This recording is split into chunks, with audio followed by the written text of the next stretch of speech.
Other People's Money. By Émile Gaboriau. Part 1. How do you find this book? Any thoughts about the book or the author? Any suggestion for improvement? Please take a moment to share your thoughts in a comment. If you like it, share it with your friends who might enjoy it as well. Subscribe to keep in touch. Visit completeaudiobooks.com for more quality content. Chapter 1. There is not, perhaps, in all Paris, a quieter street than the Rue Saint-Gilles in the Marais, within a step of the Place Royale. No carriages there, never a crowd. Hardly is the silence broken by the regulation drums of the Minims barracks nearby, by the chimes of the Church of St. Louis, or by the joyous clamors of the pupils of the Mas school during the hours of recreation. At night, long before 10 o'clock, and when the Boulevard Beaumarchais is still full of life, activity, and noise, everything begins to close. One by one the lights go out, and the great windows with diminutive panes become dark.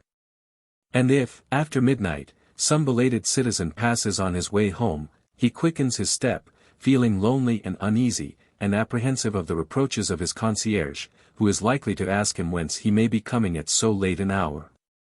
In such a street, every one knows each other, houses have no mystery, families, no secrets, a small town, where idle curiosity has always a corner of the veil slyly raised, where gossip flourishes as rankly as the grass on the street.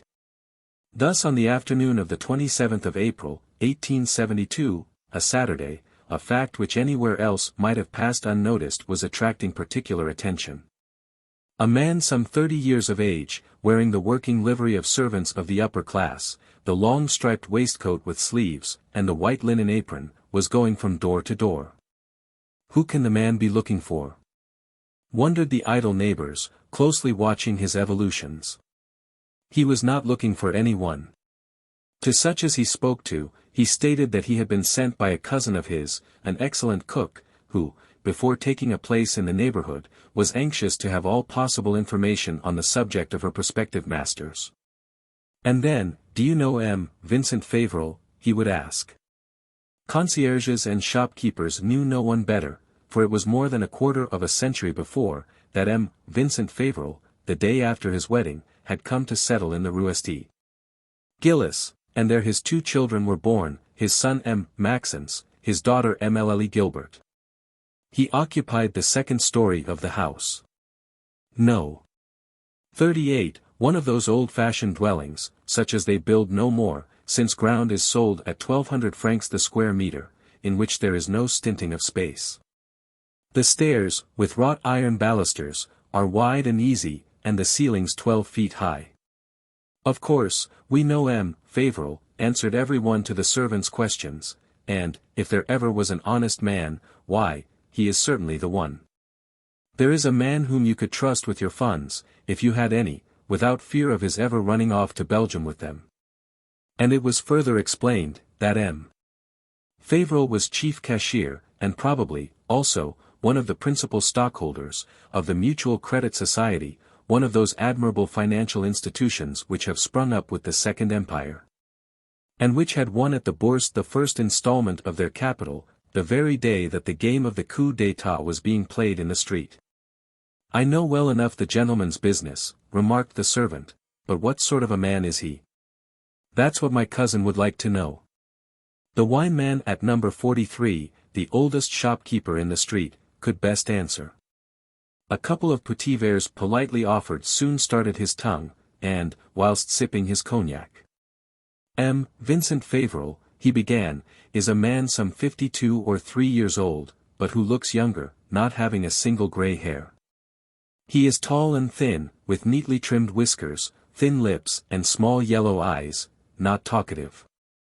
It takes more ceremony to get a word from his throat than a dollar from his pocket.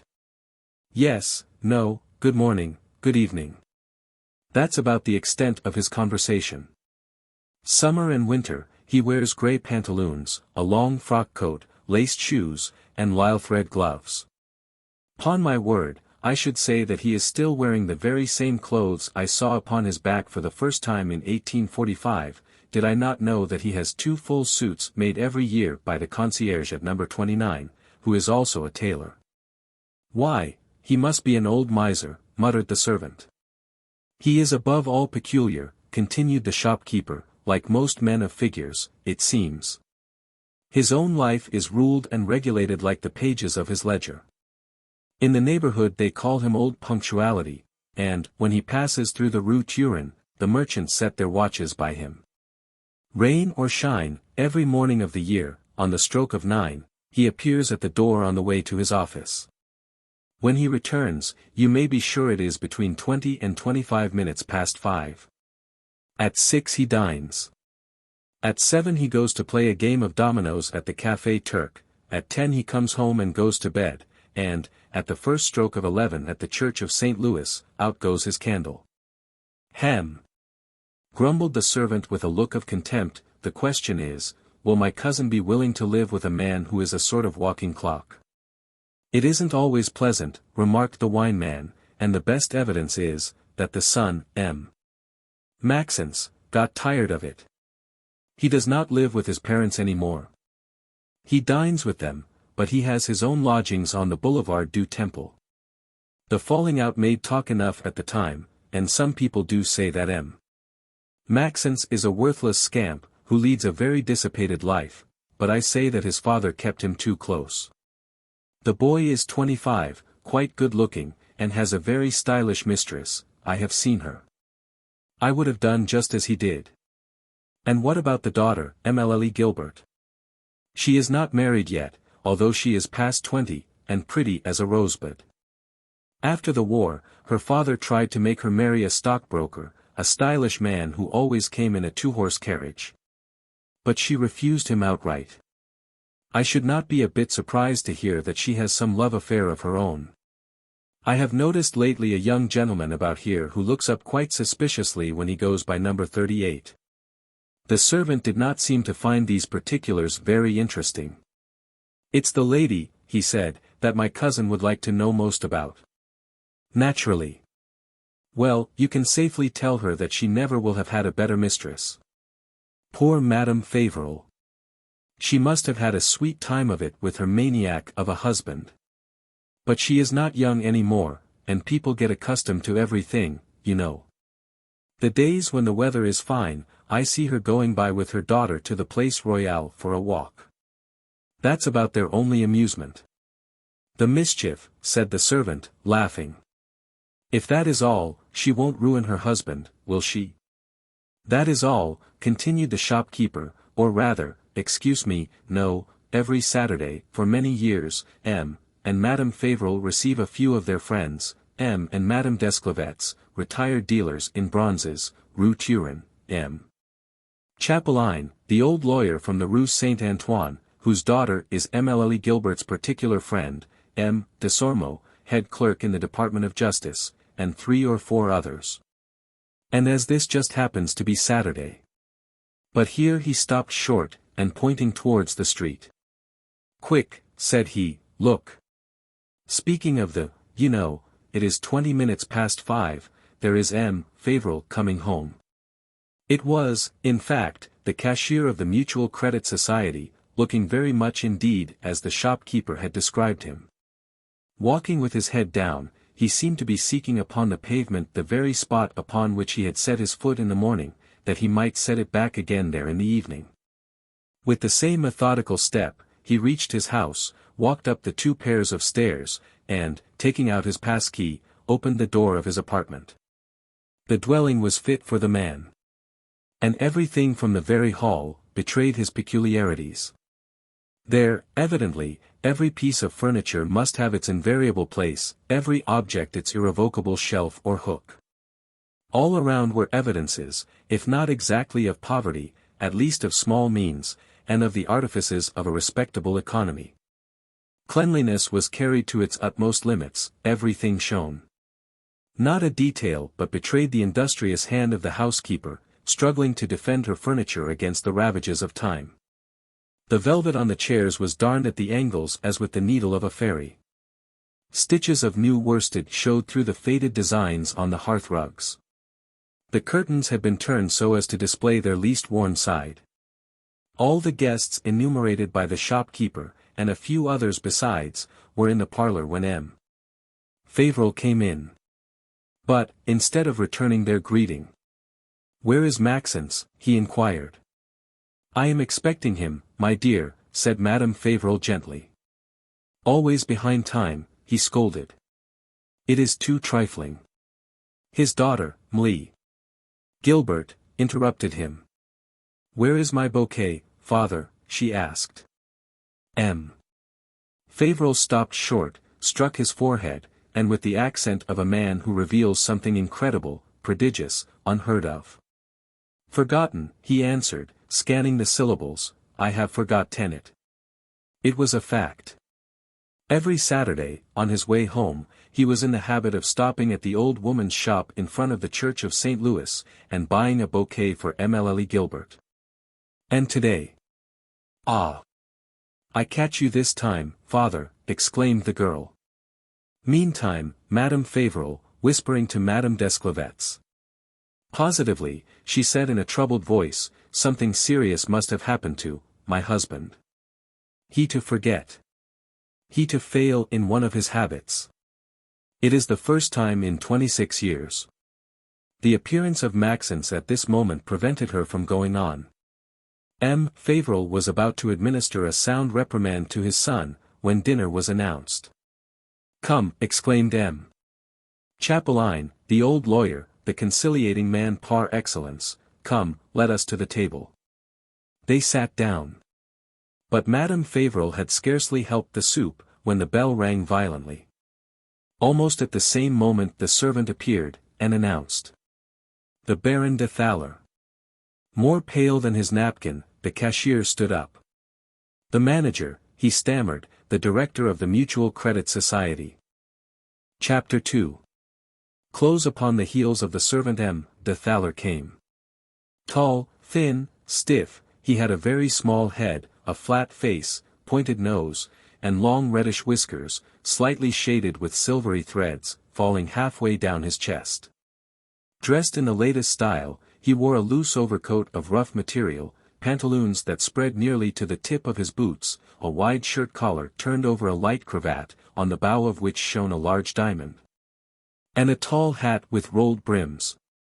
With a blinking glance, he made a rapid estimate of the dining room, the shabby furniture, and the guests seated around the table.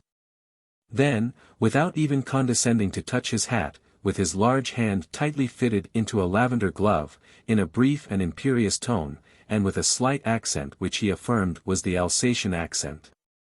"I must speak with you, Vincent," said he to his cashier, alone and at once. M. Fauvel made visible efforts to conceal his anxiety.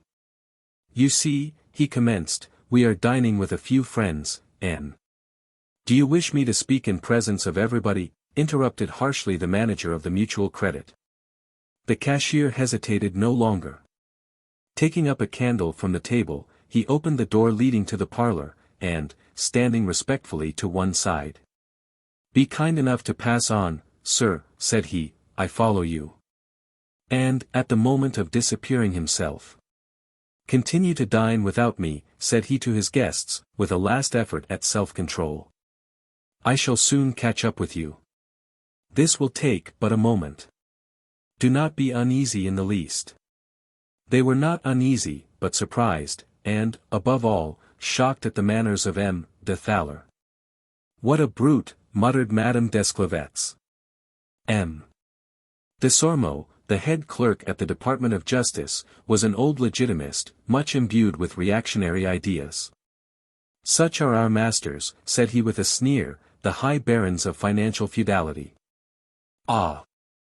You are indignant at the arrogance of the old aristocracy. Well, on your knees, by Jupiter. On your face, rather, before the golden crown on field of gules." No one replied, every one was trying his best to hear. In the parlor, between M. Fauvel and M. de Thaler, a discussion of the utmost violence was evidently going on. To seize the meaning of it was not possible, and yet through the door, the upper panels of which were of glass, fragments could be heard. And from time to time such words distinctly reached the ear as dividend, stockholders, deficit, millions, etc.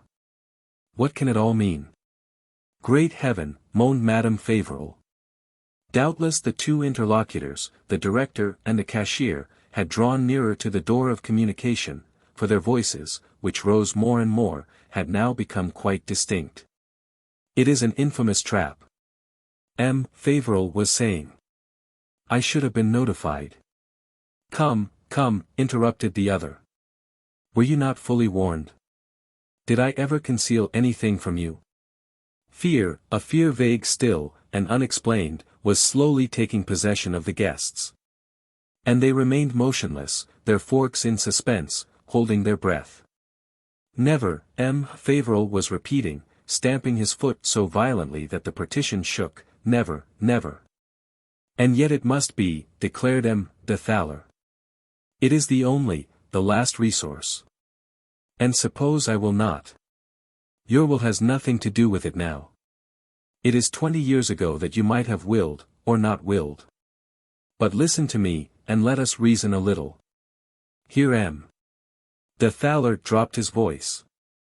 And for some minutes nothing was heard in the dining room, except confused words, and incomprehensible exclamations, until suddenly. That is ruin, he resumed in a furious tone, it is bankruptcy on the last of the month. Sir, the cashier was replying, sir. You are a forger, M. Vincent Fauvel, you are a thief. Maxence leaped from his seat. I shall not permit my father to be thus insulted in his own house, he exclaimed. Maxence, begged Madame Fauvel, my son. The old lawyer, M. Chapelain, held him by the arm, but he struggled hard, and was about to burst into the parlor, when the door opened, and the director of the Mutual Credit stepped out. With a coolness quite remarkable after such a scene, he advanced towards Émile Gilbert, and, in a tone of offensive protection. Your father is a wretch, mademoiselle, he said. And my duty should be to surrender him at once into the hands of justice. On account of your worthy mother, however, of your father himself, above all, on your own account, mademoiselle, I shall forbear doing so. But let him fly, let him disappear, and never more be heard from. He drew from his pocket roll of banknotes, and, throwing them upon the table. Hand him this, he added. Let him leave this very night. The police may have been notified. There is a train for Brussels at 11:05.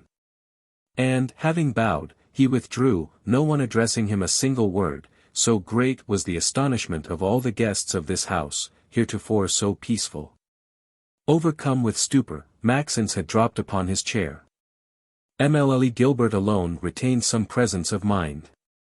It is a shame, she exclaimed, for us to give up thus. That man is an impostor, a wretch, he lies. Father, father. M. Fauvel had not waited to be called, and was standing up against the parlor door, pale as death, and yet calm. Why attempt any explanations, he said. The money is gone, and appearances are against me. His wife had drawn near to him, and taken his hand. The misfortune is immense, she said, but not irreparable. We will sell everything we have. Have you not friends? Are we not here, insisted the others, M. Desclevets, M. Desormeaux, and M. Chapelain. Gently he pushed his wife aside, and coldly. All we had, he said, would be as a grain of sand in an ocean. But we have no longer anything, we are ruined. Ruined, exclaimed M. Desormeaux, ruined. And where are the 45,000 francs I placed into your hands? He made no reply. And our 120,000 francs, groaned M. and Madame Desclevets. And my 60,000 francs, shouted M. Chapelain, with a blasphemous oath. The cashier shrugged his shoulders. Lost, he said, irrevocably lost. Then their rage exceeded all bounds. Then they forgot that this unfortunate man had been their friend for 20 years, that they were his guests, and they commenced heaping upon him threats and insults without name. He did not even deign to defend himself. "Go on," he uttered, "go on. When a poor dog, carried away by the current, is drowning, men of heart cast stones at him from the bank. Go on. You should have told us that you speculated," screamed M. Desclevets. On hearing these words, he straightened himself up, and with a gesture so terrible that the others stepped back frightened. "What," said he, in a tone of crushing irony, "it is this evening only, that you discover that I speculated? Kind friends! Where, then, and in whose pockets, did you suppose I was getting the enormous interests I have been paying you for years? Where have you ever seen honest money, the money of labor, yield 12 or 14%? The money that yields thus is the money of the gaming table, the money of the bourse. Why did you bring me your funds? Because you were fully satisfied that I knew how to handle the cards. Ah! If I was to tell you that I had doubled your capital, you would not ask how I did it, nor whether I had stocked the cards. You would virtuously pocket the money. But I have lost, I am a thief. Well, so be it. But, then, you are all my accomplices. It is the avidity of the dupes which induces the trickery of the sharpers." Here he was interrupted by the servant coming in. "Sir," she exclaimed excitedly, "oh sir! The courtyard is full of police agents. They are speaking to the concierge. They are coming upstairs, I hear them." Chapter 3. According to the time and place where they are uttered, there are words which acquire a terrible significance. In this disordered room, in the midst of these excited people, that word, the police, sounded like a thunderclap. "Do not open," Maxence ordered, "do not open, however they may ring or knock. Let them burst the door first." The very excess of her fright restored to Madame Fauvel a portion of her energy. Throwing herself before her husband as if to protect him, as if to defend him. "They are coming to arrest you, Vincent," she exclaimed.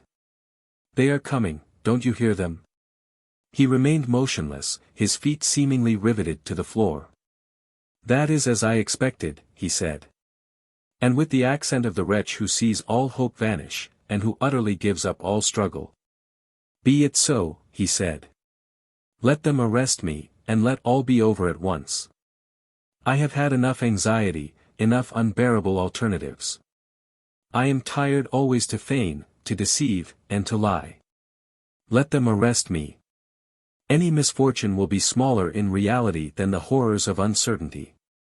I have nothing more to fear now. For the first time in many years I shall sleep tonight." He did not notice the sinister expression of his guests. "You think I am a thief," he added, "well, be satisfied, justice shall be done." But he attributed to them sentiments which were no longer theirs. They had forgotten their anger, and their bitter resentment for their lost money. The imminence of the peril awoke suddenly in their souls the memories of the past, and that strong affection which comes from long habit, and a constant exchange of services rendered. Whatever M. Fauvel might have done, they only saw in him now the friend, the host whose bread they had broken together more than 100 times, the man whose probity, up to this fatal night, had remained far above suspicion. Pale, excited, they crowded around him. "Have you lost your mind?" spoke M. Desormeaux. "Are you going to wait to be arrested, thrown into prison, dragged into a criminal court?" He shook his head, and in a tone of idiotic obstinacy. "Have I not told you," he repeated, "that everything is against me? Let them come, let them do what they please with me." "And your wife," insisted M. Chapelain, the old lawyer, "and your children? Will they be any the less dishonored if I am condemned by default?" Wild with grief, Madame Fauvel was wringing her hands.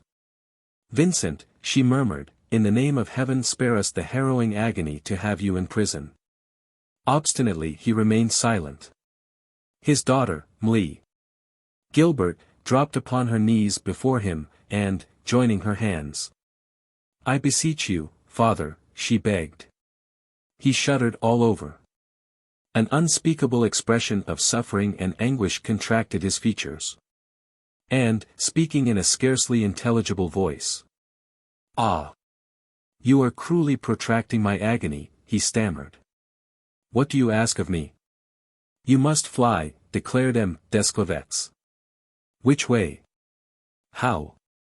Do you not think that every precaution has been taken, that every issue is closely watched?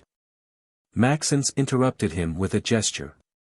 The windows in sister's room, father, said he, open upon the courtyard of the adjoining house. Yes. But here we are up 2 pairs of stairs. No matter, I have a way. And turning towards his sister. Come, Gilbert, went on the young man, give me a light, and let me have some sheets. They went out hurriedly. Madame. Fauvel felt a gleam of hope. We are saved, she said. Saved, repeated the cashier mechanically. Yes, for I guess Maxence's idea. But we must have an understanding. Where will you take refuge? How can I tell? There is a train at 5 minutes past 11, remarked M. Desormeaux. Don't let us forget that. But money will be required to leave by that train, interrupted the old lawyer. Fortunately, I have some. And, forgetting his 160,000 francs lost, he took out his pocketbook. Madame Fauvel stopped him. We have more than we need, said she. She took from the table, and held out to her husband, the roll of bank notes which the director of the Mutual Credit Society had thrown down before going. He refused them with a gesture of rage. Rather starve to death, he exclaimed. 'Tis that wretch, but he interrupted himself, and more gently. Put away those bank bills, said he to his wife, and let Maxence take them back to M. de Thaler tomorrow. The bell rang violently. The police, groaned Madame Desclevets, who seemed on the point of fainting away. I am going to negotiate, said M. Desormeaux. Fly, Vincent, do not lose a minute. And he ran to the front door, whilst Madame Fauvel was hurrying her husband towards Mlle. Gilbert's room. Rapidly and stoutly Maxence had fastened 4 sheets together by the ends, which gave a more than sufficient length. Then, opening the window, he examined carefully the courtyard of the adjoining house. No one, said he, everybody is at dinner. We'll succeed. M. Fauvel was tottering like a drunken man. A terrible emotion convulsed his features. Casting a long look upon his wife and children. O Lord! He murmured, what will become of you? Fear nothing, father, uttered Maxence. I am here. Neither my mother nor my sister will want for anything. My son, resumed the cashier, my children. Then, with a choking voice. I am worthy neither of your love nor your devotion, wretch that I am. I made you lead a miserable existence, spend a joyless youth. I imposed upon you every trial of poverty, whilst and now I leave you nothing but ruin and a dishonored name. Make haste, father, interrupted Mlle Gilbert. It seemed as if he could not make up his mind. It is horrible to abandon you thus. What a parting! Ah! Death would indeed be far preferable. What will you think of me? I am very guilty, certainly, but not as you think. I have been betrayed, and I must suffer for all. If at least you knew the whole truth. But will you ever know it? We will never see each other again. Desperately his wife clung to him. Do not speak thus, she said. Wherever you may find an asylum, I will join you. Death alone can separate us. What do I care what you may have done, or what the world will say? I am your wife. Our children will come with me. If necessary, we will emigrate to America, will change our name, we will work. The knocks on the outer door were becoming louder and louder, and M. Desormeaux' voice could be heard, endeavoring to gain a few moments more. Come, said Maxence, you cannot hesitate any longer. And, overcoming his father's reluctance, he fastened one end of the sheets around his waist. I am going to let you down, father, said he, and, as soon as you touch the ground, you must undo the knot. Take care of the first-story windows. Beware of the concierge, and, once in the street, don't walk too fast. Make for the boulevard, where you will be sooner lost in the crowd. The knocks had now become violent blows, and it was evident that the door would soon be broken in, if M. Desormeaux did not make up his mind to open it. The light was put out. With the assistance of his daughter, M. Fauvel lifted himself upon the window-sill, whilst Maxence held the sheets with both hands. "I beseech you, Vincent," repeated Madame Fauvel, "write to us. We shall be in mortal anxiety until we hear of your safety." Maxence let the sheet slip slowly. In 2 seconds M. Fauvel stood on the pavement below. "All right," he said. The young man drew the sheets back rapidly, and threw them under the bed. But M'Lee Gilbert remained long enough at the window to recognize her father's voice asking the concierge to open the door, and to hear the heavy gate of the adjoining house closing behind him. "Saved," she said. It was none too soon. M. Desormeaux had just been compelled to yield, and the commissary of police was walking in. Chapter 4.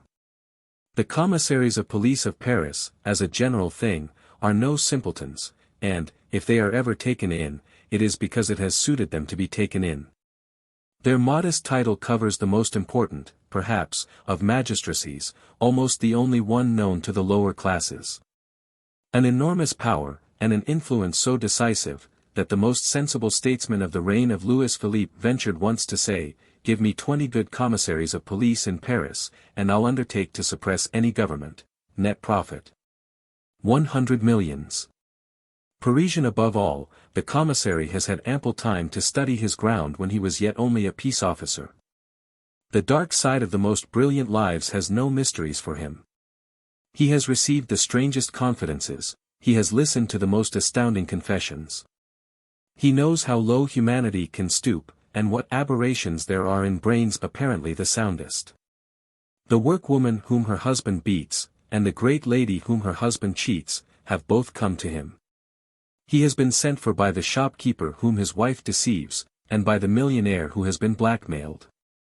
To his office, as to a lay confessional, all passions fatally lead. In his presence the dirty linen of 2 millions of people is washed en famille. A Paris commissary of police, who after 10 years' practice, could retain an illusion, believe in something, or be astonished at anything in the world, would be but a fool. If he is still capable of some emotion, he is a good man. The one who had just walked into M. Fauvel's apartment was already past middle age, colder than ice, and yet kindly, but of that commonplace kindliness which frightens like the executioner's politeness at the scaffold. He required but a single glance of his small but clear eyes to decipher the physiognomies of all these worthy people standing around the disordered table. And beckoning to the agents who accompanied him to stop at the door, "Monsieur Vincent Fauvel," he inquired. The cashier's guests, M. Desormeaux excepted, seemed stricken with stupor. Each one felt as if he had a share of the disgrace of this police invasion. The dupes who are sometimes caught in clandestine hells have the same humiliated attitudes. At last, and not without an effort. M. Fauvel is no longer here, replied M. Chapelain, the old lawyer. The commissary of police started. Whilst they were discussing with him through the door, he had perfectly well understood that they were only trying to gain time. And, if he had not at once burst in the door, it was solely owing to his respect for M. Desormeaux himself, whom he knew personally, and still more for his title of head clerk at the Department of Justice. But his suspicions did not extend beyond the destruction of a few compromising papers. Whereas, in fact, "You have helped M. Fauvel to escape, gentlemen," said he. No one replied.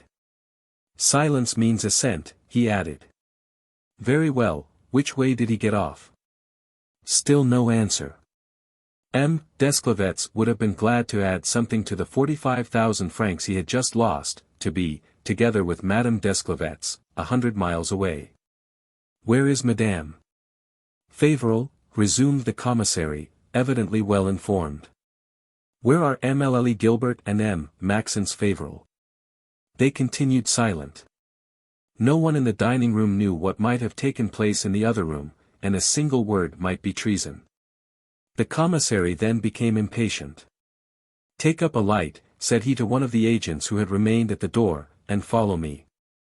We shall see." And without a shadow of hesitation, for it seems to be the privilege of police agents to be at home everywhere, he crossed the parlor, and reached Emile Gilbert's room just as she was withdrawing from the window. "Ah, it is that way he escaped!" he exclaimed.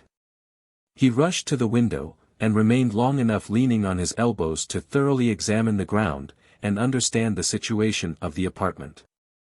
"It's evident," he said at last, "this window opens on the courtyard of the next house." This was said to one of his agents, who bore an unmistakable resemblance to the servant who had been asking so many questions in the afternoon. Instead of gathering so much useless information, he added, "Why did you not post yourself as to the outlets of the house?" He was sold, and yet he manifested neither spite nor anger. He seemed in no wise anxious to run after the fugitive. Upon the features of Maxence and of Emile Gilbert, and more still in Madame Favrel's eyes, he had read that it would be useless for the present. "Let us examine the papers, then," said he. "My husband's papers are all in his study," replied Madame Favrel. "Please lead me to it, madame." The room which M. Favrel called loftily his study was a small room with a tile floor, whitewashed walls, and meanly lighted through a narrow transom. It was furnished with an old desk, a small wardrobe with grated door, a few shelves upon which were piled some bandboxes and bundles of old newspapers, and 2 or 3 deal chairs. "Where are the keys?" inquired the commissary of police. "My father always carries them in his pocket, sir," replied Maxence. "Then let some one go for a locksmith." Stronger than fear, curiosity had drawn all the guests of the cashier of the Mutual Credit Society, M. Desormeaux, M. Chapelain, M. Desclevets himself, and, standing within the door-frame, they followed eagerly every motion of the commissary, who, pending the arrival of the locksmith, was making a flying examination of the bundles of papers left exposed upon the desk. After a while, and unable to hold in any longer, "Would it be indiscreet," timidly inquired the old bronze merchant, "to ask the nature of the charges against that poor Favrel?" "Embezzlement, sir." "And is the amount large?" "Had it been small, I should have said theft. Embezzling commences only when the sum has reached a round figure." Annoyed at the sardonic tone of the commissary, "The fact is," resumed M. Chapelain, "Favrel was our friend. And, if we could get him out of the scrape, we would all willingly contribute. It's a matter of 10 or 12 millions, gentlemen. Was it possible? Was it even likely? Could anyone imagine so many millions slipping through the fingers of M. de Thaler's methodic cashier?" "Ah, sir," exclaimed Madame Favrel, "if anything could relieve my feelings, the enormity of that sum would. My husband was a man of simple and modest tastes." The commissary shook his head. "There are certain passions," he interrupted, "which nothing betrays externally.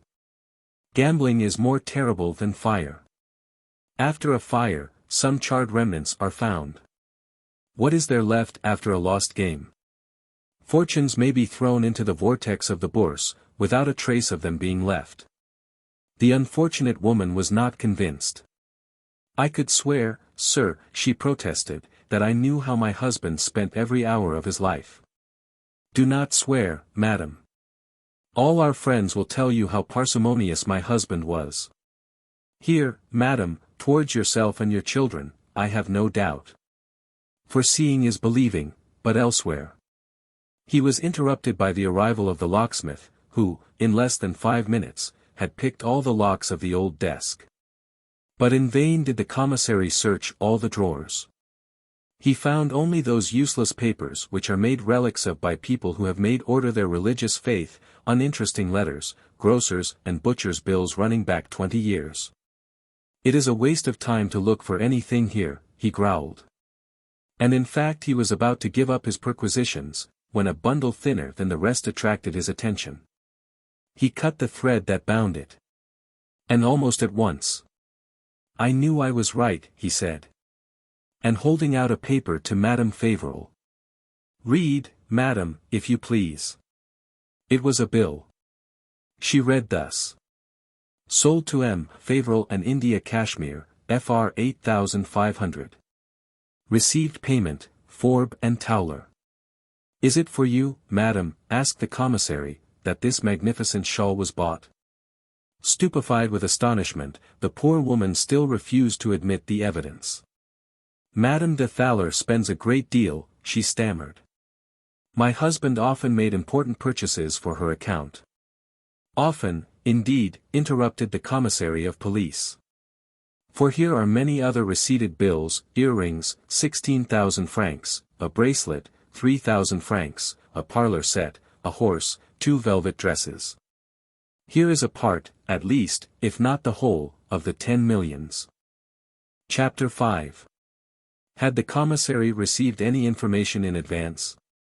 Or was he guided only by the scent peculiar to men of his profession, and the habit of suspecting everything, even that which seems most unlikely? At any rate he expressed himself in a tone of absolute certainty.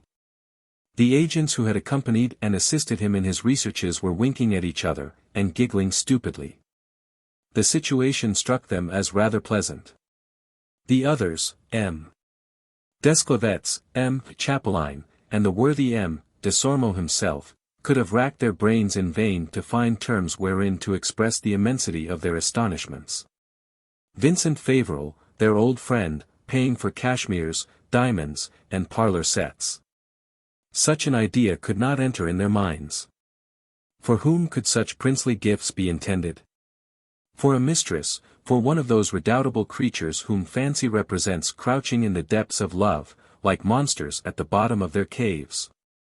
But how could any one imagine the methodic cashier of the Mutual Credit Society carried away by one of those insane passions which knew no reason? Ruined by gambling, perhaps, but by a woman. Could any one picture him, so homely and so plain here, Rue Saint-Gilles, at the head of another establishment, and leading elsewhere in one of the brilliant quarters of Paris, a reckless life, such as strike terror in the bosom of quiet families? Could any one understand the same man at once miserly economical and madly prodigal, storming when his wife spent a few cents, and robbing to supply the expenses of an adventuress? And collecting in the same drawer the jeweller's accounts and the butcher's bills? It is the climax of absurdity, murmured good M. Desormeaux. Maxence fairly shook with wrath. Mlle Gilbert was weeping. Madame Fauvel alone, usually so timid, boldly defended, and with her utmost energy, the man whose name she bore.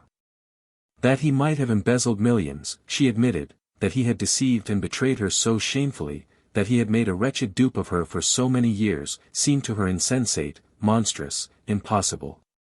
And purple with shame. "Your suspicions would vanish at once, sir," she said to the commissary, "if I could but explain to you our mode of life." Encouraged by his first discovery, he was proceeding more minutely with his perquisitions, undoing the strings of every bundle. "It is useless, madam," he answered in that brief tone which made so much impression upon M. Desclevets. "You can only tell me what you know, and you know nothing. Never, sir, did a man lead a more regular life than M. Fauvel. In appearance, you are right. Besides, to regulate one's disorder is one of the peculiarities of our time. We open credits to our passions, and we keep account of our infamies by double entry. We operate with method. We embezzle millions that we may hang diamonds to the ears of an adventuress, but we are careful, and we keep the receipted bills. But, sir, I have already told you that I never lost sight of my husband. Of course. Every morning, precisely at 9 o'clock, he left home to go to M. de Thaler's office. The whole neighborhood knows that, madam. At 5:30 he came home. That, also, is a well-known fact. After dinner he went out to play a game, but it was his only amusement, and at 11 o'clock he was always in bed. Perfectly correct. Well, then, sir, where could M. Fauvel have found time to abandon himself to the excesses of which you accuse him? Imperceptibly the commissary of police shrugged his shoulders. Far from me, madam, he uttered, to doubt your good faith. What matters it, moreover, whether your husband spent in this way or in that way the sums which he is charged with having appropriated? But what do your objections prove? Simply that M. Fauvel was very skillful, and very much self-possessed. Had he breakfasted when he left you at 9? No. Pray, then, where did he breakfast? In a restaurant? Which? Why did he come home only at 5:30, when his office actually closed at 3 o'clock? Are you quite sure that it was to the Café Turc that he went every evening? Finally, why do not you say anything of the extra work which he always had to attend to, as he pretended, once or twice a month? Sometimes it was a loan, sometimes a liquidation, or a settlement of dividends, which devolved upon him. Did he come home then? No. He told you that he would dine out, and that it would be more convenient for him to have a cot put up in his office, and thus you were 24 or 48 hours without seeing him. Surely this double existence must have weighed heavily upon him, but he was forbidden from breaking off with you, under penalty of being caught the very next day with his hand in the till. It is the respectability of his official life here which made the other possible, that which has absorbed such enormous sums. The harsher and the closer he were here, the more magnificent he could show himself elsewhere. His household in the Rue Saint-Gilles was for him a certificate of impunity. Seeing him so economical, every one thought him rich. People who seem to spend nothing are always trusted.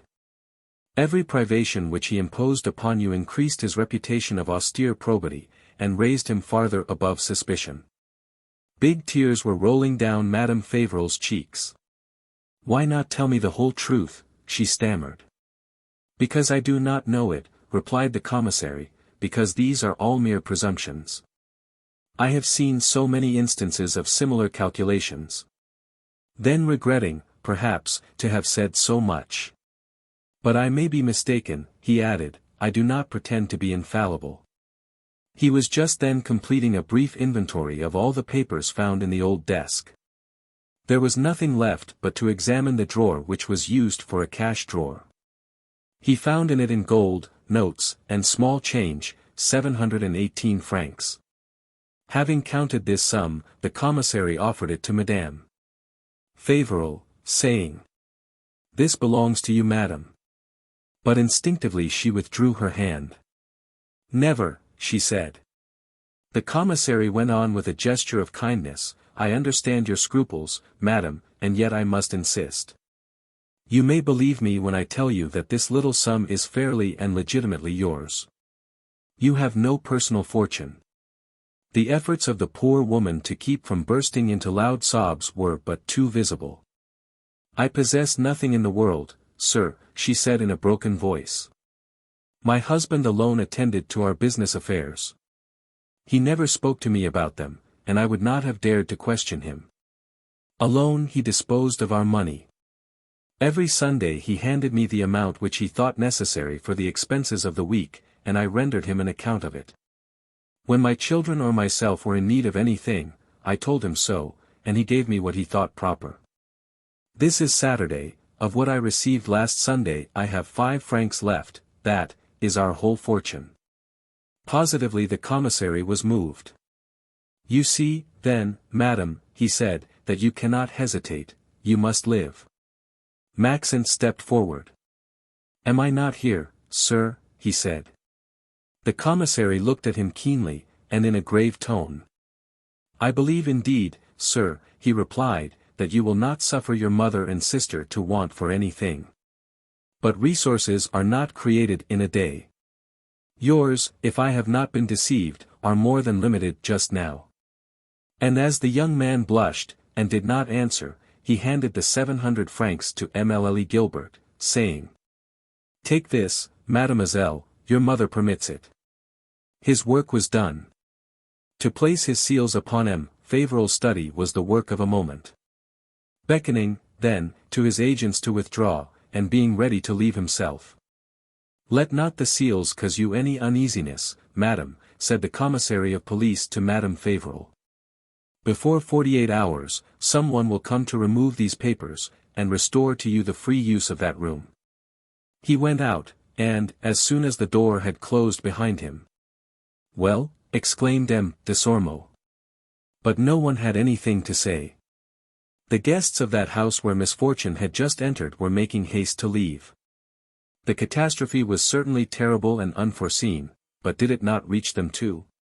Did they not lose among them more than 300,000 francs? Thus, after a few commonplace protestations, and some of those promises which mean nothing, they withdrew, and, as they were going down the stairs, the commissary took Vincent's escape too easy, remarked M. Desormeaux. He must know some way to catch him again. Chapter 6. At last Madame Fauvel found herself alone with her children and free to give herself up to the most frightful despair. She dropped heavily upon a seat, and, drawing to her bosom Maxence and Gilbert. "Oh my children!" she sobbed, covering them with her kisses and her tears, "my children, we are most unfortunate."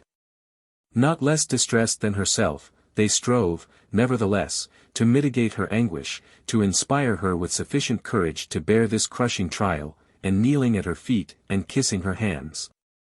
"Are we not with you still, mother?" they kept repeating. But she seemed not to hear them. "It is not for myself that I weep," she went on. What had I still to wait or hope for in life? Whilst you, Maxence, you, my poor Gilbert. If, at least, I could feel myself free from blame. But no. It is my weakness and my want of courage that have brought on this catastrophe. I shrank from the struggle. I purchased my domestic peace at the cost of your future in the world. I forgot that a mother has sacred duties towards her children. Madame Fauvel was at this time a woman of some 43 years, with delicate and mild features, a countenance overflowing with kindness, and whose whole being exhaled, as it were, an exquisite perfume of noblesse and distinction. Happy, she might have been beautiful still, of that autumnal beauty whose maturity has the splendors of the luscious fruits of the later season. But she had suffered so much. The livid paleness of her complexion, the rigid fold of her lips, the nervous shudders that shook her frame, revealed a whole existence of bitter deceptions, of exhausting struggles, and of proudly concealed humiliations. And yet everything seemed to smile upon her at the outset of life.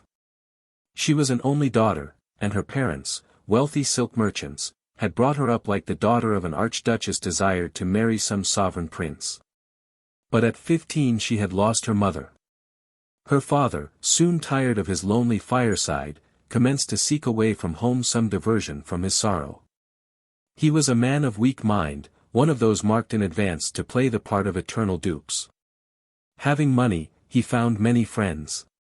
Having once tasted the cup of facile pleasures, he yielded readily to its intoxication. Suppers, cards, amusements, absorbed his time, to the utter detriment of his business. And, 18 months after his wife's death, he had already spent a large portion of his fortune, when he fell into the hands of an adventuress, whom, without regard for his daughter, he audaciously brought beneath his own roof. In provincial cities, where everybody knows everybody else, such infamies are almost impossible. They are not quite so rare in Paris, where one is, so to speak, lost in the crowd, and where the restraining power of the neighbor's opinion is lacking. For 2 years the poor girl, condemned to bear this illegitimate stepmother, endured nameless sufferings. She had just completed her 18th year, when, one evening, her father took her aside. "I have made up my mind to marry again," he said. "But I wish first to provide you with a husband. I have looked for one, and found him. He is not very brilliant perhaps, but he is, it seems, a good, hard-working, economical fellow, who'll make his way in the world. I had dreamed of something better for you, but times are hard, trade is dull, in short, having only a dowry of 20,000 francs to give you, I have no right to be very particular. Tomorrow I'll bring you my candidate." And, sure enough, the next day that excellent father introduced Vincent Fauvel to his daughter. She was not pleased with him, but she could hardly have said that she was displeased. He was, at the age of 25, which he had just reached, a man so utterly lacking in individuality, that he could scarcely have excited any feeling either of sympathy or affection. Suitably dressed, he seemed timid and awkward, reserved, quite diffident, and of mediocre intelligence. He confessed to have received a most imperfect education, and declared himself quite ignorant of life. He had scarcely any means outside his profession. He was at this time chief accountant in a large factory of the Faubourg Saint-Antoine, with a salary of 4,000 francs a year. The young girl did not hesitate a moment. Anything appeared to her preferable to the contact of a woman whom she abhorred and despised. She gave her consent, and, 20 days after the first interview, she had become Madame Fauvel. Alas! 6 weeks had not elapsed, before she knew that she had but exchanged her wretched fate for a more wretched one still. Not that her husband was in any way unkind to her, he dared not, as yet. But he had revealed himself enough to enable her to judge him. He was one of those formidably selfish men who wither everything around them, like those trees within the shadow of which nothing can grow.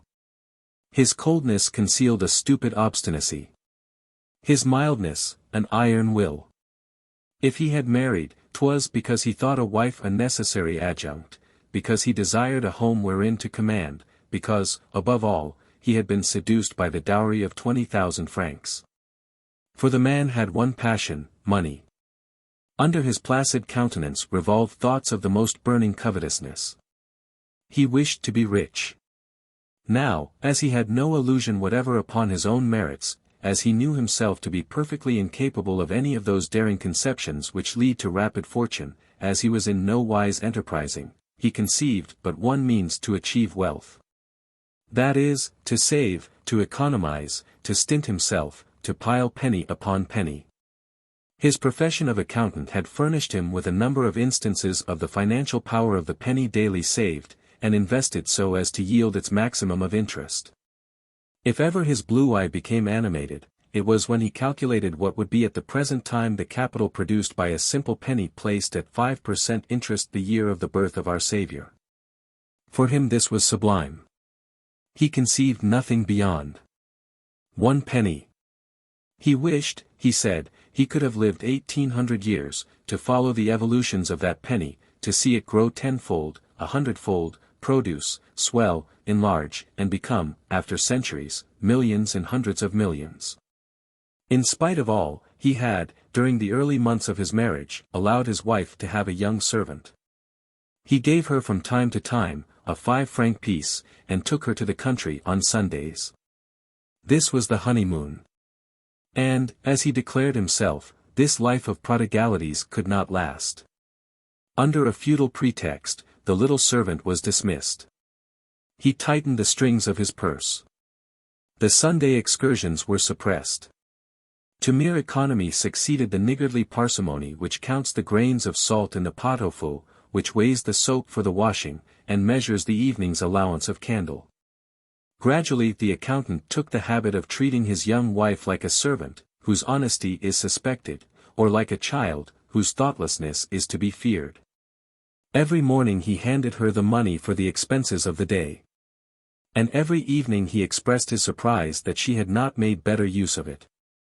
He accused her of allowing herself to be grossly cheated, or even to be in collusion with the dealers. He charged her with being foolishly extravagant. Which fact, however, he added, did not surprise him much on the part of the daughter of a man who had dissipated a large fortune. To cap the climax, Vincent Fauvel was on the worst possible terms with his father-in-law. Of the 20,000 francs of his wife's dowry, 12,000 only had been paid, and it was in vain that he clamored for the balance. The silk merchant's business had become unprofitable, he was on the verge of bankruptcy. The 8,000 francs seemed in imminent danger. His wife alone he held responsible for this deception. He repeated to her constantly that she had connived with her father to take him in, to fleece him, to ruin him. What an existence! Certainly, had the unhappy woman known where to find a refuge, she would have fled from that home where each of her days was but a protracted torture. But where could she go? Of whom could she beg a shelter? She had terrible temptations at this time, when she was not yet 20, and they called her the beautiful Madame Fauvel. Perhaps she would have succumbed, when she discovered that she was about to become a mother. 1 year, day for day, after her marriage, she gave birth to a son, who received the name of Maxence. The accountant was but indifferently pleased at the coming of this son. It was, above all, a cause of expense. He had been compelled to give some 30 francs to a nurse, and almost twice as much for the baby's clothes. Then a child breaks up the regularity of one's habits, and he, as he affirmed, was attached to his as much as to life itself. And now he saw his household disturbed, the hours of his meals altered, his own importance reduced, his authority even ignored. But what mattered now to his young wife the ill humor which he no longer took the trouble to conceal? Mother, she defied her tyrant. Now, at least, she had in this world a being upon whom she could lavish all her caresses so brutally repelled. There existed a soul within which she reigned supreme. What troubles would not a smile of her son have made her forget? With the admirable instinct of an egotist, M. Fauvel understood so well what passed in the mind of his wife, that he dared not complain too much of what the little fellow cost. He made up his mind bravely, and when 4 years later, his daughter Gilbert was born, instead of lamenting, "Bash," said he, "God blesses large families." Chapter 7. But already, at this time, M. Vincent Fauvel's situation had been singularly modified. The revolution of 1848 had just taken place. The factory in the Faubourg St. Antoine, where he was employed, had been compelled to close its doors. One evening, as he came home at the usual hour, he announced that he had been discharged. Madame Fauvel shuddered at the thought of what her husband might be, without work, and deprived of his salary. "What is to become of us?" she murmured. He shrugged his shoulders. Visibly he was much excited. His cheeks were flushed, his eyes sparkled. "Bash," he said, "we shan't starve for all that." And, as his wife was gazing at him in astonishment. "Well," he went on, "what are you looking at? It is so, I know many a one who affects to live on his income, and who are not as well off as we are." It was, for over 6 years since he was married, the first time that he spoke of his business otherwise than to groan and complain, to accuse fate, and curse the high price of living. The very day before, he had declared himself ruined by the purchase of a pair of shoes for Maxence. The change was so sudden and so great, that she hardly knew what to think, and wondered if grief at the loss of his situation had not somewhat disturbed his mind. Such are women, he went on with a giggle. Results astonish them, because they know nothing of the means used to bring them about. Am I a fool, then? Would I impose upon myself privations of all sorts, if it were to accomplish nothing? Parbleu! I love fine living too, I do, and good dinners at the restaurant, and the theatre, and the nice little excursions in the country. But I want to be rich. At the price of all the comforts which I have not had, I have saved a capital, the income of which will support us all. That's the power of the little penny put out to fatten. As she went to bed that night, Madame Fauvel felt more happy than she had done since her mother's death. She almost forgave her husband his sordid parsimony, and the humiliations he had heaped upon her. Well, be it so, she thought. I shall have lived miserably, I shall have endured nameless sufferings, but my children shall be rich, their life shall be easy and pleasant. The next day M. Fauvel's excitement had completely abated. Manifestly he regretted his confidences. You must not think on that account that you can waste and pillage everything, he declared rudely. Besides, I have greatly exaggerated. And he started in search of a situation. To find one was likely to be difficult. Times of revolution are not exactly propitious to industry. Whilst the parties discussed in the chamber, there were on the street 20,000 clerks, who, every morning as they rose, wondered where they would dine that day. For want of anything better, Vincent Fauvel undertook to keep books in various places, an hour here, an hour there, twice a week in one house, for times in another. In this way he earned as much and more than he did at the factory. But the business did not suit him. What he liked was the office from which one does not stir, the stove-heated atmosphere, the elbow-worn desk, the leather-cushioned chair, the black alpaca sleeves over the coat. The idea that he should on one and the same day have to do with 5 or 6 different houses, and be compelled to walk an hour, to go and work another hour at the other end of Paris, fairly irritated him. He found himself out of his reckoning, like a horse who has turned a mill for 10 years, if he is made to trot straight before him. So, one morning, he gave up the whole thing, swearing that he would rather remain idle until he could find a place suited to his taste and his convenience. And, in the meantime, all they would have to do would be to put a little less butter in the soup, and a little more water in the wine. He went out, nevertheless, and remained until dinner time. And he did the same the next and the following days. He started off the moment he had swallowed the last mouthful of his breakfast, came home at 6 o'clock, dined in haste, and disappeared again, not to return until about midnight. He had hours of delirious joy, and moments of frightful discouragement. Sometimes he seemed horribly uneasy. What can he be doing, thought Madame Fauvel. She ventured to ask him the question one morning, when he was in fine humor. Well, he answered, am I not the master? I am operating at the Bourse, that's all. He could hardly have owned to anything that would have frightened the poor woman as much. Are you not afraid, she objected, to lose all we have so painfully accumulated? We have children. He did not allow her to proceed.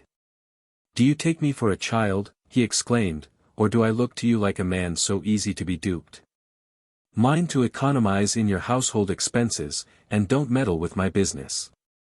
And he continued. And he must have been lucky in his operations, for he had never been so pleasant at home. All his ways had changed. He had had clothes made at a first-class tailor's, and was evidently trying to look elegant. He gave up his pipe, and smoked only cigars. He got tired of giving every morning the money for the house, and took the habit of handing it to his wife every week, on Sunday. A mark of vast confidence, as he observed to her. And so, the first time. Be careful, he said, that you don't find yourself penniless before Thursday. He became also more communicative. Often during the dinner, he would tell what he had heard during the day, anecdotes, gossip. He enumerated the persons with whom he had spoken. He named a number of people whom he called his friends, and whose names Madame Fauvel carefully stored away in her memory. There was one especially, who seemed to inspire him with a profound respect, a boundless admiration, and of whom he never tired of talking. He was, said he, a man of his age, M. de Thaler, the Baron de Thaler. This one, he kept repeating, is really mad, he is rich, he has ideas, he'll go far. It would be a great piece of luck if I could get him to do something for me. Until at last one day. Your parents were very rich once, he asked his wife. I have heard it said, she answered. They spent a good deal of money, did they not? They had friends, they gave dinner parties. Yes, they received a good deal of company. You remember that time? Surely I do. So that if I should take a fancy to receive someone here, someone of note, you would know how to do things properly? I think so. He remained silent for a moment, like a man who thinks before taking an important decision, and then. I wish to invite a few persons to dinner, he said. She could scarcely believe her ears. He had never received at his table any one but a fellow clerk at the factory, named Desclevets, who had just married the daughter of a dealer in bronzes, and succeeded to his business.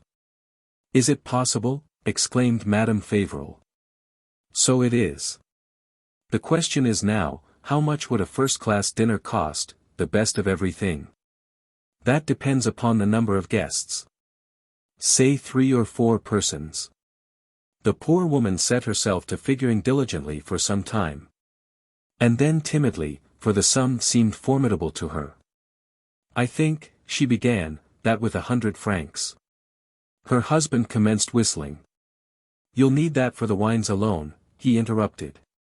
Do you take me for a fool? But here, don't let us go into figures. Do as your parents did when they did their best, and, if it's well, I shall not complain of the expense. Take a good cook, hire a waiter who understands his business well. She was utterly confounded. And yet she was not at the end of her surprises. Soon M. Fauvel declared that their tableware was not suitable, and that he must buy a new set. He discovered 100 purchases to be made, and swore that he would make them. He even hesitated a moment about renewing the parlor furniture, although it was in tolerably good condition still, and was a present from his father-in-law. And, having finished his inventory. "And you," he asked his wife, "what dress will you wear?" "I have my black silk dress." He stopped her. "Which means that you have none at all," he said. "Very well.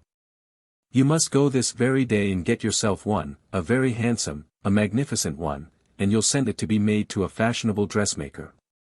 And at the same time you had better get some little suits from Maxence and Gilbert. Here are 1,000 francs. Completely bewildered. "Who in the world are you going to invite, then?" she asked. "The Baron and the Baroness de Thaler," he replied with an emphasis full of conviction. "So try and distinguish yourself. Our fortune is at stake." That this dinner was a matter of considerable import, Madame Fauvel could not doubt when she saw her husband's fabulous liberality continue without flinching for a number of days.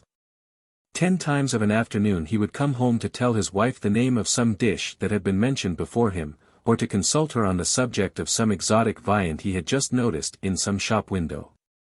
Daily he brought home wines of the most fantastic vintages, those wines which dealers manufacture for the special use of verdant fools, and which they sell in odd-shaped bottles previously overlaid with secular dust and cobwebs. He subjected to a protracted cross-examination the cook whom Madame Fauvel had engaged, and demanded that she should enumerate the houses where she had cooked.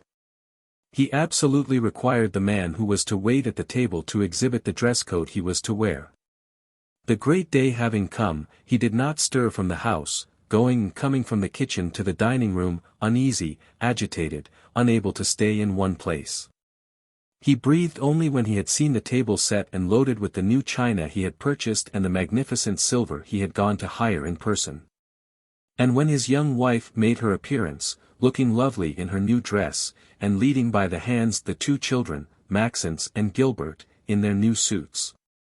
"That's perfect," he exclaimed, highly delighted. "Nothing could be better. Now, let our 4 guests come." They arrived a few minutes before 7, in 2 carriages, the magnificence of which astonished the Rue Saint-Gilles. And, the presentations over, Vincent Fauvel had at last the ineffable satisfaction to see seated at his table the Baron and Baroness de Thaler, M. St. Pavin, who called himself a financial editor, and M. Jules Jotres, of the house of Jotres and Brother. It was with an eager curiosity that Madame Fauvel observed these people whom her husband called his friends, and whom she saw herself for the first time. M. de Thaler, who could not then have been much over 30, was already a man without any particular age. Cold, stiff, aping evidently the English style, he expressed himself in brief sentences, and with a strong foreign accent. Nothing to surprise on his countenance. He had the forehead prominent, the eyes of a dull blue, and the nose very thin. His scanty hair was spread over the top of his head with labored symmetry. And his red, thick, and carefully trimmed whiskers seemed to engross much of his attention. M. St. Pavin had not the same stiff manner. Careless in his dress, he lacked breeding. He was a robust fellow, dark and bearded, with thick lips, the eye bright and prominent, spreading upon the tablecloth broad hands ornamented at the joints with small tufts of hair, speaking loud, laughing noisily, eating much and drinking more. By the side of him M. Jules Jotres, although looking like a fashion plate, did not show to much advantage. Delicate, blonde, sallow, almost beardless, M. Jotres distinguished himself only by a sort of unconscious impudence, a harmless cynicism, and a sort of spasmodic giggle, that shook the eyeglasses which he wore stuck over his nose. But it was above all Madame de Thaler who excited Madame Fauvel's apprehensions. Dressed with a magnificence of at least questionable taste, very much décolletée, wearing large diamonds at her ears, and rings on all her fingers. The young Baroness was insolently handsome, of a beauty sensuous even to coarseness. With hair of a bluish black, twisted over the neck in heavy ringlets, she had skin of a pearly whiteness, lips redder than blood, and great eyes that threw flames from beneath their long, curved lashes. It was the poetry of flesh. And one could not help admiring. Did she speak, however, or make a gesture, all admiration vanished. The voice was vulgar, the motion common. Did M. Jatres venture upon a double entendre, she would throw herself back upon her chair to laugh, stretching her neck, and thrusting her throat forward. Wholly absorbed in the care of his guests, M. Fauvel remarked nothing. He only thought of loading the plates and filling the glasses, complaining that they ate and drank nothing, asking anxiously if the cooking was not good, if the wines were bad. And almost driving the waiter out of his wits with questions and suggestions. It is a fact, that neither M. de Thaler nor M. Jatres had much appetite. But M. St. Pavin officiated for all, and the sole task of keeping up with him caused M. Fauvel to become visibly animated. His cheeks were much flushed, when, having passed the champagne all around, he raised his froth-tipped glass, exclaiming, "I drink to the success of the business." "To the success of the business," echoed the others, touching his glass. And a few moments later they passed into the parlor to take coffee. This toast had caused Madame Fauvel no little uneasiness. But she found it impossible to ask a single question. Madame de Thaler dragging her almost by force to a seat by her side on the sofa, pretending that two women always have secrets to exchange, even when they see each other for the first time. The young Baroness was fully au fait in matters of bonnets and dresses, and it was with giddy volubility that she asked Madame Fauvel the names of her milliner and her dressmaker, and to what jeweller she entrusted her diamonds to be reset. This looked so much like a joke, that the poor housekeeper of the Rue Saint-Gilles could not help smiling whilst answering that she had no dressmaker, and that, having no diamonds, she had no possible use for the services of a jeweller. The other declared she could not get over it. No diamonds. That was a misfortune exceeding all. And quick she seized the opportunity charitably to enumerate the parures in her jewel case, and laces in her drawers, and the dresses in her wardrobes. In the first place, it would have been impossible for her, she swore, to live with a husband either miserly or poor.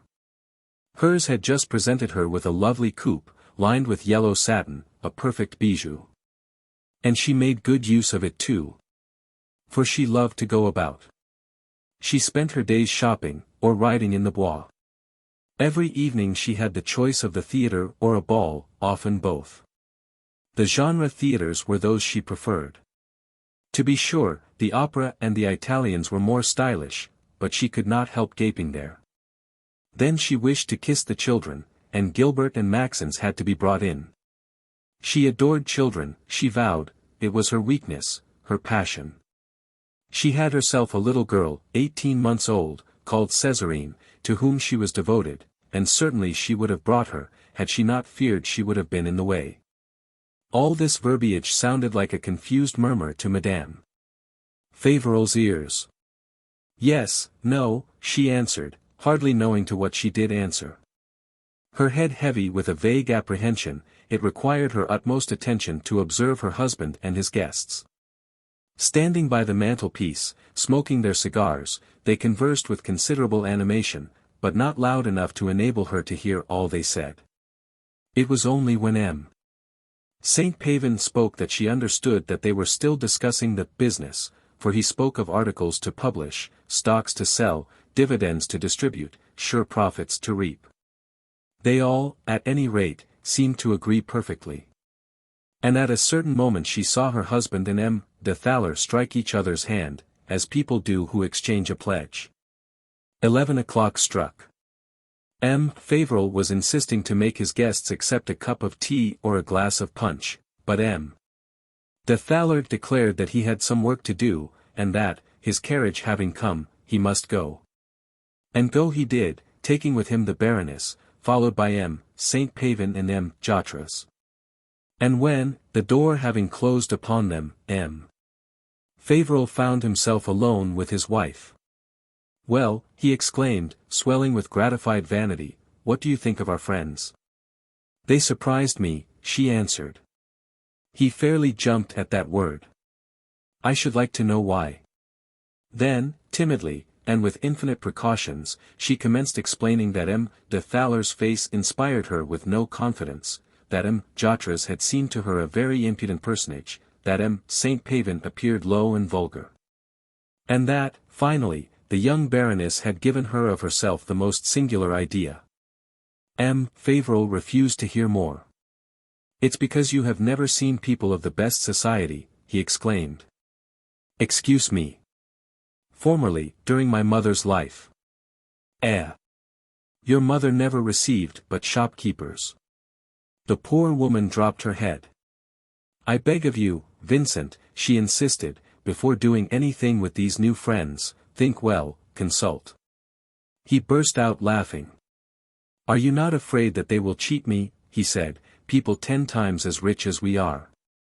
Here, don't let us speak of it any more, and let us go to bed. You'll see what this dinner will bring us, and whether I ever have reason to regret the money we have spent." Chapter 8. When, on the morning after this dinner, which was to form an era in her life, Madame Fauvel woke up, her husband was already up, pencil in hand, and busy figuring.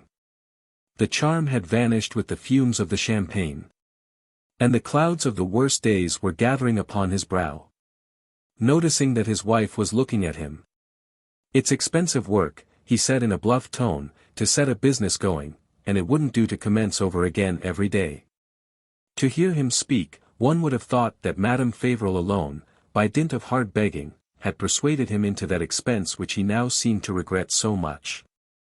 She quietly called his attention to the fact, reminding him that, far from urging, she had endeavored to hold him back. Repeating that she augured ill of that business over which he was so enthusiastic, and that, if he would believe her, he would not venture. "Do you even know what the project is?" he interrupted rudely. "You have not told me." "Very well, then, leave me in peace with your presentiments. You dislike my friends, and I saw very well how you treated Madame de Thaler. But I am the master, and what I have decided shall be. Besides, I have signed. Once for all, I forbid you ever speaking to me again on that subject." Whereupon, having dressed himself with much care, he started off, saying that he was expected at breakfast by St. Pavin, the financial editor, and by M. Jotres, of the house of Jotres and brother. A shrewd woman would not have given it up so easy, and, in the end, would probably have mastered the despot, whose intellect was far from brilliant. But Madame Fauvel was too proud to be shrewd. And besides, the springs of her will had been broken by the successive oppression of an odious stepmother and a brutal master. Her abdication of all was complete. Wounded, she kept the secret of her wound, hung her head, and said nothing. She did not, therefore, venture a single allusion, and nearly a week elapsed, during which the names of her late guests were not once mentioned. It was through a newspaper, which M. Fauvel had forgotten in the parlor, that she learned that the Baron de Thaler had just founded a new stock company, the Mutual Credit Society, with a capital of several millions. Below the advertisement, which was printed in enormous letters, came a long article, in which it was demonstrated that the new company was, at the same time, a patriotic undertaking and an institution of credit of the first class.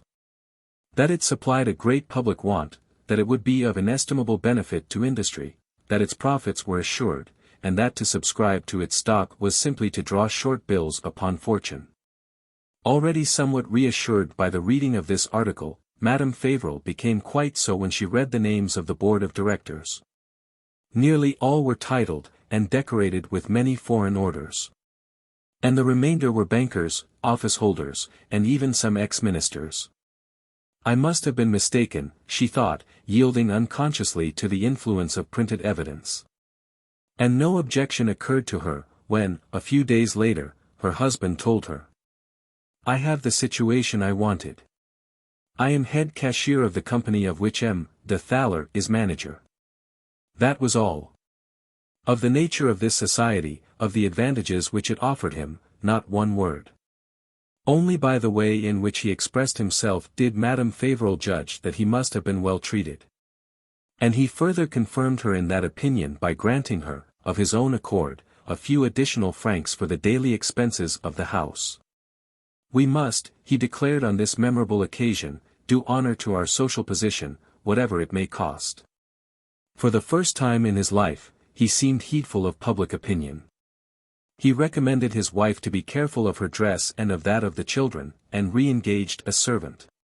He expressed the wish of enlarging their circle of acquaintances, and inaugurated his Saturday dinners, to which came assiduously, M. and Madame Desclevets, M. Chapelain the attorney, the old man Desormeaux, and a few others. As to himself, he gradually settled down into those habits from which he was never more to depart, and the chronometric regularity of which had secured him the nickname of Old Punctuality, of which he was proud. In all other respects never did a man, to such a degree, become so utterly indifferent to his wife and children. His house was for him but a mere hotel, where he slept, and took his evening meal. He never thought of questioning his wife as to the use of her time, and what she did in his absence. Provided she did not ask him for money, and was there when he came home, he was satisfied. Many women, at Madame Fauvel's age, might have made a strange use of that insulting indifference and of that absolute freedom. If she did avail herself of it, it was solely to follow one of those inspirations which can only spring in a mother's heart. The increase in the budget of the household was relatively large, but so nicely calculated, that she had not 1 cent more that she could call her own. With the most intense sorrow, she thought that her children might have to endure the humiliating privations which had made her own life wretched. They were too young yet to suffer from the paternal parsimony, but they would grow. Their desires would develop, and it would be impossible for her to grant them the most innocent satisfactions. Whilst turning over and over in her mind this distressing thought, she remembered a friend of her mother's, who kept, in the Rue St. Denis, a large establishment for the sale of hosiery and woolen goods. There, perhaps, lay the solution of the problem. She called to see the worthy woman, and, without even needing to confess the whole truth to her, she obtained sundry pieces of work, ill-paid as a matter of course, but which, by dint of close application, might be made to yield from 8 to 12 francs a week. From this time she never lost a minute, concealing her work as if it were an evil act. She knew her husband well enough to feel certain that he would break out, and swear that he spent money enough to enable his wife to live without being reduced to making a workwoman of herself. But what joy, the day when she had weighed down at the bottom of a drawer the first 20-franc piece she had earned, a beautiful gold piece, which belonged to her without contest, and which she might spend as she pleased, without having to render any account to any one. And with what pride, from week to week, she saw her little treasure swell, despite the drafts she made upon it, sometimes to buy a toy for Maxence, sometimes to add a few ribbons or trinkets to Gilbert's toilet. This was the happiest time of her life, a halt in that painful journey through which she had been dragging herself for so many years. Between her 2 children, the hours flew light and rapid as so many seconds. If all the hopes of the young girl and of the woman had withered before they had blossomed, the mother's joys at least should not fail her. Because, whilst the present sufficed to her modest ambition, the future had ceased to cause her any uneasiness. No reference had ever been made, between herself and her husband, to that famous dinner party. He never spoke to her of the Mutual Credit Society. But now and then he allowed some words or exclamations to escape, which she carefully recorded, and which betrayed a prosperous state of affairs. "That Thaler is a tough fellow," he would exclaim, "and he has the most infernal luck." And at other times, 2 or 3 more operations like the one we have just successfully wound up, and we can shut up shop. From all this, what could she conclude, if not that he was marching with rapid strides towards that fortune, the object of all his ambition? Already in the neighborhood he had that reputation to be very rich, which is the beginning of riches itself. He was admired for keeping his house with such rigid economy, for a man is always esteemed who has money, and does not spend it. He is not the man ever to squander what he has, the neighbors repeated. The persons whom he received on Saturdays believed him more than comfortably off. When M. Desclevets and M.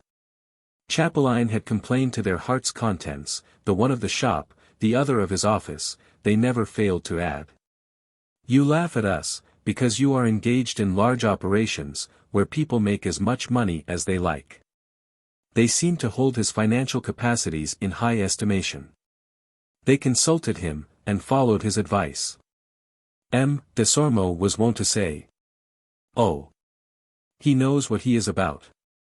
And Madame Fauvel tried to persuade herself, that, in this respect at least, her husband was a remarkable man. She attributed his silence and his distractions to the grave cares that filled his mind.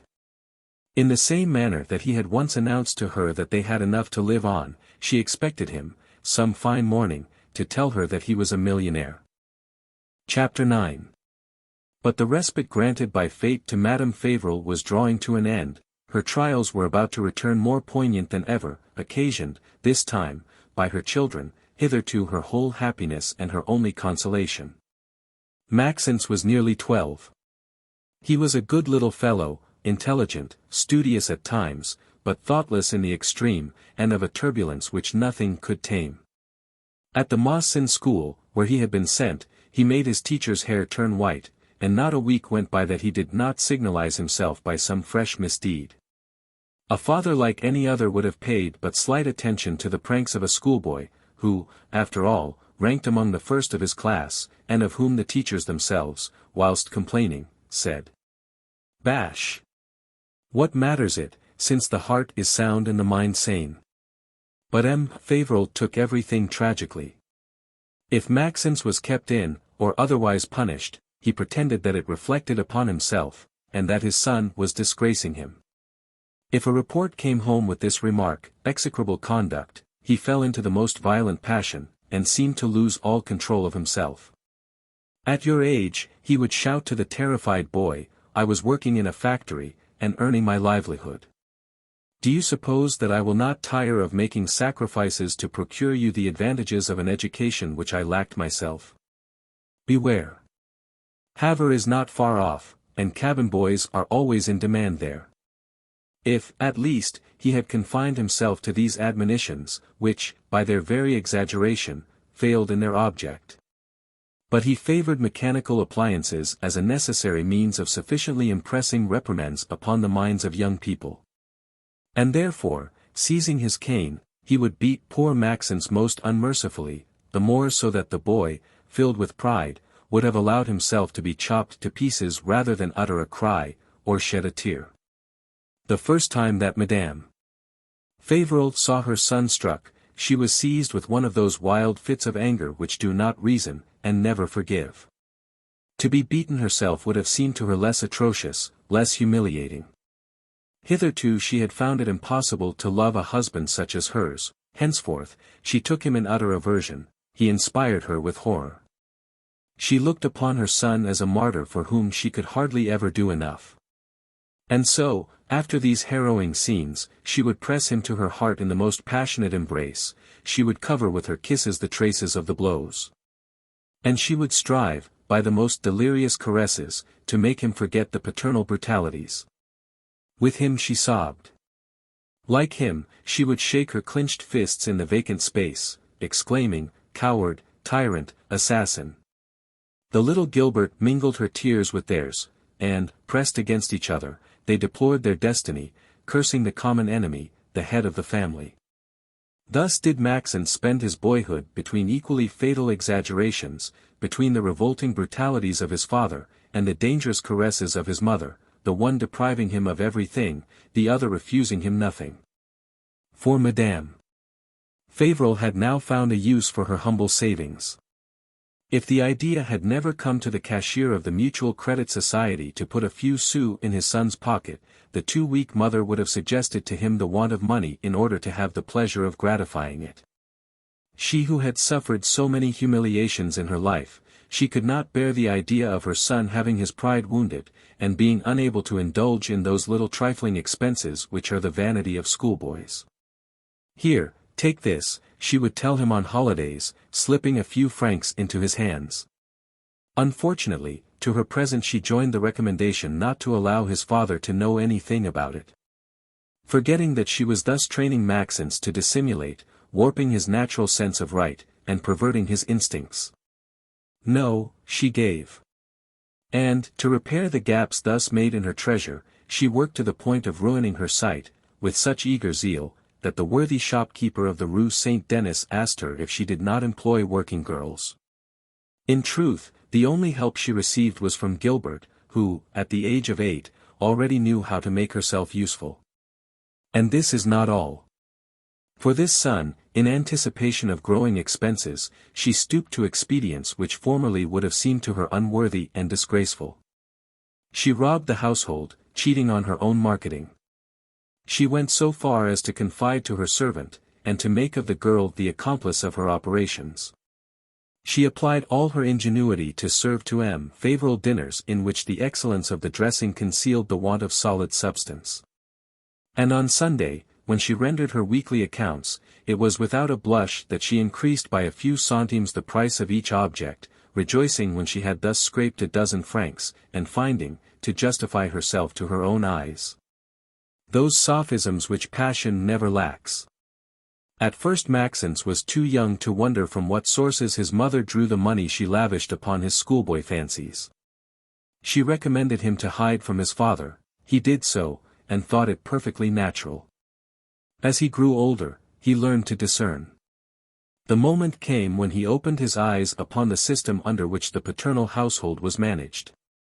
He noticed there that anxious economy which seems to betray want, and the acrimonious discussions which arose upon the inconsiderate use of a 20-franc piece. He saw his mother realize miracles of industry to conceal the shabbiness of her toilets, and resort to the most skillful diplomacy when she wished to purchase a dress for Gilbert. And, despite all this, he had at his disposition as much money as those of his comrades whose parents had the reputation to be the most opulent and the most generous. Anxious, he questioned his mother. What does it matter? She answered, blushing and confused. Is that anything to worry you? And, as he insisted. Go ahead, she said, we are rich enough. But he could hardly believe her, accustomed as he was to hear every one talk of poverty. And, as he fixed upon her his great astonished eyes. Yes, she resumed, with an imprudence which fatally was to bear its fruits, we are rich. And, if we live as you see, it is because it suits your father, who wishes to amass a still greater fortune. This was hardly an answer, and yet Maxence asked no further question. But he inquired here and there, with that patient shrewdness of young people possessed with a fixed idea. Already, at this time, M. Fauvel had in the neighborhood, and ever among his friends, the reputation to be worth at least $1 million. The Mutual Credit Society had considerably developed itself, he must, they thought, have benefited largely by the circumstance, and the profits must have swelled rapidly in the hands of so able a man, and one so noted for his rigid economy. Such is the substance of what Maxence heard, and people did not fail to add ironically, that he need not rely upon the paternal fortune to amuse himself. M. Desormeaux himself, whom he had pumped rather cleverly, had told him, whilst patting him amicably on the shoulder. If you ever need money for your frolics, young man, try and earn it. For I'll be hanged if it's the old man who'll ever supply it. Such answers complicated, instead of explaining, the problem which occupied Maxence. He observed, he watched. And at last he acquired the certainty that the money he spent was the fruit of the joint labor of his mother and sister. Ah! Why not have told me so, he exclaimed, throwing his arms around his mother's neck. Why have exposed me to the bitter regrets which I feel at this moment? By this sole word the poor woman found herself amply repaid. She admired the noblesse of her son's feelings and the kindness of his heart. Do you not understand, she told him, shedding tears of joy, do you not see, that the labor which can promote her son's pleasure is a happiness for his mother? But he was dismayed at his discovery. No matter, he said. I swear that I shall no longer scatter to the winds, as I have been doing, the money that you give me. For a few weeks, indeed, he was faithful to his pledge. But at 15 resolutions are not very stanch. The impressions he had felt wore off. He became tired of the small privations which he had to impose upon himself. He soon came to take to the letter what his mother had told him, and to prove to his own satisfaction that to deprive himself of a pleasure was to deprive her. He asked for 10 francs one day, then 10 francs another, and gradually resumed his old habits. He was at this time about leaving school. The moment has come, said M. Fauvel, for him to select a career, and support himself. Chapter 10. To think of a profession, Maxence Fauvel had not waited for the paternal warnings. Modern schoolboys are precocious, they know the strong and the weak side of life. And, when they take their degree, they already have but few illusions left. And how could it be otherwise? In the interior of the colleges is fatally found the echo of the thoughts, and the reflex of the manners, of the time. Neither walls nor keepers can avail. At the same time, as the city mud that stains their boots, the scholars bring back on their return from holidays their stock of observations and of facts. And what have they seen during the day in their families, or among their friends? Ardent cravings, insatiable appetites for luxuries, comforts, enjoyments, pleasures, contempt for patient labor, scorn for austere convictions, eager longing for money, the will to become rich at any cost. And the firm resolution to ravish fortune on the first favorable occasion. To be sure, they have dissembled in their presence, but their perceptions are keen. True, their father has told them in a grave tone, that there is nothing respectable in this world except labor and honesty. But they have caught that same father scarcely noticing a poor devil of an honest man, and bowing to the earth before some clever rascal bearing the stigma of 3 judgments, but worth 6 millions. Conclusion. Oh! They know very well how to conclude, for there are none such as young people to be logical, and to deduce the utmost consequences of a fact. They know, the most of them, that they will have to do something or other, but what? And it is then, that, during the recreations, their imagination strives to find that hitherto unknown profession which is to give them fortune without work, and freedom at the same time as a brilliant situation. They discuss and criticize freely all the careers which are open to youthful ambition. And how they laugh, if some simple fellow ventures upon suggesting some of those modest situations where they earn 150 francs a month at the start. 150 francs. Why, it's hardly as much as many a boy spends for his cigars, and his cab fares when he is late. Maxence was neither better nor worse than the rest. Like the rest he strove to discover the ideal profession which makes a man rich, and amuses him at the same time. Under the pretext that he drew nicely, he spoke of becoming a painter, calculating coolly what painting may yield, and reckoning, according to some newspaper, the earnings of Corot or Gerouin, Zime, Bouguereau, and some others, who are reaping at last the fruits of unceasing efforts and crushing labors. But, in the way of pictures, M. Vincent Fauvel appreciated only the blue vignettes of the Bank of France. "I wish no artists in my family," he said, in a tone that admitted of no reply. Maxence would willingly have become an engineer, for it's rather the style to be an engineer nowadays, but the examinations for the Polytechnic school are rather steep. Or else a cavalry officer, but the 2 years at Saint Cyr are not very gay. Or chief clerk, like M. Desormeaux, but he would have to begin by being supernumerary. Finally, after hesitating for a long time between law and medicine, he made up his mind to become a lawyer, influenced above all, by the joyous legends of the Latin Quarter. That was not exactly M. Vincent Fauvel's dream. "That's going to cost money again," he growled. The fact is, he had indulged in the fallacious hope that his son, as soon as he left college, would enter at once some business house, where he would earn enough to take care of himself. He yielded at last, however, to the persistent entreaties of his wife, and the solicitations of his friends. "Be it so," he said to Maxence, "you will study law. Only, as it cannot suit me that you should waste your days lounging in the billiard rooms of the left bank, you shall at the same time work in an attorney's office."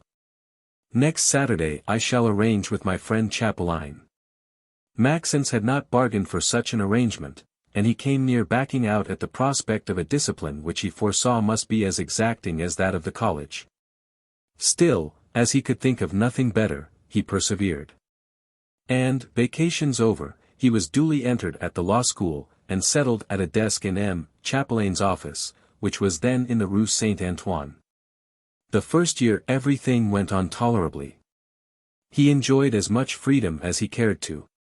His father did not allow him 1 centime for his pocket money, but the attorney, in his capacity of an old friend of the family, did for him what he had never done before for an amateur clerk, and allowed him 20 francs a month. Madame Fauvel adding to this a few 5-franc pieces, Maxence declared himself entirely satisfied. Unfortunately, with his lively imagination and his impetuous temper, no one was less fit than himself for that peaceful existence, that steady toil, the same each day, without the stimulus of difficulties to overcome, or the satisfaction of results obtained. Before long he became tired of it. He had found at the law school a number of his old schoolmates whose parents resided in the provinces, and who, consequently, lived as they pleased in the Latin Quarter. Less assiduous to the lectures than to the spring brewery and the Classerie de Lillis. 1. He envied them their joyous life, their freedom without control, their facile pleasures, their furnished rooms, and even the low eating-house where they took their meals. And, as much as possible, he lived with them and liked them. But it is not with M. Chapelain's 20 francs that it would have been possible for him to keep up with fellows, who, with superb recklessness, took on credit everything they could get, reserving the amount of their allowance for those amusements which had to be paid for in cash. But was not Madame Fauvel here? She had worked so much, the poor woman, especially since Émile Gilbert had become almost a young lady. She had so much saved, so much stinted, that her reserve, notwithstanding repeated drafts, amounted to a good round sum. When Maxence wanted 2 or 3 Napoleons, he had but a word to say, and he said it often. Thus, after a while, he became an excellent billiard player. He kept his colored meerschaum in the rack of a popular brewery. He took absinthe before dinner, and spent his evenings in the laudable effort to ascertain how many mugs of beer he could put away. Gaining in audacity, he danced at Boulier's, dined at Foy's, and at last had a mistress. So much so, that one afternoon, M. Fauvel, having to visit on business the other side of the water, found himself face to face with his son, who was coming along, a cigar in his mouth, and having on his arm a young lady, painted in superior style, and harnessed with a toilet calculated to make the cab horses rear.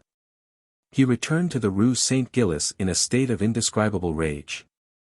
"A woman," he exclaimed in a tone of offended modesty. "A woman! He, my son!" And when that son made his appearance, looking quite sheepish, his first impulse was to resort to his former mode of correction. But Maxence was now over 19 years of age. At the sight of the uplifted cane, he became whiter than his shirt. And, wrenching it from his father's hands, he broke it across his knees, threw the pieces violently upon the floor, and sprang out of the house. "He shall never again set his foot here!" screamed the cashier of the Mutual Credit, thrown beside himself by an act of resistance which seemed to him unheard of. "I banish him. Let his clothes be packed up, and taken to some hotel. I never want to see him again." "For a long time, madame." Fauvel and Gilbert fairly dragged themselves at his feet, before he consented to recall his determination. "He will disgrace us all," he kept repeating, seeming unable to understand that it was himself who had, as it were, driven Maxence on to the fatal road which he was pursuing. Forgetting that the absurd severities of the father prepared the way for the perilous indulgence of the mother, unwilling to own that the head of a family has other duties besides providing food and shelter for his wife and children, and that a father has but little right to complain who has not known how to make himself the friend and the adviser of his son. At last, after the most violent recriminations, he forgave, in appearance at least. But the scales had dropped from his eyes. He started in quest of information, and discovered startling enormities. He heard from M. Chapelain that Maxence remained whole weeks at a time without appearing at the office. If he had not complained before, it was because he had yielded to the urgent entreaties of Madame Fauvel. And he was now glad, he added, of an opportunity to relieve his conscience by a full confession. Thus the cashier discovered, one by one, all his son's tricks. He heard that he was almost unknown at the law school, that he spent his days in the cafés, and that, in the evening, when he believed him in bed and asleep, he was in fact running out to theatres and to balls. Ah! That's the way, is it? He thought. Ah, my wife and children are in league against me, the master. Very well, we'll see. Chapter 11. From that morning war was declared. From that day commenced in the Rue Saint-Gilles one of those domestic dramas which are still awaiting their Molière, a drama of distressing vulgarity and sickening realism, but poignant, nevertheless. For it brought into action tears, blood, and a savage energy. M. Fauvel thought himself sure to win. For did he not have the key of the cash, and is not the key of the cash the most formidable weapon in an age where everything begins and ends with money? Nevertheless, he was filled with irritating anxieties. He who had just discovered so many things which he did not even suspect a few days before, he could not discover the source whence his son drew the money which flowed like water from his prodigal hands. He had made sure that Maxence had no debts. And yet it could not be with M. Chapelain's monthly 20 francs that he fed his frolics. Madame Fauvel and Gilbert, subjected separately to a skillful interrogatory, had managed to keep inviolate the secret of their mercenary labor. The servant, shrewdly questioned, had said nothing that could in any way cause the truth to be suspected. Here was, then, a mystery, and M. Fauvel's constant anxiety could be read upon his knitted brows during his brief visits to the house. That is, during dinner. From the manner in which he tasted his soup, it was easy to see that he was asking himself whether that was real soup, and whether he was not being imposed upon. From the expression of his eyes, it was easy to guess this question constantly present to his mind. They are robbing me evidently, but how do they do it? And he became distrustful, fussy, and suspicious, to an extent that he had never been before. It was with the most insulting precautions that he examined every Sunday his wife's accounts. He took a look at the grocer's, and settled it himself every month. He had the butcher's bills sent to him in duplicate. He would inquire the price of an apple as he peeled it over his plate, and never failed to stop at the fruiterer's and ascertain that he had not been deceived. But it was all in vain. And yet he knew that Maxence always had in his pocket 2 or 3 5-franc pieces. "Where do you steal them?" he asked him one day. "I save them out of my salary," boldly answered the young man. Exasperated, M. Fauvel wished to make the whole world take an interest in his investigations. And one Saturday evening, as he was talking with his friends, M. Chapelain, the worthy Desclevets, and old man Desormeaux, pointing to his wife and daughter. "Those D.D. women rob me," he said, "for the benefit of my son, and they do it so cleverly that I can't find out how. They have an understanding with the shopkeepers, who are but licensed thieves, and nothing is eaten here that they don't make me pay double its value." M. Chapelain made an ill-concealed grimace, whilst M. Desclevets sincerely admired a man who had courage enough to confess his meanness. But M. Desormeaux never minced things. "Do you know, friend Vincent," he said, "that it requires a strong stomach to take dinner with a man who spends his time calculating the cost of every mouthful that his guests swallow?" M. Fauvel turned red in the face. "It is not the expense that I deplore," he replied, "but the duplicity. I am rich enough, thank heaven, not to begrudge a few francs, and I would gladly give to my wife twice as much as she takes, if she would only ask it frankly. But that was a lesson. Hereafter he was careful to dissimulate, and seemed exclusively occupied in subjecting his son to a system of his invention, the excessive rigor of which would have upset a steadier one than he. He demanded of him daily written attestations of his attendance both at the law school and at the lawyer's office. He marked out the itinerary of his walks for him, and measured the time they required, within a few minutes. Immediately after dinner he shut him up in his room, under lock and key, and never failed, when he came home at 10 o'clock to make sure of his presence. He could not have taken steps better calculated to exalt still more Madame Fauvel's blind tenderness. When she heard that Maxence had a mistress, she had been rudely shocked in her most cherished feelings. It is never without a secret jealousy that a mother discovers that a woman has robbed her of her son's heart. She had retained a certain amount of spite against him on account of disorders, which, in her candor, she had never suspected. She forgave him everything when she saw of what treatment he was the object. She took sides with him, believing him to be the victim of a most unjust persecution. In the evening, after her husband had gone out, Gilbert and herself would take their sewing, sit in the hall outside his room, and converse with him through the door. Never had they worked so hard for the shopkeeper in the Rue Saint-Denis. Some weeks they earned as much as 25 or 30 francs. But Maxence's patience was exhausted. And one morning he declared resolutely that he would no longer attend the law school, that he had been mistaken in his vocation, and that there was no human power capable to make him return to M. Chapelain's. "And where will you go?" exclaimed his father. "Do you expect me eternally to supply your wants?"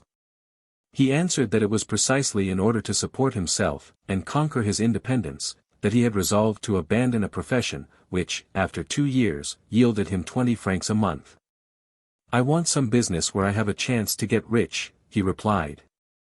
"I would like to enter a banking house, or some great financial establishment." Madame Fauvel jumped at the idea. "That's a fact," she said to her husband. "Why couldn't you find a place for our son at the Mutual Credit? There he would be under your own eyes. Intelligent as he is, backed by M. de Thaler and yourself, he would soon earn a good salary." M. Fauvel knit his brows. "That I shall never do," he uttered. "I have not sufficient confidence in my son. I cannot expose myself to have him compromise the consideration which I have acquired for myself." And, revealing to a certain extent the secret of his conduct.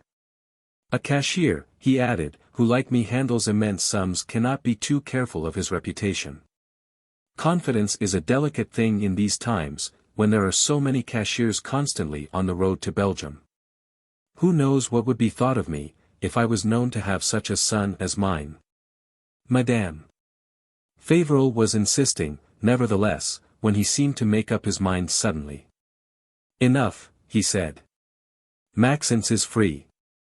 I allow him 2 years to establish himself in some position.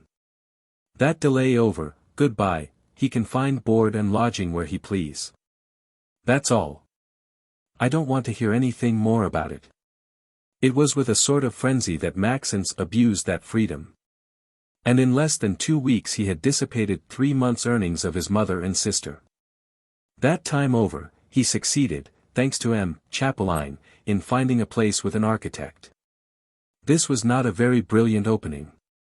And the chances were, that he might remain a clerk all his life.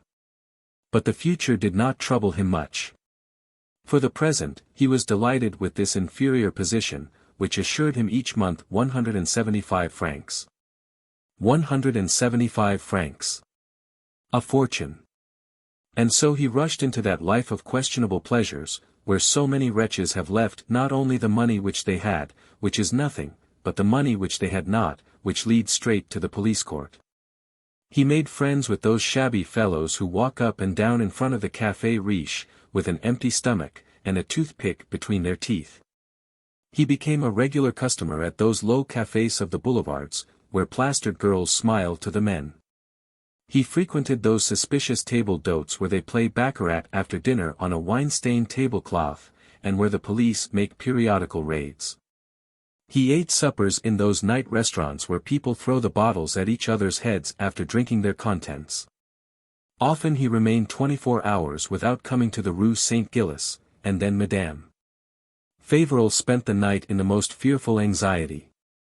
Then, suddenly, at some hour when he knew his father to be absent, he would appear, and, taking his mother to one side, "I very much want a few louis," he would say in a sheepish tone.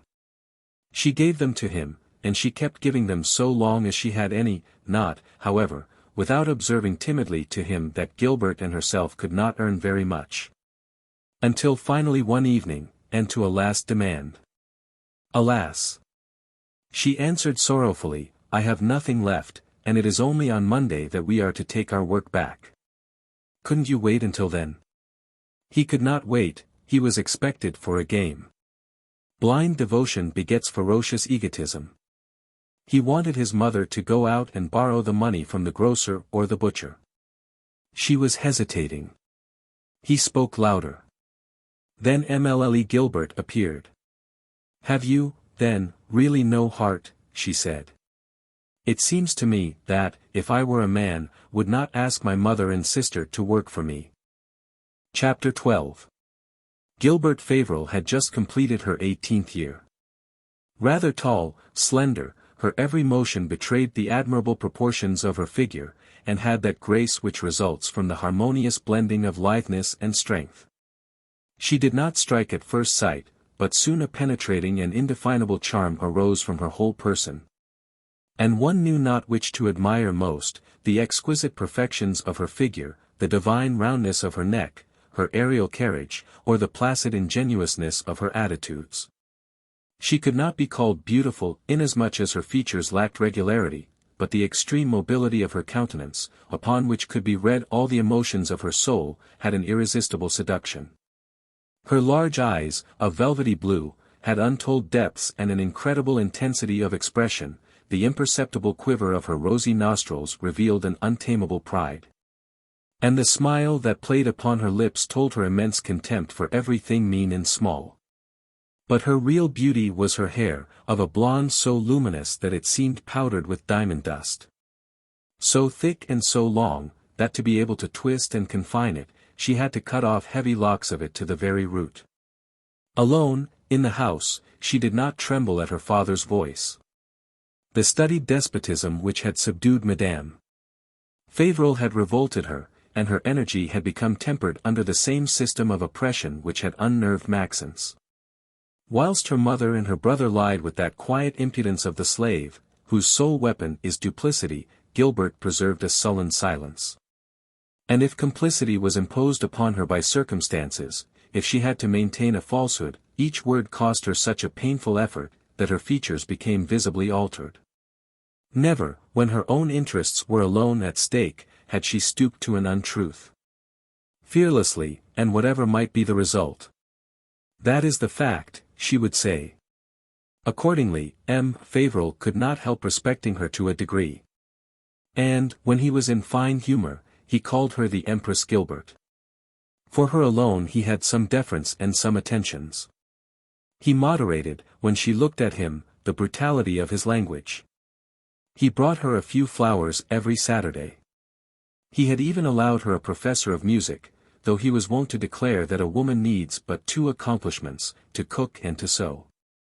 But she had insisted so much, that he had at last discovered for her, in an attic of the Rue du Pot-à-la-Mule, an old Italian master, the Signor Gismondo Puliai, a sort of unknown genius, for whom 30 francs a month were a fortune. And who conceived a sort of religious fanaticism for his pupil. Though he had always refused to write a note, he consented, for her sake, to fix the melodies that buzzed in his cracked brain, and some of them proved to be admirable. He dreamed to compose for her an opera that would transmit to the most remote generations the name of Gismondo Puliai. The Signora Gilbert is the very goddess of music, he said to M. Fauvel, with transports of enthusiasm, which intensified still his frightful accent. The cashier of the Mutual Credit Society shrugged his shoulders, answering that there is no harmony for a man who spends his days listening to the exciting music of golden coins. In spite of which his vanity seemed highly gratified, when on Saturday evenings, after dinner, Emile Gilbert sat at the piano, and Madame Desclevets, suppressing a yawn, would exclaim, "What remarkable talent the dear child has!" The young girl had, then, a positive influence, and it was to her entreaties alone, and not to those of his wife, that he had several times forgiven Maxence. He would have done much more for her, had she wished it. But she would have been compelled to ask, to insist, to beg. And it's humiliating, she used to say. Sometimes Madame Fauvel scolded her gently, saying that her father would certainly not refuse her one of those pretty toilets which are the ambition and the joy of young girls. But she. It is much less mortification to me to wear these rags than to meet with a refusal, she replied. I am satisfied with my dresses. With such a character, surrounded, however, by a meek resignation, and an unalterable sang-froid, she inspired a certain respect to both her mother and her brother, who admired in her an energy of which they felt themselves incapable. And when she appeared, and commenced reproaching him in an indignant tone of voice, with the baseness of his conduct, and his insatiate demands, Maxence was almost stunned. I did not know, he commenced, turning as red as fire. She crushed him with a look of mingled contempt and pity, and, in an accent of haughty irony. Indeed, she said, you do not know whence the money comes that you extort from our mother. And holding up her hand, still remarkably handsome, though slightly deformed by the constant handling of the needle. The fourth finger of the right hand bent by the thread, and the forefinger of the left tattooed and lacerated by the needle.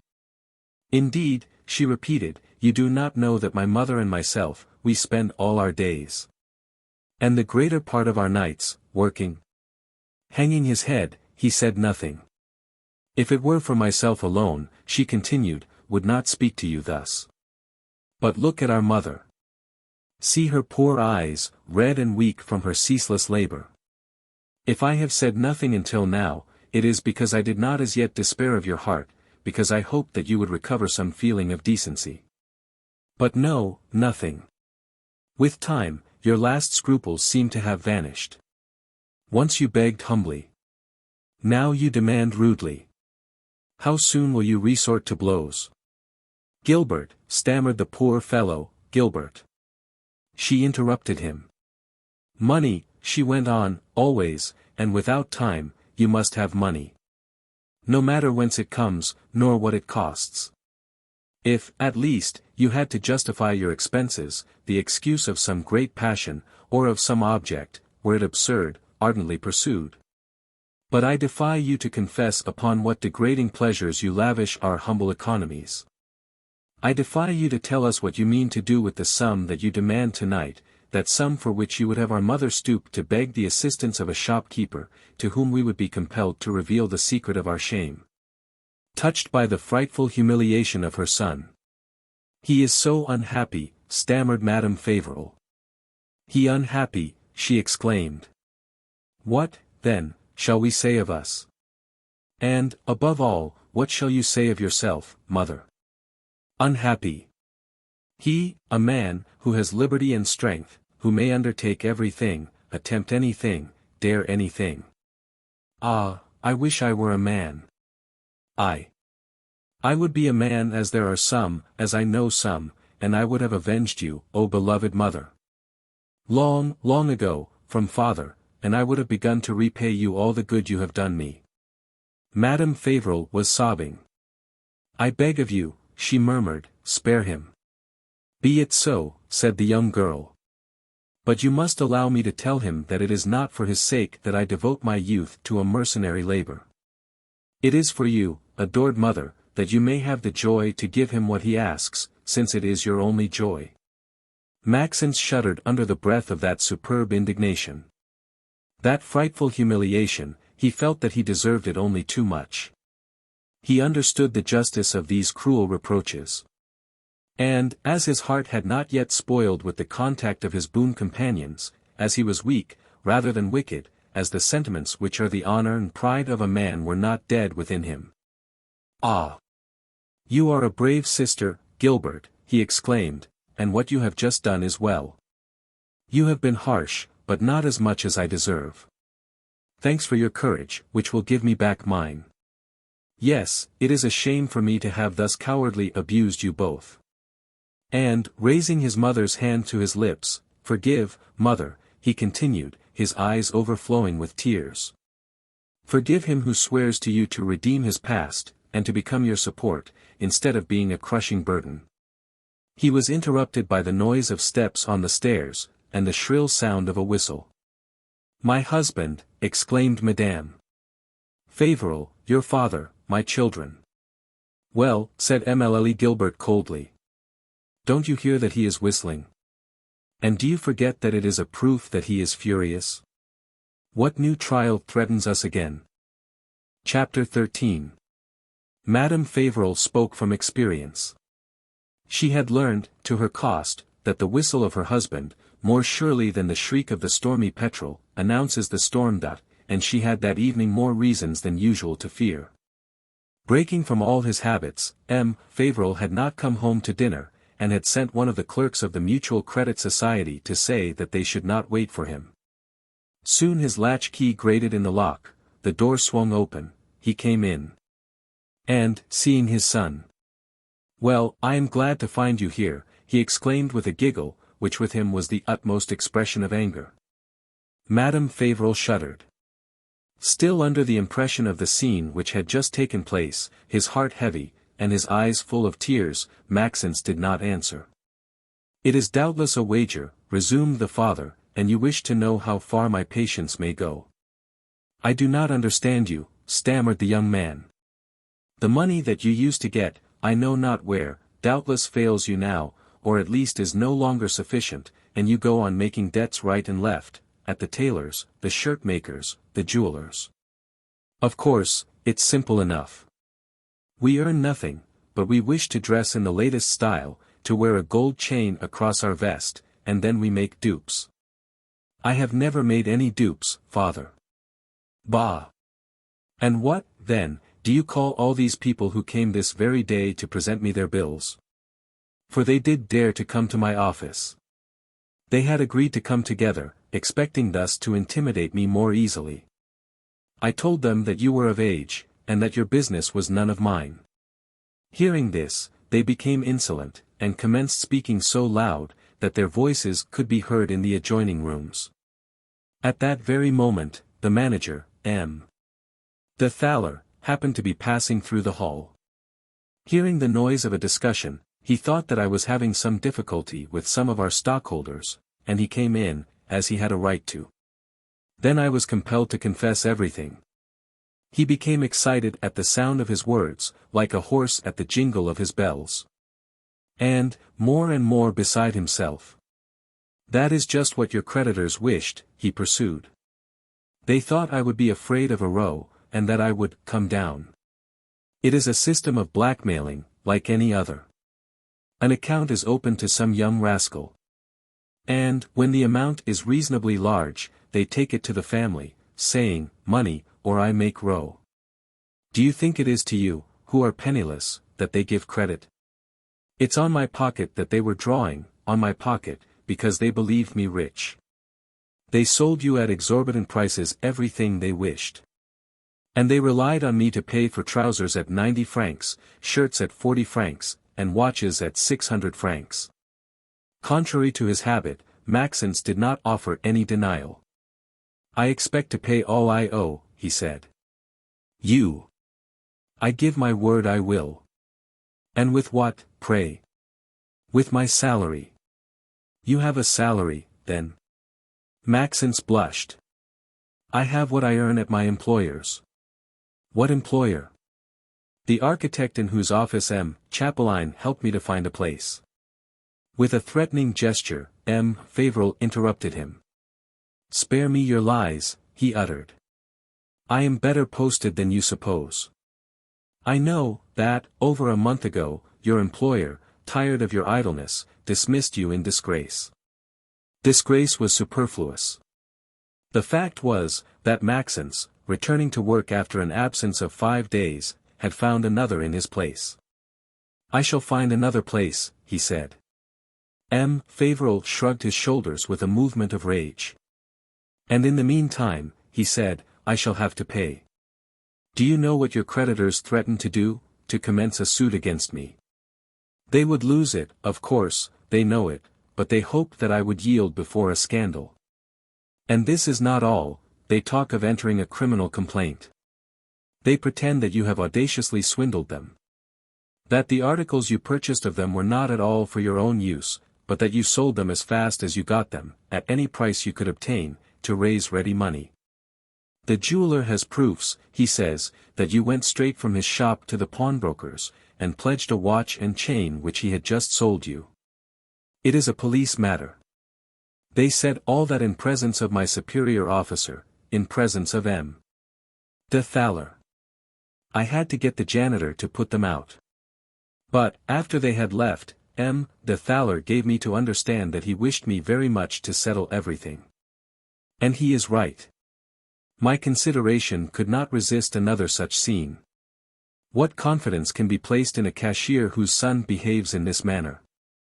How can a key of a safe containing millions be left with a man whose son would have been dragged into the police courts? In a word, I am at your mercy. In a word, my honor, my position, my fortune, rest upon you. As often as it may please you to make debts, you can make them, and I shall be compelled to pay. Gathering all his courage. You have been sometimes very harsh with me, father, commenced Maxence, and yet I will not try to justify my conduct. I swear to you, that hereafter you shall have nothing to fear from me. I fear nothing, uttered M. Fauvel with a sinister smile. I know the means of placing myself beyond the reach of your follies, and I shall use them. I assure you, father, that I have taken a firm resolution. Oh!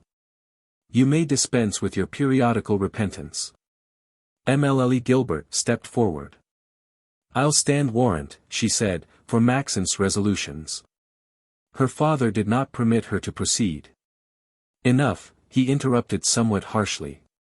Mind your own business, Gilbert. I have to speak to you too. To me, father? Yes. He walked up and down 3 or 4 times through the parlor, as if to calm his irritation. Then planting himself straight before his daughter, his arms folded across his breast. You are 18 years of age, he said, that is to say, it is time to think of your marriage. An excellent match offers itself. She shuddered, stepped back, and, redder than a peony. A match, she repeated in a tone of immense surprise. Yes, and which suits me. But I do not wish to marry, father. All young girls say the same thing. And, as soon as a pretender offers himself, they are delighted. Mine is a fellow of 26, quite good-looking, amiable, witty, and who has had the greatest success in society. Father, I assure you that I do not wish to leave mother. Of course not. He is an intelligent, hard-working man, destined, everybody says, to make an immense fortune. Although he is rich already, for he holds a controlling interest in a stockbroker's firm, he works as hard as any poor devil. I would not be surprised to hear that he makes 500,000 francs a year. His wife will have her carriage, her box at the opera, diamonds, and dresses as handsome as Émile de Thaler's. What do I care for such things? It's understood. I'll present him to you on Saturday. But Émile Gilbert was not one of those young girls who allow themselves, through weakness or timidity, to become engaged, and so far engaged, that later, they can no longer withdraw. A discussion being unavoidable, she preferred to have it out at once. A presentation is absolutely useless, father, she declared resolutely. Because? I have told you that I did not wish to marry. But if it is my will, I am ready to obey you in everything except that. In that as in everything else, interrupted the cashier of the Mutual Credit in a thundering voice. And, casting upon his wife and children a glance full of defiance and threats. In that, as in everything else, he repeated, because I am the master, and I shall prove it. Yes, I will prove it. For I am tired to see my family leagued against my authority. And out he went, slamming the door so violently, that the partitions shook. You are wrong to resist your father thus, murmured the weak Madame Fauvel. The fact is, that the poor woman could not understand why her daughter refused the only means at her command to break off with her miserable existence. Let him present you this young man, she said. You might like him. I am sure I shall not like him. She said this in such a tone, that the light suddenly flashed upon Madame Fauvel's mind. Heavens, she murmured. Gilbert, my darling child, have you then a secret which your mother does not know? Chapter 14. Yes, Emily Gilbert had her secret, a very simple one, though, chaste, like herself, and one of those which, as the old women say, must cause the angels to rejoice. The spring of that year having been unusually mild, Madame Fauvel and her daughter had taken the habit of going daily to breathe the fresh air in the Place Royale. They took their work with them, crochet or knitting, so that this salutary exercise did not in any way diminish the earnings of the week. It was during these walks that Emily Gilbert had at last noticed a young man, unknown to her, whom she met every day at the same place. Tall and robust, he had a grand look, notwithstanding his modest clothes, the exquisite neatness of which betrayed a sort of respectable poverty. He wore his full beard, and his proud and intelligent features were lighted up by a pair of large black eyes, of those eyes whose straight and clear look disconcerts hypocrites and knaves. He never failed, as he passed by Emily Gilbert, to look down, or turn his head slightly away, and in spite of this, in spite of the expression of respect which she had detected upon his face, she could not help blushing. Which is absurd, she thought. For after all, what on earth do I care for that young man? The infallible instinct, which is the experience of inexperienced young girls, told her that it was not chance alone that brought this stranger in her way. But she wished to make sure of it. She managed so well, that each day of the following week, the hour of their walk was changed. Sometimes they went out at noon, sometimes after 4 o'clock. But, whatever the hour, Emily Gilbert, as she turned the corner of the Rue de Minims, noticed her unknown admirer under the arcades, looking in some shop window, and watching out of the corner of his eye. As soon as she appeared, he left his post, and hurried fast enough to meet her at the gate of the place. It is a persecution, thought Emily Gilbert. How, then, had she not spoken of it to her mother? Why had she not said anything to her the day, when, happening, to look out of the window, she saw her persecutor passing before the house, or evidently looking in her direction? Am I losing my mind? She thought, seriously irritated against herself. I will not think of him any more. And yet she was thinking of him, when one afternoon, as her mother and herself were working, sitting upon a bench, she saw the stranger come and sit down not far from them. He was accompanied by an elderly man with long white mustaches, and wearing the rosette of the Legion of Honor. This is an insolence, thought the young girl, whilst seeking a pretext to ask her mother to change their seats. But already had the young man and his elderly friend seated themselves, and so arranged their chairs, that Emily Gilbert could not miss a word of what they were about to say. It was the young man who spoke first. You know me as well as I know myself, my dear Count, he commenced, you who were my poor father's best friend, you who dandled me upon your knees when I was a child, and who has never lost sight of me. Which is to say, my boy, that I answer for you as for myself, put in the old man. But go on. I am 26 years old. My name is Yves Marius Genus de Trégars. My family, which is one of the oldest of Brittany, is allied to all the great families. Perfectly exact, remarked the old gentleman. Unfortunately, my fortune is not on a par with my nobility. When my mother died, in 1856, my father, who worshipped her, could no longer bear, in the intensity of his grief, to remain at the Château de Trégars where he had spent his whole life. He came to Paris, which he could well afford, since we were rich then, but unfortunately, made acquaintances who soon inoculated him with the fever of the age. They proved to him that he was mad to keep lands which barely yielded him 40,000 francs a year, and which he could easily sell for 2 millions. Which amount, invested merely at 5%, would yield him an income of 100,000 francs. He therefore sold everything, except our patrimonial homestead on the road from Quimper to Audierne, and rushed into speculations. He was rather lucky at first. But he was too honest and too loyal to be lucky long. An operation in which he became interested early in 1869 turned out badly. His associates became rich. But he, I know not how, was ruined, and came near being compromised. He died of grief a month later. The old soldier was nodding his assent. "Very well, my boy," he said. "But you are too modest, and there's a circumstance which you neglect. You had a right, when your father became involved in these troubles, to claim and retain your mother's fortune, that is, some 30,000 francs a year. Not only you did not do so, but you gave up everything to his creditors. You sold the domain of Trégars, except the old castle and its park, and paid over the proceeds to them, so that, if your father did die ruined, at least he did not owe a cent.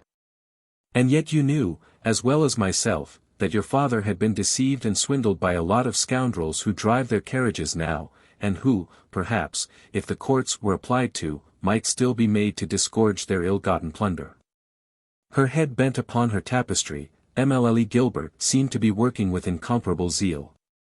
The truth is, she knew not how to conceal the blushes on her cheeks, and the trembling of her hands. She had something like a cloud before her eyes. And she drove her needle at random. She scarcely preserved enough presence of mind to reply to Madame Fauvel, who, not noticing anything, spoke to her from time to time. Indeed, the meaning of this scene was too clear to escape her. They have had an understanding, she thought, and it is for me alone that they are speaking. Meantime, Marius de Trégars was going on. "I should lie, my old friend, were I to say that I was indifferent to our ruin. Philosopher though one may be, it is not without some pangs that one passes from a sumptuous hotel to a gloomy garret. But what grieved me most of all was that I saw myself compelled to give up the labors which had been the joy of my life, and upon which I had founded the most magnificent hopes. A positive vocation, stimulated further by the accidents of my education, had led me to the study of physical sciences. For several years, I had applied all I have of intelligence and energy to certain investigations in electricity. To convert electricity into an incomparable motive power which would supersede steam, such was the object I pursued without pause. Already, as you know, although quite young, I had obtained results which had attracted some attention in the scientific world. I thought I could see the last of a problem, the solution of which would change the face of the globe. Ruin was the death of my hopes, the total loss of the fruits of my labors, for my experiments were costly, and it required money, much money, to purchase the products which were indispensable to me, and to construct the machines which I contrived. And I was about being compelled to earn my daily bread. I was on the verge of despair, when I met a man whom I had formerly seen at my father's, and who had seemed to take some interest in my researches, a speculator named Marcolet. But it is not at the Bourse that he operates. Industry is the field of his labors. Ever on the lookout for those obstinate inventors who are starving to death in their garrets, he appears to them at the hour of supreme crisis, he pities them, encourages them, consoles them, helps them, and almost always succeeds in becoming the owner of their discovery. Sometimes he makes a mistake, and then all he has to do is to put a few thousand francs to the debit of profit or loss. But, if he has judged right, then he counts his profits by hundreds of thousands, and how many patents does he work thus? Of how many inventions does he reap the results which are a fortune, and the inventors of which have no shoes to wear? Everything is good to him. And he defends with the same avidity a cough syrup, the formula of which he has purchased of some poor devil of a druggist, and an improvement to the steam engine, the patent for which has been sold to him by an engineer of genius. And yet Marcolet is not a bad man. Seeing my situation, he offered me a certain yearly sum to undertake some studies of industrial chemistry which he indicated to me. I accepted. And the very next day I hired a small basement in the Rue de Tournelles, where I set up my laboratory, and went to work at once. That was a year ago. Marcolet must be satisfied. I have already found for him a new shade for dyeing silk, the cost price of which is almost nothing. As to me, I have lived with the strictest economy, devoting all my surplus earnings to the prosecution of the problem, the solution of which would give me both glory and fortune. Palpitating with inexpressible emotion, Émile Gilbert was listening to this young man, unknown to her a few moments since, and whose whole history she now knew as well as if she had always lived near him, for it never occurred to her to suspect his sincerity. No voice had ever vibrated to her ear like this voice, whose grave sonorousness stirred within her strange sensations, and legions of thoughts which she had never suspected. She was surprised at the accent of simplicity with which he spoke of the illustriousness of his family, of his past opulence, of his obscure labors, and of his exalted hopes. She admired the superb disregard for money which beamed forth in his every word. Here was then one man, at least, who despised that money before which she had hitherto seen all the people she knew prostrated in abject worship. After a pause of a few moments, Marius de Trégars, still addressing himself apparently to his aged companion, went on. I repeat it, because it is the truth, my old friend, this life of labor and privation, so new to me, was not a burden. Calm, silence, the constant exercise of all the faculties of the intellect, have charms which the vulgar can never suspect. I was happy to think, that, if I was ruined, it was through an act of my own will. I found a positive pleasure in the fact that I, the Marquis de Trégars, who had 100,000 a year, I must the next moment go out in person to the bakers and the greengrocers to purchase my supplies for the day. I was proud to think that it was to my labor alone, to the work for which I was paid by Marcolette, that I owed the means of prosecuting my task. And, from the summits where I was carried on the wings of science, I took pity on your modern existence, on that ridiculous and tragical medley of passions, interests, and cravings. That struggle without truce or mercy, whose law is, woe to the weak, in which whosoever falls is trampled under feet. Sometimes, however, like a fire that has been smoldering under the ashes, the flame of youthful passions blazed up within me. I had hours of madness, of discouragement, of distress, during which solitude was loathsome to me. But I had the faith which raises mountains, faith in myself and my work. And soon, tranquilized, I would go to sleep in the purple of hope, beholding in the vista of the distant future the triumphal arches erected to my success. Such was my situation, when, one afternoon in the month of February last, after an experiment upon which I had founded great hopes, and which had just miserably failed, I came here to breathe a little fresh air. It was a beautiful spring day, warm and sunny. The sparrows were chirping on the branches, swelled with sap, bands of children were running along the alleys, filling the air with their joyous screams. I was sitting upon a bench, ruminating over the causes of my failure, when two ladies passed by me, one somewhat aged, the other quite young. They were walking so rapidly, that I hardly had time to see them. But the young lady's step, the noble simplicity of her carriage, had struck me so much, that I rose to follow her with the intention of passing her, and then walking back to have a good view of her face. I did so, and I was fairly dazzled. At the moment when my eyes met hers, a voice rose within me, crying that it was all over now, and that my destiny was fixed. I remember, my dear boy, remarked the old soldier in a tone of friendly raillery. For you came to see me that night, and I had not seen you for months before.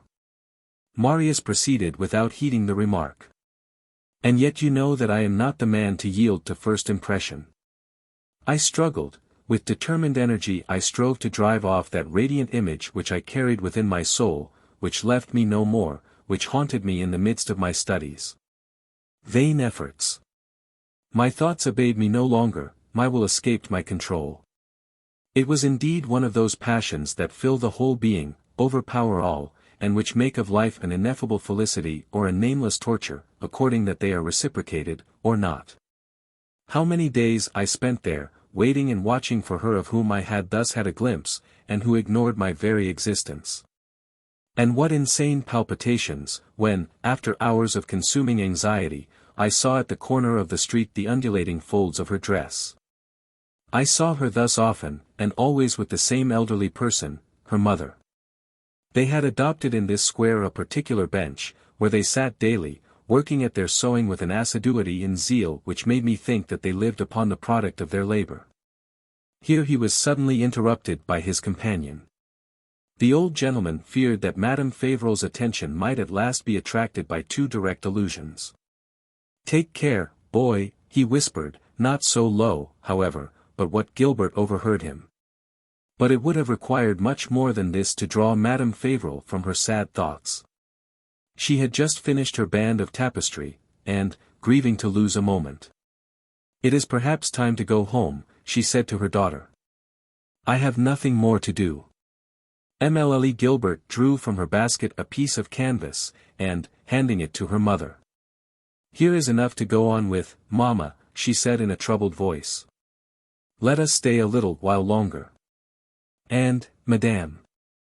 Fauvel having resumed her work, Marius proceeded. "The thought that she whom I loved was poor delighted me. Was not this similarity of positions a link between us? I felt a childish joy to think that I would work for her and for her mother, and that they would be indebted to me for their ease and comfort in life. But I am not one of those dreamers who confide their destiny to the wings of a chimera. Before undertaking anything, I resolved to inform myself. Alas! At the first words that I heard, all my fine dreams took wings. I heard that she was rich, very rich. I was told that her father was one of those men whose rigid probity surrounds itself with austere and harsh forms. He owed his fortune, I was assured, to his sole labor, but also to prodigies of economy in the most severe privations. He professed a worship, they said, for that gold that had cost him so much, and he would never give the hand of his daughter to a man who had no money. This last comment was useless. Above my actions, my thoughts, my hopes, higher than all, soars my pride. Instantly I saw an abyss opening between me and her whom I love more than my life, but less than my dignity. When a man's name is Genus de Trégars, he must support his wife, were it by breaking stones. And the thought that I owed my fortune to the woman I married would make me execrate her. You must remember, my old friend, that I told you all this at the time. You thought, too, that it was singularly impertinent, on my part, thus to flare up in advance, because, certainly a millionaire does not give his daughter to a ruined nobleman in the pay of Marcolet, the patent broker. To a poor devil of an inventor, who is building the castles of his future upon the solution of a problem which has been given up by the most brilliant minds.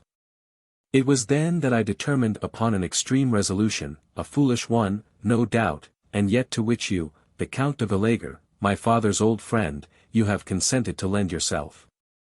I thought that I would address myself to her alone, and that she would at least know what great, what immense love she had inspired.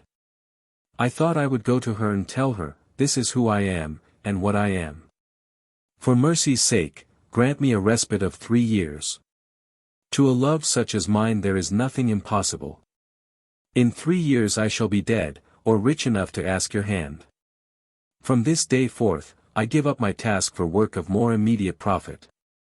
The arts of industry have treasures for successful inventors. If you could only read in my soul, you would not refuse me the delay I am asking. Forgive me. One word, for mercy's sake, only one. It is my sentence that I am awaiting.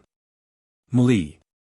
Gilbert's thoughts were in too great a state of confusion to permit her to think of being offended at this extraordinary proceeding. She rose, quivering, and addressing herself to Madame Fauvel. "Come, mother," she said, "come, I feel that I have taken cold. I must go home and think. Tomorrow, yes, tomorrow, we will come again." Deep as Madame Fauvel was plunged in her meditations, and 1,000 miles as she was from the actual situation, it was impossible that she should not notice the intense excitement under which her daughter labored, the alteration of her features, and the incoherence of her words. "What is the matter?" she asked, somewhat alarmed. "What are you saying?" "I feel unwell," answered her daughter in a scarcely audible voice, "quite unwell." "Come, let us go home." As soon as they reached home, Mli. Gilbert took refuge in her own room. She was in haste to be alone, to recover her self-possession, to collect her thoughts, more scattered than dry leaves by a storm wind. It was a momentous event which had just suddenly fallen in her life, so monotonous and so calm, an inconceivable, startling event, the consequences of which were to weigh heavily upon her entire future. Staggering still, she was asking herself if she was not the victim of an hallucination, and if really there was a man who had dared to conceive and execute the audacious project of coming thus under the eyes of her mother, of declaring his love, and of asking her in return a solemn engagement. But what stupefied her more still, what confused her, was that she had actually endured such an attempt. Under what despotic influence had she, then, fallen?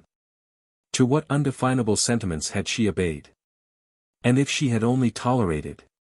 But she had done more, she had actually encouraged. By detaining her mother when she wished to go home, and she had detained her, had she not said to this unknown, "Go on, I allow it, I am listening." And he had gone on. And she, at the moment of returning home, she had engaged herself formally to reflect, and to return the next day at a stated hour to give an answer. In a word, she had made an appointment with him. It was enough to make her die of shame. And, as if she had needed the sound of her own words to convince herself of the reality of the fact, she kept repeating loud, "I have made an appointment, I, Gilbert, with a man whom my parents do not know, and of whose name I was still ignorant yesterday." And yet she could not take upon herself to be indignant at the imprudent boldness of her conduct. The bitterness of the reproaches which she was addressing to herself was not sincere. She felt it so well, that at last, "Such hypocrisy is unworthy of me," she exclaimed, "since now, still, and without the excuse of being taken by surprise, I would not act otherwise." The fact is, the more she pondered, the less she could succeed in discovering even the shadow of any offensive intention in all that Marius de Trégars had said. By the choice of his confidant, an old man, a friend of his family, a man of the highest respectability, he had done all in his power to make his step excusable. It was impossible to doubt his sincerity, to suspect the fairness of his intentions. Émile Gilbert, better than almost any other young girl, could understand the extreme measure resorted to by M. de Trégars. By her own pride she could understand his. No more than he, in his place, would she have been willing to expose herself to a certain refusal. What was there, then, so extraordinary in the fact of his coming directly to her, in his exposing to her frankly and loyally his situation, his projects, and his hopes? Good heavens! She thought, horrified at the sentiments which she discovered in the deep recesses of her soul, good heavens! I hardly know myself any more. Here I am actually approving what he has done.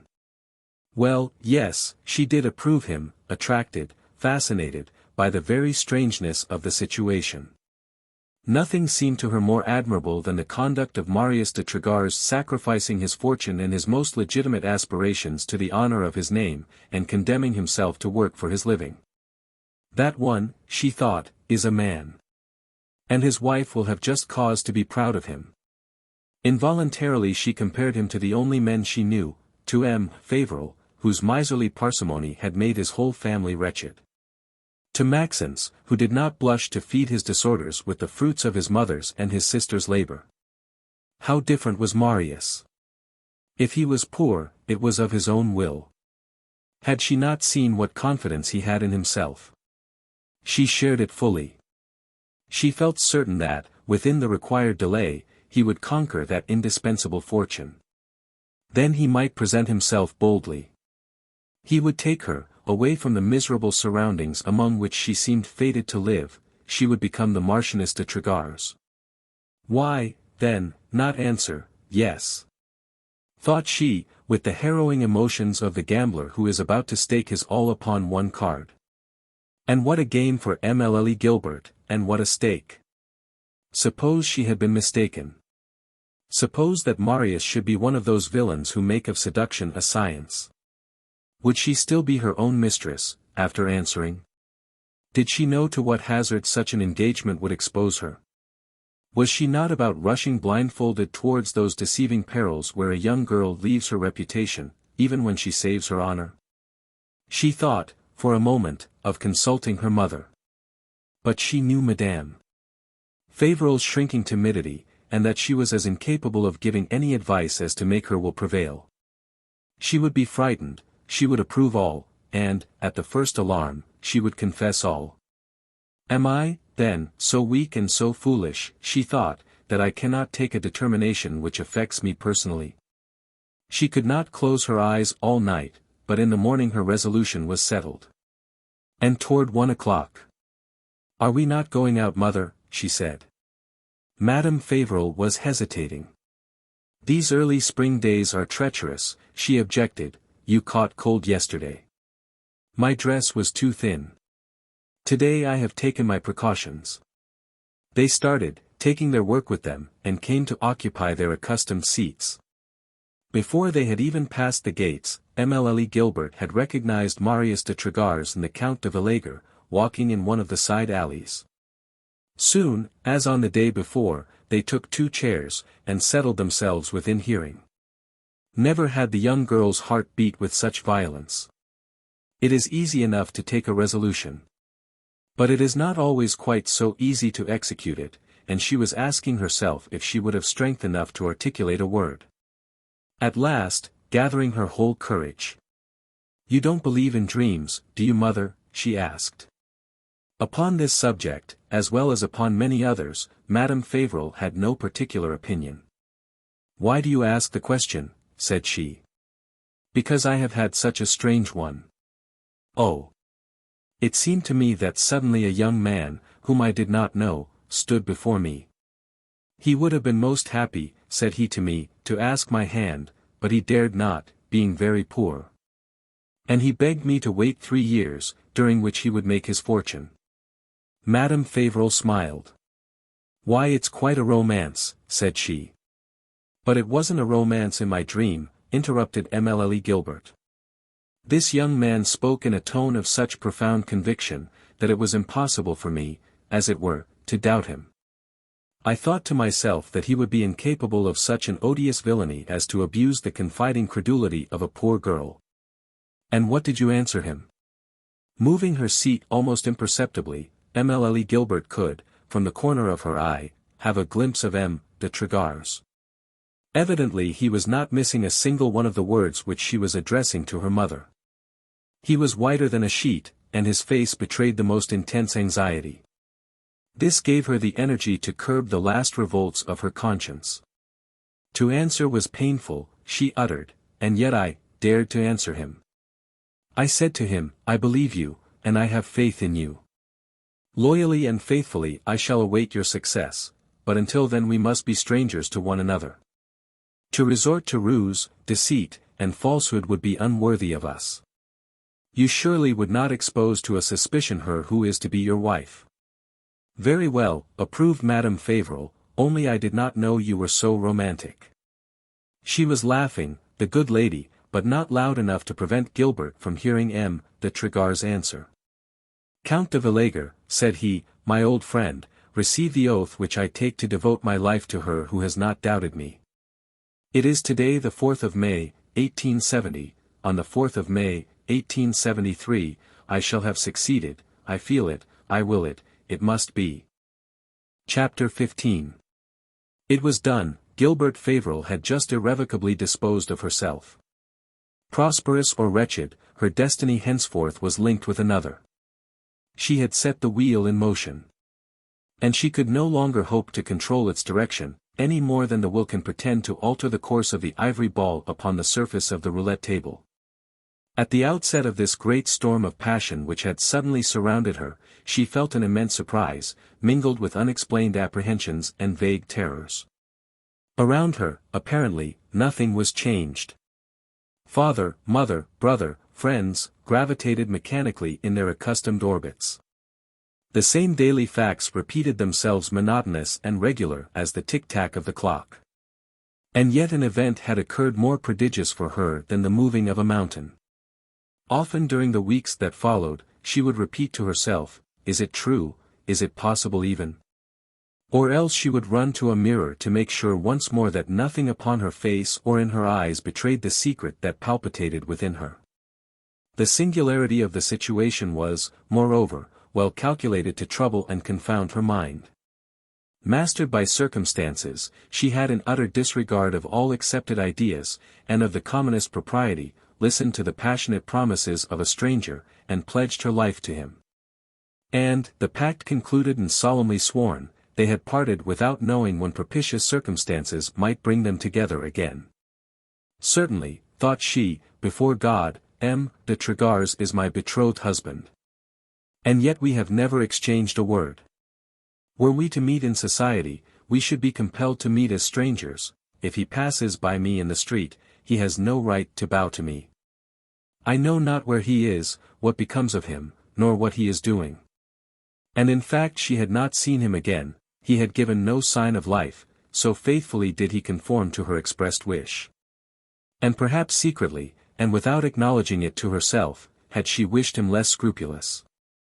Perhaps she would not have been very angry to see him sometimes gliding along at her passage under the old arcades of the Rue de Vosges. But, whilst suffering from this separation, she conceived for the character of Marius the highest esteem. For she felt sure that he must suffer as much and more than she from the restraint which he imposed upon himself. Thus he was ever present to her thoughts. She never tired of turning over in her mind all he had said of his past life. She tried to remember his words, and the very tone of his voice. And by living constantly thus with the memory of Marius de Lagors, she made herself familiar with him, deceived to that extent, by the illusion of absence, that she actually persuaded herself that she knew him better and better every day. Already nearly a month had elapsed, when one afternoon, as she arrived on the Place Royal, she recognized him, standing near that same bench where they had so strangely exchanged their pledges. He saw her coming too, she knew it by his looks. But, when she had arrived within a few steps of him, he walked off rapidly, leaving on the bench a folded newspaper. Madame Fauvel wished to call him back and return it, but Émile Gilbert persuaded her not to. "Never mind, mother," said she, "it isn't worth while, and, besides, the gentleman is too far now." But while getting out her embroidery, with that dexterity which never fails even the most naive girls, she slipped the newspaper in her work-basket.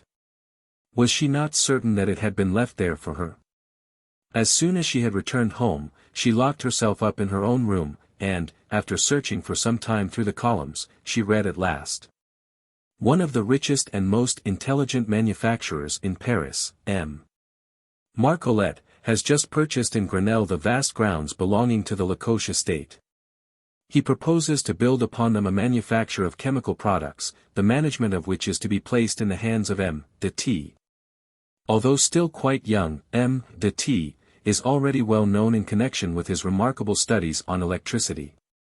He was, perhaps, on the eve of solving the much controverted problem of electricity as a motive power, when his father's ruin compelled him to suspend his labors. He now seeks to earn by his personal industry the means of prosecuting his costly experiments. He is not the first to tread this path. Is it not to the invention of the machine bearing his name, that the engineer Giffard owes the fortune which enables him to continue to seek the means of steering balloons? Why should not M. de T., who has as much skill and energy, have as much luck? Ah! He does not forget me, thought Émile Gilbert, moved to tears by this article, which, after all, was but a mere puff, written by Marcollet himself, without the knowledge of M. de Lagors.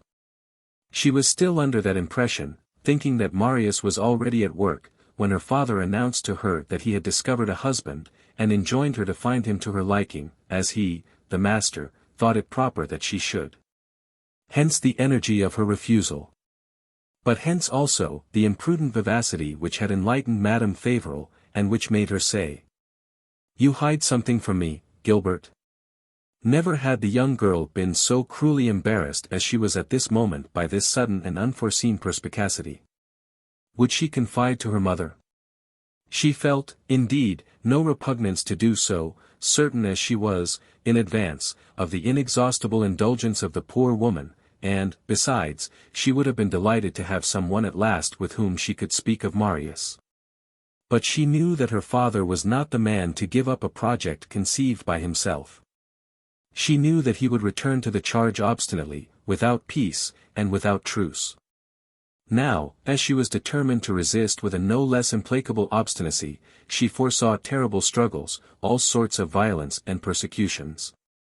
Informed of the truth, would Madame Fauvel have strength enough to resist these daily storms? Would not a time come, when, called upon by her husband to explain the refusals of her daughter, threatened, terrified, she would confess all? At one glance Emile Gilbert estimated the danger. And, drawing from necessity an audacity which was very foreign to her nature. "You are mistaken, dear mother," said she, "I have concealed nothing from you." Not quite convinced, Madame Fauvel shook her head. "Then," said she, "you will yield?" "Never." "Then there must be some reason you do not tell me." "None, except that I do not wish to leave you." "Have you ever thought what would be your existence if I were no longer here? Have you ever asked yourself what would become of you, between my father, whose despotism will grow heavier with age, and my brother?" Always prompt to defend her son. "Maxence is not bad," she interrupted, "he will know how to compensate me for the sorrows he has inflicted upon me." The young girl made a gesture of doubt.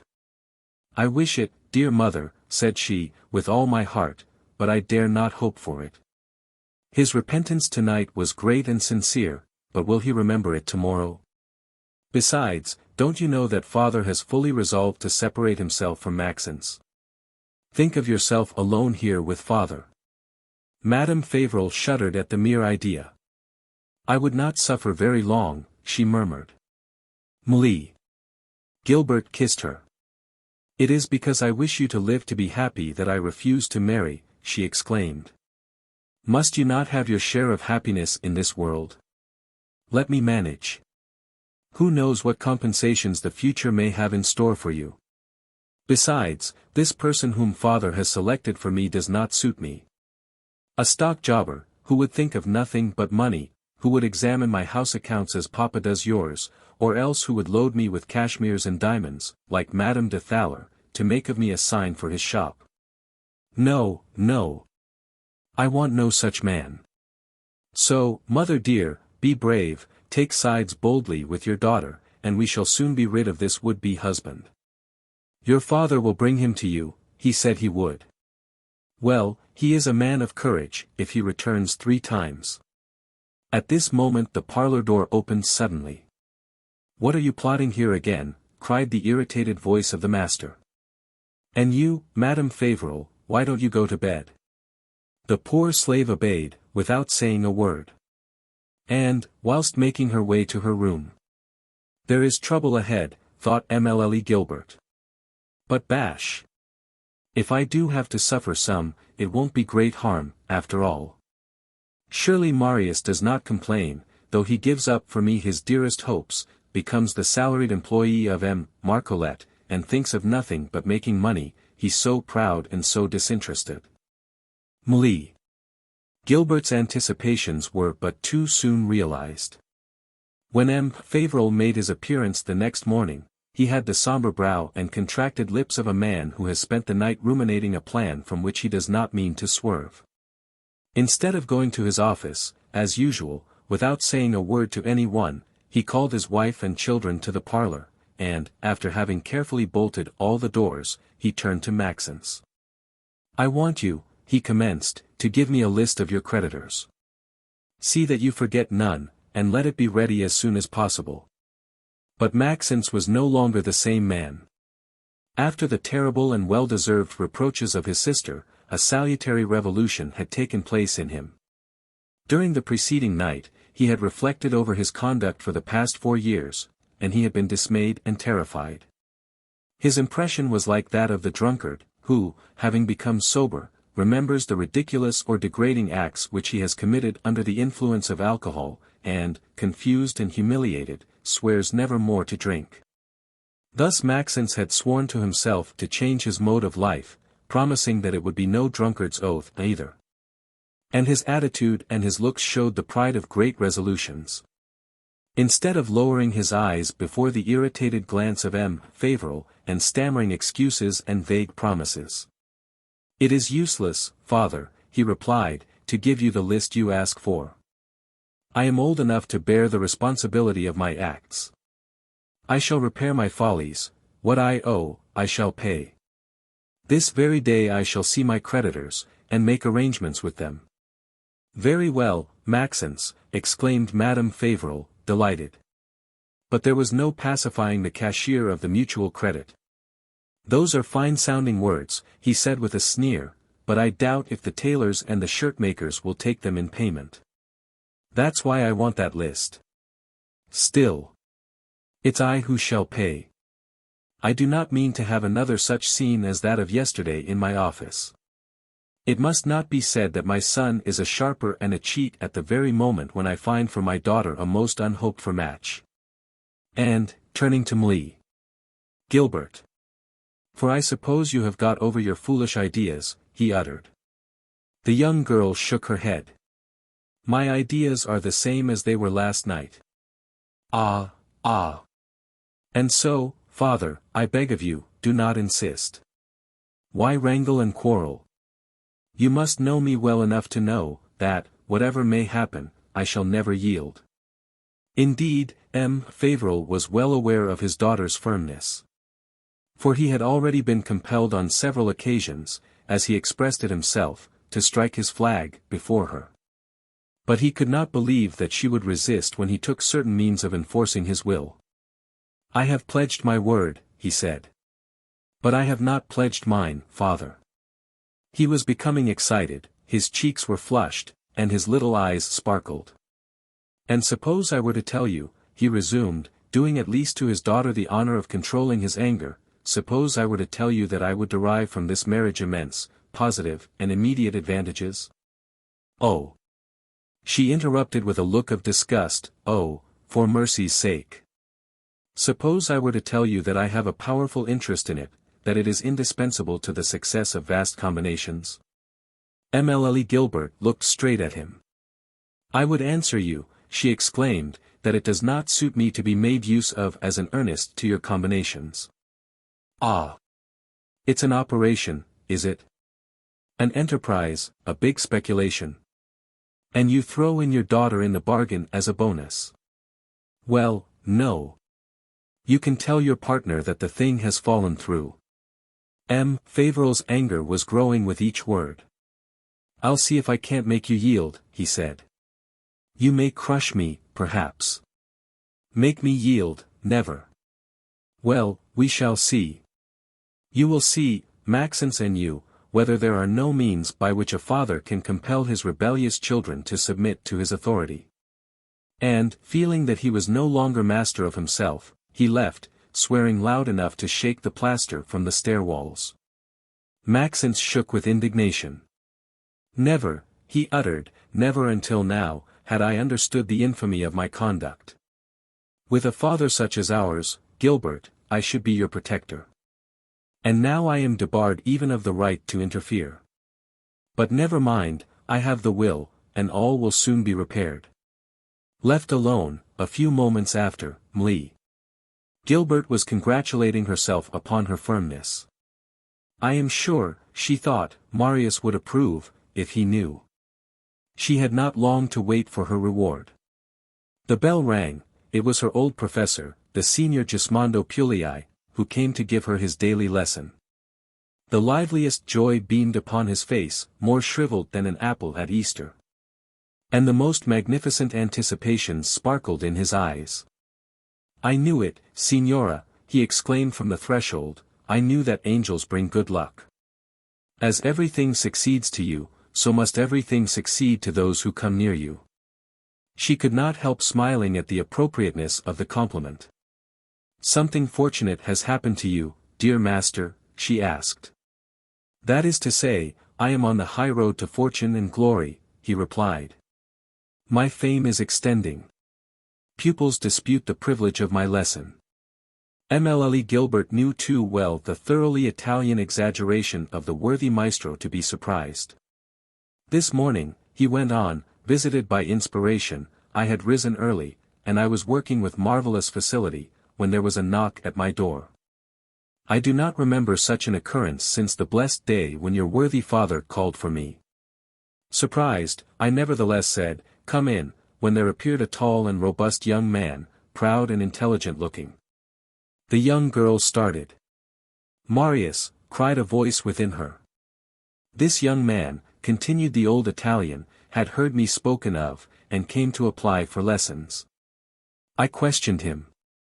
And from the first words I discovered that his education had been frightfully neglected, that he was ignorant of the most vulgar notions of the divine art, and that he scarcely knew the difference between a sharp and a quaver.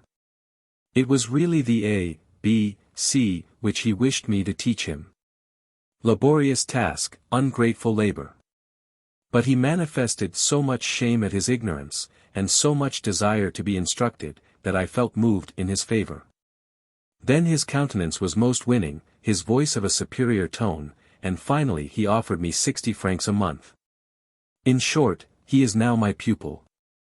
As well as she could, Mlle Gilbert was hiding her blushes behind a music book.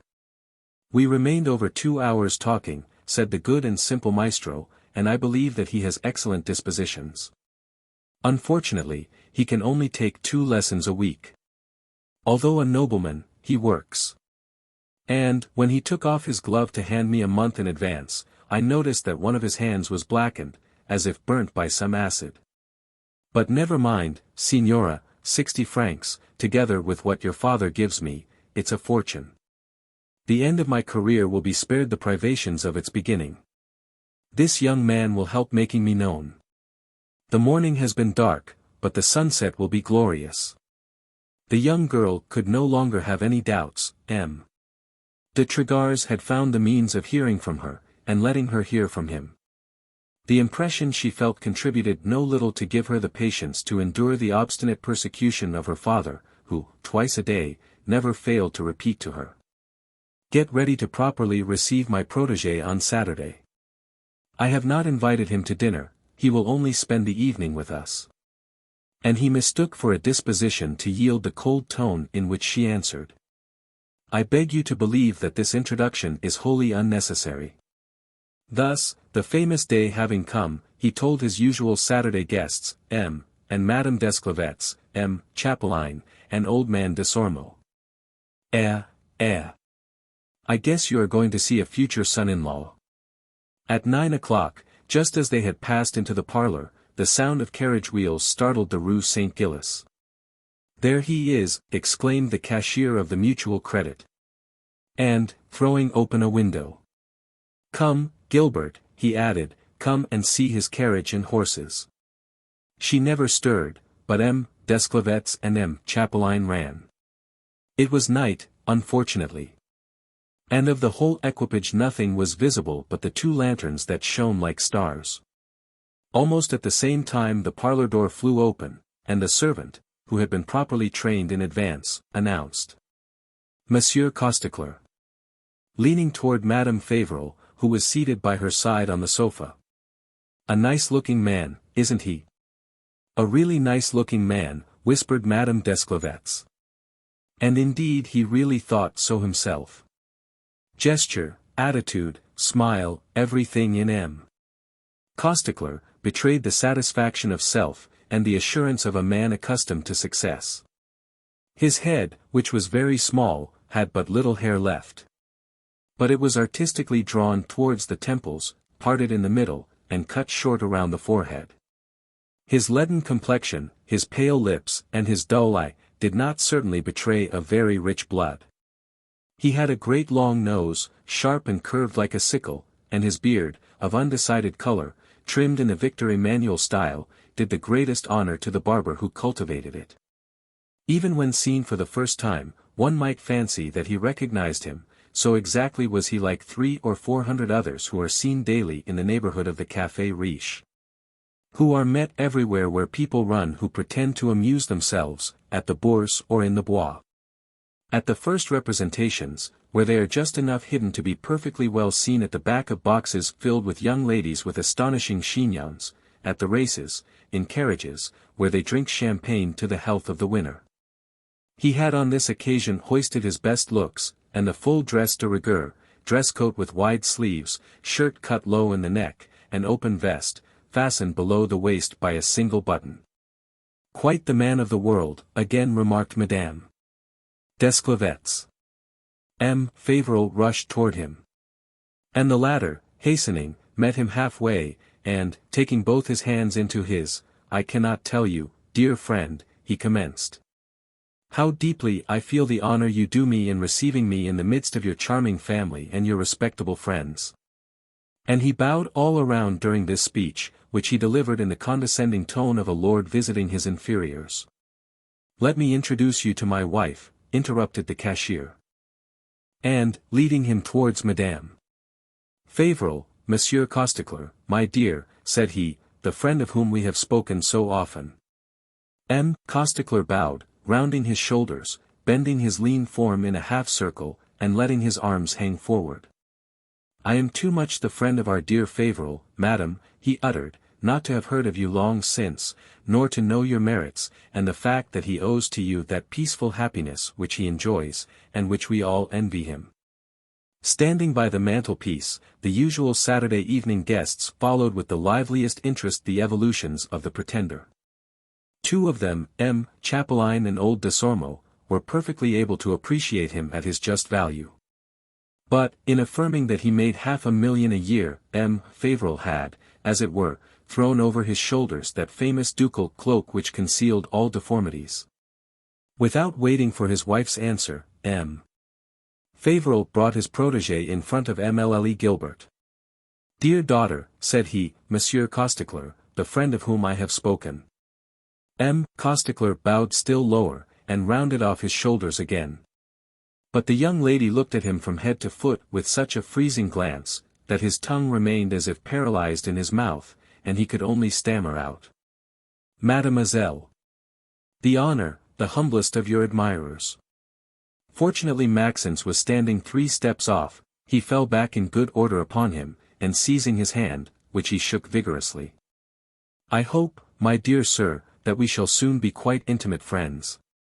Your excellent father, whose special concern you are, has often spoken to me of you. Events, so he has confided to me, have not hitherto responded to your expectations. At your age, this is not a very grave matter. People, nowadays, do not always find at the first attempt the road that leads to fortune. You will find yours.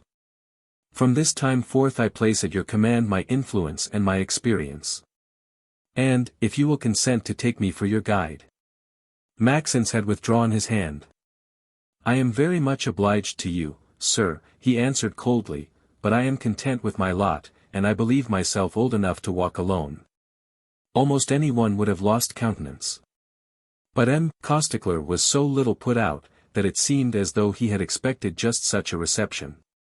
He turned upon his heels, and advanced towards M. Fauvel's friends with a smile so engaging as to make it evident that he was anxious to conquer their suffrages. This was at the beginning of the month of June, 1870. No one as yet could foresee the frightful disasters which were to mark the end of that fatal year. And yet there was everywhere in France that indefinable anxiety which precedes great social convulsions. The plebiscitum had not succeeded in restoring confidence. Every day the most alarming rumors were put in circulation, and it was with a sort of passion that people went in quest of news. Now, M. Costecler was a wonderfully well-posted man. He had, doubtless, on his way, stopped on the Boulevard des Italiens, that blessed ground where nightly the street brokers labor for the financial prosperity of the country.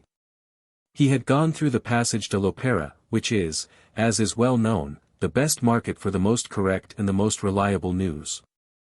Therefore he might safely be believed.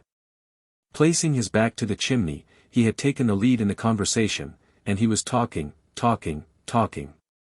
Being a bull, he took a favorable view of everything. He believed in the eternity of the Second Empire. He sang the praise of the new cabinet, he was ready to pour out his blood for Émile Olivier.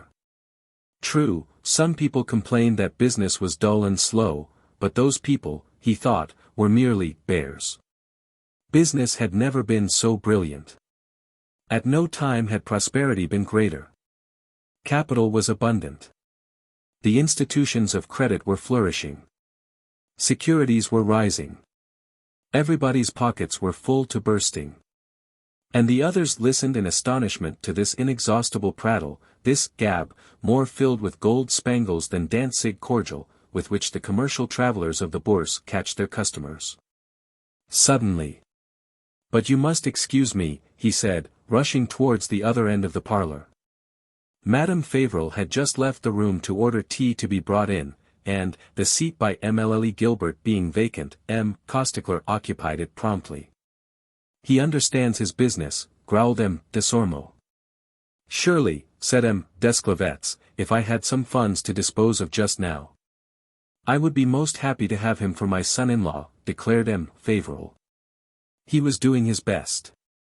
Somewhat intimidated by Émile Gilbert's first look, he had now fully recovered his wits.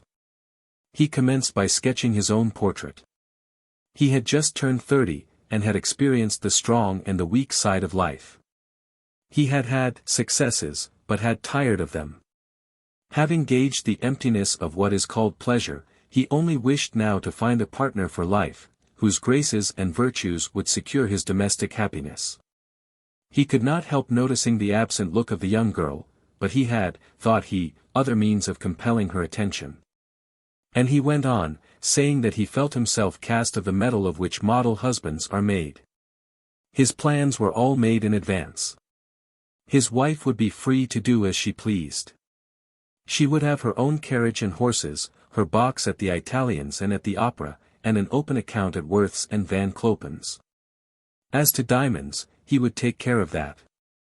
He meant that his wife's display of wealth should be noticed, and even spoken of in the newspapers. Was this the terms of a bargain that he was offering? If so, it was so coarsely, that Émile Gilbert, ignorant of life as she was, wondered in what world it might be that he had met with so many successes. And, somewhat indignantly, "Unfortunately," she said, "the Bourse is perfidious. And the man who drives his own carriage today, tomorrow may have no shoes to wear." Costecler nodded with a smile. "Exactly so," said he. "A marriage protects one against such reverses. Every man in active business, when he marries, settles upon his wife reasonable fortune. I expect to settle 600,000 francs upon mine. So that, if you were to meet with an accident, we should enjoy our 30,000 a year under the very nose of the creditors." Blushing with shame, Émile Gilbert rose. "But then," said she, "it isn't a wife that you are looking for, it is an accomplice." He was spared the embarrassment of an answer, by the servant, who came in, bringing in tea. He accepted a cup. And after 2 or 3 anecdotes, judging that he had done enough for a first visit, he withdrew, and a moment later they heard his carriage driving off at full gallop. Chapter 16.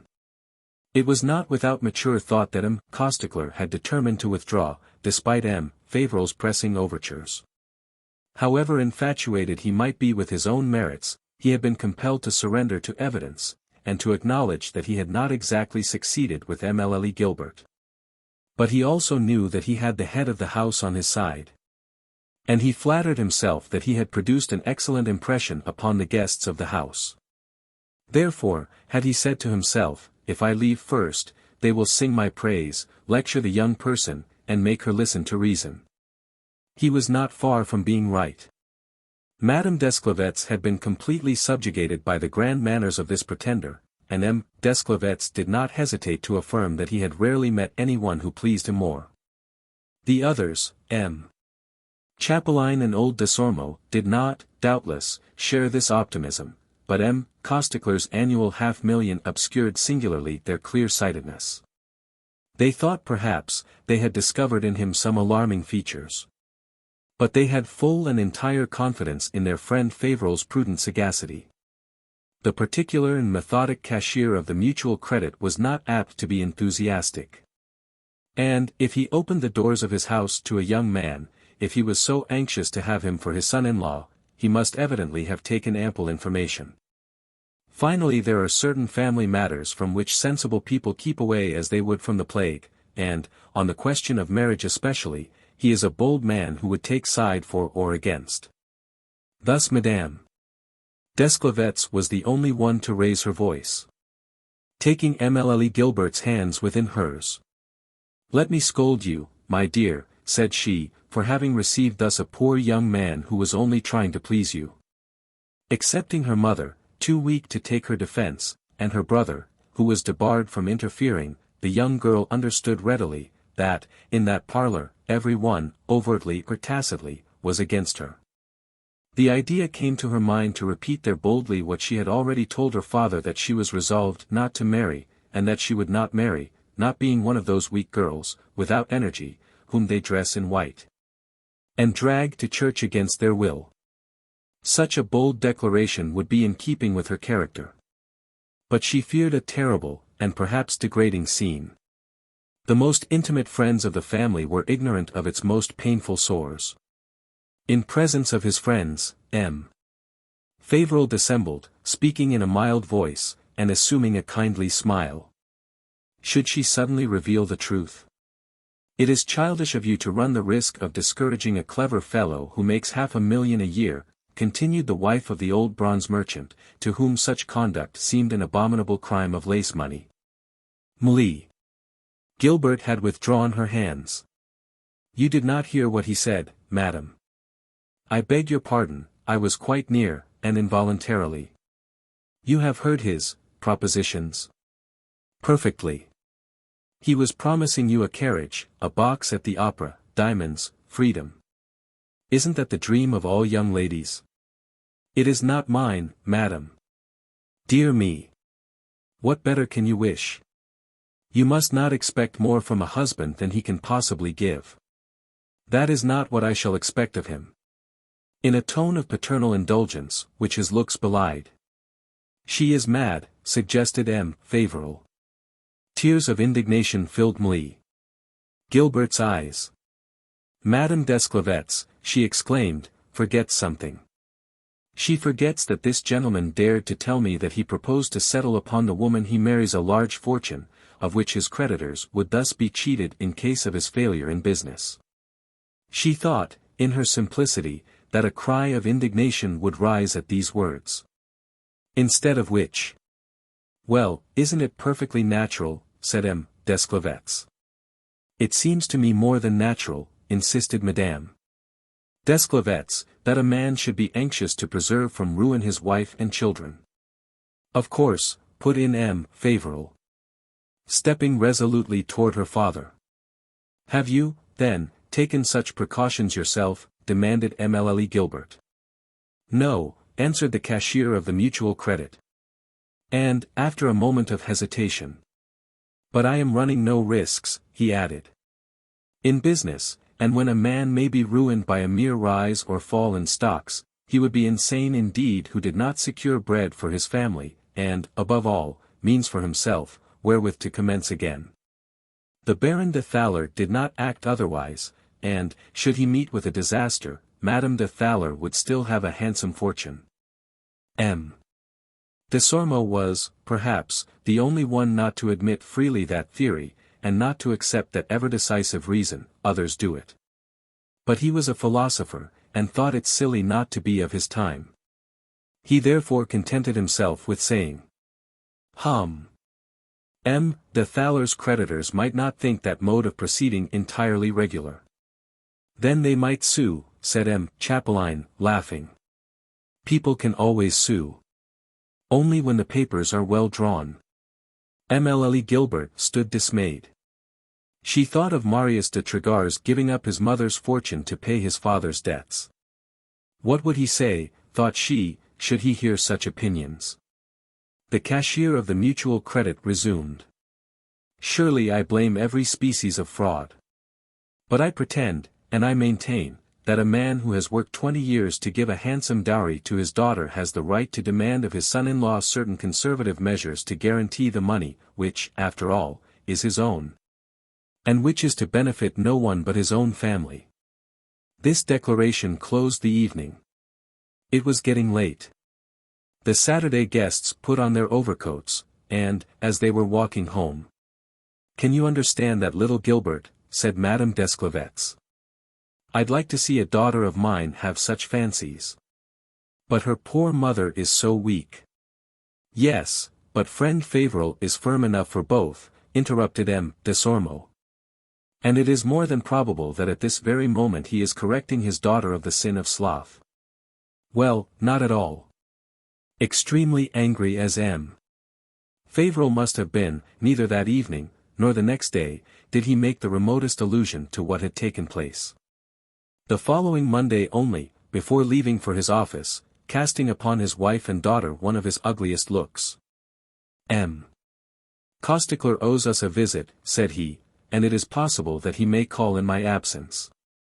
I wish him to be admitted, and I forbid you to go out, so that you can have no pretext to refuse him the door. I presume there will not be found in my house any one bold enough to receive a man whom I like, and whom I have selected for my son-in-law. But was it probable, was it even possible, that M. Costecler could venture upon such a step after Émile Gilbert's treatment of him on the previous Saturday evening? No, 1,000 times no, affirmed Maxence to his mother and sister. So you may rest easy. Indeed they tried to be, until that very afternoon the sound of rapidly rolling wheels attracted Madame Fauvel to the window. A coupe, drawn by 2 grey horses, had just stopped at the door. It must be he, she said to her daughter. Mlie. Gilbert had turned slightly pale. There is no help for it, mother, she said, you must receive him. And you? I shall remain in my room. Do you suppose he won't ask for you? You will answer that I am unwell. He will understand. But your father, unhappy child, your father. I do not acknowledge to my father the right of disposing of my person against my wishes. I detest that man to whom he wishes to marry me. Would you like to see me his wife, to know me given up to the most intolerable torture? No, there is no violence in the world that will ever wring my consent from me. So, mother dear, do what I ask you. My father can say what he pleases, I take the whole responsibility upon myself. There was no time to argue, the bell rang. Émile Gilbert had barely time to escape through one of the doors of the parlour, whilst M. Costecler was entering at the other. If he did have enough perspicacity to guess what had just taken place, he did not in any way show it. He sat down. And it was only after conversing for a few moments upon indifferent subjects, that he asked how Émile Gilbert was. She is somewhat unwell, stammered Madame Fauvel. He did not appear surprised. Only. Our dear Fauvel, he said, will be still more pained than I am when he hears of this mishap. Better than any other mother, Madame Fauvel must have understood and approved Émile Gilbert's invincible repugnance. To her also, when she was young, her father had come one day, and said, I have discovered a husband for you. She had accepted him blindly. Bruised and wounded by daily outrages, she had sought refuge in marriage as in a haven of safety. And since, hardly a day had elapsed that she had not thought it would have been better for her to have died rather than to have riveted to her neck those fetters that death alone can remove. She thought, therefore, that her daughter was perfectly right. And yet 20 years of slavery had so weakened the springs of her energy, that under the glance of Costecler, threatening her with her husband's name, she felt embarrassed, and could scarcely stammer some timid excuses. And she allowed him to prolong his visit, and consequently her torment, for over half an hour, then, when he had gone. He and your father understand each other, said she to her daughter, that is but too evident. What is the use of struggling? A fugitive blush colored the pale cheeks of Émile Gilbert. For the past 48 hours she had been exhausting herself, seeking an issue to an impossible situation. And she had accustomed her mind to the worst eventualities. Do you wish me, then, to desert the paternal roof? She exclaimed. Madame Fauvel almost dropped on the floor. You would run away, she stammered, you. Rather than become that man's wife, yes. And where would you go, unfortunate child? What would you do? I can earn my living. Madame Fauvel shook her head sadly. The same suspicions were reviving within her that she had felt once before. Gilbert, she said in a beseeching tone, am I, then, no longer your best friend? And will you not tell me from what sources you draw your courage and your resolution? And, as her daughter said nothing. God alone knows what may happen. Sighed the poor woman. Nothing happened, but what could have been easily foreseen. When M. Fauvel came home to dinner, he was whistling a perfect storm on the stairs. He abstained at first from all recrimination. But towards the end of the meal, with the most sarcastic look he could assume. "It seems," he said to his daughter, "that you were unwell this afternoon." Bravely, and without flinching, she sustained his look. And, in a firm voice, "I shall always be indisposed," she replied, "when M. Costecler calls. You hear me, don't you, father, always?" But the cashier of the Credit Mutual was not one of those men whose wrath finds vent in mere sarcasms. Rising suddenly to his feet, "By the holy heavens," he screamed forth, "you are wrong to trifle thus with my will, for, all of you here, I shall crush you as I do this glass." And, with a frenzied gesture, he dashed the glass he held in his hand against the wall, where it broke in 1,000 pieces. Trembling like a leaf, Madame Fauvel staggered upon her chair. Chapter 17. "Better kill her at once," said Émile Gilbert coldly. "She would suffer less." It was by a torrent of invective that M. Fauvel replied. His rage, dammed up for the past 4 days, finding at last an outlet, flowed in gross insults and insane threats. He spoke of throwing out in the street his wife and children, or starving them out, or shutting up his daughter in a house of correction, until at last, language failing his fury, beside himself, he left, swearing that he would bring M. Costecler home himself, and then they would see. "Very well, we shall see," said Émile Gilbert. Motionless in his place, and white as a plaster cast, Maxence had witnessed this lamentable scene. A gleam of common sense had enabled him to control his indignation, and to remain silent. He had understood, that, at the first word, his father's fury would have turned against him, and then what might have happened? The most frightful dramas of the criminal courts have often had no other origin. "No, this is no longer bearable," he exclaimed. Even at the time of his greatest follies, Maxence had always had for his sister a fraternal affection. He admired her from the day she had stood up before him to reproach him for his misconduct. He envied her quiet determination, her patient tenacity, and that calm energy that never failed her. "Have patience, my poor Gilbert," he added, "the day is not far, I hope, when I may commence to repay you all you have done for me. I have not lost my time since you restored me my reason. I have arranged with my creditors. I have found a situation, which, if not brilliant, is at least sufficiently lucrative to enable me before long to offer you, as well as to our mother, a peaceful retreat." "But it is tomorrow," interrupted Madame Fauvel, "tomorrow that your father is to bring M. Costecler. He has said so, and he will do it." And so he did. About 2 o'clock in the afternoon M. Fauvel and his protégé arrived in the Rue St. Gilles, in that famous coupe with the 2 horses, which excited the wonder of the neighbors. But Émile Gilbert had her plan ready. She was on the lookout. And, as soon as she heard the carriage stop, she ran to her room, undressed in a twinkling, and went to bed. When her father came for her, and saw her in bed, he remained surprised and puzzled on the threshold of the door. "And yet I'll make you come into the parlor," he said in a hoarse voice. "Then you must carry me there as I am," she said in a tone of defiance, "for I shall certainly not get up." For the first time since his marriage, M.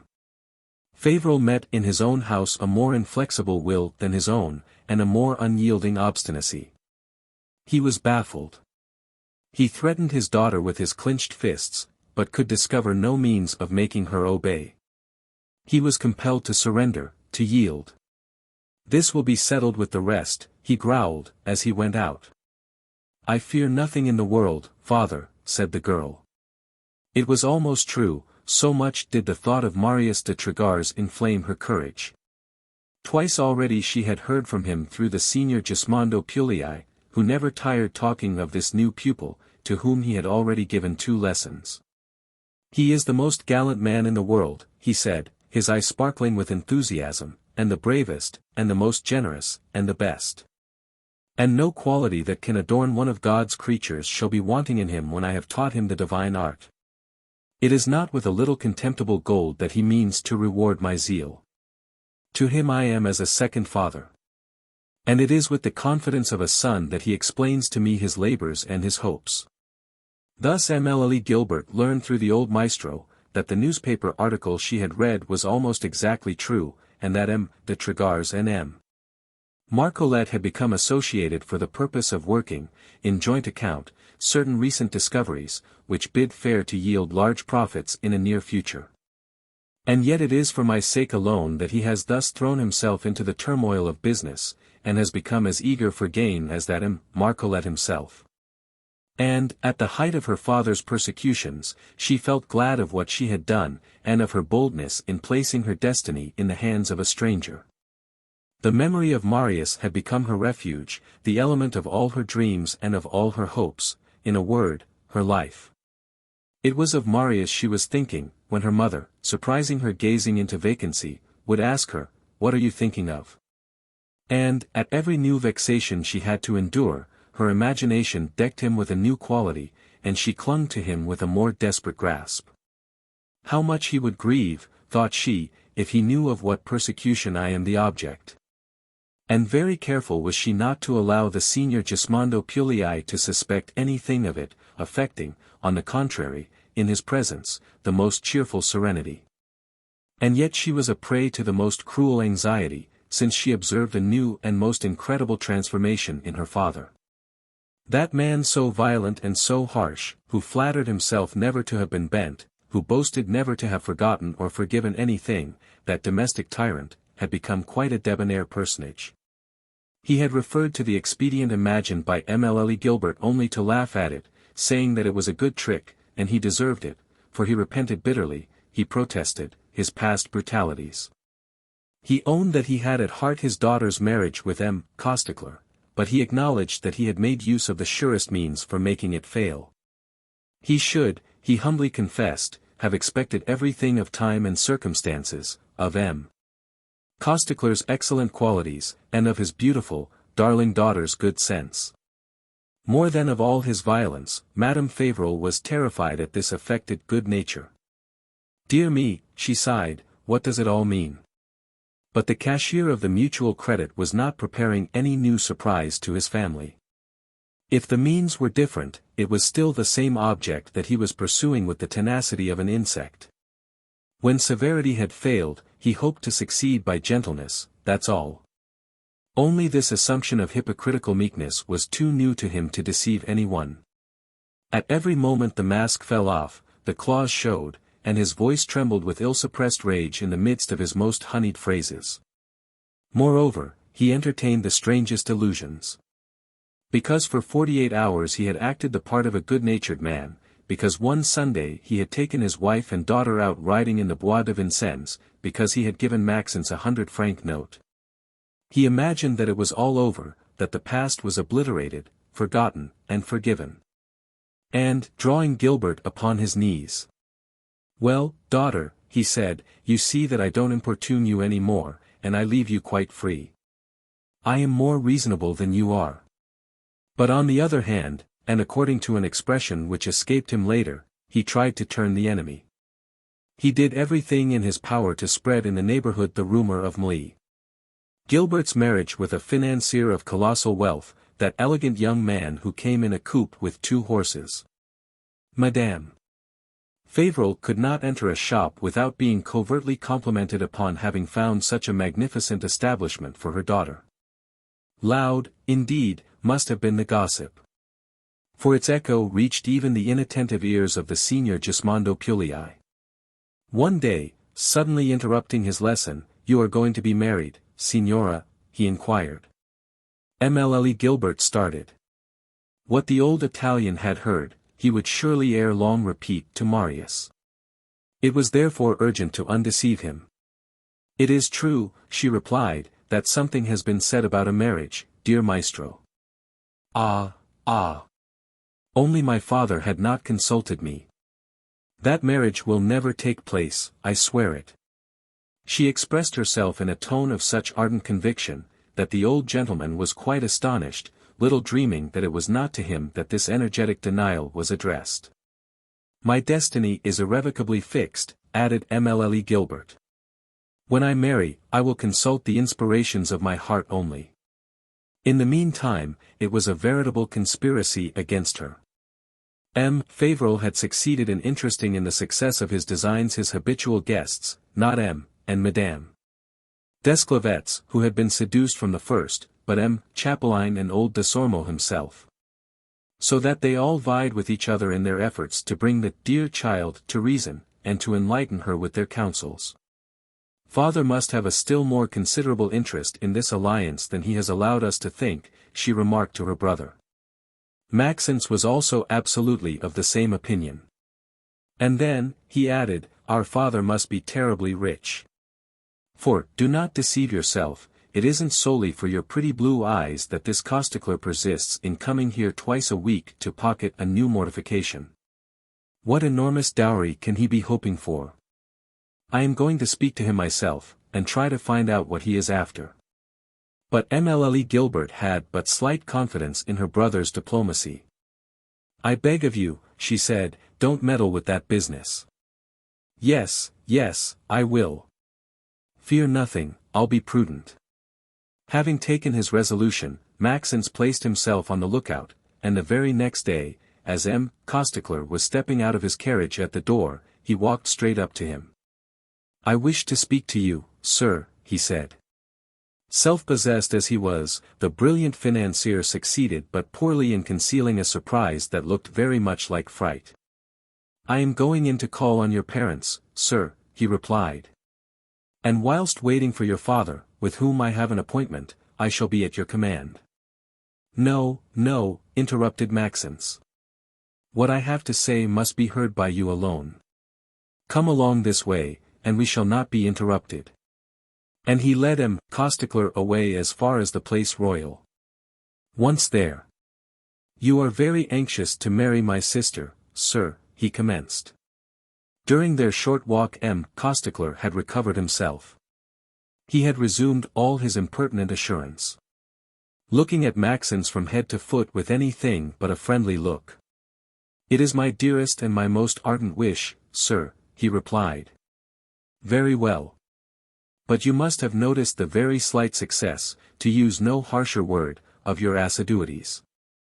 Alas! And, perhaps, you will judge, like myself, that it would be the act of a gentleman to withdraw in presence of such positive repugnance. An ugly smile was wandering upon M. Costecler's pale lips. Is it at the request of your sister, sir, that you make me this communication? No, sir. Are you aware whether your sister has some inclination that may be an obstacle to the realization of my hopes? Sir. Excuse me. What I say has nothing to offend. It might very well be that your sister, before I had the honor of being introduced to her, had already fixed her choice. He spoke so loud, that Maxence looked sharply around to see whether there was not someone within hearing. He saw no one but a young man, who seemed quite absorbed reading a newspaper. But, sir, he resumed, what would you answer, if I, the brother of the young lady whom you wished to marry against her wishes, I called upon you to cease your assiduities? M. Costecler bowed ceremoniously. I would answer you, sir, he uttered, that your father's assent is sufficient for me. My suit has nothing but is honorable. Your sister may not like me, that is a misfortune, but it is not irreparable. When she knows me better, I venture to hope that she will overcome her unjust prejudices. Therefore I shall persist. Maxence insisted no more. He was irritated at M. Costecler's coolness, but it was not his intention to push things further. There will always be time, he thought, to resort to violent measures. But when he reported this conversation to his sister, it is clear, he said, that, between our father and that man, there is a community of interests which I am unable to discover. What business have they together? In what respect can your marriage either help or injure them? I must see, try and find out exactly who is this Costecler, the deuce take him. He started out the same day, and had not far to go. M. Costecler was one of those personalities which only bloom in Paris, and are only met in Paris, the same as cab horses, and young ladies with yellow chignons. He knew everybody, and everybody knew him. He was well known at the Bourse, in all the principal restaurants, where he called the waiters by their first names, at the box office of the theatres, at all the pool rooms, and at the European Club, otherwise called the Nomadic Club, of which he was a member. He operated at the Bourse, that was sure. He was said to own a third interest in a stockbroker's office. He had a good deal of business with M. Jotres, of the house of Jotres and Brother, and M. St. Pavin, the manager of a very popular journal, the Financial Pilot. It was further known that he had on Rue Vivienne, a magnificent apartment, and that he had successively honored with his liberal protection Sidney of the Varieties, and Madame Jenny Fancy, a lady of a certain age already, but so situated as to return to her lovers in notoriety what they gave her in good money. So much did Maxence learn without difficulty. As to any more precise details, it was impossible to obtain them. To his pressing questions upon M. Costecler's antecedents. "He is a perfectly honest man," answered some. "He is simply a speculator," affirmed others. But all agreed that he was a sharp one, who would surely make his fortune, and without passing through the police courts either. "How can our father and such a man be so intimately connected?" wondered Maxence and his sister. And they were lost in conjectures, when suddenly, at an hour when he never set his foot in the house, M. Fauvel appeared, throwing a letter upon his daughter's lap. "See what I have just received from Costecler," he said in a hoarse voice. "Read." She read, "Allow me, dear friend, to release you from your engagement. Owing to circumstances absolutely beyond my control, I find myself compelled to give up the honor of becoming a member of your family." What could have happened? Standing in the middle of the parlor, the cashier of the Mutual Credit held, bowed down beneath his glance, his wife and children, Madame Fauvel trembling, Maxence starting in mute surprise, and Emile Gilbert, who needed all the strength of her will to control the explosion of her immense joy. Everything in M. Fauvel betrayed, nevertheless, much more the excitement of a disaster than the rage of a deception. Never had his family seen him thus, livid, his cravat undone, his hair wet with perspiration, and clinging to his temples. "Will you please explain this letter?" he asked at last. And, as no one answered him, he took up that letter again from the table where Emile Gilbert had laid it, and commenced reading it again, scanning each syllable, as if in hopes of discovering in each word some hidden meaning. "What did you say to Costecler?" he resumed. "What did you do to him to make him take such a determination?" "Nothing," answered Maxence and Emile Gilbert. The hope of being at last rid of that man inspired Madame Fauvel with something like courage. "He has doubtless understood," she meekly suggested, "that he could not triumph over our daughter's repugnance." But her husband interrupted her. "No," he uttered, "Costecler is not the man to trouble himself about the ridiculous caprices of a little girl. There is something else." "But what is it? Come, if you know it, any of you, if you suspect it even, speak, say it. You must see that I am in a state of fearful anxiety." It was the first time that he thus allowed something to appear of what was passing within him, the first time that he ever complained. "M. Costecler alone, father, can give you the explanation you ask of us," said Emile Gilbert. The cashier of the Mutual Credit shook his head.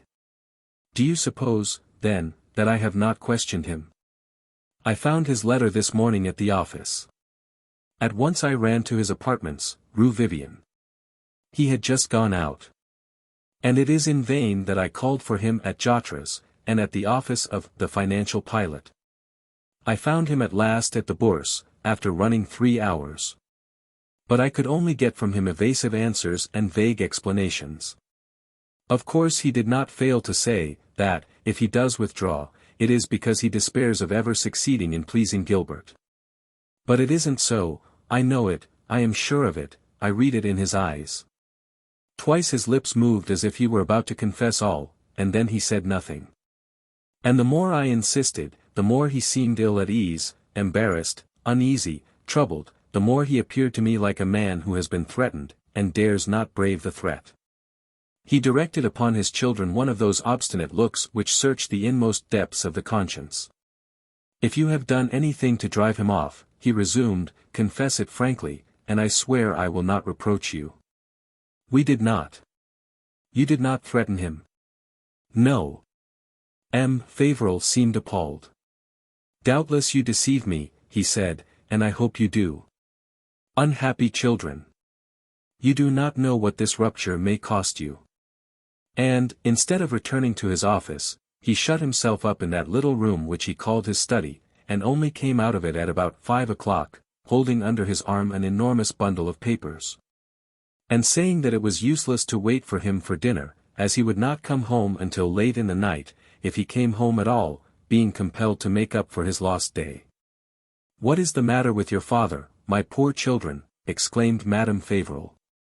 I have never seen him in such a state. Doubtless, replied Maxence, the rupture with Costecler is going to break up some combination.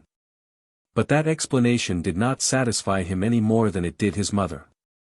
He, too, felt a vague apprehension of some impending misfortune. But what? He had nothing upon which to base his conjectures. He knew nothing, any more than his mother, of his father's affairs, of his relations, of his interests, or even of his life, outside the house. And mother and son lost themselves in suppositions as vain as if they had tried to find the solution of a problem, without possessing its terms. With a single word Émile Gilbert thought she might have enlightened them. In the unerring certainty of the blow, in the crushing promptness of the result, she thought she could recognize the hand of Marius de Trégars. She recognized the hand of the man who acts, and does not talk. And the girl's pride felt flattered by this victory, by this proof of the powerful energy of the man whom, unknown to all, she had selected. She liked to imagine Marius de Trégars and Costecler in presence of each other, the one as imperious and haughty as she had seen him meek and trembling, the other more humble still than he was arrogant with her. One thing is certain, she repeated to herself, and that is, I am saved. And she wished the morrow to come, that she might announce her happiness to the very involuntary and very unconscious accomplice of Marius, the worthy Maestro Gismondo Puliai. The next day Fauvel seemed to have resigned himself to the failure of his projects. And, the following Saturday, he told as a pleasant joke, how Émile Gilbert had carried the day, and had managed to dismiss her lover. But a close observer could discover in him symptoms of devouring cares. Deep wrinkles showed along his temples, his eyes were sunken, a continued tension of mind contracted his features. Often during the dinner he would remain motionless for several minutes, his fork aloft, and then he would murmur, how is it all going to end? Sometimes in the morning, before his departure for his office, Jatres, of the house of Jatres and brother, and Saint Pavin, the manager of the Financial Pilot, came to see him. They closeted themselves together, and remained for hours in conference, speaking so low, that not even a vague murmur could be heard outside the door. Your father has grave subjects of anxiety, my children, said Madame Fauvel. You may believe me, who for 20 years have been trying to guess our fate upon his countenance. But the political events were sufficient to explain any amount of anxiety. It was the second week of July, 1870. And the destinies of France trembled, as upon a cast of the dice, in the hands of a few presumptuous incapables. Was it war with Prussia, or was it peace, that was to issue from the complications of a childishly astute policy? The most contradictory rumors caused daily at the Bourse the most violent oscillations, which endangered the safest fortunes. A few words uttered in a corridor by Émile Olivier had made a dozen heavy operators rich, but had ruined 500 small ones. On all hands, credit was trembling. Until one evening when he came home. War is declared, said Fauvel. It was but too true, and no one then had any fears of the result for France. They had so much exalted the French army, they had so often said that it was invincible, that every one among the public expected a series of crushing victories. Alas! The first telegram announced a defeat. People refused to believe it at first. But there was the evidence. The soldiers had died bravely, but the chiefs had been incapable of leading them. From that time, and with a vertiginous rapidity, from day to day, from hour to hour, the fatal news came crowding on. Like a river that overflows its banks, Prussia was overrunning France. Bazaine was surrounded at Metz. And the capitulation of Sedan capped the climax of so many disasters. At last, on the 4th of September, the Republic was proclaimed. On the 5th, when the Signor Gismondo Puliai presented himself at Ruesti Gillis, his face bore such an expression of anguish, that Émile Gilbert could not help asking what was the matter. He rose on that question, and, threatening heaven with his clenched fist, "Implacable fate does not tire to persecute me," he replied. "I had overcome all obstacles, I was happy, I was looking forward to a future of fortune and glory. No, the dreadful war must break out." For the worthy maestro, this terrible catastrophe was but a new caprice of his own destiny. "What has happened to you?" inquired the young girl, repressing a smile. "It happens to me, signora, that I am about to lose my beloved pupil. He leaves me, he forsakes me. In vain have I thrown myself at his feet. My tears have not been able to detain him. He is going to fight, he leaves, he is a soldier." Then it was given to Émile Gilbert to see clearly within her soul. Then she understood how absolutely she had given herself up, and to what extent she had ceased to belong to herself. Her sensation was terrible, such as if her whole blood had suddenly escaped through her open arteries. She turned pale, her teeth chattered, and she seemed so near fainting, that the Signor Gismondo sprang to the door, crying, "Help, help! She is dying." Madame Fauvel, frightened, came running in. But already, thanks to an all-powerful projection of will, Émile Gilbert had recovered, and, smiling a pale smile, "It's nothing, mamma," she said. "A sudden pain in the head. But it's gone already." The worthy maestro was in perfect agony. Taking Madame Fauvel aside, "It is my fault," he said. "It is the story of my unheard-of misfortunes that has upset her thus. Monstrous egotist that I am. I should have been careful of her exquisite sensibility." She insisted, nevertheless, upon taking her lesson as usual, and recovered enough presence of mind to extract from the Signor Gismondo everything that his much-regretted pupil had confided to him. That was not much. He knew that his pupil had gone, like anyone else, to Rue de Church Midi, that he had signed an engagement, and had been ordered to join a regiment in process of formation near Tours. And, as he went out, "That is nothing," said the kind maestro to Madame Fauvel. "The signora has quite recovered, and is as gay as a lark." The signora, shut up in her room, was shedding bitter tears. She tried to reason with herself, and could not succeed. Never had the strangeness of her situation so clearly appeared to her. She repeated to herself that she must be mad to have thus become attached to a stranger. She wondered how she could have allowed that love, which was now her very life, to take possession of her soul. But to what end? It no longer rested with her to undo what had been done. When she thought that Marius de Trégars was about to leave Paris to become a soldier, to fight, to die perhaps, she felt her head whirl, she saw nothing around her but despair and chaos. And, the more she thought, the more certain she felt that Marius could not have trusted solely to the chance gossip of the Signor Puliai to communicate to her his determination. "It is perfectly inadmissible," she thought. "It is impossible that he will not make an effort to see me before going." Thoroughly imbued with the idea, she wiped her eyes, took a seat by an open window. And, whilst apparently busy with her work, she concentrated her whole attention upon the street. There were more people out than usual. The recent events had stirred Paris to its lowest depths, and, as from the crater of a volcano in labor, all the social scoriae rose to the surface. Men of sinister appearance left their haunts, and wandered through the city. The workshops were all deserted, and people strolled at random, stupor or terror painted on their countenance. But in vain did Emile Gilbert seek in all this crowd the one she hoped to see. The hours went by, and she was getting discouraged, when suddenly, towards dusk, at the corner of the Rue Turin. "'Tis he," cried a voice within her. It was, in fact, M. de Lagors. He was walking towards the boulevard, slowly, and his eyes raised. Palpitating, the girl rose to her feet. She was in one of those moments of crisis when the blood, rushing to the brain, smothers all judgment.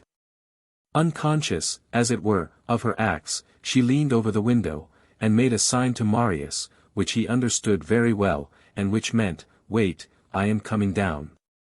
"Where are you going, dear?" asked Madame Fauvel, seeing Gilbert putting on her bonnet. "To the shop, mamma, to get a shade of worsted I need." Emile Gilbert was not in the habit of going out alone.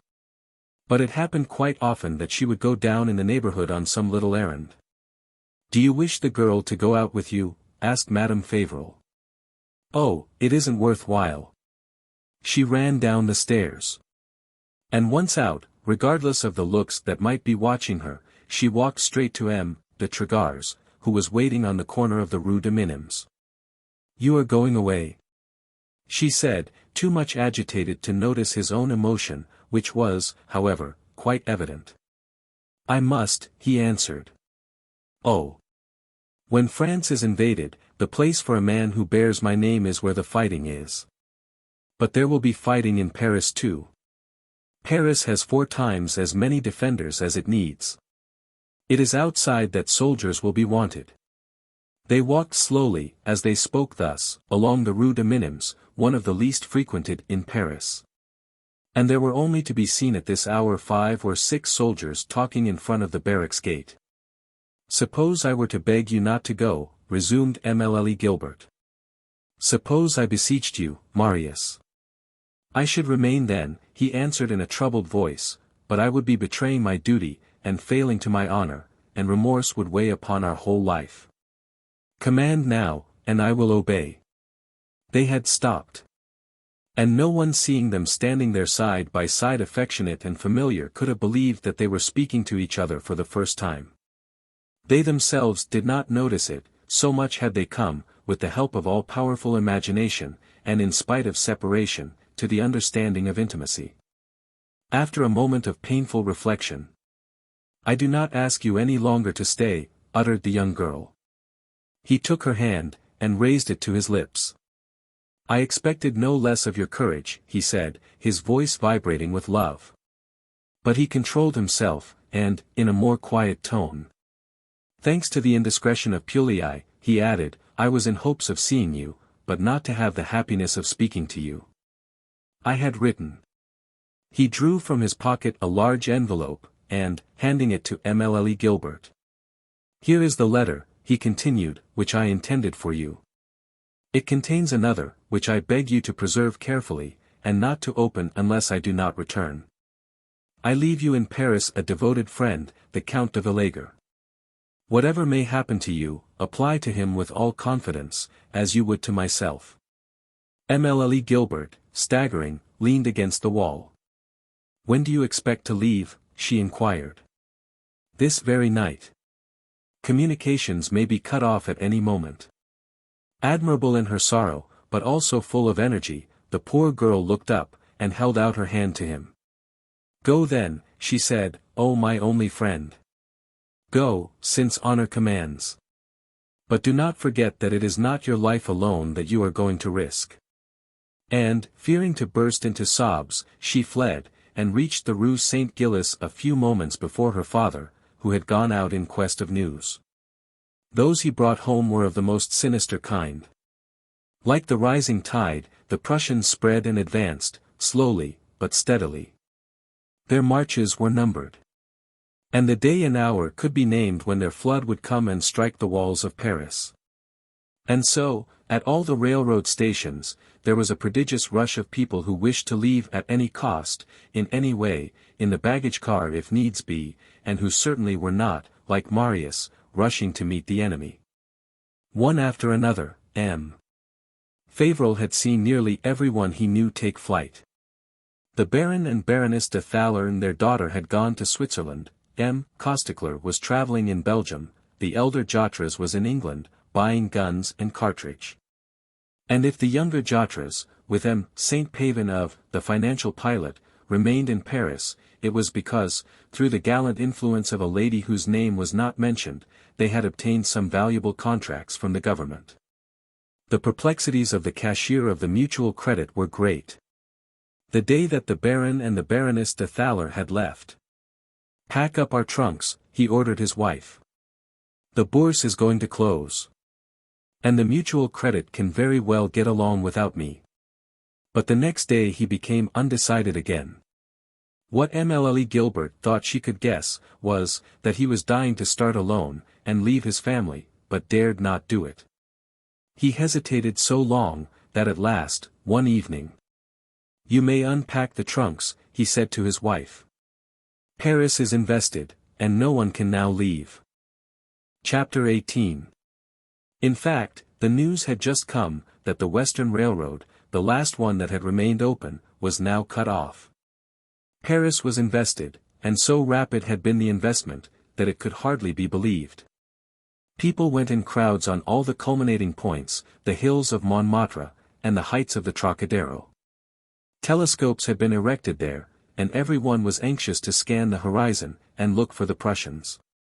But nothing could be discovered. The distant fields retained their quiet and smiling aspect under the mild rays of the autumn sun. So that it really required quite an effort of imagination to realize the sinister fact, to understand that Paris, with its 2 millions of inhabitants, was indeed cut off from the world and separated from the rest of France by an insurmountable circle of steel. Doubt, and something like a vague hope, could be traced in the tone of the people who met on the streets, saying, "Well, it's all over, we can't leave any more. Letters, even, cannot pass. No more news, eh?" But the next day, which was the 19th of September, the most incredulous were convinced. For the first time Paris shuddered at the hoarse voice of the cannon, thundering on the heights of Chatillon. The siege of Paris, that siege without example in history, had commenced. The life of the Favrils during these interminable days of anguish and suffering, was that of 100,000 other families. Incorporated in the battalion of his ward, the cashier of the Mutual Credit went off 2 or 3 times a week, as well as all his neighbors, to mount guard on the ramparts, a useless service perhaps, but which those that performed it did not look upon as such, a very arduous service, at any rate, for poor merchants, accustomed to the comforts of their shops, or the quiet of their offices. To be sure, there was nothing heroic in tramping through the mud, in receiving the rain or the snow upon the back, in sleeping on the ground or on dirty straw, in remaining on guard with the thermometer 20 degrees below the freezing point. But people die of pleurisy quite as certainly as of a Prussian bullet, and many died of it. Maxence showed himself but rarely at Rue Saint-Gilles. Enlisted in a battalion of sharpshooters, he did duty at the advanced posts. And, as to Madame Favril and Émile Gilbert, they spent the day trying to get something to live on. Rising before daylight, through rain or snow, they took their stand before the butcher's stall, and, after waiting for hours, received a small slice of horse-meat. Alone in the evening, by the side of the hearth where a few pieces of green wood smoked without burning, they started at each of the distant reports of the cannon. At each detonation that shook the window panes, Madame Favril thought that it was, perhaps, the one that had killed her son. And Émile Gilbert was thinking of Marius de Trégars. The accursed days of November and December had come. There were constant rumors of bloody battles around Orleans. She imagined Marius, mortally wounded, expiring on the snow, alone, without help, and without a friend to receive his supreme will and his last breath. One evening the vision was so clear, and the impression so strong, that she started up with a loud cry. "What is it?" asked Madame Favril, alarmed. "What is the matter?" With a little perspicacity, the worthy woman could easily have obtained her daughter's secret, for Émile Gilbert was not in condition to deny anything. But she contented herself with an explanation which meant nothing, and had not a suspicion, when the girl answered with a forced smile. "It's nothing, dear mother, nothing but an absurd idea that crossed my mind." Strange to say, never had the cashier of the Mutual Credit been for his family what he was during these months of trials. During the first weeks of the siege he had been anxious, agitated, nervous. He wandered through the house like a soul in trouble. He had moments of inconceivable prostration, during which tears could be seen rolling down upon his cheeks, and then fits of anger without motive. But each day that elapsed had seemed to bring calm to his soul. Little by little, he had become to his wife so indulgent and so affectionate, that the poor helot felt her heart touched. He had for his daughter attentions which caused her to wonder. Often, when the weather was fine, he took them out walking, leading them along the quays towards a part of the walls occupied by the battalion of their ward. Twice he took them to St. Onen, where the sharpshooters were encamped to which Maxence belonged. Another day he wished to take them to visit M. de Thaler's house, of which he had charge. They refused, and instead of getting angry, as he certainly would have done formerly, he commenced describing to them the splendors of the apartments, the magnificent furniture, the carpets and the hangings, the paintings by the great masters. The objects of arts, the bronzes, in a word, all that dazzling luxury of which financiers make use, somewhat as hunters do of the mirror with which larks are caught. Of business, nothing was ever said. He went every morning as far as the office of the Mutual Credit, but, as he said, it was solely as a matter of form. Once in a long while, M. St. Pavin and the younger Jotres paid a visit to the Rue St. Gilles. They had suspended, the one the payments of his banking house, the other, the publication of the Financial Pilot. But they were not idle for all that. And, in the midst of the public distress, they still managed to speculate upon something, no one knew what, and to realize profits. They rallied pleasantly the fools who had faith in the defense, and imitated in the most laughable manner the appearance, under their soldier's coat, of 3 or 4 of their friends who had joined the marching battalions. They boasted that they had no privations to endure, and always knew where to find the fresh butter wherewith to dress the large slices of beef which they possessed the art of finding. Madame Favril heard them laugh, and M. St. Pavin, the manager of the Financial Pilot, exclaimed, "Come, come. We would be fools to complain. It is a general liquidation, without risks and without costs." Their mirth had something revolting in it. For it was now the last and most acute period of the siege. At the beginning, the greatest optimists hardly thought that Paris could hold out longer than 6 weeks. And now the investment had lasted over 4 months. The population was reduced to nameless articles of food. The supply of bread had failed, the wounded, for lack of a little soup, died in the ambulances, old people and children perished by the hundred. On the left bank the shells came down thick and fast, the weather was intensely cold, and there was no more fuel. And yet no one complained. From the midst of that population of 2 millions of inhabitants, not one voice rose to beg for their comfort, their health, their life even, at the cost of a capitulation. Clear-sighted men had never hoped that Paris alone could compel the raising of the siege. But they thought, that by holding out, and keeping the Prussians under its walls, Paris would give to France time to rise, to organize armies, and to rush upon the enemy. There was the duty of Paris. And Paris was toiling to fulfill it to the utmost limits of possibility, reckoning as a victory each day that it gained. Unfortunately, all this suffering was to be in vain. The fatal hour struck, when, supplies being exhausted, it became necessary to surrender. During 3 days the Prussians camped in the Champs-Élysées, gazing with longing eyes upon that city, object of their most eager desires, that Paris within which, victorious though they were, they had not dared to venture. Then, soon after, communications were reopened, and one morning, as he received a letter from Switzerland. "It is from the Baron de Thaler," exclaimed M. Favril. Exactly so. The manager of the Mutual Credit was a prudent man. Pleasantly situated in Switzerland, he was in no wise anxious to return to Paris before being quite certain that he had no risks to run. Upon receiving M. Fauvel's assurances to that effect, he started. And, almost at the same time the elder Jotres and M. Costecler made their appearance. Chapter 19. It was a curious spectacle, the return of those braves for whom Parisian slang had invented the new and significant expression of frankfurter. They were not so proud then as they have been since.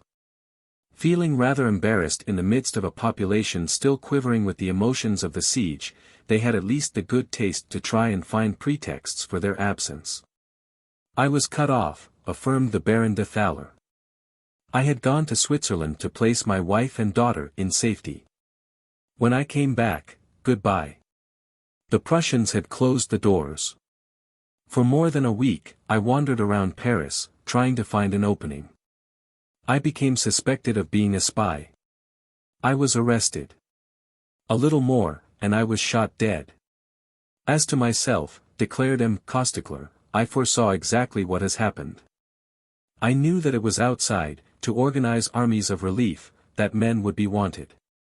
I went to offer my services to the government of defense, and everybody in Bordeaux saw me booted and spurred, and ready to leave.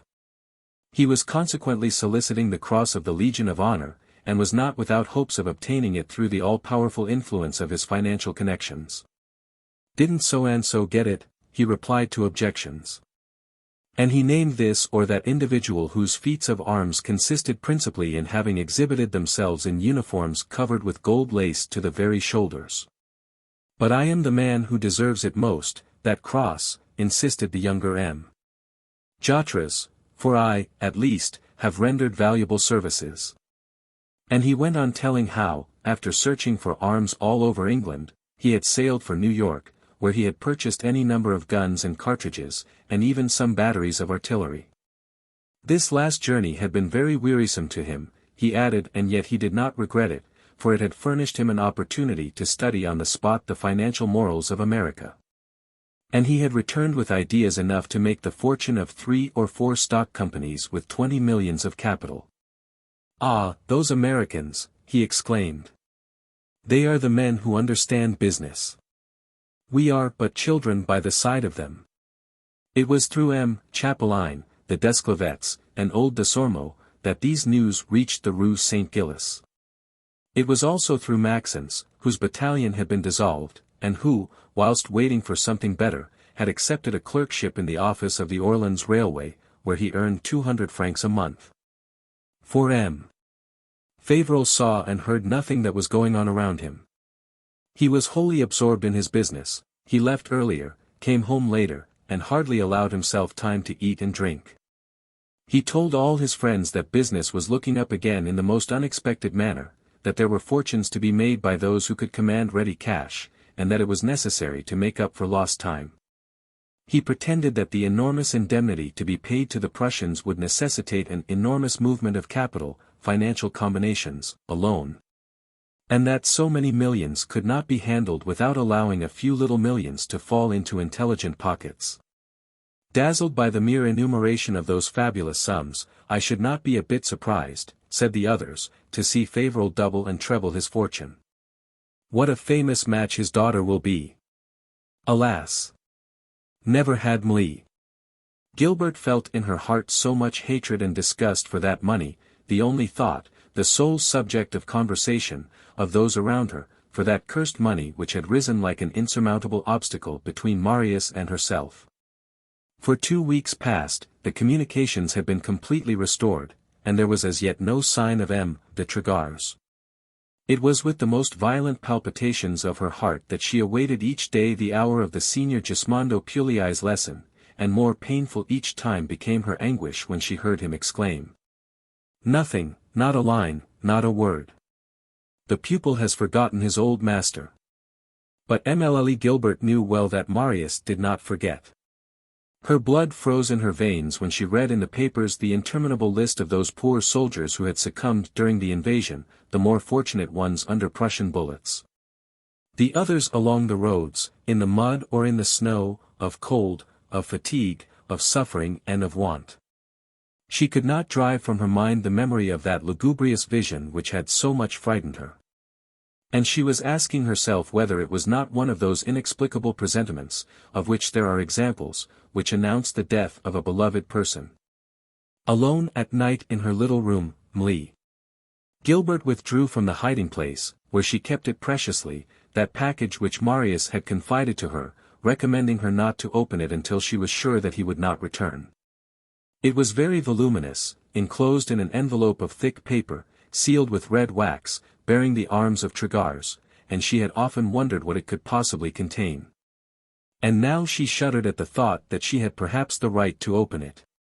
And she had no one of whom she could ask for a word of hope. She was compelled to hide her tears, and to put on a smile. She was compelled to invent pretexts for those who expressed their wonder at seeing her exquisite beauty withering in the bud, for her mother, whose anxiety was without limit, when she saw her thus pale, her eyes inflamed, and undermined by a continuous fever. True, Marius, on leaving, had left her a friend, the Count de Villègue, and, if any one knew anything, he certainly did. But she could see no way of hearing from him without risking her secret. Write to him. Nothing was easier, since she had his address, Rue Turin. But where could she ask him to direct his answer? Rue Saint-Gilles? Impossible. True, she might go to him, or make an appointment in the neighborhood. But how could she escape, even for an hour, without exciting Madame Favrel's suspicions? Sometimes it occurred to her to confide in Maxence, who was laboring with admirable constancy to redeem his past. But what?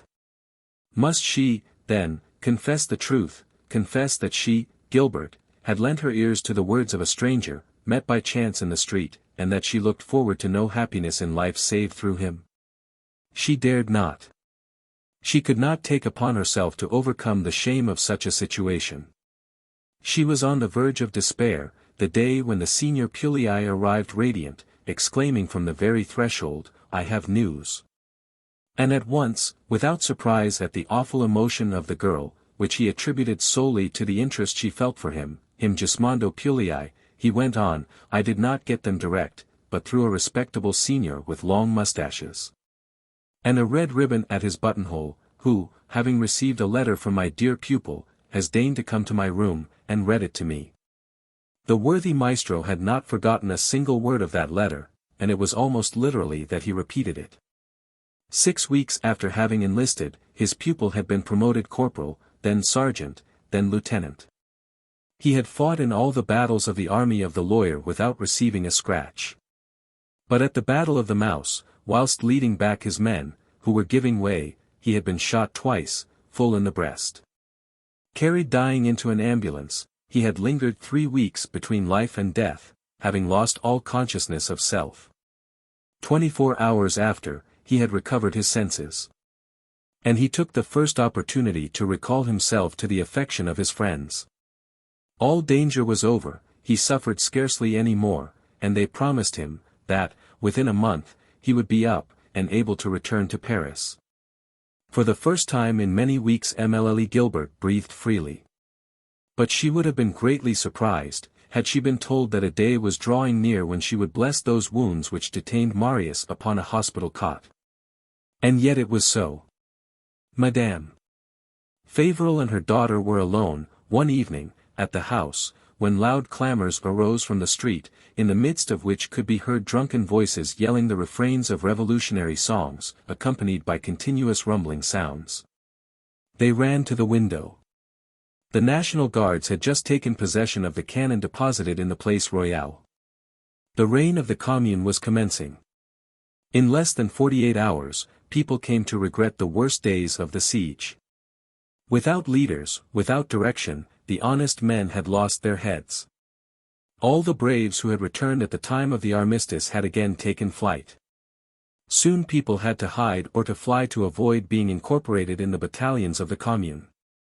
Night and day, around the walls, the fusillade rattled, and the artillery thundered. Again Favrel had given up going to his office. What's the use? Sometimes, with a singular look, he would say to his wife and children, "This time it is indeed a liquidation. Paris is lost." And indeed they thought so, when at the hour of the supreme struggle, among the detonations of the cannon and the explosion of the shells, they felt their house shaking to its very foundations. When in the midst of the night they saw their apartment as brilliantly lighted as at midday by the flames which were consuming the Hôtel de Ville and the houses around the Place de la Bastille. And, in fact, the rapid action of the troops alone saved Paris from destruction. But towards the end of the following week, matters had commenced to quiet down, and Gilbert learned the return of Marius. Chapter 20. At last it has been given to my eyes to contemplate him, and to my arms to press him against my heart. It was in these terms that the old Italian master, all vibrating with enthusiasm, and with his most terrible accent, announced to Émile Gilbert that he had just seen that famous pupil from whom he expected both glory and fortune. But how weak he is still, he added, and suffering from his wounds. I hardly recognized him, he has grown so pale and so thin. But the girl was listening to him no more. A flood of life filled her heart. This moment made her forget all her troubles and all her anguish. And I too, thought she, shall see him again today. And, with the unerring instinct of the woman who loves, she calculated the moment when Marius would appear in Rue St. Gilles. It would probably be about nightfall, like the first time, before leaving, that is, about 8 o'clock, for the days just then were about the longest in the year. Now it so happened, that, on that very day and hour, Émile Gilbert expected to be alone at home.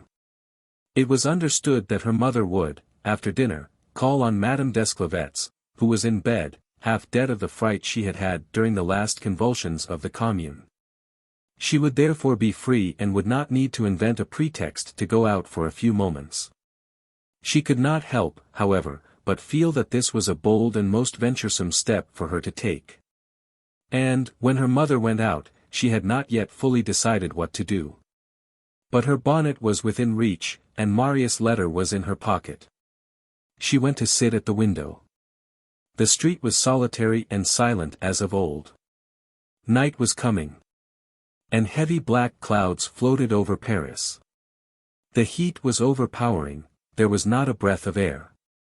One by one, as the hour was approaching when she expected to see Marius, the hesitations of the young girl vanished like smoke. She feared but one thing, that he would not come, or that he may already have come and left, without succeeding in seeing her. Already did the objects become less distinct. And the gas was being lit in the back shops, when she recognized him on the other side of the street. He looked up as he went by. And, without stopping, he addressed her a rapid gesture, which she alone could understand, and which meant, "Come, I beseech you." Her heart beating loud enough to be heard, Émile Gilbert ran down the stairs. But it was only when she found herself in the street that she could appreciate the magnitude of the risk she was running.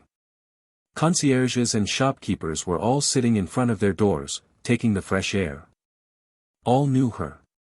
Would they not be surprised to see her out alone at such an hour? 20 steps in front of her she could see Marius. But he had understood the danger, for, instead of turning the corner of the Rue de Minims, he followed the Rue St. Gilles straight, and only stopped on the other side of the boulevard. Then only did Émile Gilbert join him, and she could not withhold an exclamation, when she saw that he was as pale as death, and scarcely able to stand and to walk. "How imprudent of you to have returned so soon," she said. A little blood came to M. de Trégard's cheeks. His face brightened up, and, in a voice quivering with suppressed passion, "It would have been more imprudent still to stay away," he uttered. "Far from you, I felt myself dying." They were both leaning against the door of a closed shop. And they were as alone in the midst of the throng that circulated on the boulevards, busy looking at the fearful wrecks of the Commune. "And besides," added Marius, "have I, then, a minute to lose? I asked you for 3 years. 15 months have gone, and I am no better off than on the first day. When this accursed war broke out, all my arrangements were made. I was certain to rapidly accumulate a sufficient fortune to enable me to ask for your hand without being refused. Whereas now... well, now everything is changed. The future is so uncertain, that no one wishes to venture their capital. Marcolette himself, who certainly does not lack boldness, and who believes firmly in the success of our enterprise, was telling me yesterday, there is nothing to be done just now, we must wait. There was in his voice such an intensity of grief, that the girl felt the tears coming to her eyes. We will wait then, she said, attempting to smile. But M. de Lagors shook his head. Is it possible, he said. Do you, then, think that I do not know what a life you lead? Émile Gilbert looked up. Have I ever complained? She asked proudly. No. Your mother and yourself, you have always religiously kept the secret of your tortures. And it was only a providential accident that revealed them to me. But I learned everything at last. I know that she whom I love exclusively and with all the power of my soul is subjected to the most odious despotism, insulted, and condemned to the most humiliating privations. And I, who would give my life for her 1,000 times over, I can do nothing for her. Money raises between us such an insuperable obstacle, that my love is actually an offense. To hear from her, I am driven to accept accomplices. If I obtain from her a few moments of conversation, I run the risk of compromising her maidenly reputation. Deeply affected by his emotion. At least, said Émile Gilbert, you succeeded in delivering me from M. Costecler.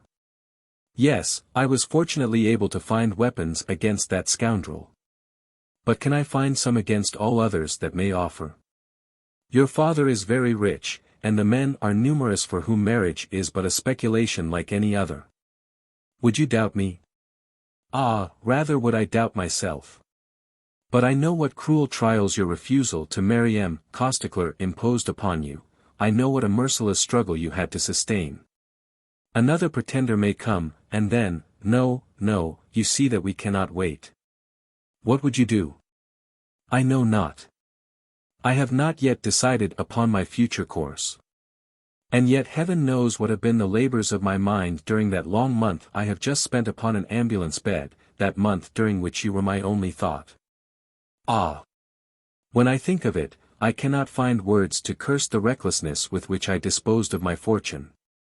As if she had heard a blasphemy, the young girl drew back a step. It is impossible, she exclaimed, that you should regret having paid what your father owed. A bitter smile contracted M. de Lagors' lips. And suppose I were to tell you, he replied, that my father in reality owed nothing? Oh! Suppose I told you they took from him his entire fortune, over 2 millions, as audaciously as a pickpocket robs a man of his handkerchief? Suppose I told you, that, in his loyal simplicity, he was but a man of straw in the hands of skilful knaves? Have you forgotten what you once heard the Count de Lagors say? Émile Gilbert had forgotten nothing. The Count de Lagors, she replied, pretended that it was time enough still to compel the men who had robbed your father to disgorge. Exactly, exclaimed Marius. And now I am determined to make them disgorge. In the meantime night had quite come. Lights appeared in the shop windows, and along the line of the boulevard the gas lamps were being lit. Alarmed by this sudden illumination, M. de Lagors drew off Mlle. Gilbert to a more obscure spot, by the stairs that lead to the Rue Amelot, and there, leaning against the iron railing, he went on. Already, at the time of my father's death, I suspected the abominable tricks of which he was the victim. I thought it unworthy of me to verify my suspicions. I was alone in the world, my wants were few. I was fully convinced that my researches would give me, within a brief time, a much larger fortune than the one I gave up. I found something noble and grand, and which flattered my vanity, in thus abandoning everything, without discussion, without litigation, and consummating my ruin with a single dash of my pen. Among my friends the Count de Lagors alone had the courage to tell me that this was a guilty piece of folly, that the silence of the dupes is the strength of the knaves. That my indifference, which made the rascals rich, would make them laugh too. I replied that I did not wish to see the name of Lagors dragged into court in a scandalous lawsuit, and that to preserve a dignified silence was to honor my father's memory. Treble fool that I was. The only way to honor my father's memory was to avenge him, to wrest his spoils from the scoundrels who had caused his death. I see it clearly today. But, before undertaking anything, I wish to consult you. Mlie. Gilbert was listening with the most intense attention. She had come to mingle so completely in her thoughts her future life and that of M. de Lagors, that she saw nothing unusual in the fact of his consulting her upon matters affecting their prospects, and of seeing herself standing there deliberating with him. You will require proofs, she suggested. I have none, unfortunately, replied M. de Lagors, at least, none sufficiently positive, and such as are required by courts of justice.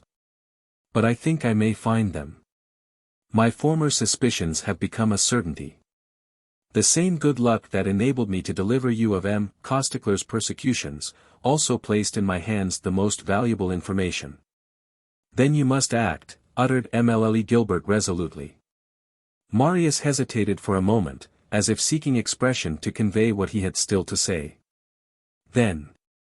It is my duty, he proceeded, to conceal nothing from you. The task is a heavy one. The obscure schemers of 10 years ago have become big financiers, entrenched behind their money bags as behind an impregnable fort.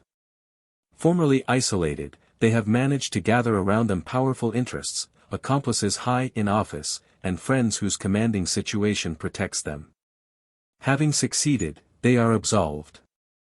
They have in their favor what is called public consideration, that idiotic thing which is made up of the admiration of the fools, the approbation of the knaves, and the concert of all interested vanities. When they pass, their horses at full trot, their carriage raising a cloud of dust, insolent, impudent, swelled with the vulgar fatuity of wealth, people bow to the ground, and say, those are smart fellows. And in fact, yes, by skill or luck, they have hitherto avoided the police courts where so many others have come to grief. Those who despise them fear them, and shake hands with them. Moreover, they are rich enough not to steal any more themselves. They have employees to do that. I take heaven to witness that never until lately had the idea come to me to disturb in their possession the men who robbed my father. Alone, what need had I of money? Later, oh my friend. I thought I could succeed in conquering the fortune I needed to obtain your hand. You had promised to wait, and I was happy to think that I should owe you to my sole exertions. Events have crushed my hopes. I am today compelled to acknowledge that all my efforts would be in vain. To wait would be to run the risk of losing you. Therefore I hesitate no longer. I want what's mine, I wish to recover that of which I have been robbed. Whatever I may do, for, alas, I know not to what I may be driven, what role I may have to play, remember that of all my acts, of all my thoughts, there will not be a single one that does not aim to bring nearer the blessed day when you shall become my wife. There was in his voice so much unspeakable affection, that the young girl could hardly restrain her tears. Never, whatever may happen, shall I doubt you, Marius, she uttered. He took her hands, and, pressing them passionately within his. And I, he exclaimed, I swear, that, sustained by the thought of you, there is no disgust that I will not overcome, no obstacle that I will not overthrow. He spoke so loud, that 2 or 3 persons stopped. He noticed it, and was brought suddenly from sentiment to the reality. Wretches that we are, he said in a low voice, and very fast, we forget what this interview may cost us. And he led Émile Gilbert across the boulevard, and, whilst making their way to the Rue Saint-Gilles, through the deserted streets. It is a dreadful imprudence we have just committed, resumed M. de Lagors. But it was indispensable that we should see each other, and we had not the choice of means. Now, and for a long time, we shall be separated. Everything you wish me to know, say it to that worthy Gismondo, who repeats faithfully to me every word you utter. Through him, also, you shall hear from me. Twice a week, on Tuesdays and Fridays, about nightfall, I shall pass by your house. And, if I am lucky enough to have a glimpse of you, I shall return home fired with fresh energy. Should anything extraordinary happen, beckon to me, and I'll wait for you in the Rue de Minims. But this is an expedient to which we must only resort in the last extremity. I should never forgive myself, were I to compromise your fair name. They had reached the Rue St. Gilles. Marius stopped. We must part, he began. But then only Émile Gilbert remembered M. de Trégard's letter, which she had in her pocket. Taking it out, and handing it to him. Here, she said, is the package you deposited with me. No, he answered, repelling her gently, keep that letter, it must never be opened now, except by the Marquise de Trégars. And raising her hand to his lips, and in a deeply agitated voice.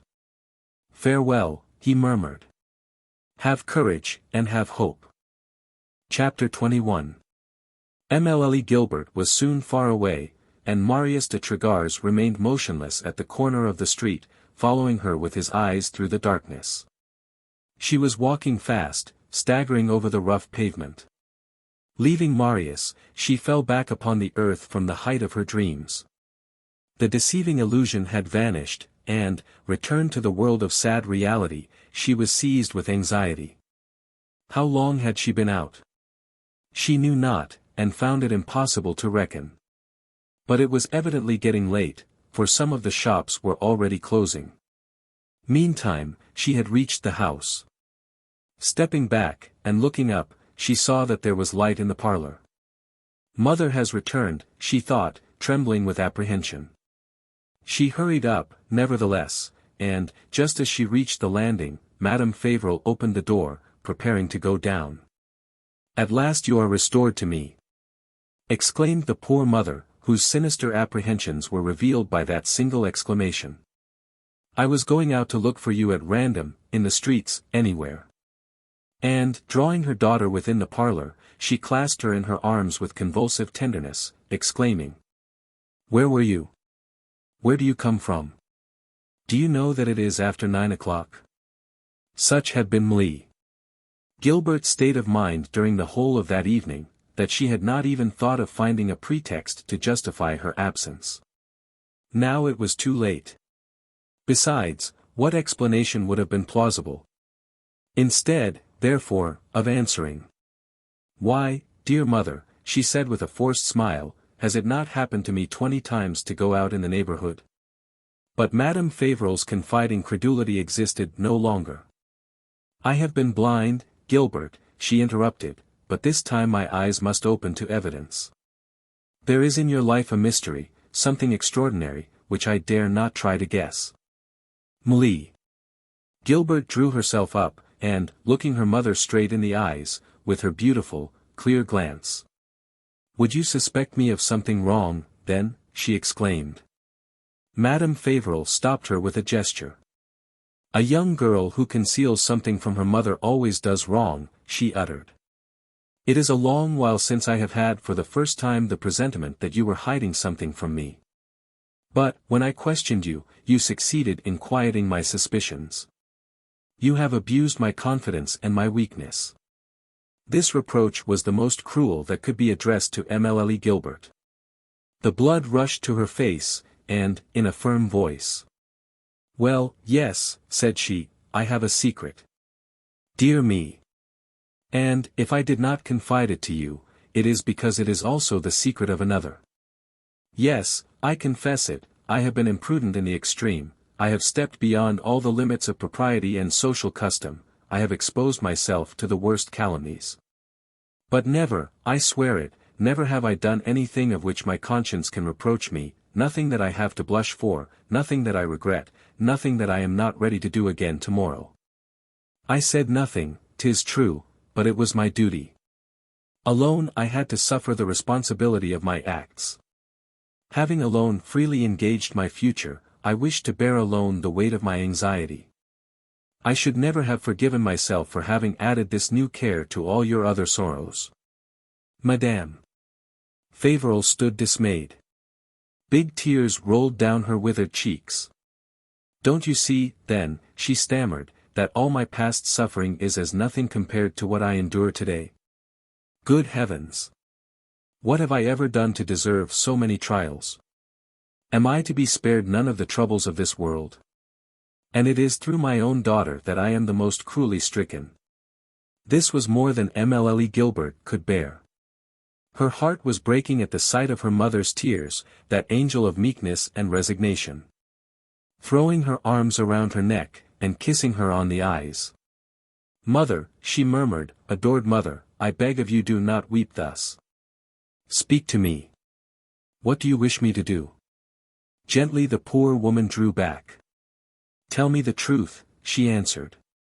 Was it not certain that this was the very thing she would ask, in fact, the only thing she could ask? Ah! How much would the young girl have preferred one of her father's violent scenes, and brutalities which would have exalted her energy, instead of crushing it.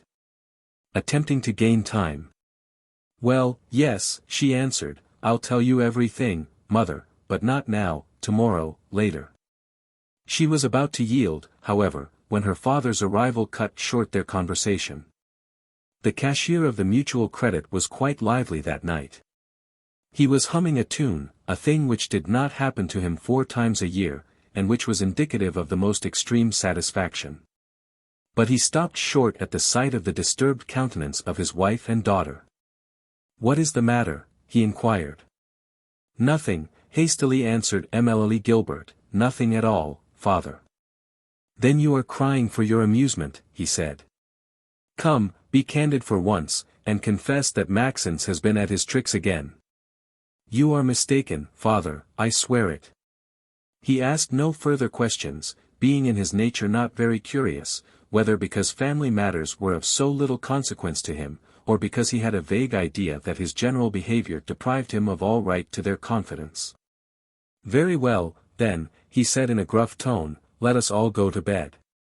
I have worked so hard today, that I am quite exhausted. People who pretend that business is dull make me laugh.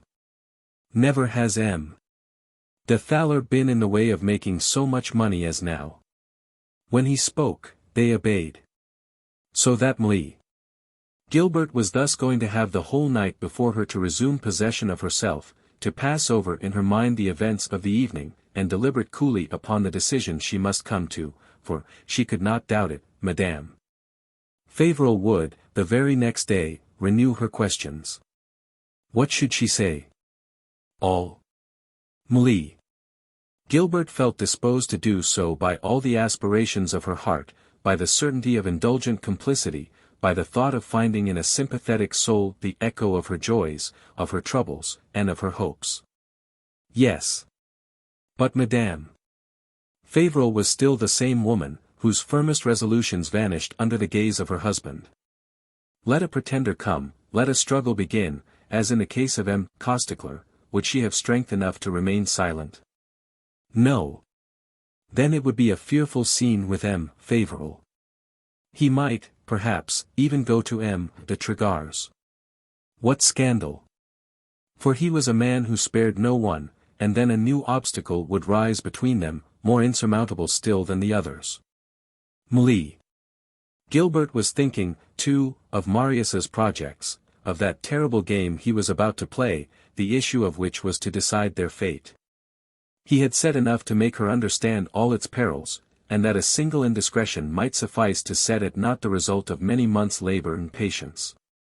Besides, to speak, was it not to abuse Marius's confidence?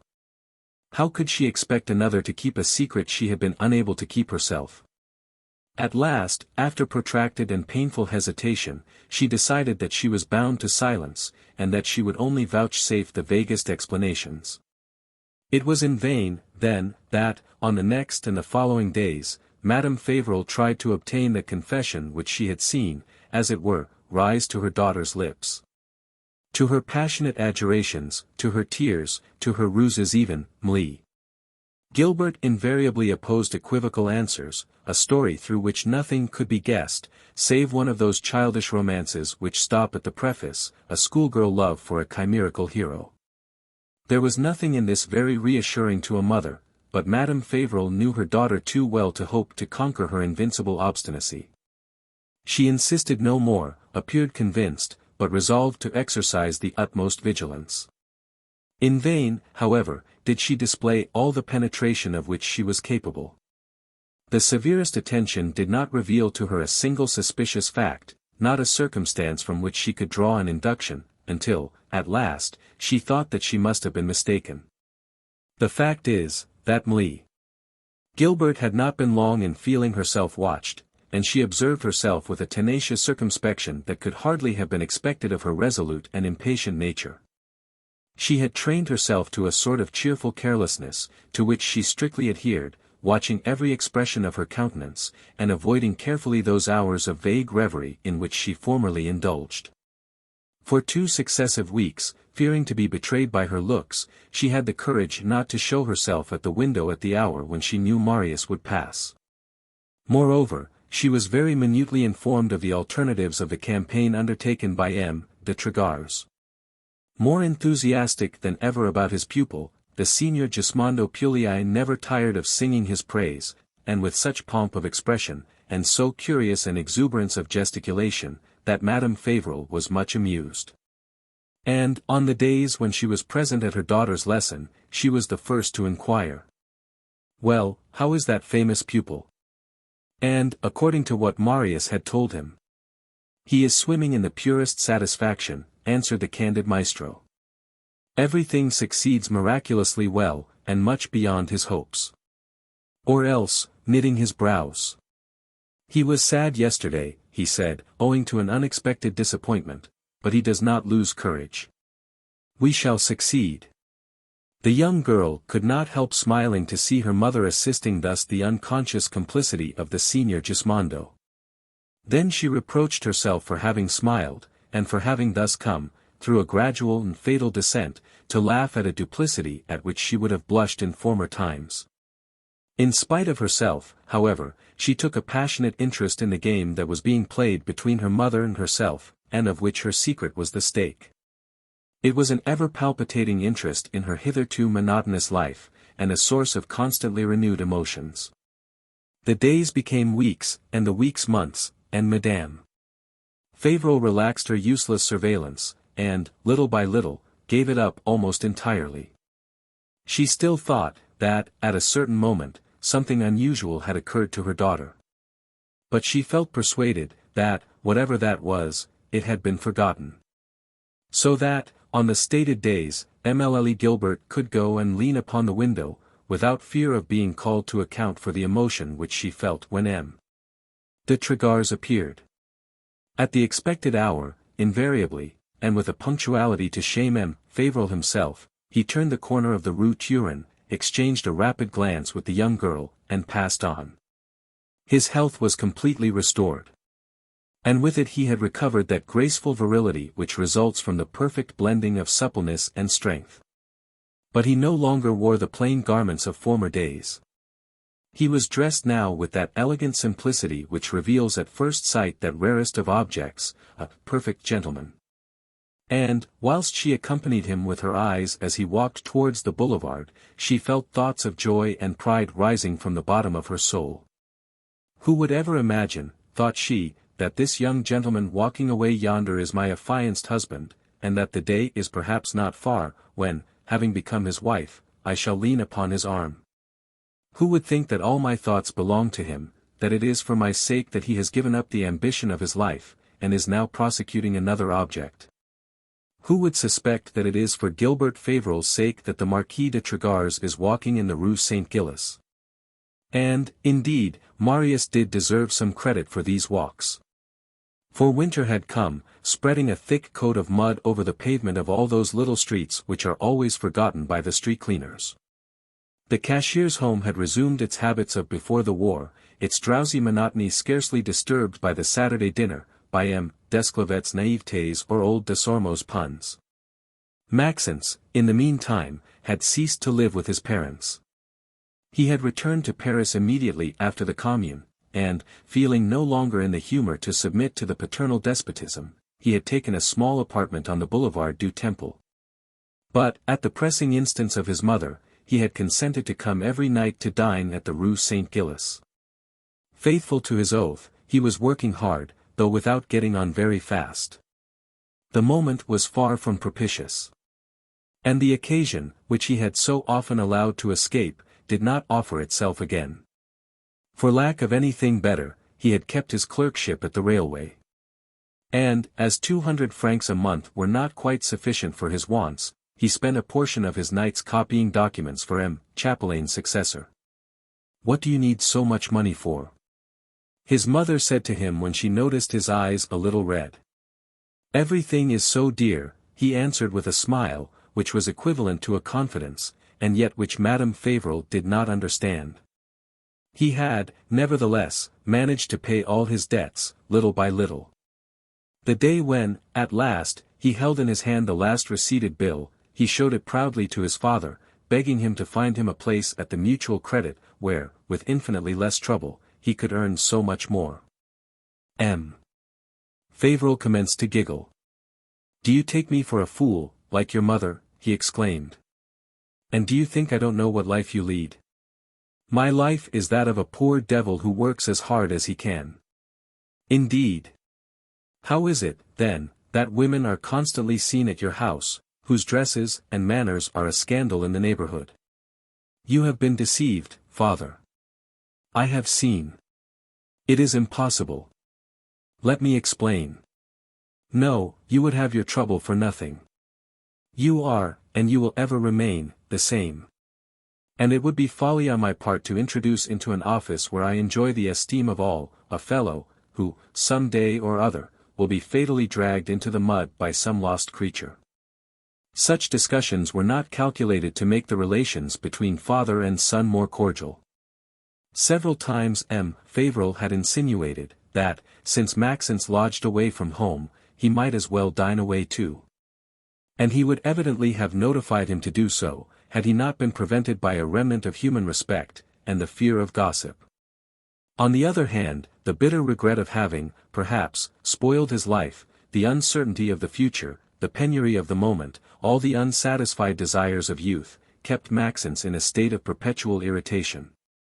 The excellent Madame Fauvel exhausted all her arguments to quiet him. "Your father is harsh for us," she said, "but is he less harsh for himself? He forgives nothing, but he has never needed to be forgiven himself. He does not understand youth, but he has never been young himself, and at 20 he was as grave and as cold as you see him now. How could he know what pleasure is, he to whom the idea has never come to take an hour's enjoyment?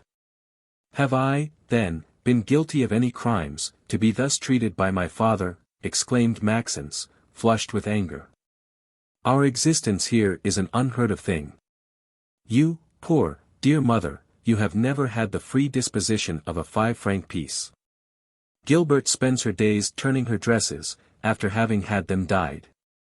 I am driven to a petty clerkship. And my father has 50,000 francs a year."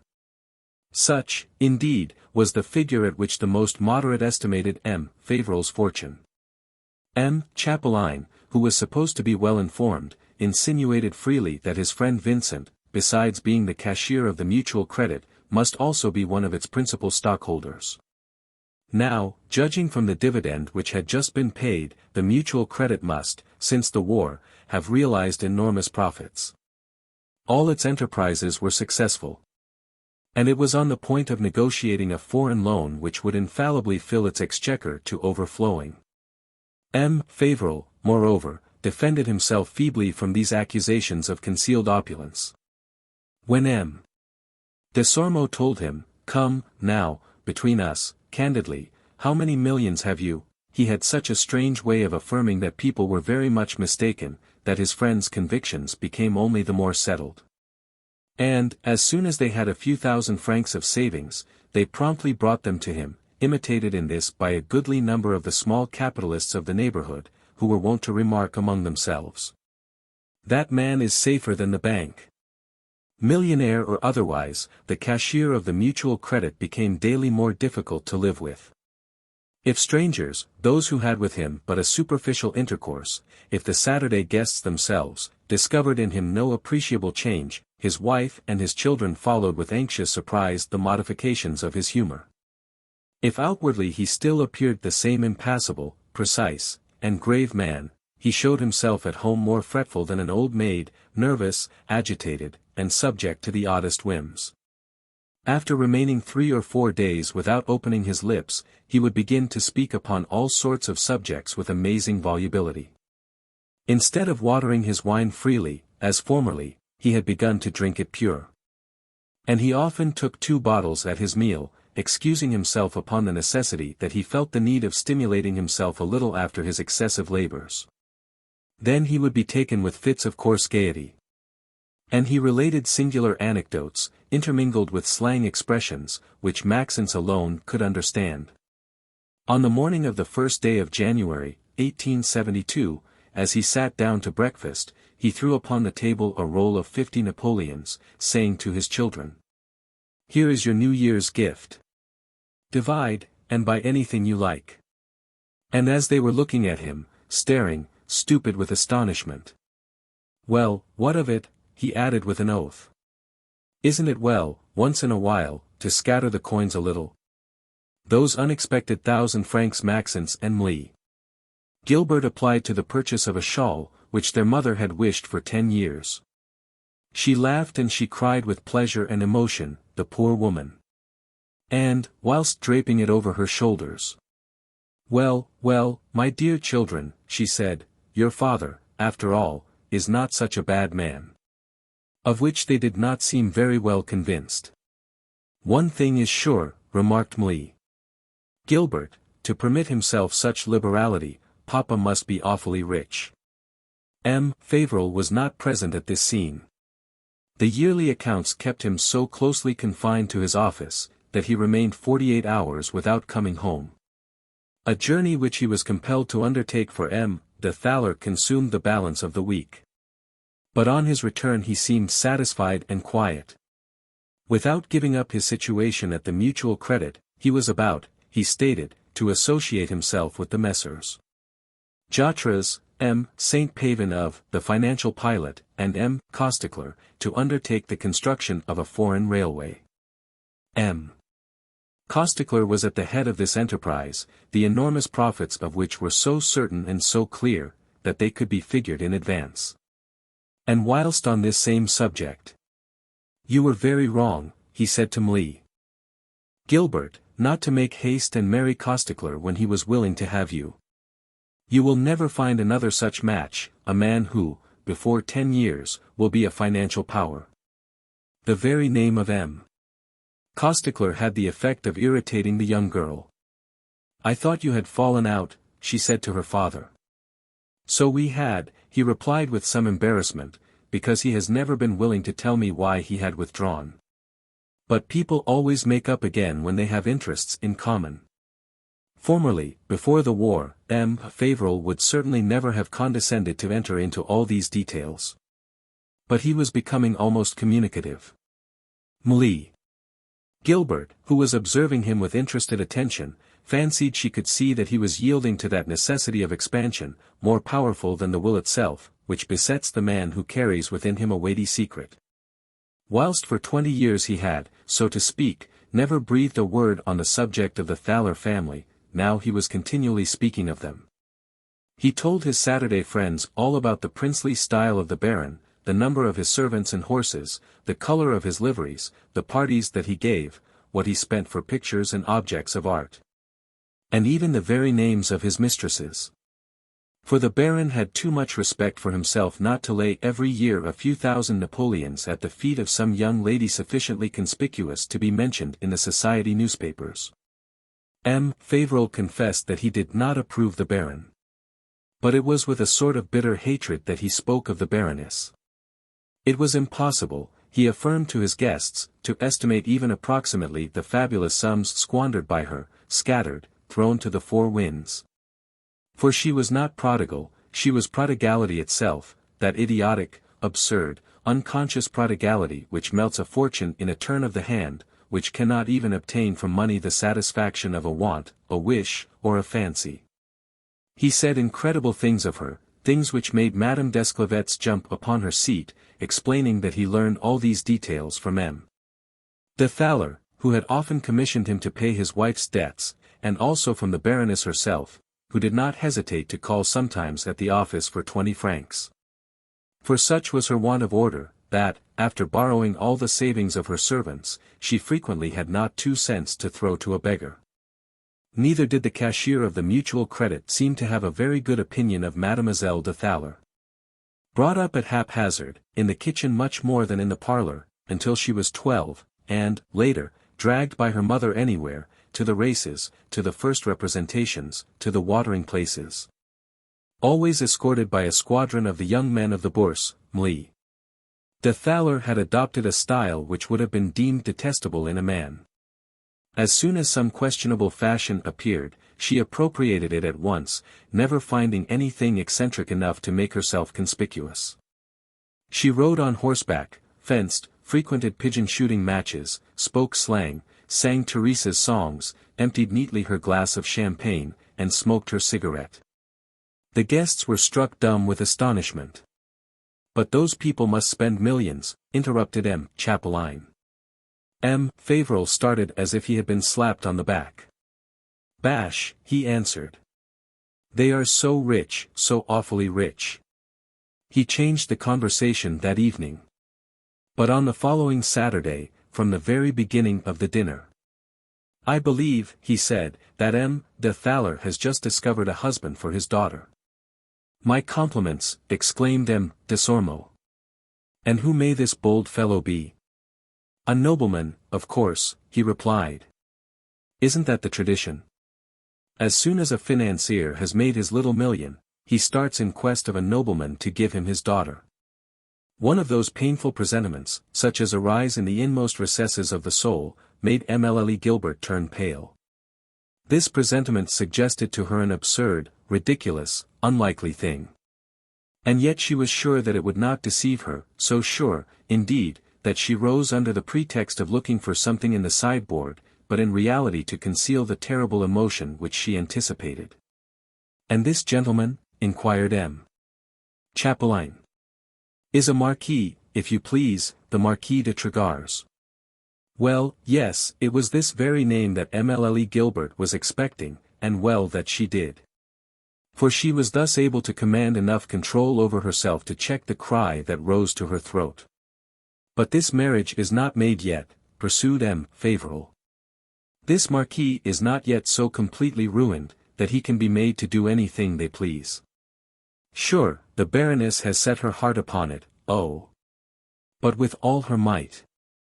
A discussion which now arose prevented Gilbert from learning any more. And as soon as the dinner, which seemed eternal to her, was over, she complained of a violent headache, and withdrew to her room. She shook with fever, her teeth chattered. And yet she could not believe that Marius was betraying her, nor that he could have the thought of marrying such a girl as M. Fauvel had described, and for money too.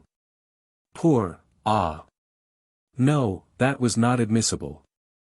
Although she remembered well that Marius had made her swear to believe nothing that might be said of him, she spent a horrible Sunday, and she felt like throwing herself in the Signor Gismondo's arms, when, in giving her his lesson the following Monday, "My poor pupil," he said, "feels miserable.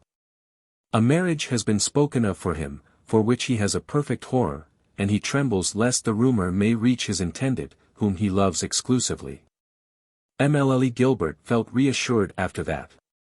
And yet there remained in her heart an invincible sadness.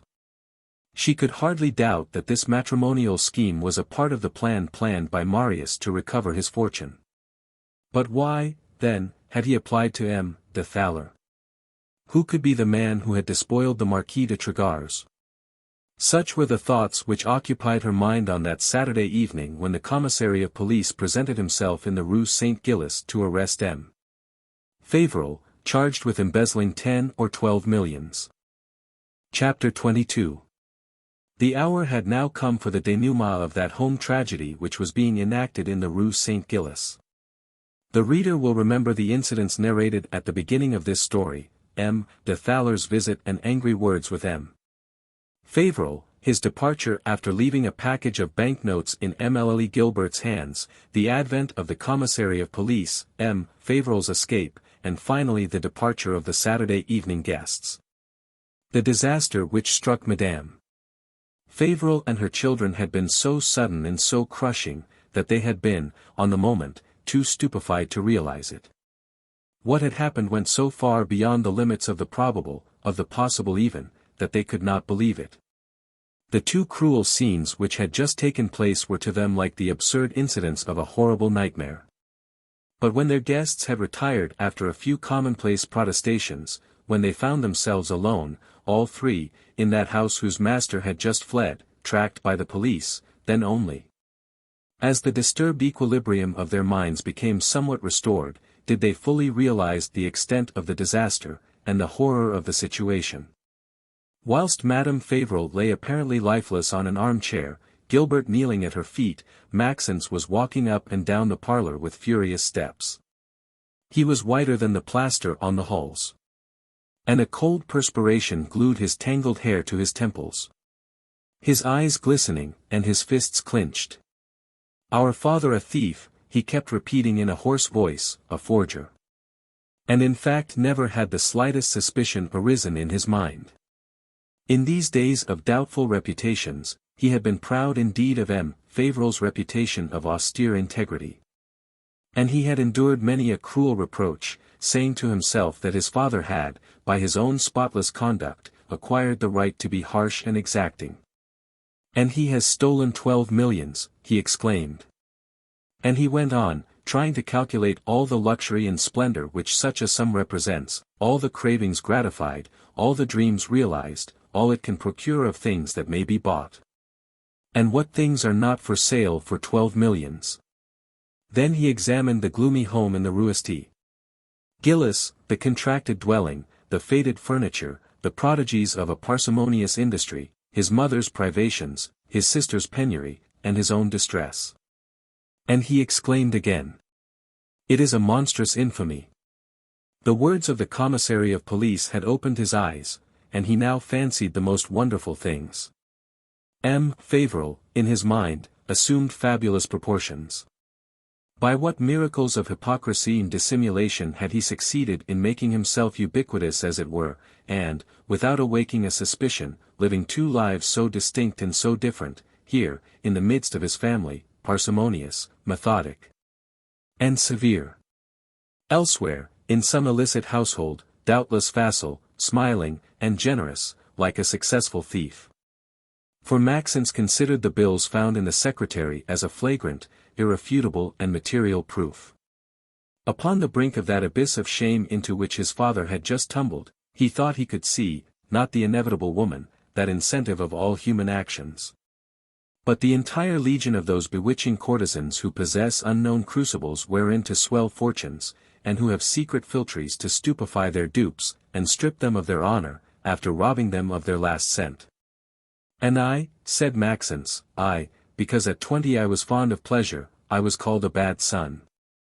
Because I had made some 300 francs of debts, I was deemed a swindler. Because I love a poor girl who has for me the most disinterested affection, I am one of those rascals whom their family disown, and from whom nothing can be expected but shame and disgrace."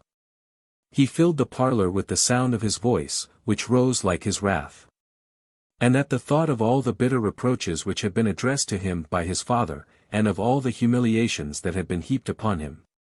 "Ah, the wretch," he fairly shrieked, "the coward." As pale as her brother, her face bathed in tears, and her beautiful hair hanging undone, Mlle Gilbert drew herself up. "He is our father, Maxence," she said gently.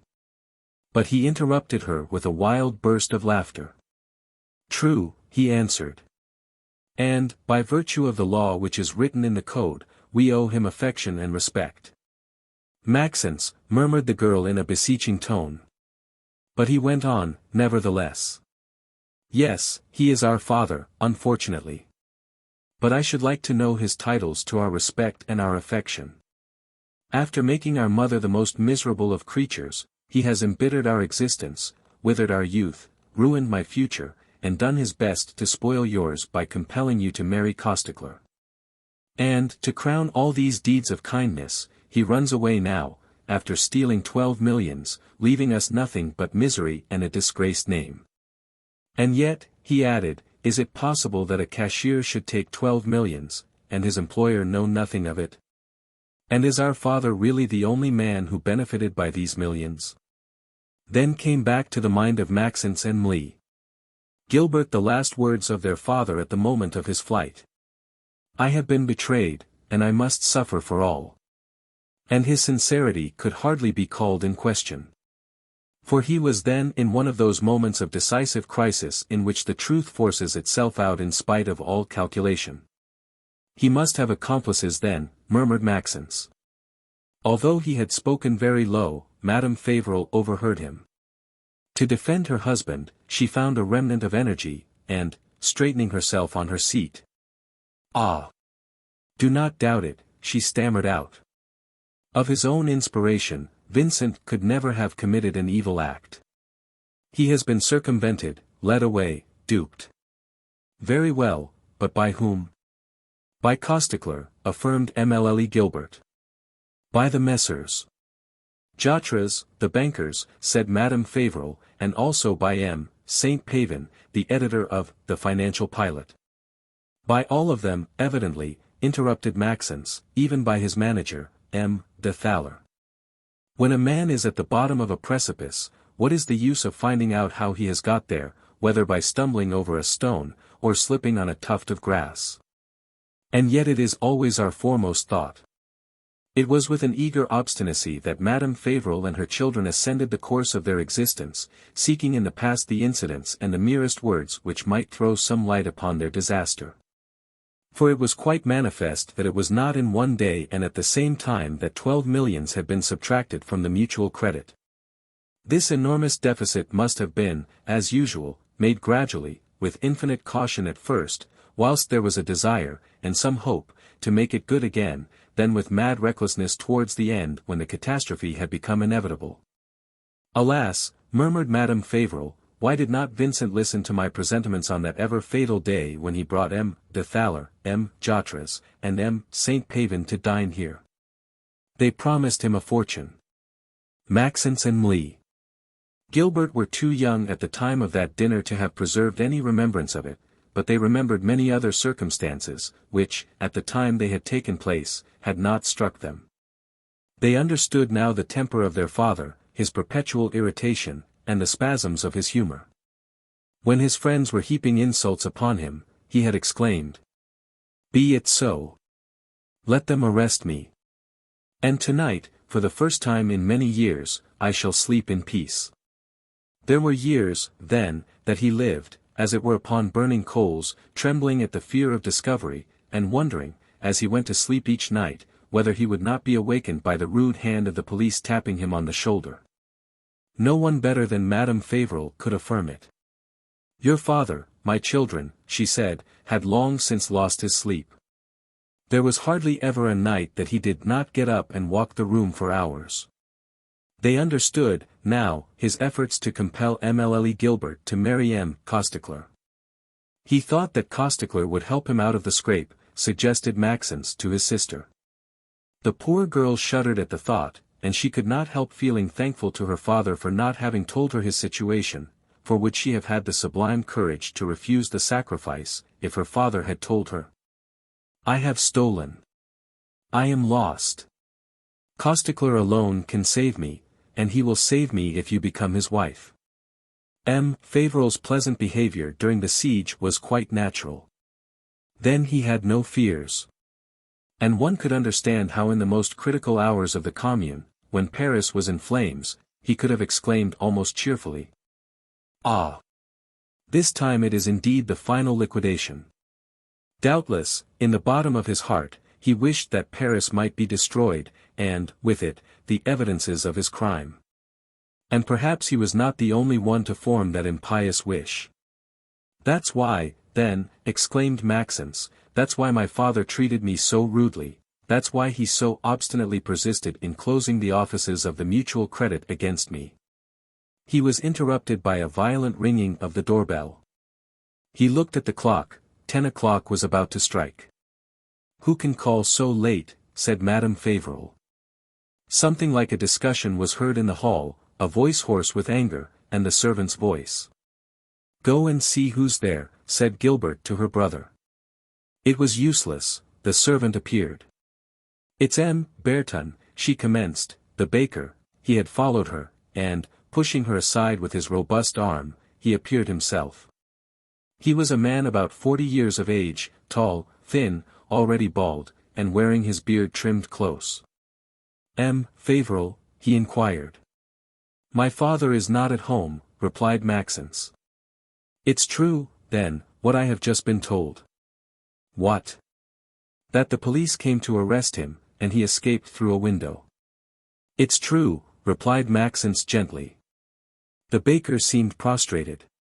"And my money?" he asked. "What money?" "Why, my 10,000 francs.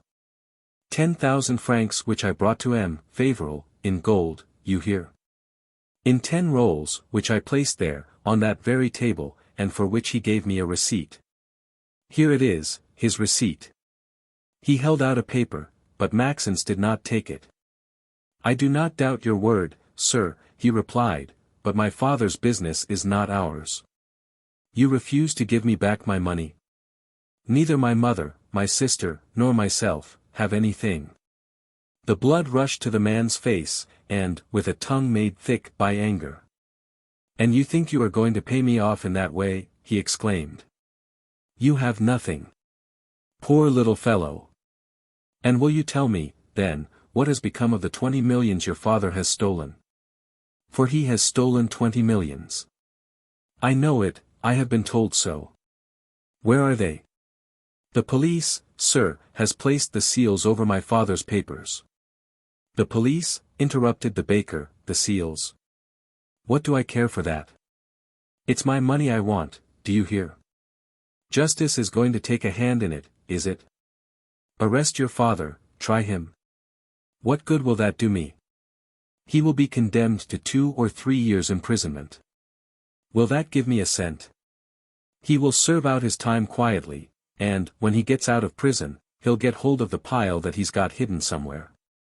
And while I starve, he'll spend my money under my very nose. No, no. Things won't suit me that way. It's at once that I want to be paid." And throwing himself upon a chair, his head back, and his legs stretched forward. "And what's more," he declared, "I am not going out of here until I am paid." It was not without the greatest efforts that Maxence managed to keep his temper. "Your insults are useless, sir," he commenced. The man jumped up from his seat. "Insults," he cried in a voice that could have been heard all through the house. "Do you call it an insult when a man claims his own? If you think you can make me hush, you are mistaken in your man, M. Fauvel, June. I am not rich myself, my father has not stolen to leave me an income. It is not in gambling at the bourse that I made these 10,000 francs. It is by the sweat of my body, by working hard night and day for years, by depriving myself of a glass of wine when I was thirsty. And I am to lose them?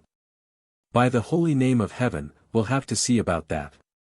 If everybody was like me, there would not be so many scoundrels going about, their pockets filled with other people's money, and from the top of their carriage laughing at the poor fools they have ruined. Come, my 10,000 francs, canaille, or I take my pay on your back." Maxence, enraged, was about to throw himself upon the man, and a disgusting struggle was about to begin, when Émile Gilbert stepped between them. "Your threats are as cowardly as your insults, Monsieur Bertomy," she uttered in a quivering voice. "You have known us long enough to be aware that we know nothing of our father's business, and that we have nothing ourselves. All we can do is to give up to our creditors our very last crumb. Thus it shall be done. And now, sir, please retire." There was so much dignity in her sorrow, and so imposing was her attitude, that the baker stood abashed. "Ah! If that's the way," he stammered awkwardly, "and since you meddle with it, mademoiselle," and he retreated precipitately, growling at the same time threats and excuses, and slamming the doors after him hard enough to break the partitions.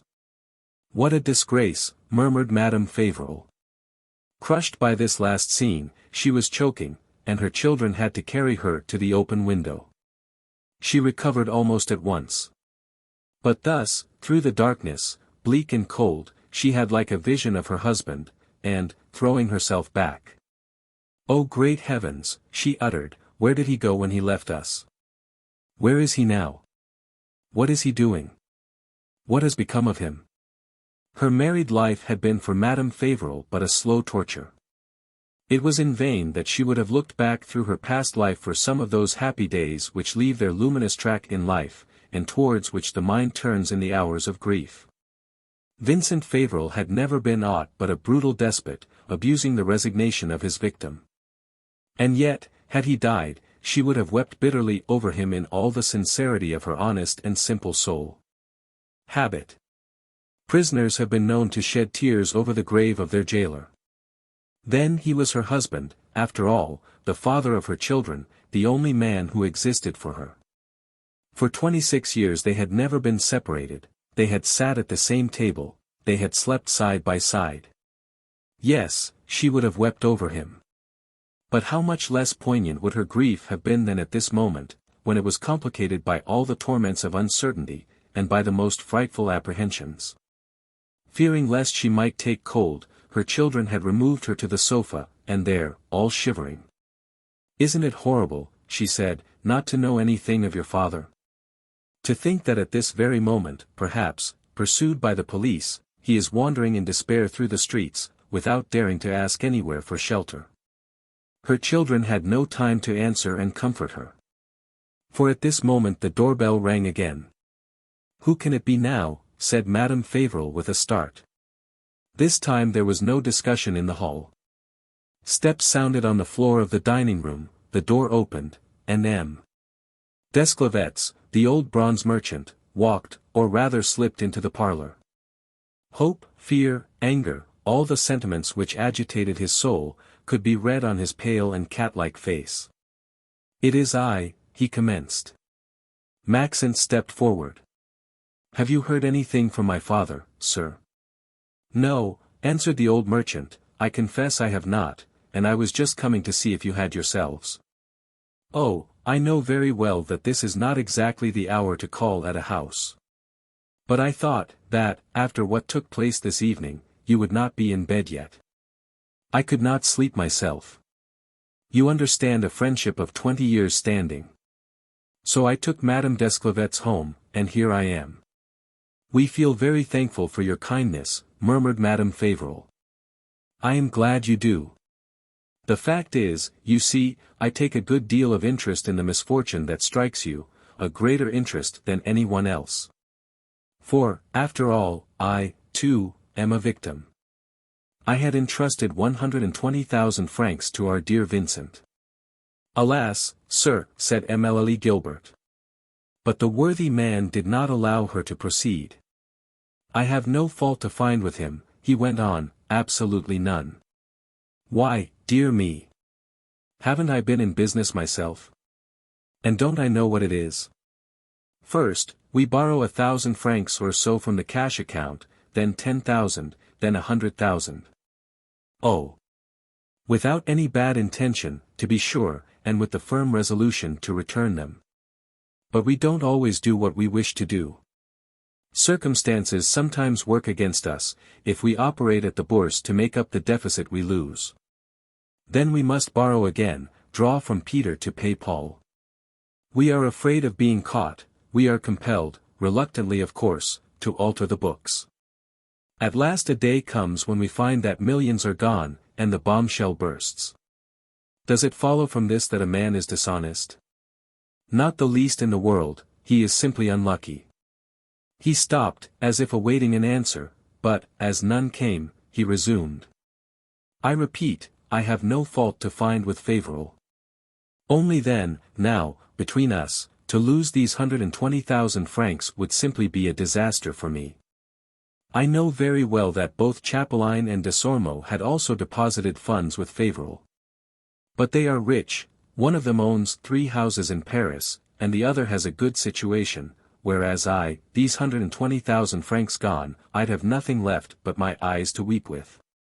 My wife is dying about it. I assure you our position is a terrible one." To M. Desclevets, as to the baker a few moments before. "We have nothing," said Maxence. "I know it," exclaimed the old merchant. "I know it as well as you do yourself. And so I have come to beg a little favor of you, which will cost you nothing. When you see Fauvel, remember me to him, explain my situation to him, and try to make him give me back my money. He is a hard one to fetch, that's a fact. But if you go right about it, above all, if our dear Gilbert will take the matter in hand. Sir. Oh. I swear I shan't say a word about it either to Desormeaux or Chapelain, nor to anyone else. Although reimbursed, I'll make as much noise as the rest, more noise, even. Come, now, my dear friends, what do you say? He was almost crying. And where the deuce, exclaimed Maxence, do you expect my father to take 120,000 francs? Didn't you see him go without even taking the money that the Thaler had brought? A smile appeared upon M. Desclevet's pale lips. That will do very well to say, my dear Maxence, he said, and some people may believe it. But don't say it to your old friend, who knows too much about business for that. When a man puts off, after borrowing 12 millions from his employers, he would be a great fool if he had not put away 2 or 3 in safety. Now, Fauvel is not a fool. Tears of shame and anger started from Émile Gilbert's eyes. What you are saying is abominable, sir, she exclaimed. He seemed much surprised at this outburst of violence. Why so? He answered. In Vincent's place, I should not have hesitated to do what he has certainly done.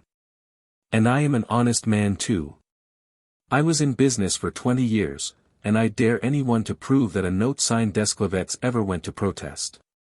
And so, my dear friends, I beseech you, consent to serve your old friend, and, when you see your father. The old man's tone of voice exasperated even Madame Fauvel herself.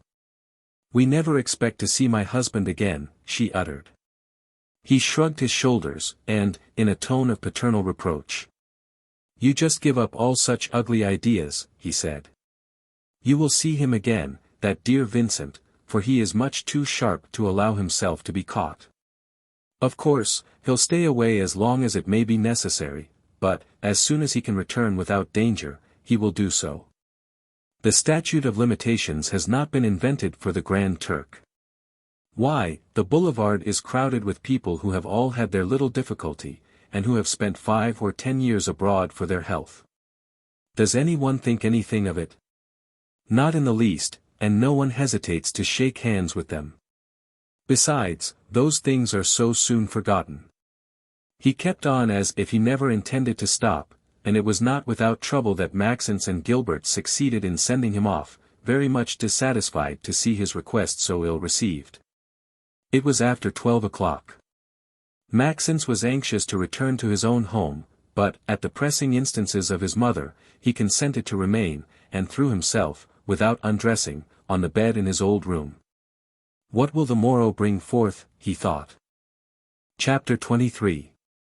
After a few hours of that leaden sleep which follows great catastrophes, Madame Fauvel and her children were awakened on the morning of the next day, which was Sunday, by the furious clamors of an exasperated crowd. Each one, from his own room, understood that the apartment had just been invaded. Loud blows upon the door were mingled with the noise of feet, the oaths of men, and the screams of women.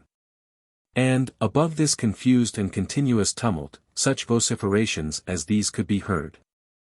I tell you they must be at home. Canaille, swindlers, thieves. We want to go in, we will go in. Let the woman come, then, we want to see her, to speak to her. Occasionally there were moments of silence, during which the plaintive voice of the servant could be heard. But almost at once the cries and the threats commenced again, louder than ever. Maxence, being ready first, ran to the parlor, where his mother and sister joined him directly, their eyes swollen by sleep and by tears. Madame Fauvel was trembling so much that she could not succeed in fastening her dress. Do you hear? She said in a choking voice. From the parlor, which was divided from the dining room by folding doors, they did not miss a single insult. Well, said Émile Gilbert coldly, what else could we expect? If Bertomy came alone last night, it is because he alone had been notified. Here are the others now. And, turning to her brother. You must see them, she added, speak to them. But Maxence did not stir. The idea of facing the insults and the curses of these enraged creditors was too repugnant to him. Would you rather let them break in the door, said Émile Gilbert. That won't take long. He hesitated no more. Gathering all his courage, he stepped into the dining room. The disorder was beyond limits. The table had been pushed towards one of the corners, the chairs were upset. They were there some 30 men and women, concierges, shopkeepers, and retired bourgeois of the neighborhood, their cheeks flushed, their eyes staring, gesticulating as if they had a fit, shaking their clenched fists at the ceiling. Gentlemen, commenced Maxence. But his voice was drowned by the most frightful shouts. He had hardly got in, when he was so closely surrounded, that he had been unable to close the parlor door after him, and had been driven and backed against the embrasure of a window. My father, gentlemen, he resumed. Again he was interrupted. There were 3 or 4 before him, who were endeavoring before all to establish their own claims clearly. They were speaking all at once, each one raising his own voice so as to drown that of the others. And yet, through their confused explanations, it was easy to understand the way in which the cashier of the Mutual Credit had managed things. Formerly it was only with great reluctance that he consented to take charge of the funds which were offered to him. And then he never accepted sums less than 10,000 francs, being always careful to say, that, not being a prophet, he could not answer for anything, and might be mistaken, like anyone else. Since the Commune, on the contrary, and with a duplicity, that could never have been suspected, he had used all his ingenuity to attract deposits. Under some pretext or other, he would call among the neighbors, the shopkeepers. And, after lamenting with them about the hard times and the difficulty of making money, he always ended by holding up to them the dazzling profits which are yielded by certain investments unknown to the public. If these very proceedings had not betrayed him, it is because he recommended to each the most inviolable secrecy, saying, that, at the slightest indiscretion, he would be assailed with demands. And that it would be impossible for him to do for all what he did for one. At any rate, he took everything that was offered, even the most insignificant sums, affirming, with the most imperturbable assurance, that he could double or treble them without the slightest risk. The catastrophe having come, the smaller creditors showed themselves, as usual, the most angry and the most intractable. The less money one has, the more anxious one is to keep it. There was there an old newspaper vendor, who had placed in M. Fauvel's hands all she had in the world, the savings of her entire life, 500 francs. Clinging desperately to Maxence's garments, she begged him to give them back to her, swearing, that, if he did not, there was nothing left for her to do, except to throw herself in the river.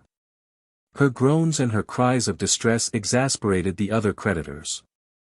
That the cashier of the Mutual Credit should have embezzled millions, they could well understand, they said. But that he could have robbed this poor woman of her 500 francs, nothing more low, more cowardly, and more vile could be imagined, and the law had no chastisement severe enough for such a crime. Give her back her 500 francs. They cried. For there was not one of them but would have wagered his head that M. Fauvel had lots of money put away, and some went even so far as to say that he must have hid it in the house, and, if they looked well, they would find it. Maxence, bewildered, was at a loss what to do, when, in the midst of this hostile crowd, he perceived M. Chapelain's friendly face. Driven from his bed at daylight by the bitter regrets at the heavy loss he had just sustained, the old lawyer had arrived in the Rue Saint-Gilles at the very moment when the creditors invaded M. Fauvel's apartment. Standing behind the crowd, he had seen and heard everything without breathing a word, and, if he interfered now, it was because he thought things were about to take an ugly turn. He was well known. And, as soon as he showed himself, "He is a friend of the rascal," they shouted on all sides. But he was not the man to be so easily frightened. He had seen many a worse case during 20 years that he had practiced law, and had witnessed all the sinister comedies and all the grotesque dramas of money. He knew how to speak to infuriated creditors, how to handle them, and what strings can be made to vibrate within them. In the most quiet tone. Certainly, he answered, I was Fauvel's intimate friend. And the proof of it is, that he has treated me more friendly than the rest. I am in for 160,000 francs. By this mere declaration he conquered the sympathies of the crowd. He was a brother in misfortune. They respected him, he was a skillful businessman, they stopped to listen to him. At once, and in a short and trenchant tone, he asked these invaders what they were doing there, and what they wanted.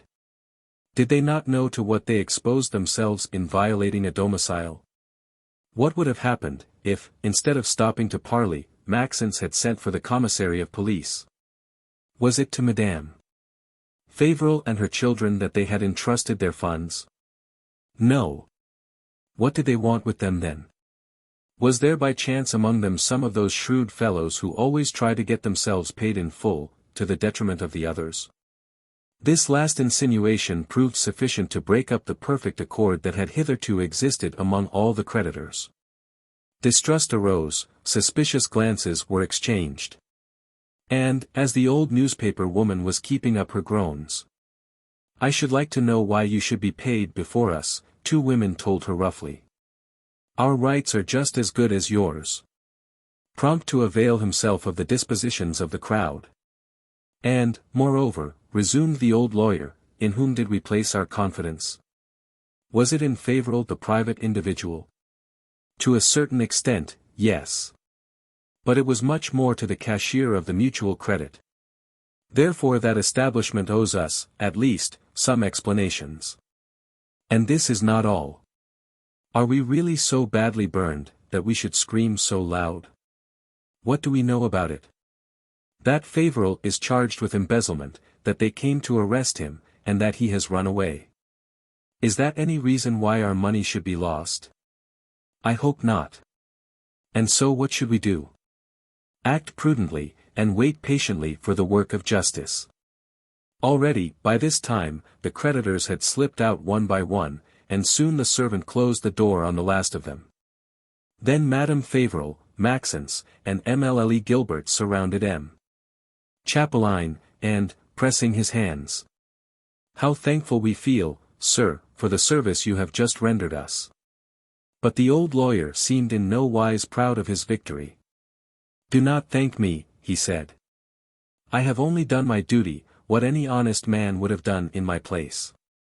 And yet, under the appearance of impassible coldness, which he owed to the long practice of a profession which leaves no illusions, he evidently felt real emotion. It is you whom I pity, he added, and with all my soul, you, madam, you, my dear Gilbert, and you, too, Maxence. Never had I so well understood to what degree is guilty the head of a family who leaves his wife and children exposed to the consequences of his crimes. He stopped. The servant was trying her best to put the dining room in some sort of order, wheeling the table to the center of the room, and lifting up the chairs from the floor. What pillage, she grumbled. Neighbors too, people from whom we bought our things. But they were worse than savages, impossible to do anything with them. Don't trouble yourself, my good girl, said M. Chapeline, they won't come back any more.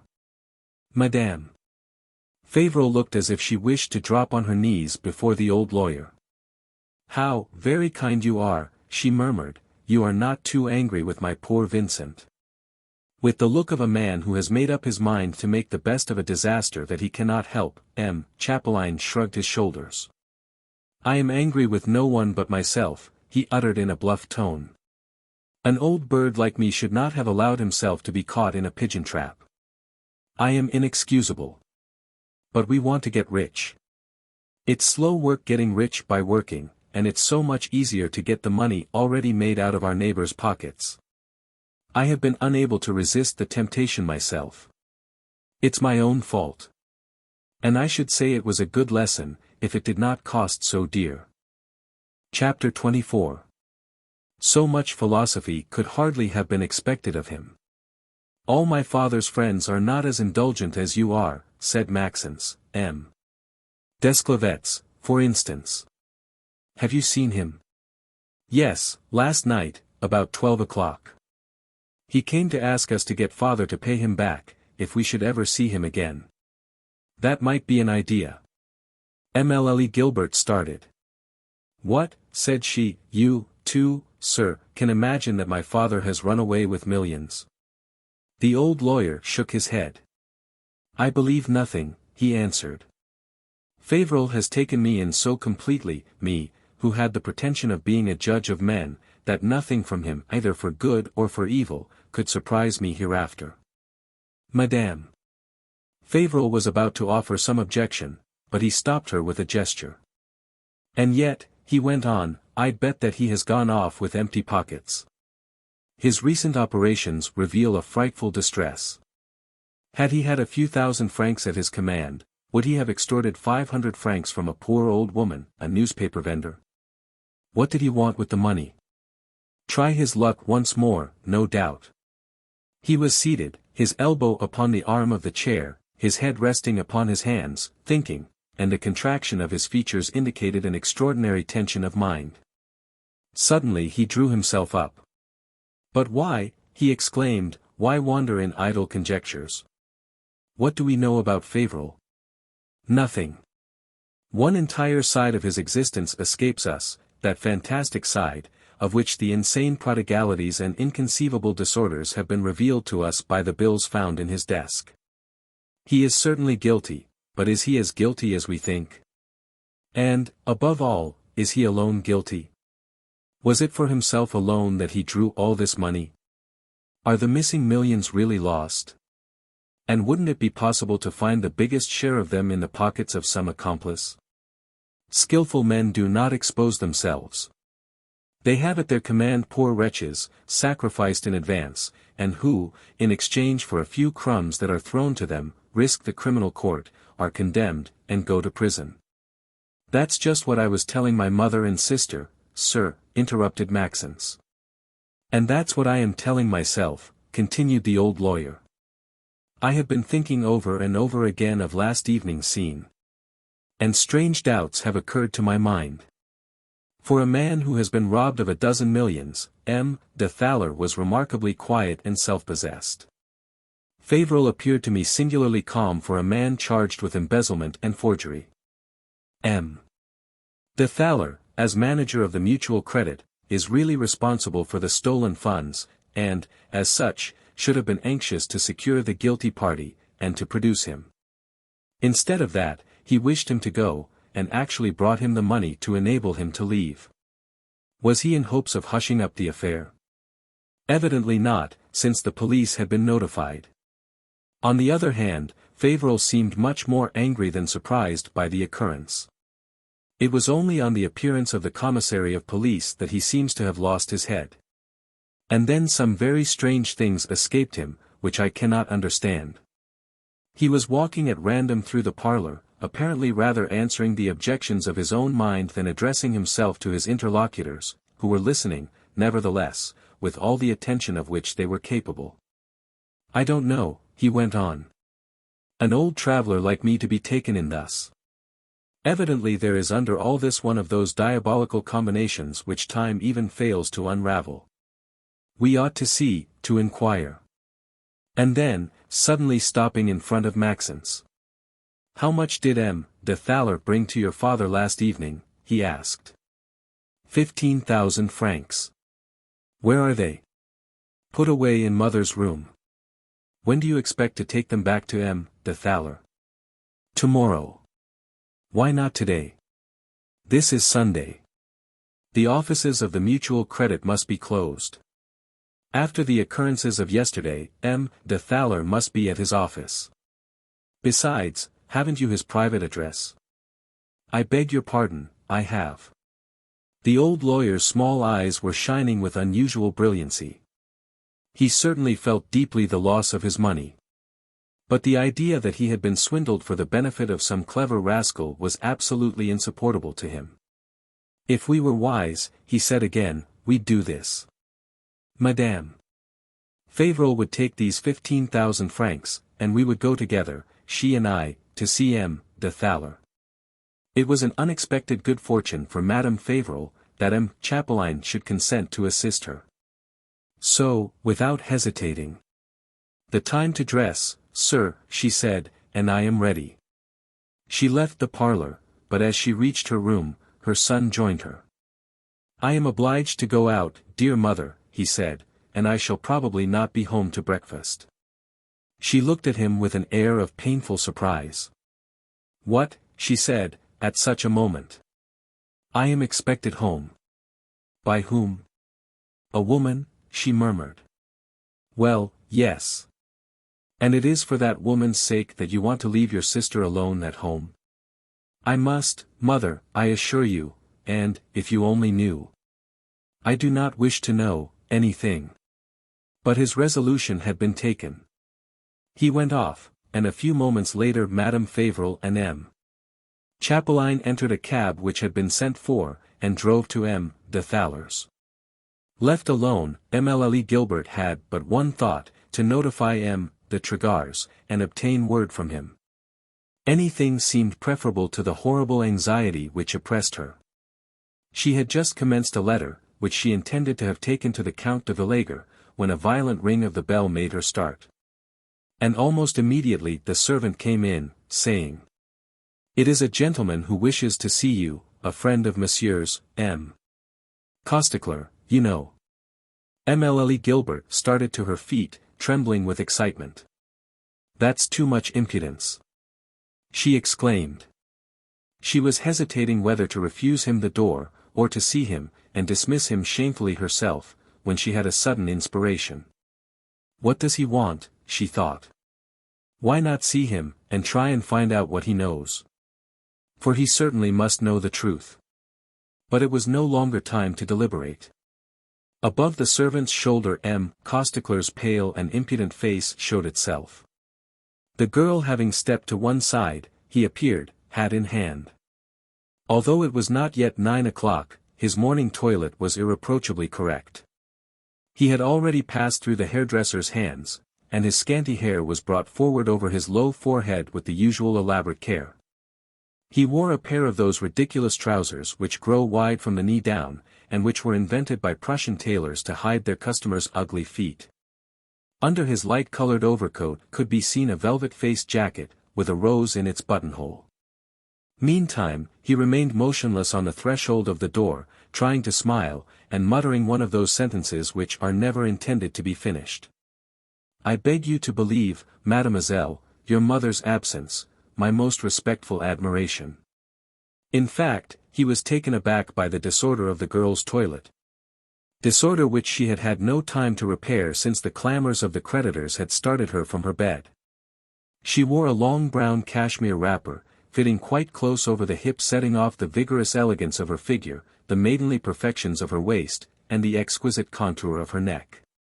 Gathered up in haste, her thick blonde hair escaped from beneath the pins, and spread over her shoulders in luminous cascades. Never had she appeared to M. Costecler as lovely as at this moment, when her whole frame was vibrating with suppressed indignation, her cheeks flushed, her eyes flashing.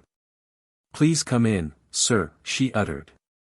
He stepped forward, no longer bowing humbly as formerly, but with legs outstretched, chest thrown out, with an ill-concealed look of gratified vanity. "I did not expect the honor of your visit, sir," said the young girl. Passing rapidly his hat and his cane from the right hand into the left, and then the right hand upon his heart, his eyes raised to the ceiling, and with all the depth of expression of which he was capable. "It is in times of adversity that we know our real friends, mademoiselle," he uttered. "Those upon whom we thought we could rely the most, often, at the first reverse, take flight forever." She felt a shiver pass over her. Was this an allusion to Marius? The other, changing his tone, went on. "It's only last night that I heard of poor Fauvel's discomfiture, at the Bourse where I had gone for news. It was the general topic of conversation. 12 millions. That's pretty hard. The Mutual Credit Society might not be able to stand it. From 580, at which it was selling before the news, it dropped at once to 300. At 9 o'clock, there were no takers at 180. And yet, if there is nothing beyond what they say, at 180, I am in." Was he forgetting himself, or pretending to? But please excuse me, mademoiselle, he resumed, that's not what I came to tell you. I came to ask if you had any news of our poor Fauvel. We have none, sir. Then it is true, he succeeded in getting away through this window? Yes.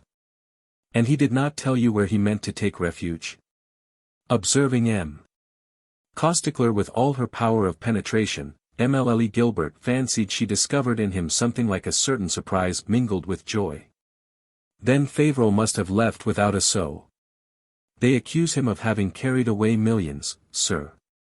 But I would swear that it is not so. M. Causticler approved with a nod. I am of the same opinion, he declared, unless, but no, he was not the man to try such a game.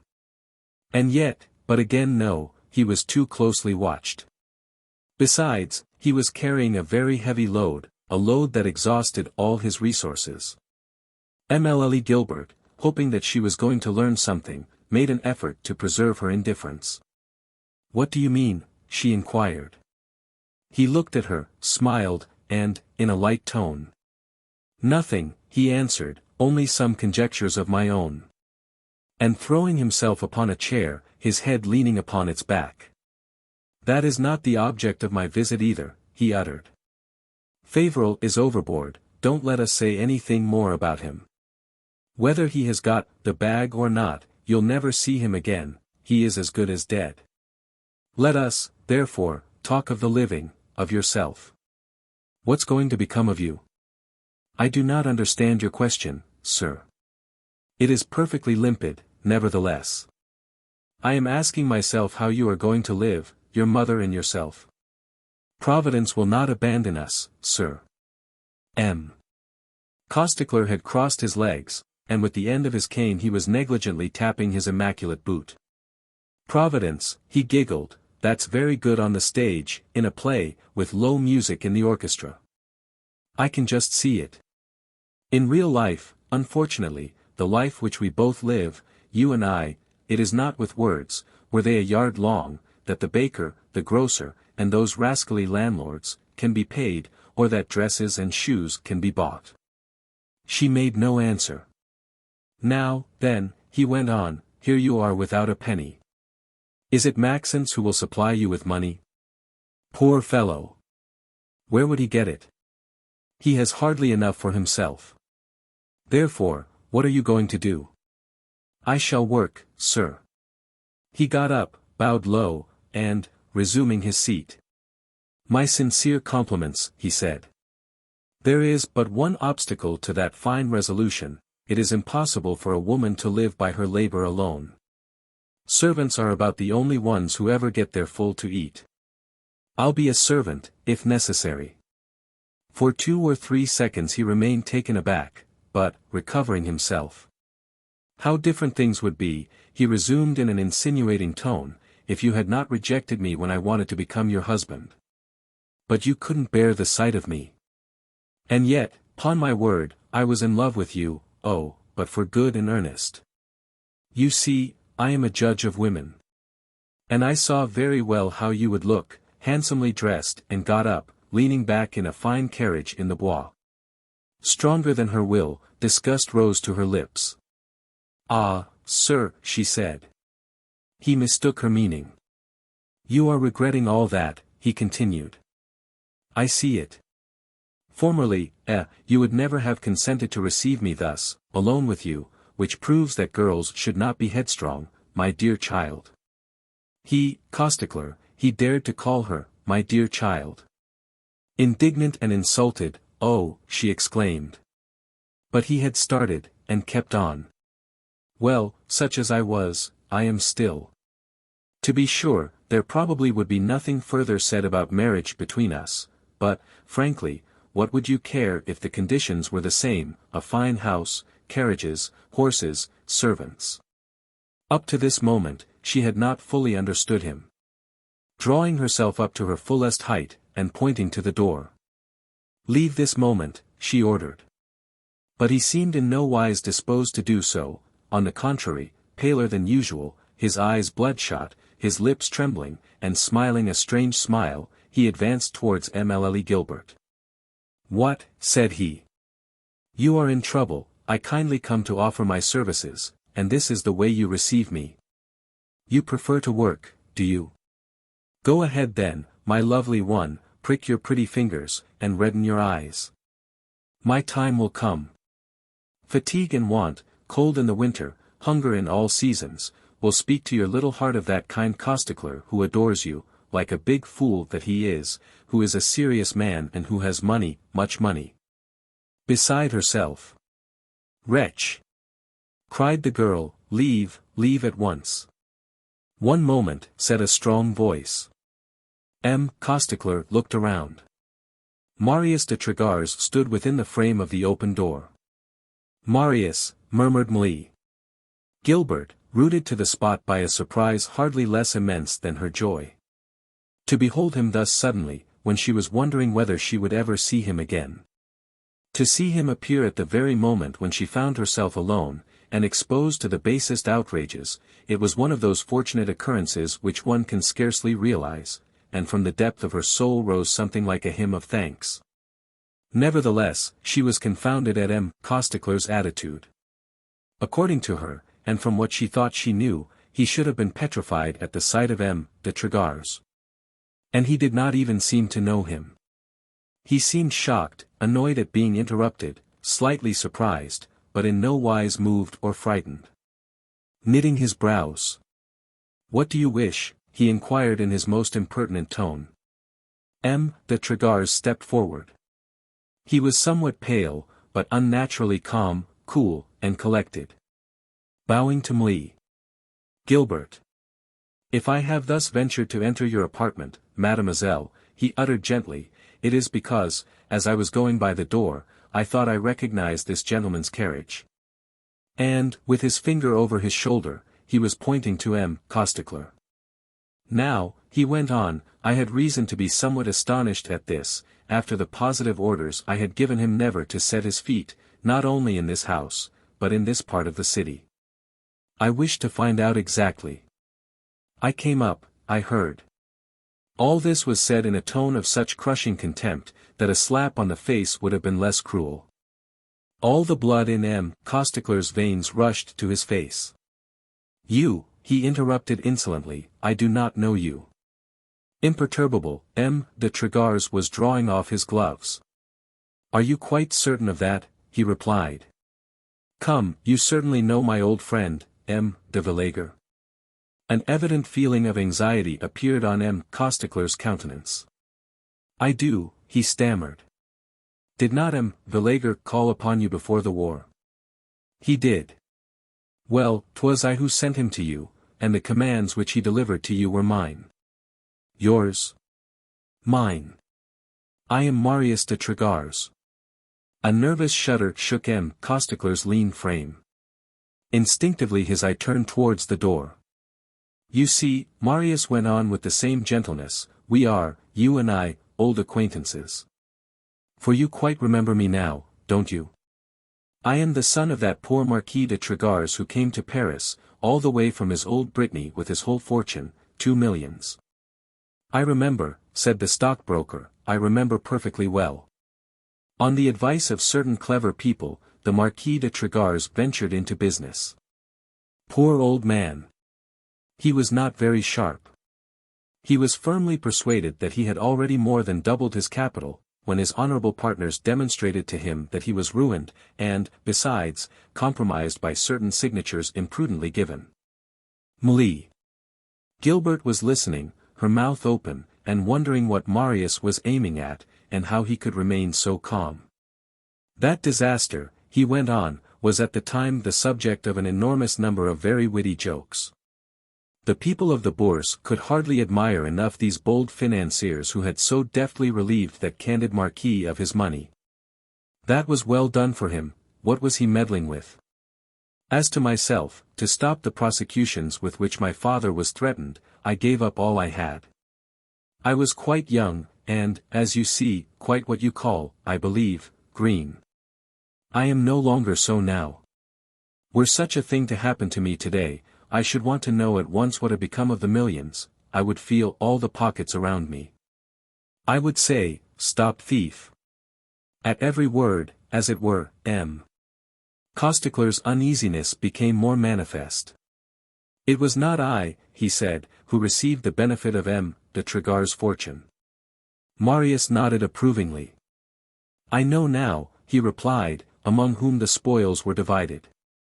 You, Costecler, you took what you could get, timidly, and according to your means. Sharks are always accompanied by small fishes, to which they abandon the crumbs they disdain. You were but a small fish then, you accommodated yourself with what your patrons, the sharks, did not care about. But, when you tried to operate alone, you were not shrewd enough, you left proofs of your excessive appetite for other people's money.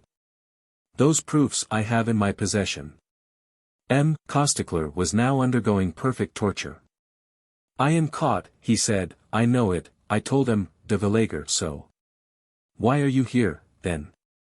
How did I know that the Count had been sent by you? That's a poor reason, sir. Besides, after what has occurred, after Fauvel's flight, I thought myself relieved of my engagement. Indeed. Well, if you insist upon it, I am wrong, I suppose. Not only you are wrong, uttered Marius still perfectly cool, but you have committed a great imprudence. By failing to keep your engagements, you have relieved me of mine. The pact is broken. According to the agreement, I have the right, as I leave here, to go straight to the police. Costecler's dull eye was vacillating. I did not think I was doing wrong, he muttered. Fauvel was my friend. And that's the reason why you were coming to propose to Émile Fauvel to become your mistress. There she is, you thought, without resources, literally without bread, without relatives, without friends to protect her, this is the time to come forward. And thinking you could be cowardly, vile, and infamous with impunity, you came.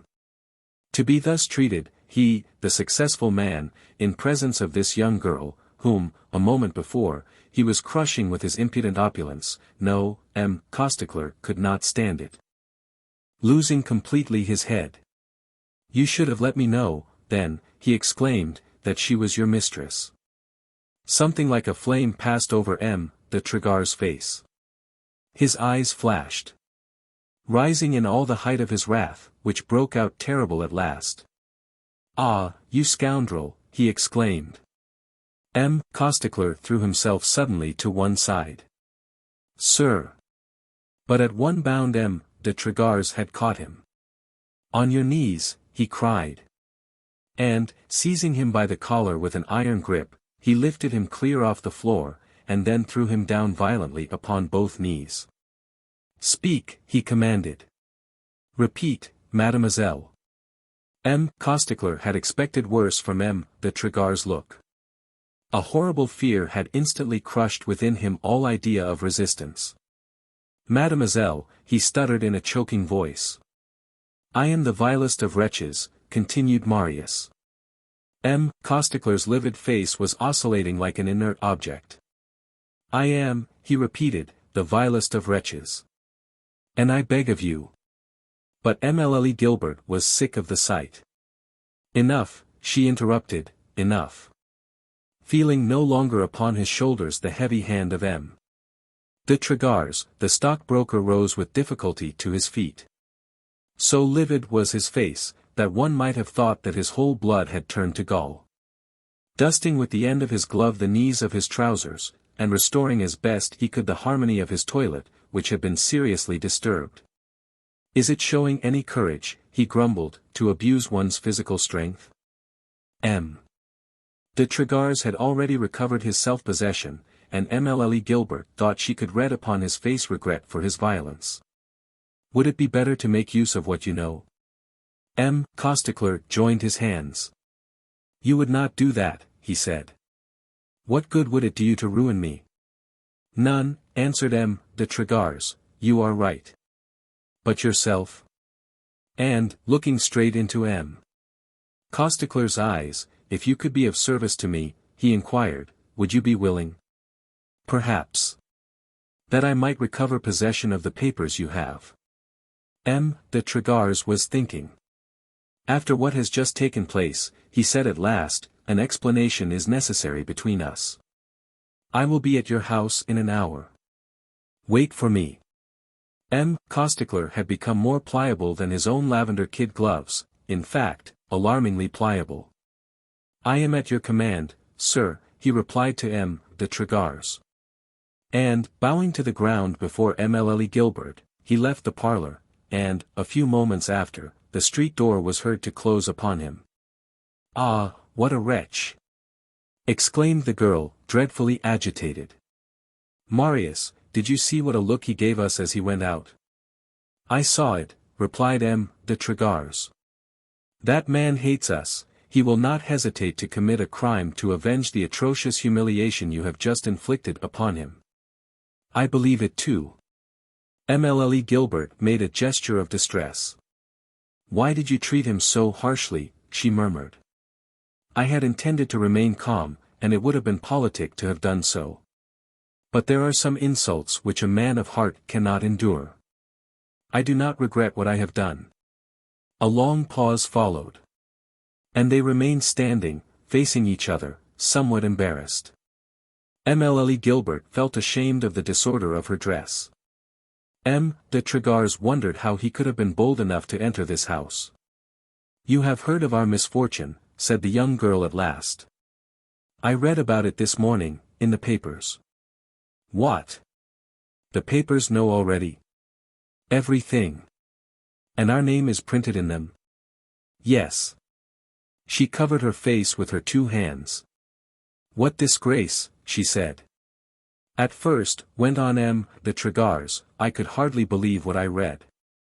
I hastened to come, and the first shopkeeper I questioned confirmed only too well what I had seen in the papers. From that moment, I had but one wish, to see and speak to you. When I reached the door, I recognized Costecler's equipage, and I had a presentiment of the truth. I inquired from the concierge for your mother or your brother, and heard that Maxence had gone out a few moments before, and that Madame Fauvel had just left in a carriage with Chapelain, the old lawyer. At the idea that you were alone with Costecler, I hesitated no longer. I ran upstairs, and, finding the door open, had no occasion to ring. Émile Gilbert could hardly repress the sobs that rose to her throat.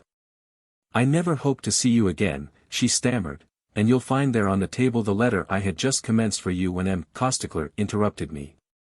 de Lagors took it up quickly. 2 lines only were written. He read, I release you from your engagement, Marius. Henceforth you are free. He became whiter than his shirt. You wish to release me from my engagement, he exclaimed.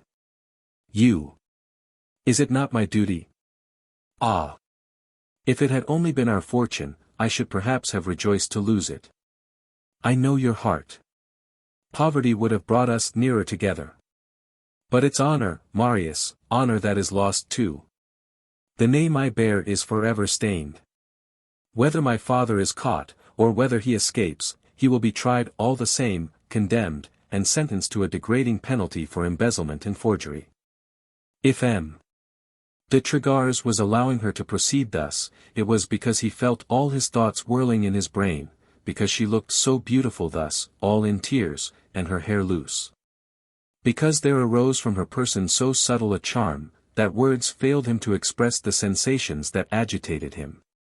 Can you, she went on, take for your wife the daughter of a dishonored man? No, you cannot.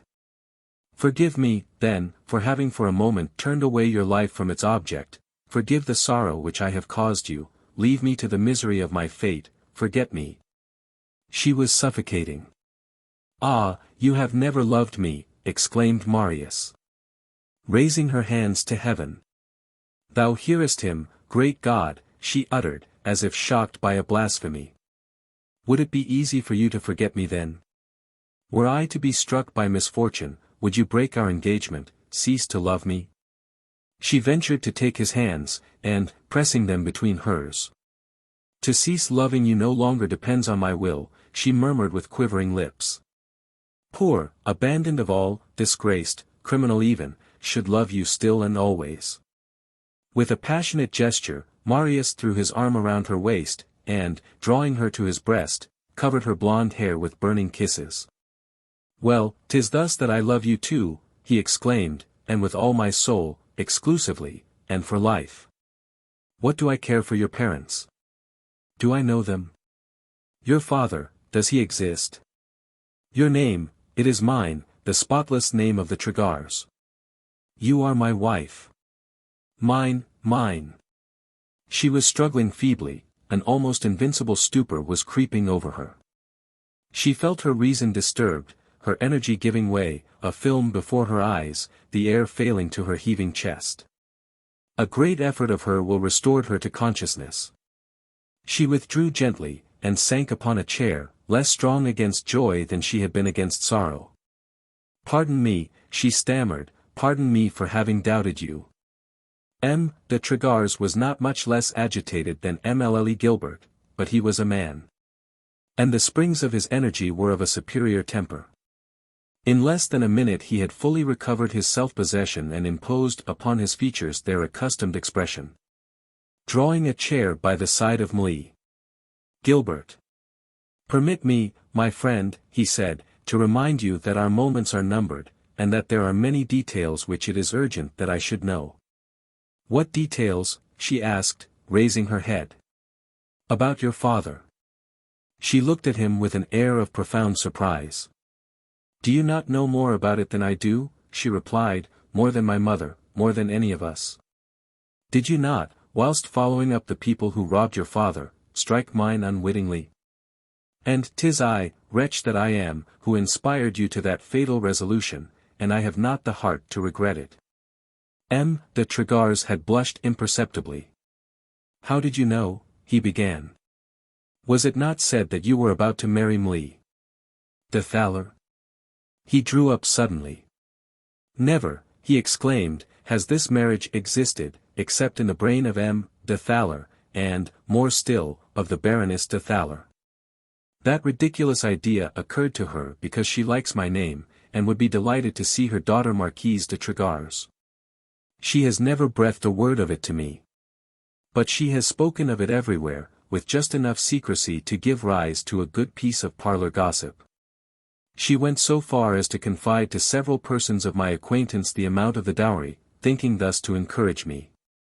As far as I could, I warned you against this false news through the Signor Gismondo. The Signor Gismondo relieved me of cruel anxieties, she replied, but I had suspected the truth from the first. Was I not the confidant of your hopes? Did I not know your projects? I had taken for granted that all this talk about a marriage was but a means to advance yourself in M. de Thaler's intimacy without awaking his suspicions. M. de Lagors was not the man to deny a true fact. Perhaps, indeed, I have not been wholly foreign to M. Fauvel's disaster. At least I may have hastened it a few months, a few days only, perhaps, for it was inevitable, fatal. Nevertheless, had I suspected the real facts, I would have given up my designs, Gilbert, I swear it, rather than risk injuring your father. There is no undoing what is done, but the evil may, perhaps, be somewhat lessened. Émile Gilbert started. Great heavens, she exclaimed, do you, then, believe my father innocent? Better than any one else, Émile Gilbert must have been convinced of her father's guilt. Had she not seen him humiliated and trembling before M. de Thaler? Had she not heard him, as it were, acknowledge the truth of the charge that was brought against him? But at 20 hope never forsakes us, even in presence of facts. And when she understood by M. de Lagors' silence that she was mistaken. It's madness, she murmured, dropping her head. I feel it but too well. But the heart speaks louder than reason. It is so cruel to be driven to despise one's father. She wiped the tears which filled her eyes, and, in a firmer voice. What happened is so incomprehensible, she went on. How can I help imagining some one of those mysteries which time alone unravels? For 24 hours we have been losing ourselves in idle conjectures, and, always and fatally, we come to this conclusion, that my father must be the victim of some mysterious intrigue. M. Chapelain, whom a loss of 160,000 francs has not made particularly indulgent, is of that opinion. And so am I, exclaimed Marius. You see, then. But without allowing her to proceed and taking gently her hand. Let me tell you all, he interrupted, and try with you to find an issue to this horrible situation. Strange rumors are afloat about M. Fauvel. It is said that his austerity was but a mask, his sordid economy a means of gaining confidence. It is affirmed that in fact he abandoned himself to all sorts of disorders. That he had, somewhere in Paris, an establishment, where he lavished the money of which he was so sparing here. Is it so? The same thing is said of all those in whose hands large fortunes have melted. The young girl had become quite red. I believe that is true, she replied. The commissary of police stated so to us. He found among my father's papers receipted bills for a number of costly articles, which could only have been intended for a woman. M. de Lagors looked perplexed. And does anyone know who this woman is? He asked. Whoever she may be, I admit that she may have cost M. Fauvel considerable sums. But can she have cost him 12 millions? Precisely the remark which M. Champollion made. And which every sensible man must also make. I know very well that to conceal for years a considerable deficit is a costly operation, requiring purchases and sales, the handling and shifting of funds, all of which is ruinous in the extreme. But, on the other hand, M. Fauvel was making money, a great deal of money. He was rich, he was supposed to be worth millions. Otherwise, Costecler would never have asked your hand. M. Champollion pretends that at a certain time my father had at least 50,000 francs a year. It's bewildering. For 2 or 3 minutes M. de Lagors remained silent, reviewing in his mind every imaginable eventuality, and then. But no matter, he resumed. As soon as I heard this morning the amount of the deficit, doubts came to my mind. And it is for that reason, dear friend, that I was so anxious to see you and speak to you. It would be necessary for me to know exactly what occurred here last night. Rapidly, but without omitting a single useful detail, M'Lee. Gilbert narrated the scenes of the previous night, the sudden appearance of M. de Thaler, the arrival of the commissary of police, M. Fauvel's escape, thanks to Maxen's presence of mind. Every one of her father's words had remained present to her mind. And it was almost literally that she repeated his strange speeches to his indignant friends, and his incoherent remarks at the moment of flight, when, whilst acknowledging his fault, he said that he was not as guilty as they thought. That, at any rate, he was not alone guilty, and that he had been shamefully sacrificed. When she had finished. That's exactly what I thought, said M. de Lagors. What? M. Fauvel accepted a role in one of those terrible financial dramas which ruin 1,000 poor dupes to the benefit of 2 or 3 clever rascals. Your father wanted to be rich, he needed money to carry on his intrigues. He allowed himself to be tempted. But whilst he believed himself one of the managers, called upon to divide the receipts, he was but a scene-shifter with a stated salary. The moment of this denouement having come, his so-called partners disappeared through a trap-door with the cash, leaving him alone, as they say, to face the music. If that's the case, replied the young girl, why didn't my father speak? What was he to say? Name his accomplices. And suppose he had no proofs of their complicity to offer? He was the cashier of the Mutual Credit, and it is from his cash that the millions are gone. M'Lee. Gilbert's conjectures had run far ahead of that sentence. Looking straight at Marius. Then, she said, you believe, as M. Champollion does, that M. de Thaler. Ah! M. Champollion thinks that the manager of the Mutual Credit must have known the fact of the frauds. And that he had his share of them. A larger share than his cashier, yes. A singular smile curled M. de Lagors' lips. Quite possible, he replied, that's quite possible. For the past few moments M'Lee Gilbert's embarrassment was quite evident in her look. At last, overcoming her hesitation. Pardon me, said she, I had imagined that M. de Thaler was one of those men whom you wished to strike, and I had indulged in the hope, that, whilst having justice done to your father, you were thinking, perhaps, of avenging mine. M. de Lagors stood up, as if moved by a spring. Well, yes, he exclaimed. Yes, you have correctly guessed. But how can we obtain this double result? A single misstep at this moment might lose all. Ah, if I only knew your father's real situation, if I could only see him and speak to him. In one word he might, perhaps, place in my hands a sure weapon, the weapon that I have as yet been unable to find.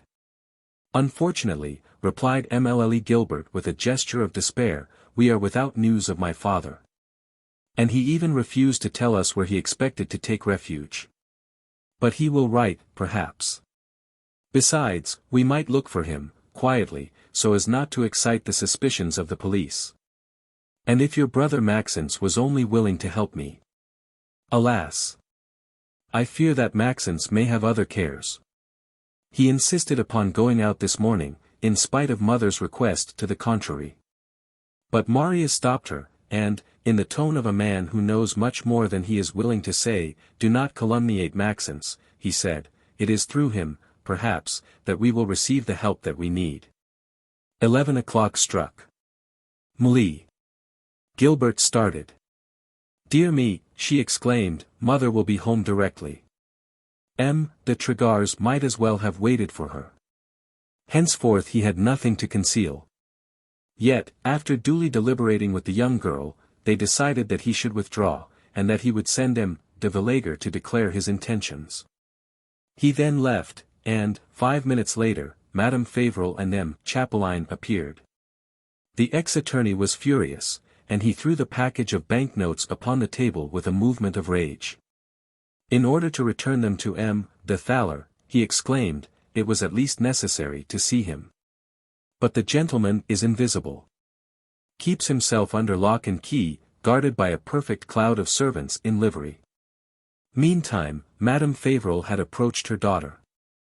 Your brother, she asked in a whisper. He has not yet come home. Dear me! Sighed the poor mother, at such a time he forsakes us, and for whose sake? Chapter 25. Madame Fauvel, usually so indulgent, was too severe this time, and it was very unjustly that she accused her son. She forgot, and what mother does not forget, that he was 25 years of age, that he was a man, and that, outside of the family and of herself, he must have his own interests and his passions, his affections and his duties. Because he happened to leave the house for a few hours, Maxence was surely not forsaking either his mother or his sister. It was not without a severe internal struggle that he had made up his mind to go out, and, as he was going down the steps. Poor mother, he thought. I am sure I am making her very unhappy, but how can I help it? This was the first time that he had been in the street since his father's disaster had been known, and the impression produced upon him was painful in the extreme. Formerly, when he walked through the Rue St. Gilles, that street where he was born, and where he used to play as a boy, every one met him with a friendly nod or a familiar smile. True, he was then the son of a man rich and highly esteemed. Whereas this morning not a hand was extended, not a hat raised, on his passage. People whispered among themselves, and pointed him out with looks of hatred and irony. That was because he was now the son of the dishonest cashier tracked by the police, of the man whose crime brought disaster upon so many innocent parties. Mortified and ashamed, Maxence was hurrying on, his head down, his cheek burning, his throat parched, when, in front of a wine shop. Halloo, said a man, that's the son. What cheek! And farther on, in front of the grocer's. I tell you what, said a woman in the midst of a group, they still have more than we have. Then, for the first time, he understood with what crushing weight his father's crime would weigh upon his whole life. And, whilst going up the Rue Turin. It's all over, he thought, I can never get over it. And he was thinking of changing his name, of emigrating to America, and hiding himself in the deserts of the far west, when, a little farther on, he noticed a group of some 30 persons in front of a newspaper stand. The vendor, a fat little man with a red face and an impudent look, was crying in a hoarse voice. "Here are the morning papers. The last editions. All about the robbery of 12 millions by a poor cashier. Buy the morning papers." And, to stimulate the sale of his wares, he added all sorts of jokes of his own invention, saying that the thief belonged to the neighborhood, that it was quite flattering, etc. The crowd laughed, and he went on. "The cashier Fauvel's robbery. 12 millions. Buy the paper, and see how it's done." And so the scandal was public, irreparable. Maxence was listening a few steps off. He felt like going. But an imperative feeling, stronger than his will, made him anxious to see what the papers said. Suddenly he made up his mind, and, stepping up briskly, he threw down 3 sous, seized a paper, and ran as if they had all known him. Not very polite, the gentleman, remarked 2 idlers whom he had pushed a little roughly. Quick as he had been, a shopkeeper of the Rue Turin had had time to recognize him. "Why, that's the cashier's son," he exclaimed. "Is it possible? Why don't they arrest him?" Half a dozen curious fellows, more eager than the rest, ran after him to try and see his face. But he was already far off. Leaning against a gas lamp on the boulevard, he unfolded the paper he had just bought. He had no trouble looking for the article. In the middle of the first page, in the most prominent position, he read in large letters. "At the moment of going to press, the greatest agitation prevails among the stockbrokers and operators at the Bourse generally. Owing to the news that one of our great banking establishments has just been the victim of a theft of unusual magnitude. At about 5 o'clock in the afternoon, the manager of the Mutual Credit Society, having need of some documents, went to look for them in the office of the head cashier, who was then absent. A memorandum forgotten on the table excited his suspicions. Sending at once for a locksmith, he had all the drawers broken open, and soon acquired the irrefutable evidence that the Mutual Credit had been defrauded of sums, which, as far as now known, amount to upwards of 12 millions. At once the police was notified, and M. Brass, commissary of police, duly provided with a warrant, called at the guilty cashier's house. That cashier, named Fauvel, we do not hesitate to name him, since his name has already been made public, had just sat down to dinner with some friends. Warned, no one knows how, he succeeded in escaping through a window into the yard of the adjoining house, and up to this hour has succeeded in eluding all search. It seems that these embezzlements had been going on for years, but had been skillfully concealed by false entries. M. Fauvel had managed to secure the esteem of all who knew him. He led at home a more than modest existence. But that was only, as it were, his official life. Elsewhere, and under another name, he indulged in the most reckless expenses for the benefit of a woman with whom he was madly in love. Who this woman is not yet exactly known. Some mention a very fascinating young actress, who performs at a theatre not 100 miles from the Rue Vivienne, others, a lady of the financial high life, whose equipages, diamonds, and dresses are justly famed. We might easily, in this respect, give particulars which would astonish many people, for we know all.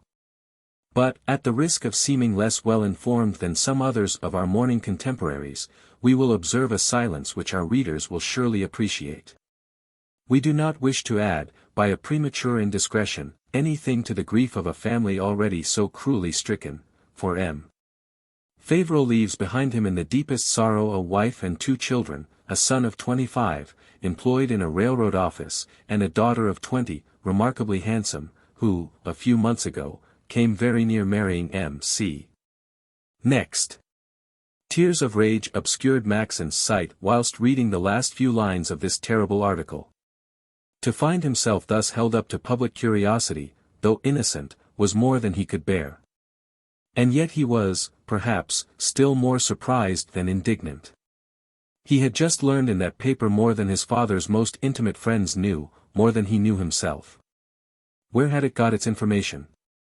And what could be these other details which the writer pretended to know, but did not wish to publish as yet? Maxence felt like running to the office of the paper, fancying that they could tell him there exactly where and under what name M. Fauvel led that existence of pleasure and luxury, and who the woman was to whom the article alluded. But in the meantime he had reached his hotel, the Hôtel de Folies. After a moment of hesitation. Bash! He thought, I have the whole day to call at the office of the paper. And he started in the corridor of the hotel, a corridor that was so long, so dark, and so narrow, that it gave an idea of the shaft of a mine, and that it was prudent, before entering it, to make sure that no one was coming in the opposite direction. It was from the neighboring theatre, de Folies Nouvelles, now the Theatre de Jazet, that the hotel had taken its name. It consists of the rear building of a large old house, and has no frontage on the boulevard, where nothing betrays its existence, except a lantern hung over a low and narrow door, between a café and a confectionery shop. It is one of those hotels, as there are a good many in Paris, somewhat mysterious and suspicious, ill-kept, and whose profits remain a mystery for simple-minded folks.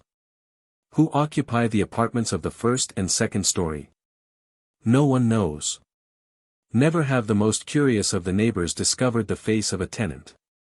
And yet they are occupied, for often, in the afternoon, a curtain is drawn aside, and a shadow is seen to move. In the evening, lights are noticed within.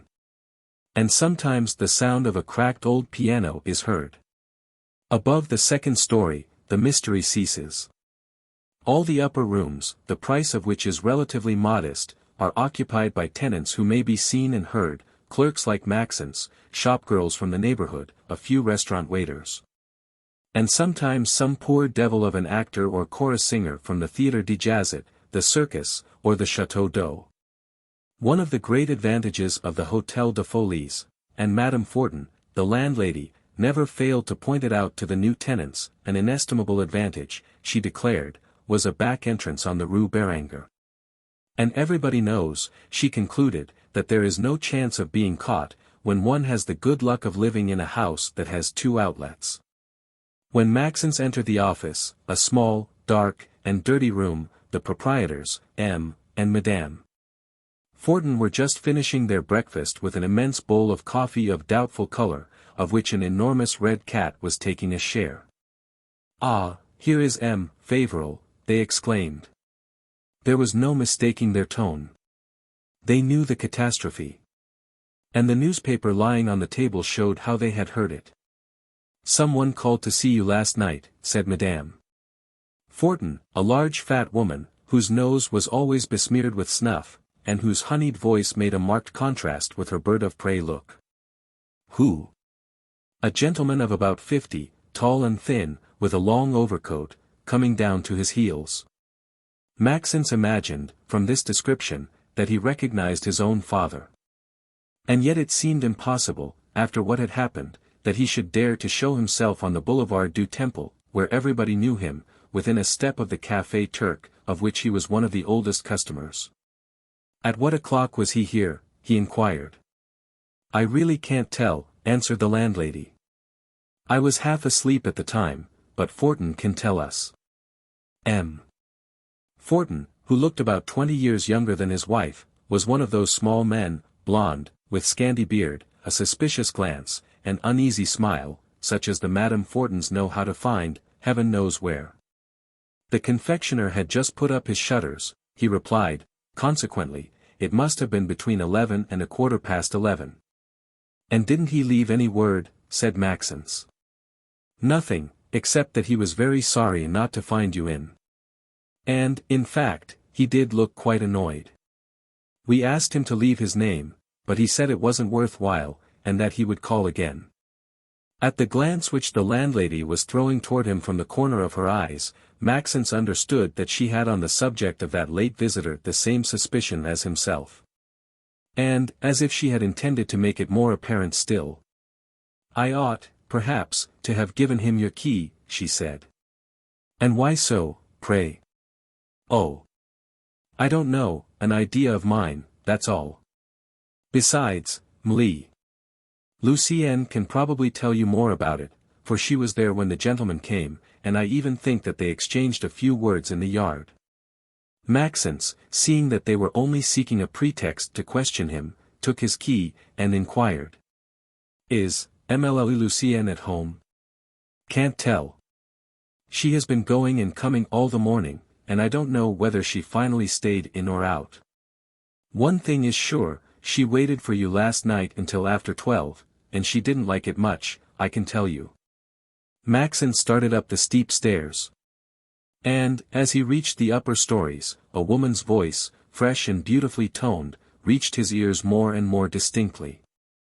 She was singing a popular tune, one of those songs which are monthly put in circulation by the singing cafés.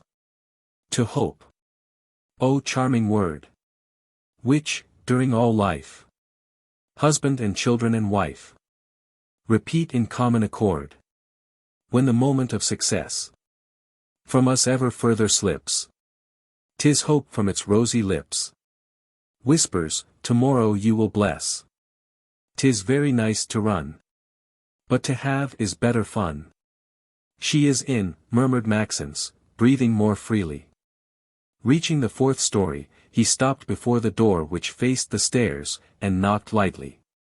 At once, the voice, which had just commenced another verse, stopped short, and inquired, "Who's there?" "I, Maxence." "At this hour," replied the voice with an ironical laugh. "That's lucky. You have probably forgotten that we were to go to the theatre last night, and start for Saint-Germain at 7 o'clock this morning. Don't you know then?" Maxence began, as soon as he could put in a word. "I know that you did not come home last night." "Quite true. But when I have told you—" "What?" "The lie you have imagined." "Save yourself the trouble. Lucienne, I beg of you, open the door." "Impossible, I am dressing." "Go to your own room, as soon as I am dressed, I'll join you." And, to cut short all these explanations, she took up her song again. "Hope, I've waited but too long for thy manna divine. I've drunk enough of thy wine, and I know thy siren song. Waiting for a lucky turn, I have wasted my best days. Take up thy magic lantern, and elsewhere display its rays. 'Tis very nice to run, but to have is better fun." Chapter 26. It was on the opposite side of the landing that what Madame Fortin pompously called Maxence's apartment was situated. It consisted of a sort of antechamber, almost as large as a handkerchief, decorated by the Fortins with the name of dining room, a bedroom, and a closet called a dressing room in the lease. Nothing could be more gloomy than this lodging, in which the ragged paper and soiled paint retained the traces of all the wanderers who had occupied it since the opening of the Hôtel de Folies. The dislocated ceiling was scaling off in large pieces, the floor seemed affected with the dry rot, and the doors and windows were so much warped and sprung, that it required an effort to close them. The furniture was on a par with the rest. "How everything does wear out," sighed Madame Fortin. "It isn't 10 years since I bought that furniture." In point of fact it was over 15, and even then she had bought it second-hand, and almost unfit for use. The curtains retained but a vague shade of their original color. The veneer was almost entirely off the bedstead. Not a single lock was in order, whether in the bureau or the secretary. The rug had become a nameless rag. And the broken springs of the sofa, cutting through the threadbare stuff, stood up threateningly like knife blades. The most sumptuous object was an enormous china stove, which occupied almost 1/2 of the whole dining room. It could not be used to make a fire, for it had no pipe. Nevertheless, Madame Fortin refused obstinately to take it out, under the pretext that it gave such a comfortable appearance to the apartment. All this elegance cost Maxence 45 francs a month, and 5 francs for the service, the whole payable in advance from the 1st to the 3d of the month. If, on the 4th, a tenant came in without money, Madame Fortin squarely refused him his key, and invited him to seek shelter elsewhere. "I have been caught too often," she replied to those who tried to obtain 24 hours grace from her. "I wouldn't trust my own father till the 5th, he who was a superior officer in Napoleon's armies, and the very soul of honor." It was chance alone which had brought Maxence, after the Commune, to the Hôtel de Folies. And he had not been there a week, before he had fully made up his mind not to wear out Madame Fortin's furniture very long. He had even already found another and more suitable lodging, when, about a year ago, a certain meeting on the stairs had modified all his views, and lent a charm to his apartment which he did not suspect. As he was going out one morning to his office, he met on the very landing a rather tall and very dark girl, who had just come running upstairs. She passed before him like a flash, opened the opposite door, and disappeared. But, rapid as the apparition had been, it had left in Maxence's mind one of those impressions which are never obliterated.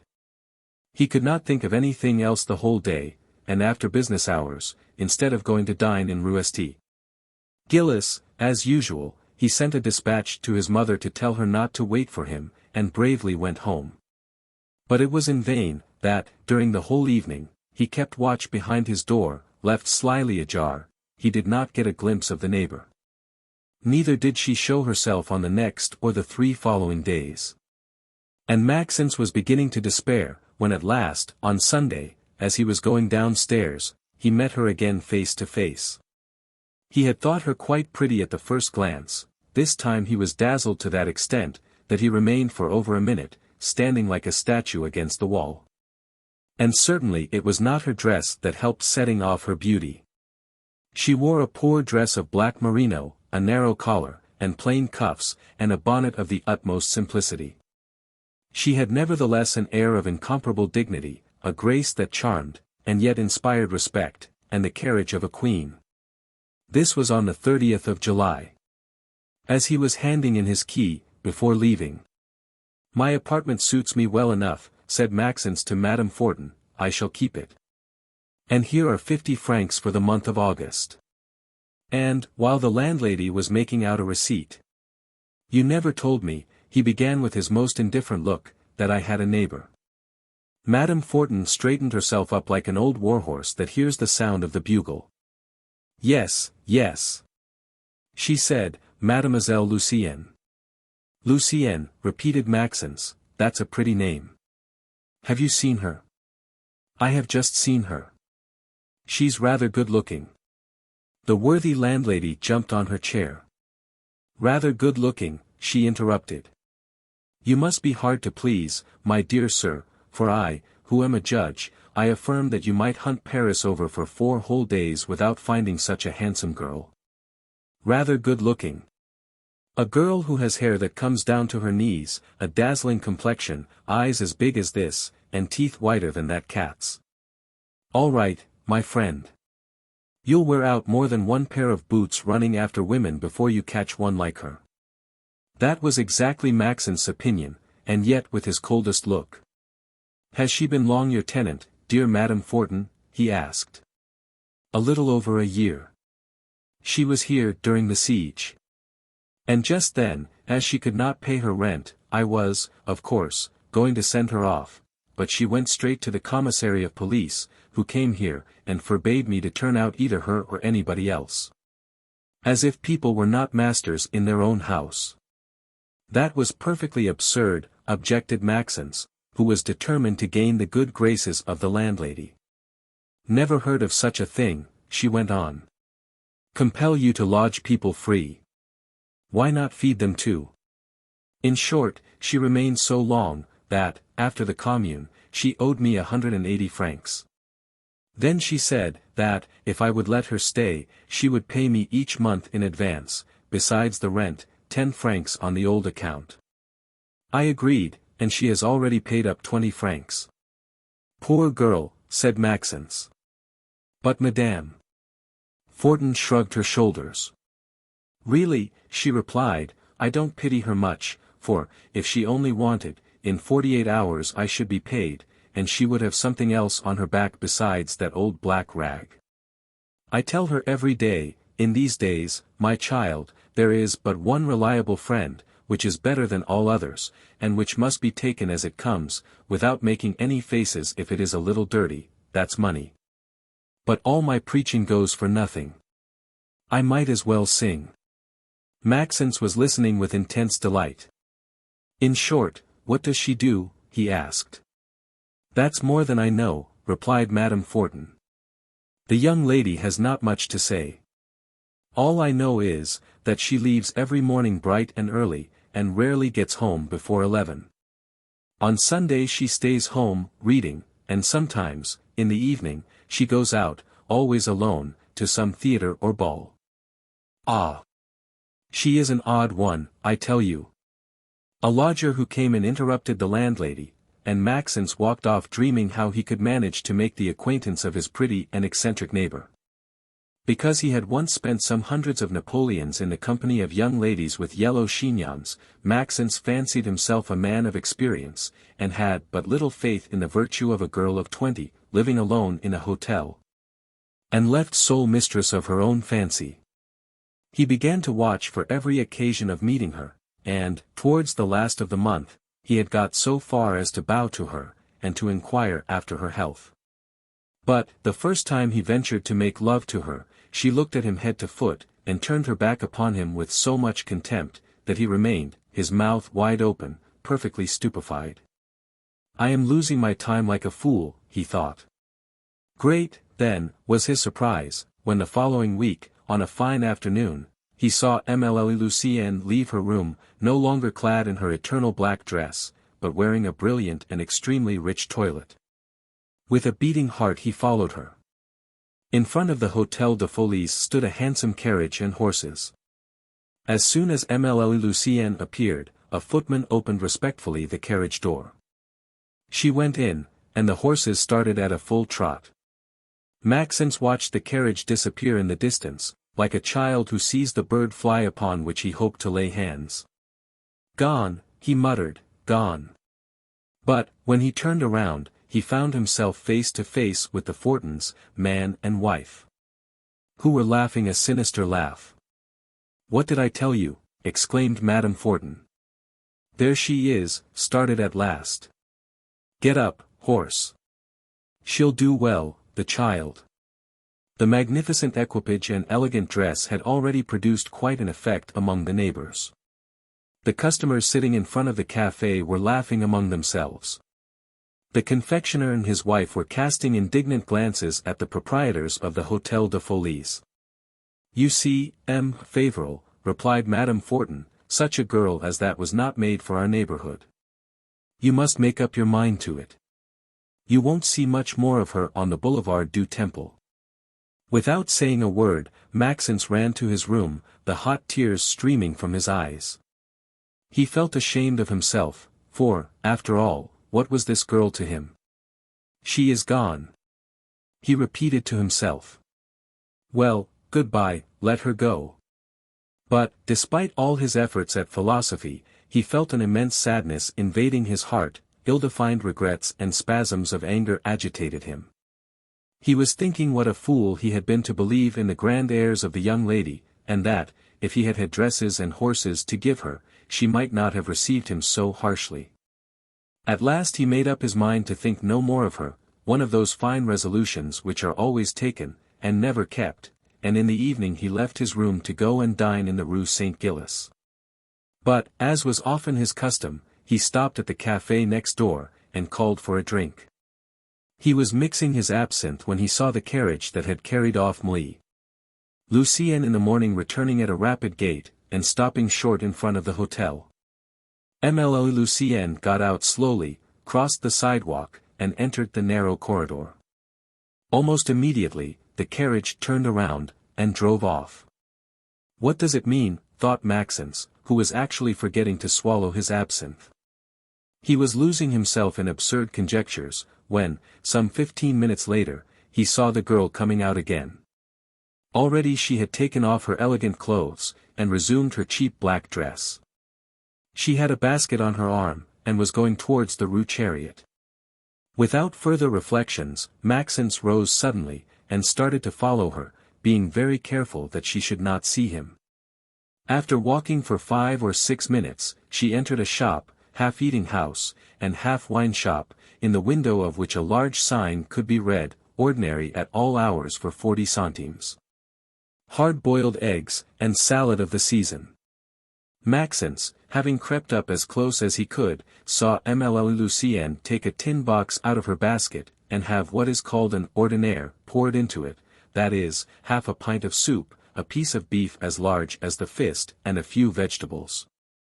She then had a small bottle half filled with wine, paid, and walked out with that same look of grave dignity which she always wore.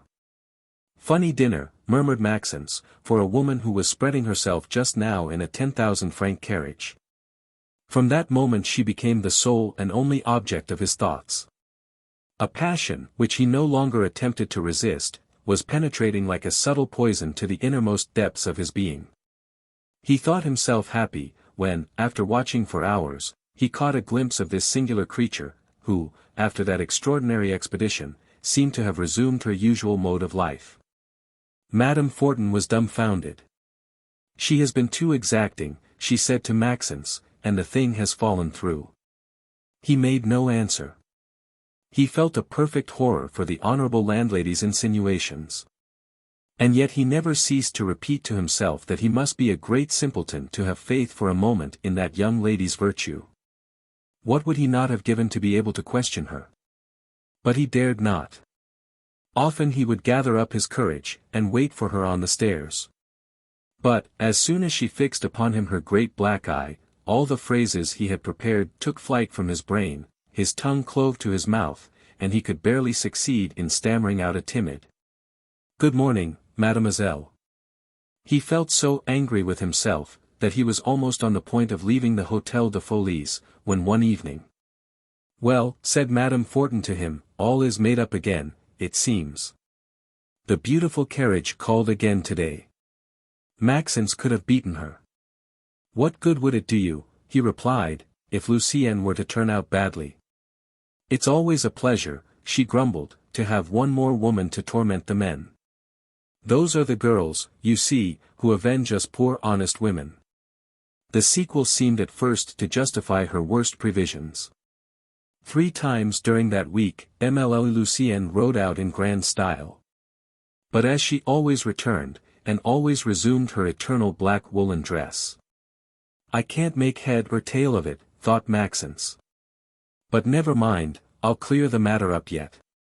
He applied, and obtained leave of absence. And from the very next day he took up a position behind the window of the adjoining café. On the first day he lost his time, but on the second day, at about 3 o'clock, the famous equipage made its appearance, and, a few moments later, Lucienne took a seat in it. Her toilet was richer, and more showy still, than the first time. Maxence jumped into a cab. "You see that carriage," he said to the coachman, "wherever it goes, you must follow it. I give 10 francs extra pay." "All right," replied the driver, whipping up his horses. And much need he had, too, of whipping them, for the carriage that carried off Lucienne started at full trot down the boulevards, to the Madeleine, then along the Rue Royale, and through the Place de la Concorde, to the Avenue de Champs-Élysées, where the horses were brought down to a walk.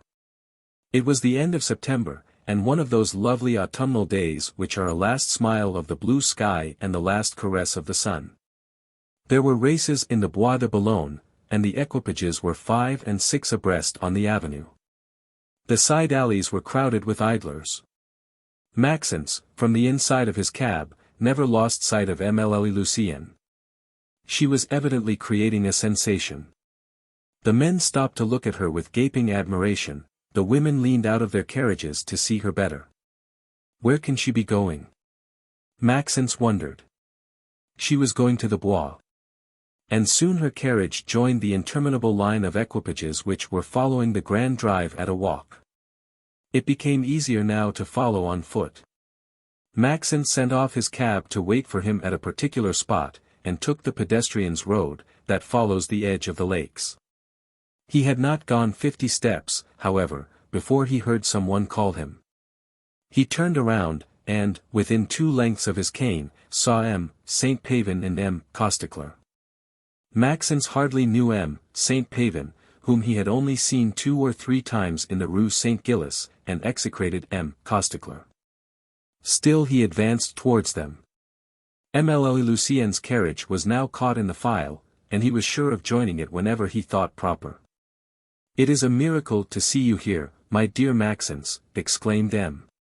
Costecler, loud enough to attract the attention of several persons. To occupy the attention of others, anyhow and at any cost, was M. Costecler's leading object in life. That was evident from the style of his dress, the shape of his hat, the bright stripes of his shirt, his ridiculous shirt collar, his cuffs, his boots, his gloves, his cane, everything, in fact. "If you see us on foot," he added, "it is because we wanted to walk a little. The doctor's prescription, my dear. My carriage is yonder, behind those trees. Do you recognize my dapple greys?" And he extended his cane in that direction, as if he were addressing himself, not to Maxence alone, but to all those who were passing by. "Very well, very well. Everybody knows you have a carriage," interrupted M. St. Pavin. The editor of The Financial Pilot was the living contrast of his companion. More slovenly still than M. Costecler was careful of his dress. He exhibited cynically a loose cravat rolled over a shirt worn 2 or 3 days, a coat white with lint and plush, muddy boots, though it had not rained for a week, and large red hands, surprisingly filthy. He was but the more proud, and he wore, cocked up to one side, a hat that had not known a brush since the day it had left the hatter's. "That fellow Costecler," he went on, "he won't believe that there are in France a number of people who live and die without ever having owned a horse or a coupe, which is a fact, nevertheless. Those fellows who were born with 50 or 60,000 francs income in their baby clothes are all alike." The unpleasant intention was evident, but M. Costecler was not the man to get angry for such a trifle. "You are in bad humor today, old fellow," he said. The editor of The Financial Pilot made a threatening gesture. "Well, yes," he answered, "I am in bad humor, like a man who for 10 years past has been beating the drum in front of your D. financial shops, and who does not pay expenses. Yes, for 10 years I have shouted myself hoarse for your benefit, 'Walk in, ladies and gentlemen, and, for every 20-cent piece you deposit with us, we will return you a 5-franc piece. Walk in, follow the crowd, step up to the office, this is the time.' They go in. You receive mountains of 20-cent pieces, you never return anything, neither a 5-franc piece, nor even a centime. The trick is done, the public is sold. You drive your own carriage, you suspend diamonds to your mistress' ears. And I, the organizer of success, whose puffs open the tightest closed pockets, and start up the old Louis from the bottom of the old woolen stocking, I am driven to have my boots half-soled. You stint me my existence. You kick as soon as I ask you to pay for the big drums bursted in your behalf." He spoke so loud, that 3 or 4 idlers had stopped. Without being very shrewd, Maxence understood readily that he had happened in the midst of an acrimonious discussion. Closely pressed, and desirous of gaining time, M. Costecler had called him in the hopes of effecting a diversion. Bowing, therefore, politely. "Excuse me, gentlemen," he said, "I fear I have interrupted you." But M. Costecler detained him. "Don't go," he declared, "you must come down and take a glass of Madeira with us, down at the Cascade." And, turning to the editor of The Pilot. "Come, now, shut up," he said, "you shall have what you want." "Really?" "Upon my word. I'd rather have 2 or 3 lines in black and white. I'll give them to you tonight." "All right, then. Forward the big guns. Look out for next Sunday's number." Peace being made, the gentlemen continued their walk in the most friendly manner, M. Costecler pointing out to Maxence all the celebrities who were passing by them in their carriages. He had just designated to his attention Madame Émile de Thaler, accompanied by 2 gigantic footmen, when, suddenly interrupting himself, and rising on tiptoe. "Sacre bleu," he exclaimed, "what a handsome woman." Without too much affectation, Maxence fell back a step or 2. He felt himself blushing to his very ears, and trembled lest his sudden emotion were noticed, and he were questioned, for it was Émile Lucienne who thus excited M. Costicler's noisy enthusiasm. Once already she had been around the lake, and she was continuing her circular drive. Positively, approved the editor of The Financial Pilot, she is somewhat better than the rest of those ladies we have just seen going by. Costicler was on the point of pulling out what little hair he had left. And I don't know her. He went on. A lovely woman rides in the Bois, and I don't know who she is. That is ridiculous and prodigious. Who can post us? A little ways off stood a group of gentlemen, who had also just left their carriages, and were looking on this interminable procession of equipages and this amazing display of toilets. They are friends of mine, said M. Costicler, let us join them. They did so, and, after the usual greetings. Who is that, inquired M. Costicler, that dark person, whose carriage follows Madame de Thalers? An old young man, with scanty hair, dyed beard, and a most impudent smile, answered him. That's just what we are trying to find out. None of us have ever seen her. I must and shall find out, interrupted M. Costicler. I have a very intelligent servant. Already he was starting in the direction of the spot where his carriage was waiting for him. The old beau stopped him. Don't bother yourself, my dear friend, he said. I have also a servant who is no fool. And he has had orders for over 15 minutes. The others burst out laughing. Distanced, Costicler, exclaimed M. St. Pavin, who, notwithstanding his slovenly dress and cynic manners, seemed perfectly well received. No one was now paying any attention to Maxence, and he slipped off without the slightest care as to what M. Costicler might think. Reaching the spot where his cab awaited him. Which way, boss? Inquired the driver. Maxence hesitated. What better had he to do than to go home? And yet. We'll wait for that same carriage, he answered, and we'll follow it on the return. But he learned nothing further. Muli. Lucienne drove straight to the Boulevard du Temple, and, as before, immediately resumed her eternal black dress, and Maxence saw her go to the little restaurant for her modest dinner. But he saw something else too. Almost on the heels of the girl, a servant in livery entered the hotel corridor, and only went off after remaining a full quarter of an hour in busy conference with Madame Fortin. It's all over, thought the poor fellow. Lucienne will not be much longer my neighbor. He was mistaken. A month went by without bringing about any change. As in the past, she went out early, came home late, and on Sundays remained alone all day in her room. Once or twice a week, when the weather was fine, the carriage came for her at about 3 o'clock, and brought her home at nightfall. Maxence had exhausted all conjectures, when one evening, it was the 31st of October, as he was coming in to go to bed, he heard a loud sound of voices in the office of the hotel. Led by an instinctive curiosity, he approached on tiptoe, so as to see and hear everything. The Fortins and Mlle Lucienne were having a great discussion. That's all nonsense, shrieked the worthy landlady, and I mean to be paid. Muli. Lucienne was quite calm. Well, she replied, don't I pay you? Here are 40 francs, 30 in advance for my room, and 10 on the old account. I don't want your 10 francs. What do you want, then? Ah, the 150 francs which you owe me still. The girl shrugged her shoulders. You forget our agreement, she uttered. Our agreement? Yes. After the Commune, it was understood that I would give you 10 francs a month on the old account. As long as I give them to you, you have nothing to ask. Crimson with rage, Madame Fortin had risen from her seat. Formerly, she interrupted, I presumed I had to deal with a poor working girl, an honest girl. Mlle Lucienne took no notice of the insult. I have not the amount you ask, she said coldly. Well, then, vociferated the other, you must go and ask it of those who pay for your carriages and your dresses. Still impassible, the girl, instead of answering, stretched her hand towards her key, but M. Fortin stopped her arm. No, no. He said with a giggle.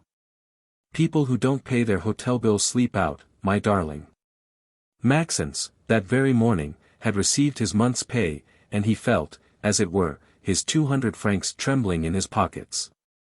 Yielding to a sudden inspiration, he threw open the office door, and, throwing down 150 francs upon the table. "Here is your money, wretch," he exclaimed. And he withdrew at once.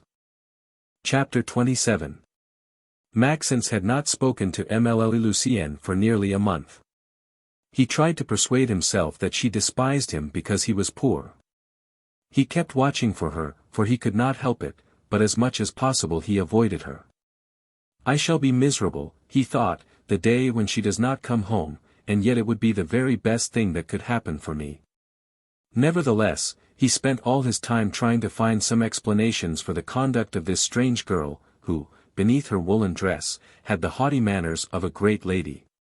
Then he delighted to imagine between her and himself some of those subjects of confidence, some of those facilities which chance never fails to supply to attentive passion, or some event which would enable him to emerge from his obscurity, and to acquire some rights by virtue of some great service rendered.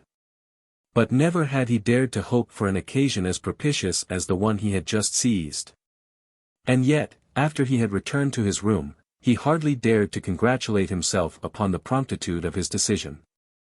He knew too well Lucienne's excessive pride and sensitive nature. "I should not be surprised if she were angry with me for what I've done," he thought. The evening being quite chilly, he had lighted a few sticks. And, sitting by the fireside, he was waiting, his mind filled with vague hopes. It seemed to him that his neighbor could not absolve herself from coming to thank him. And he was listening intently to all the noises of the house, starting at the sound of footsteps on the stairs, and at the slamming of doors. 10 times, at least, he went out on tiptoe to lean out of the window on the landing, to make sure that there was no light in Émile Lucienne's room. At 11 o'clock she had not yet come home. And he was deliberating whether he would not start out in quest of information, when there was a knock at the door. "Come in," he cried, in a voice choked with emotion. Émile Lucienne came in. She was somewhat paler than usual, but calm and perfectly self-possessed. Having bowed without the slightest shade of embarrassment, she laid upon the mantelpiece the 35-franc notes which Maxence had thrown down to the Fortins. And, in her most natural tone, "Here are your 150 francs, sir," she uttered. "I am more grateful than I can express for your prompt kindness in lending them to me, but I did not need them." Maxence had risen from his seat, and was making every effort to control his own feelings. "Still," he began, "after what I heard—" "Yes," she interrupted, "Madame Fortin and her husband were trying to frighten me. But they were losing their time. When, after the Commune, I settled with them the manner in which I would discharge my debt towards them, having a just estimate of their worth, I made them write out and sign our agreement. Being in the right, I could resist them, and was resisting them when you threw them those 150 francs. Having laid hands upon them, they had the pretension to keep them. That's what I could not suffer. Not being able to recover them by main force, I went at once to the commissary of police. He was luckily at his office. He is an honest man, who already, once before, helped me out of a scrape. He listened to me kindly, and was moved by my explanations. Notwithstanding the lateness of the hour, he put on his overcoat, and came with me to see our landlord. After compelling them to return me your money, he signified to them to observe strictly our agreement, under penalty of incurring his utmost severity. Maxence was wonderstruck. "How could you dare?" he said. "Wasn't I in the right?" "Oh, 1,000 times yes." "Still. What? Should my right be less respected because I am but a woman? And, because I have no one to protect me, am I outside the law, and condemned in advance to suffer the iniquitous fancies of every scoundrel? No, thank heaven. Henceforth I shall feel easy. People like the Fortins, who live off I know not what shameful traffic, have too much to fear from the police to dare to molest me further." The resentment of the insult could be read in her great black eyes, and a bitter disgust contracted her lips. Besides, she added, the commissary had no need of my explanations to understand what abject inspirations the Fortins were following. The wretches had in their pocket the wages of their infamy. In refusing me my key, in throwing me out in the street at 10 o'clock at night, they hoped to drive me to seek the assistance of the base coward who paid their odious treason. And we know the price which men demand for the slightest service they render to a woman. Maxence turned pale.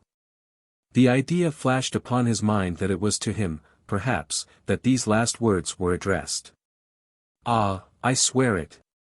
he exclaimed, "it is without afterthought that I tried to help you. You do not owe me any thanks even." "I do not thank you any the less, though," she said gently, and from the bottom of my heart. It was so little. Intention alone makes the value of a service, neighbor. And, besides, do not say that 150 francs are nothing to you, perhaps you do not earn much more each month. "I confess it," he said, blushing a little. "You see, then. No, it was not to you that my words were addressed, but to the man who has paid the Fortins. He was waiting on the boulevard, the result of the maneuver, which, they thought, was about to place me at his mercy. He ran quickly to me when I went out, and followed me all the way to the office of the commissary of police, as he follows me everywhere for the past month, with his sickening gallantries and his degrading propositions." The eye flashing with anger. "Ah, if I had known," exclaimed Maxence. "If you had told me but a word." She smiled at his vehemence. "What would you have done?" she said. "You cannot impart intelligence to a fool, heart to a coward, or delicacy of feeling to a boor. I could have chastised the miserable insulter." She had a superb gesture of indifference. "Bash," she interrupted. "What are insults to me? I am so accustomed to them, that they no longer have any effect upon me. I am 18, I have neither family, relatives, friends, nor anyone in the world who even knows my existence, and I live by my labor. Can't you see what must be the humiliations of each day? Since I was 8 years old, I have been earning the bread I eat, the dress I wear, and the rent of the den where I sleep. Can you understand what I have endured, to what ignominies I have been exposed, what traps have been set for me, and how it has happened to me sometimes to owe my safety to mere physical force? And yet I do not complain, since through it all I have been able to retain the respect of myself, and to remain virtuous in spite of all." She was laughing a laugh that had something wild in it. And, as Maxence was looking at her with immense surprise. "That seems strange to you, doesn't it?" she resumed. "A girl of 18, without a sou, free as air, very pretty, and yet virtuous in the midst of Paris. Probably you don't believe it, or, if you do, you just think, what on earth does she make by it? And really you are right, for, after all, who cares, and who thinks any the more of me, if I work 16 hours a day to remain virtuous? But it's a fancy of my own, and don't imagine for a moment that I am deterred by any scruples, or by timidity, or ignorance. No, no. I believe in nothing. I fear nothing. And I know as much as the oldest libertines, the most vicious, and the most depraved. And I don't say that I have not been tempted sometimes, when, coming home from work, I'd see some of them coming out of the restaurants, splendidly dressed, on their lover's arm, and getting into carriages to go to the theatre. There were moments when I was cold and hungry, and when, not knowing where to sleep, I wandered all night through the streets like a lost dog. There were hours when I felt sick of all this misery, and when I said to myself, that, since it was my fate to end in the hospital, I might as well make the trip gaily. But what? I should have had to traffic my person, to sell myself." She shuddered, and in a hoarse voice. "I would rather die," she said. It was difficult to reconcile words such as these with certain circumstances of Lucienne's existence, her rides around the lake, for instance, in that carriage that came for her 2 or 3 times a week, her ever-renewed costumes, each time more eccentric and more showy.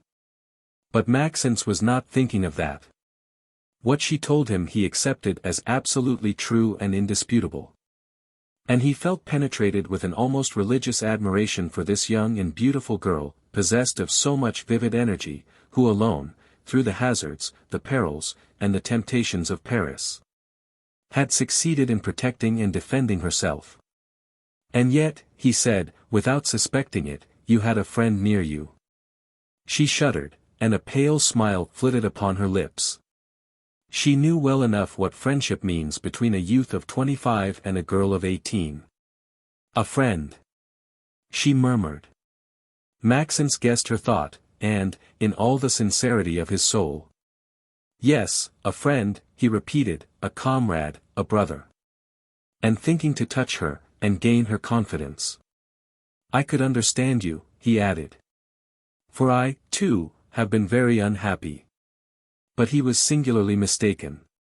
She looked at him with an astonished air, and slowly. You unhappy, she uttered, you who have a family, relations, a mother who adores you, a sister. Less excited, Maxence might have wondered how she had found this out, and would have concluded that she must feel some interest in him, since she had doubtless taken the trouble of getting information. Besides, you are a man, she went on. And I do not understand how a man can complain. Have you not the freedom, the strength, and the right to undertake and to dare anything? Isn't the world open to your activity and to your ambition? Woman submits to her fate, man makes his. This was hurting the dearest pretensions of Maxence, who seriously thought that he had exhausted the rigors of adversity. There are circumstances, he began. But she shrugged her shoulders gently, and, interrupting him. Do not insist, she said, or else I might think that you lack energy. What are you talking of circumstances? There are none so adverse but that can be overcome. What would you like, then? To be born with 100,000 francs a year, and have nothing to do but to live according to your whim of each day, idle, satiated, a burden upon yourself, useless, or offensive to others. Ah! If I were a man, I would dream of another fate. I should like to start from the foundling asylum, without a name, and by my will, my intelligence, my daring, and my labor, make something in somebody of myself. I would start from nothing, and become everything. With flashing eyes and quivering nostrils, she drew herself up proudly. But almost at once, dropping her head. The misfortune is, she added, that I am but a woman. And you who complain, if you only knew. She sat down, and with her elbow on the little table, her head resting upon her hand, she remained lost in her meditations, her eyes fixed.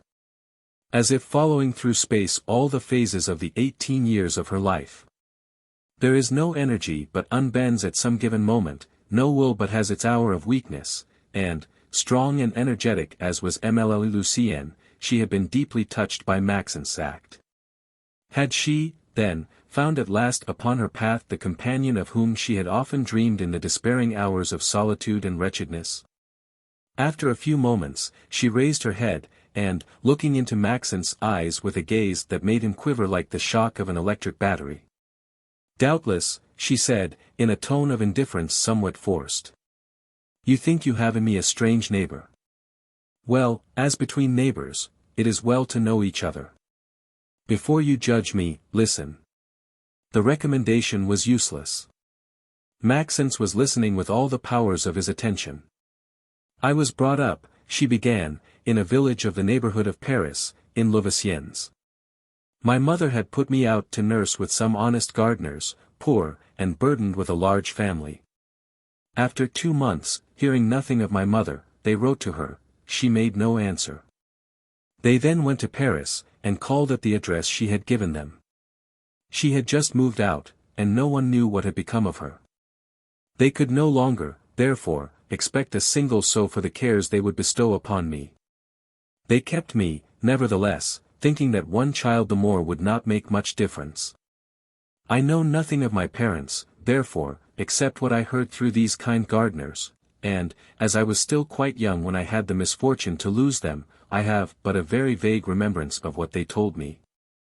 I remember very well, however, that according to their statements, my mother was a young working woman of rare beauty, and that, very likely, she was not my father's wife. If I was ever told the name of my mother or my father, if I ever knew it, I have quite forgotten it. I had myself no name. My adopted parents called me the Parisian. I was happy, nevertheless, with these kind people, and treated exactly like their own children. In winter, they sent me to school. In summer, I helped weeding the garden. I drove a sheep or two along the road, or else I went to gather violets and strawberries through the woods. This was the happiest, indeed, the only happy time of my life, towards which my thoughts may turn when I feel despair and discouragement getting the better of me. Alas!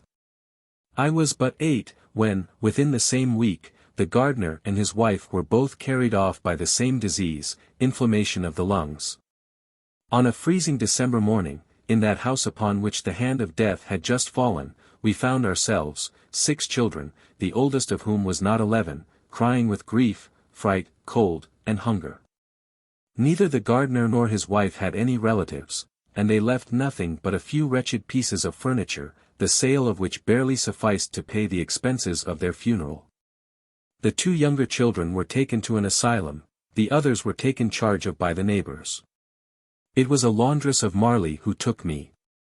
I was quite tall and strong for my age. She made an apprentice of me. She was not unkind by nature.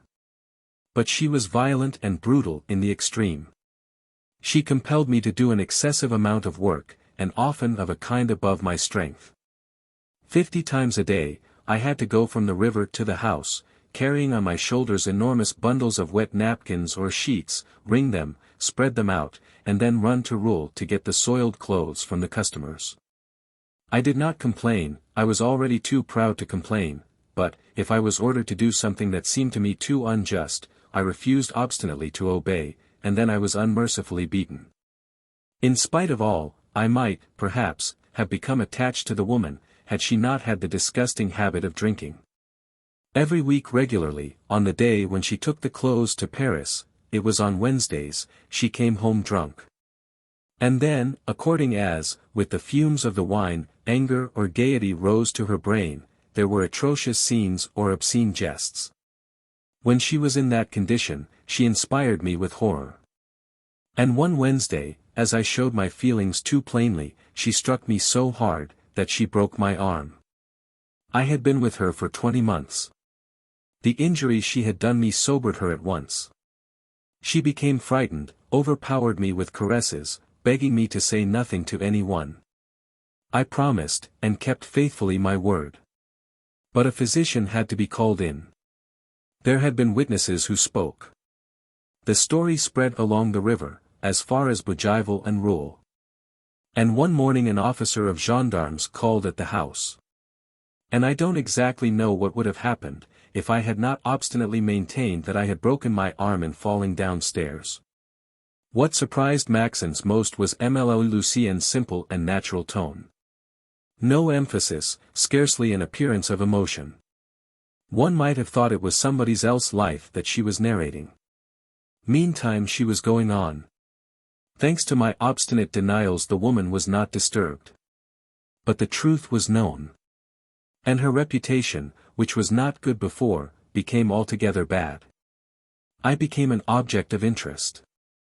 The very same people who had seen me 20 times staggering painfully under a load of wet clothes, which was terrible, began to pity me prodigiously because I had had an arm broken, which was nothing. At last a number of our customers arranged to take me out of a house, in which, they said, I must end by perishing under bad treatment. And, after many fruitless efforts, they discovered, at last, at La Jonchère, an old Jewess lady, very rich, and a widow without children, who consented to take charge of me. I hesitated at first to accept these offers. But noticing that the laundress, since she had hurt me, had conceived a still greater aversion for me, I made up my mind to leave her. It was on the day when I was introduced to my new mistress that I first discovered I had no name.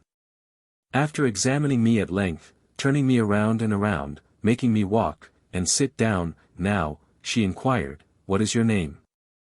I stared at her in surprise. For indeed I was then like a savage, not having the slightest notions of the things of life. "My name is the Parisian," I replied.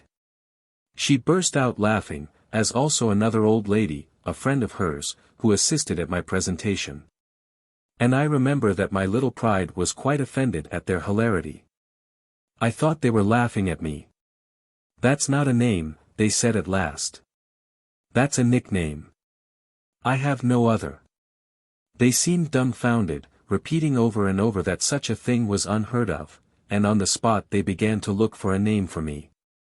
"Where were you born?" inquired my new mistress. "At Lucienne's." "Very well," said the other, "let us call her Lucienne." A long discussion followed, which irritated me so much that I felt like running away, and it was agreed at last, that I should be called, not Lucienne, but Lucienne. And Lucienne I have remained. There was nothing said about baptism, since my new mistress was a Jewess. She was an excellent woman, although the grief she had felt at the loss of her husband had somewhat deranged her faculties. As soon as it was decided that I was to remain, she desired to inspect my trousseau. I had none to show her, possessing nothing in the world but the rags on my back. As long as I had remained with the laundress, I had finished wearing out her old dresses, and I had never worn any other underclothing save that which I borrowed, by authority, from the clients, an economical system adopted by many laundresses. Dismayed at my state of destitution, my new mistress sent for a seamstress, and at once ordered wherewith to dress and change me.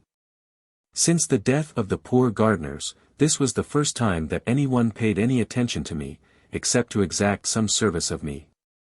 I was moved to tears, and, in the excess of my gratitude, I would gladly have died for that kind old lady. This feeling gave me the courage and the constancy required to bear with her whimsical nature. She had singular manias, disconcerting fancies, ridiculous and often exorbitant exactions. I lent myself to it all as best I could. As she already had 2 servants, a cook and a chambermaid, I had myself no special duties in the house. I accompanied her when she went out riding. I helped to wait on her at table, and to dress her. I picked up her handkerchief when she dropped it, and, above all, I looked for her snuff-box, which she was continually mislaying. She was pleased with my docility, took much interest in me, and, that I might read to her, she made me learn to read, for I hardly knew my letters. And the old man whom she gave me for a teacher, finding me intelligent, taught me all he knew, I imagine, of French, of geography, and of history. The chambermaid, on the other hand, had been commissioned to teach me to sew, to embroider, and to execute all sorts of fancy work. And she took the more interest in her lessons, that little by little she shifted upon me the most tedious part of her work. I would have been happy in that pretty house at La Jonchère, if I had only had some society better suited to my age than the old women with whom I was compelled to live, and who scolded me for a loud word or a somewhat abrupt gesture. What would I not have given to have been allowed to play with the young girls whom I saw on Sundays passing in crowds along the road? As time went on, my old mistress became more and more attached to me, and endeavored in every way to give me proofs of her affection. I sat at table with her, instead of waiting on her, as at first. She had given me clothes, so that she could take me and introduce me anywhere. She went about repeating everywhere that she was as fond of me as of a daughter, that she intended to set me up in life. And that certainly she would leave a part of her fortune to me. Alas! She said it too loud, for my misfortune, so loud, that the news reached at last the ears of some nephews of hers in Paris, who came once in a while to La Jonchère. They had never paid much attention to me up to this time. Those speeches opened their eyes, they noticed what progress I had made in the heart of their relative, and their cupidity became alarmed. Trembling lest they should lose an inheritance which they considered as theirs, they united against me, determined to put a stop to their aunt's generous intentions by having me sent off. But it was in vain, that, for nearly a year, their hatred exhausted itself in skilful maneuvers. The instinct of preservation stimulating my perspicacity, I had penetrated their intentions, and I was struggling with all my might. Every day, to make myself more indispensable, I invented some novel attention. They only came once a week to La Jonchère, I was there all the time. I had the advantage. I struggled successfully, and was probably approaching the end of my troubles, when my poor old mistress was taken sick. After 48 hours, she was very low. She was fully conscious, but for that very reason she could appreciate the danger. And the fear of death made her crazy. Her nieces had come to sit by her bedside, and I was expressly forbidden to enter the room. They had understood that this was an excellent opportunity to get rid of me forever. Evidently gained in advance, the physicians declared to my poor benefactress that the air of La Jonture was fatal to her, and that her only chance of recovery was to establish herself in Paris. One of her nephews offered to have her taken to his house in a litter. She would soon get well, they said, and she could then go to finish her convalescence in some southern city. Her first word was for me. She did not wish to be separated from me, she protested, and insisted absolutely upon taking me with her. Her nephews represented gravely to her that this was an impossibility, that she must not think of burdening herself with me. That the simplest thing was to leave me at La Jonture, and that, moreover, they would see that I should get a good situation. The sick woman struggled for a long time, and with an energy of which I would not have thought her capable. But the others were pressing. The physicians kept repeating that they could not answer for anything, if she did not follow their advice. She was afraid of death. She yielded, weeping. The very next morning, a sort of litter, carried by 8 men, stopped in front of the door. My poor mistress was laid into it, and they carried her off, without even permitting me to kiss her for the last time. 2 hours later, the cook and the chambermaid were dismissed. As to myself, the nephew who had promised to look after me put a 20-franc piece in my hand, saying, "Here are your 8 days in advance. Pack up your things immediately, and clear out." It was impossible that Émile Lucienne should not be deeply moved whilst thus stirring the ashes of her past. She showed no evidence of it, however, except, now and then, a slight alteration in her voice. As to Maxence, he would vainly have tried to conceal the passionate interest with which he was listening to these unexpected confidences. "Have you, then, never seen your benefactress again?" he asked. "Never," replied Émile Lucienne. "All my efforts to reach her have proved fruitless. She does not live in Paris now. I have written to her, my letters have remained without answer. Did she ever get them? I think not. Something tells me that she has not forgotten me." She remained silent for a few moments, as if collecting herself before resuming the thread of her narrative. And then, "It was thus brutally," she resumed, "that I was sent off. It would have been useless to beg, I knew. And, moreover, I have never known how to beg. I piled up hurriedly in 2 trunks and in some bandboxes all I had in the world, all I had received from the generosity of my poor mistress, and, before the stated hour, I was ready. The cook and the chambermaid had already gone. The man who was treating me so cruelly was waiting for me. He helped me carry out my boxes and trunks, after which he locked the door, put the key in his pocket. And, as the American omnibus was passing, he beckoned to it to stop. And then, before entering it, "Good luck, my pretty girl," he said with a laugh. This was in the month of January, 1866. I was just 13. I have had since more terrible trials, and I have found myself in much more desperate situations, but I do not remember ever feeling such intense discouragement as I did that day, when I found myself alone upon that road. Not knowing which way to go, I sat down on one of my trunks. The weather was cold and gloomy, there were few persons on the road. They looked at me, doubtless wondering what I was doing there. I wept. I had a vague feeling that the well-meant kindness of my poor benefactress, in bestowing upon me the blessings of education, would in reality prove a serious impediment in the life struggle which I was about to begin again. I thought of what I suffered with the laundress, and, at the idea of the tortures which the future still held in store for me, I desired death. The Seine was near, why not put an end at once to the miserable existence which I foresaw? Such were my reflections, when a woman from Rouen, a vegetable vendor, whom I knew by sight, happened to pass, pushing her handcart before her over the muddy pavement. She stopped when she saw me. And, in the softest voice she could command, "What are you doing there, my darling?" she asked. In a few words I explained to her my situation. She seemed more surprised than moved. "Such is life," she remarked, "sometimes up, sometimes down."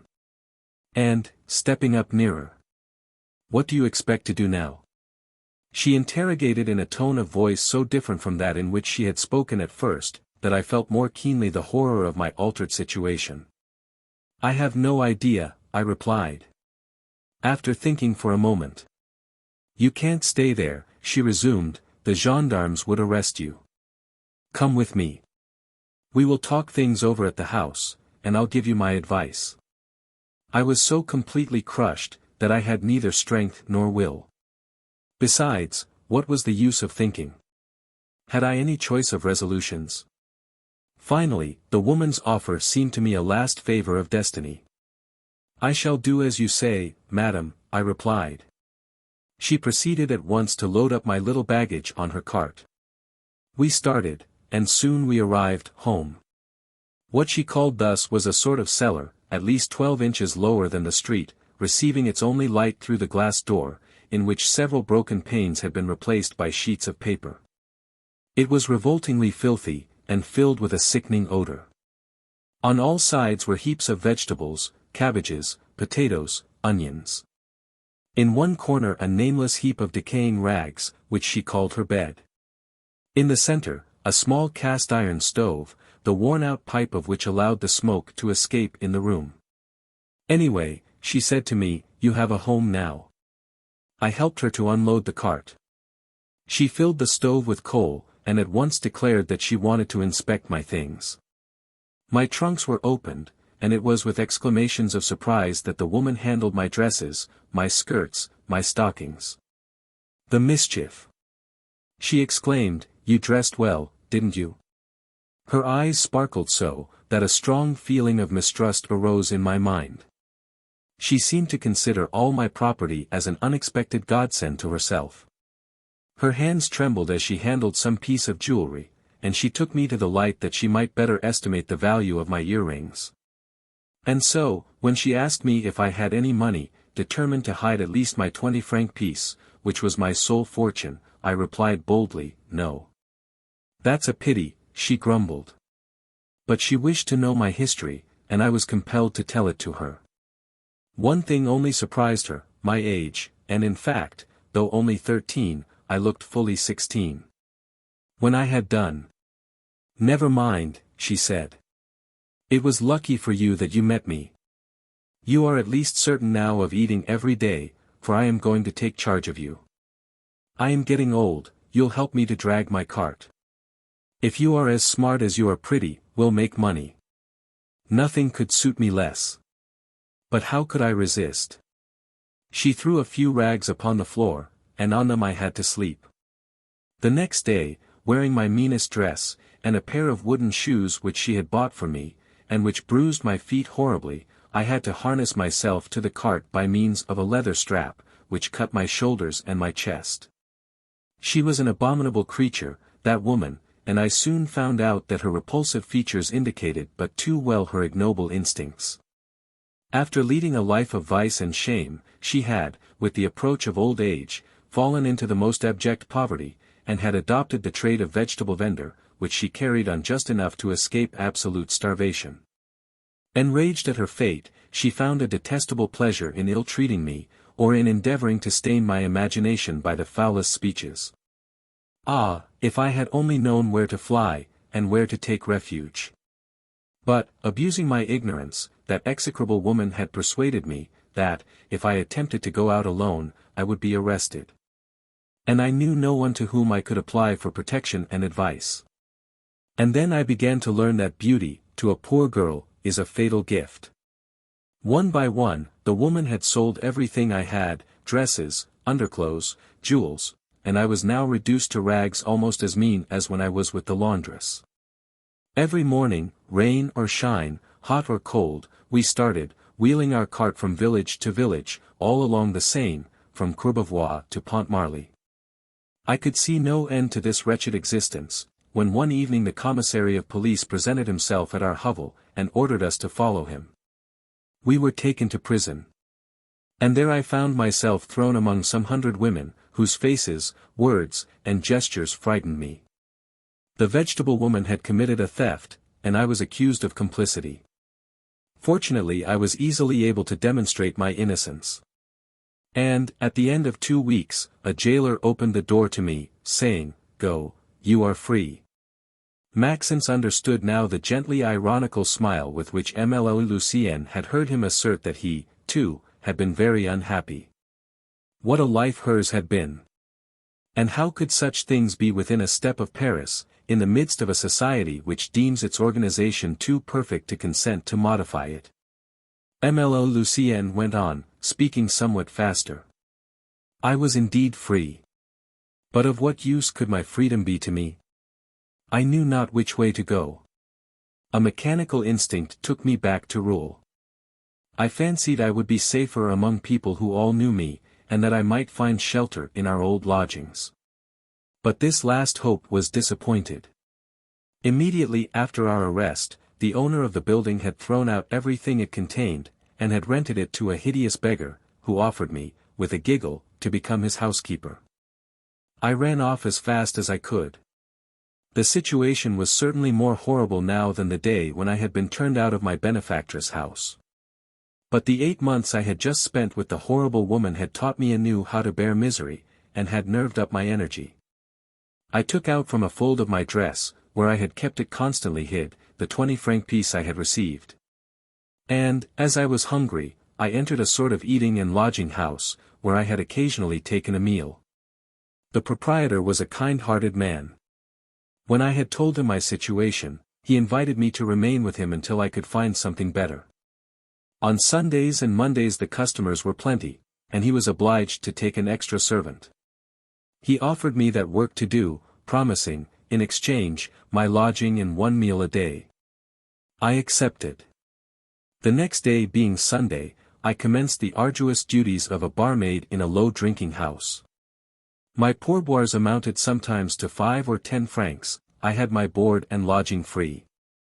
And at the end of 3 months I had been able to provide myself with some decent clothing, and was commencing to accumulate a little reserve, when the lodging-house keeper, whose business had unexpectedly developed itself to a considerable extent, concluded to engage a man-waiter, and urged me to look elsewhere for work.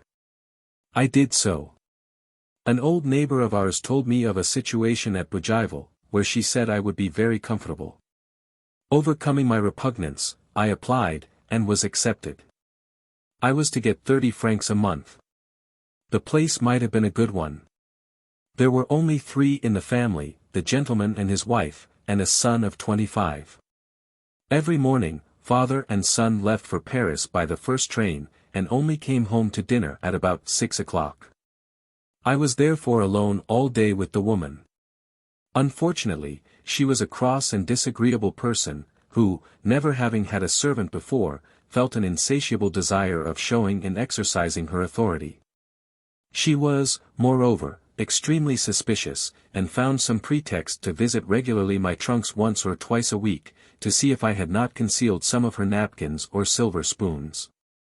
Having told her that I had once been a laundress, she made me wash and iron all the clothes in the house, and was forever accusing me of using too much soap and too much coal. Still I liked the place well enough. And I had a little room in the attic, which I thought charming, and where I spent delightful evenings reading or sewing. But luck was against me. The young gentleman of the house took a fancy to me, and determined to make me his mistress.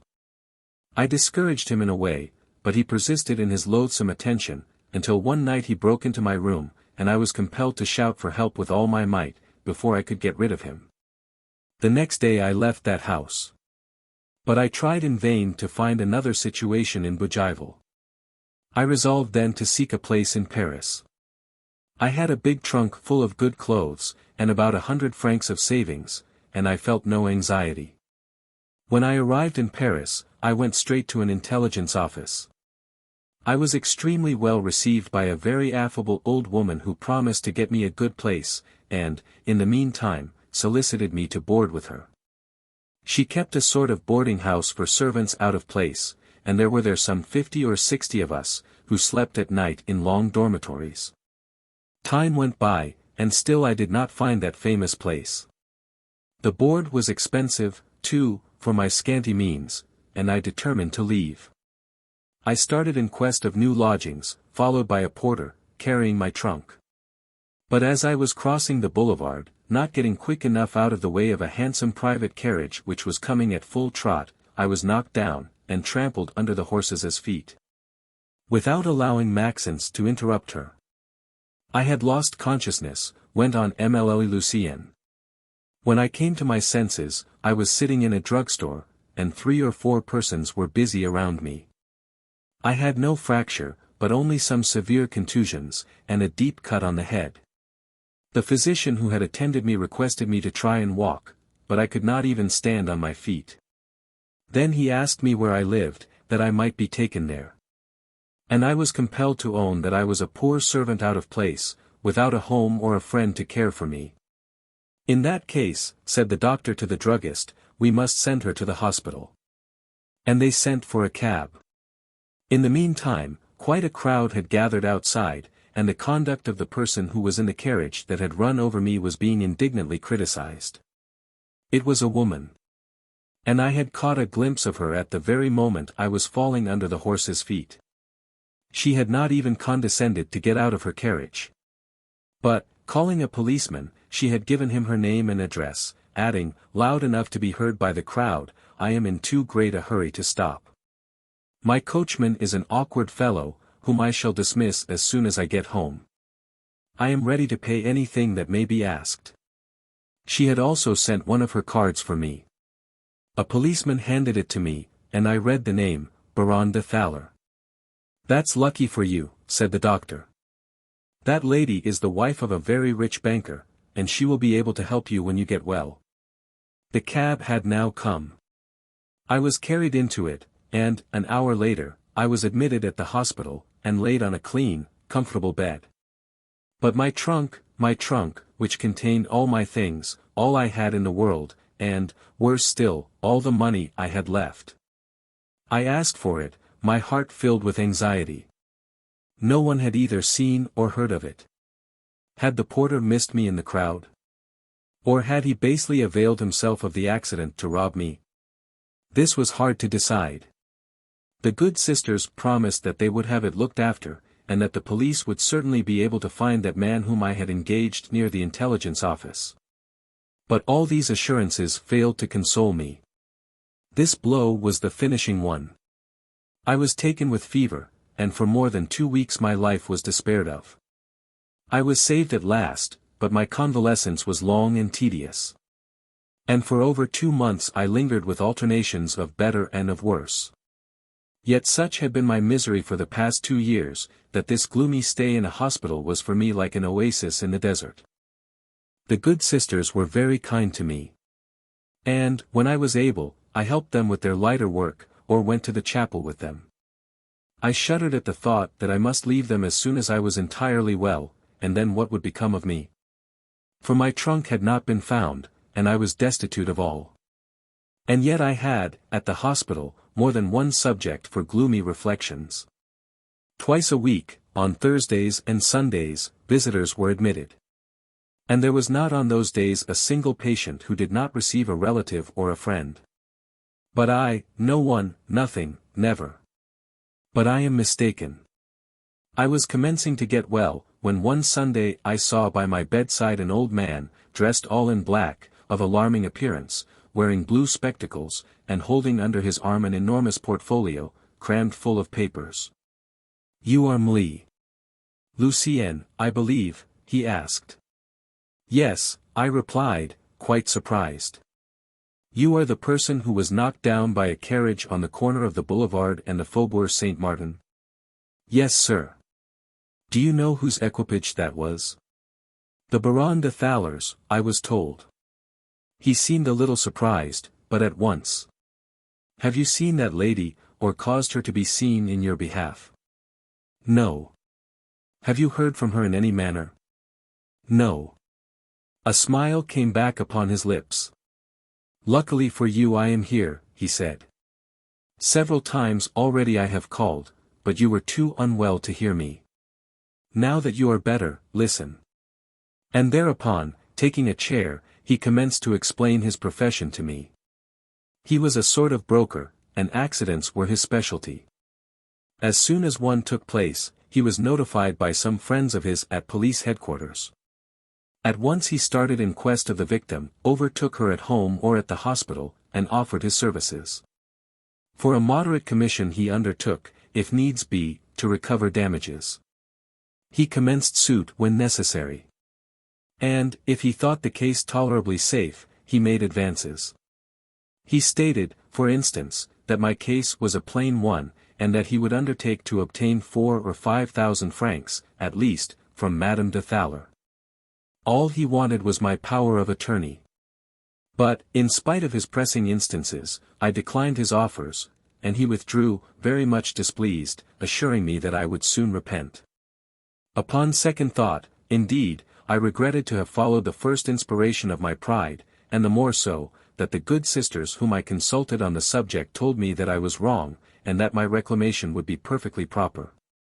At their suggestion, I then adopted another line of conduct, which, they thought, would as surely bring about the same result. As briefly as possible, I wrote out the history of my life from the day I had been left with the gardeners at Lucienne's. I added to it a faithful account of my present situation, and I addressed the whole to Madame de Thaler. "You'll see if she don't come before a day or two," said the sisters. They were mistaken. Madame de Thaler came in neither the next nor the following days. And I was still awaiting her answer, when, one morning, the doctor announced that I was well enough to leave the hospital. I cannot say that I was very sorry. I had lately made the acquaintance of a young workwoman, who had been sent to the hospital in consequence of a fall, and who occupied the bed next to mine. She was a girl of about 20, very gentle, very obliging, and whose amiable countenance had attracted me from the first. Like myself, she had no parents. But she was rich, very rich. She owned the furniture of the room, a sewing machine, which had cost her 300 francs, and, like a true child of Paris, she understood 5 or 6 trades, the least lucrative of which yielded her 25 or 30 cents a day. In less than a week, we had become good friends, and, when she left the hospital, "Believe me," she said, "when you come out yourself, don't waste your time looking for a place. Come to me, I can accommodate you. I'll teach you what I know. And, if you are industrious, you'll make your living, and you'll be free." It was to her room that I went straight from the hospital, carrying, tied in a handkerchief, my entire baggage, one dress, and a few undergarments that the good sisters had given me. She received me like a sister, and after showing me her lodging, 2 little attic rooms shining with cleanliness. "You'll see," she said, kissing me, "how happy we'll be here." It was getting late. M. Fortin had long ago come up and put out the gas on the stairs. One by one, every noise had died away in the hotel. Nothing now disturbed the silence of the night save the distant sound of some belated cab on the boulevard. But neither Maxence nor Émile and Lucienne were noticing the flight of time, so interested were they, one in telling, and the other in listening to, this story of a wonderful existence. However, Émile Lucienne's voice had become hoarse with fatigue. She poured herself a glass of water, which she emptied at a draught, and then at once. "Never yet," she resumed, "had I been agitated by such a sweet sensation. My eyes were full of tears, but they were tears of gratitude and joy. After so many years of isolation, to meet with such a friend, so generous, and so devoted, it was like finding a family. For a few weeks, I thought that fate had relented at last. My friend was an excellent workwoman. But with some intelligence, and the will to learn, I soon knew as much as she did. There was plenty of work. By working 12 hours, with the help of the thrice-blessed sewing machine, we succeeded in making 6, 7, and even 8 francs a day. It was a fortune. Thus several months elapsed in comparative comfort. Once more I was afloat, and I had more clothes than I had lost in my trunk. I liked the life I was leading, and I would be leading it still, if my friend had not one day fallen desperately in love with a young man she had met at a ball. I disliked him very much, and took no trouble to conceal my feelings. Nevertheless, my friend imagined that I had designs upon him, and became fiercely jealous of me. Jealousy does not reason. And I soon understood that we would no longer be able to live in common, and that I must look elsewhere for shelter. But my friend gave me no time to do so. Coming home one Monday night at about 11, she notified me to clear out at once. I attempted to expostulate, she replied with abuse. Rather than enter upon a degrading struggle, I yielded, and went out. That night I spent on a chair in a neighbor's room. But the next day, when I went for my things, my former friend refused to give them, and presumed to keep everything.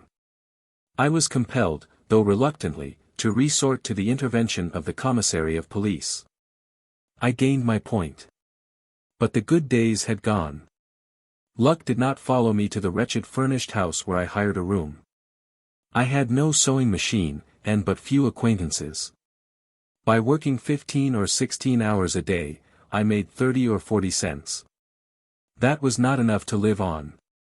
Then work failed me altogether, and, piece by piece, everything I had went to the pawnbrokers. On a gloomy December morning, I was turned out of my room, and left on the pavement with a 10-cent piece for my fortune. Never had I been so low.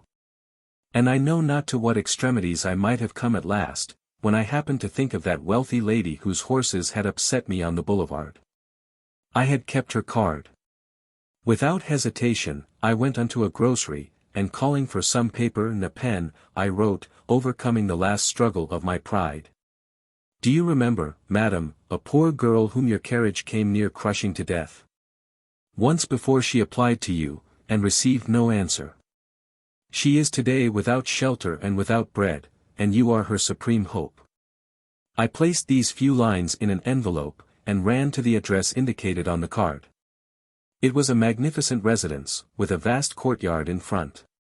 In the porter's lodge, 5 or 6 servants were talking as I came in, and looked at me impudently, from head to foot, when I requested them to take my letter to Madame de Thaler. One of them, however, took pity on me. Come with me, he said, come along. He made me cross the yard, and enter the vestibule, and then. Give me your letter, he said, and wait here for me. Maxence was about to express the thoughts which Madame de Thaler's name naturally suggested to his mind, but Lucienne interrupted him. In all my life, she went on, I had never seen anything so magnificent as that vestibule with its tall columns, its tessellated floor, its large bronze vases filled with the rarest flowers, and its red velvet benches, upon which tall footmen in brilliant livery were lounging. I was, I confess, somewhat intimidated by all of this splendor, and I remained awkwardly standing, when suddenly the servants stood up respectfully. A door had just opened, through which appeared a man already past middle age, tall, thin, dressed in the extreme of fashion, and wearing long red whiskers falling over his chest. The Baron de Thaler, murmured Maxence. Lucienne took no notice of the interruption. The attitude of the servants, she went on, had made me easily guess that he was the master.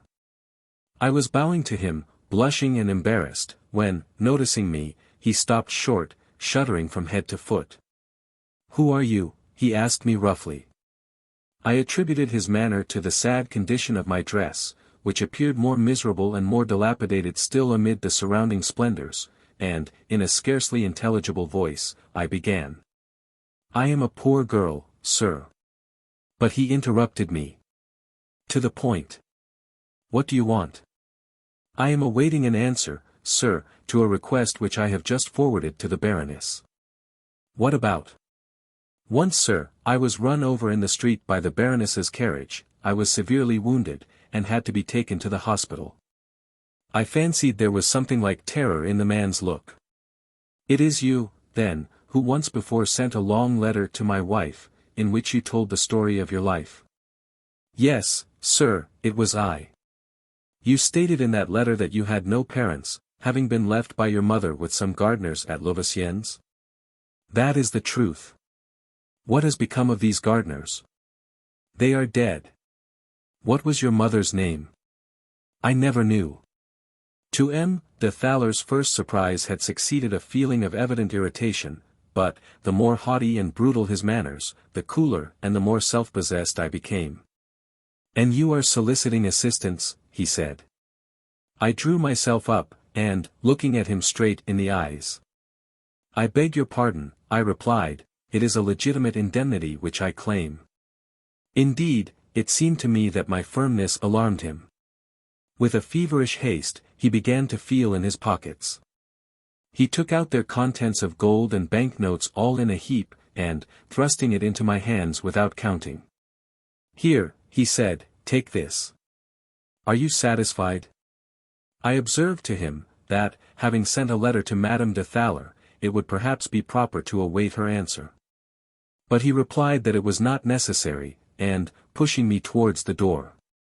You may depend upon it, he said, I shall tell my wife that I saw you. I started to go out. But I had not gone 10 steps across the yard, when I heard him crying excitedly to his servants. You see that beggar, don't you? Well, the first one who allows her to cross the threshold of my door shall be turned out on the instant. A beggar, I. Ah, the wretch!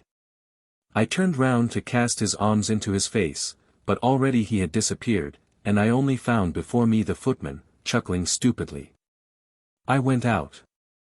And, as my anger gradually passed off, I felt thankful that I had been unable to follow the dictates of my wounded pride.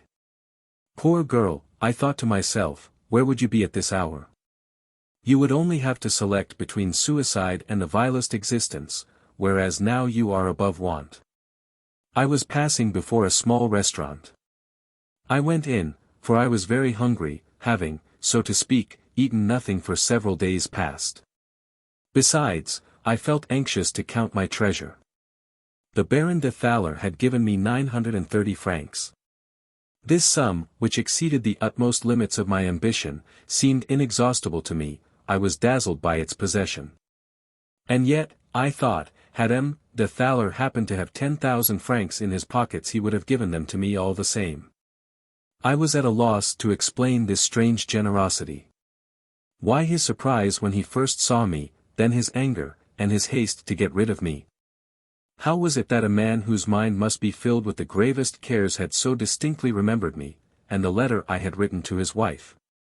Why, after showing himself so generous, had he so strictly excluded me from his house? After vainly trying for some time to solve this riddle, I concluded that I must be the victim of my own imagination. And I turned my attention to making the best possible use of my sudden fortune. On the same day, I took a little room in the Faubourg Saint-Denis, and I bought myself a sewing machine.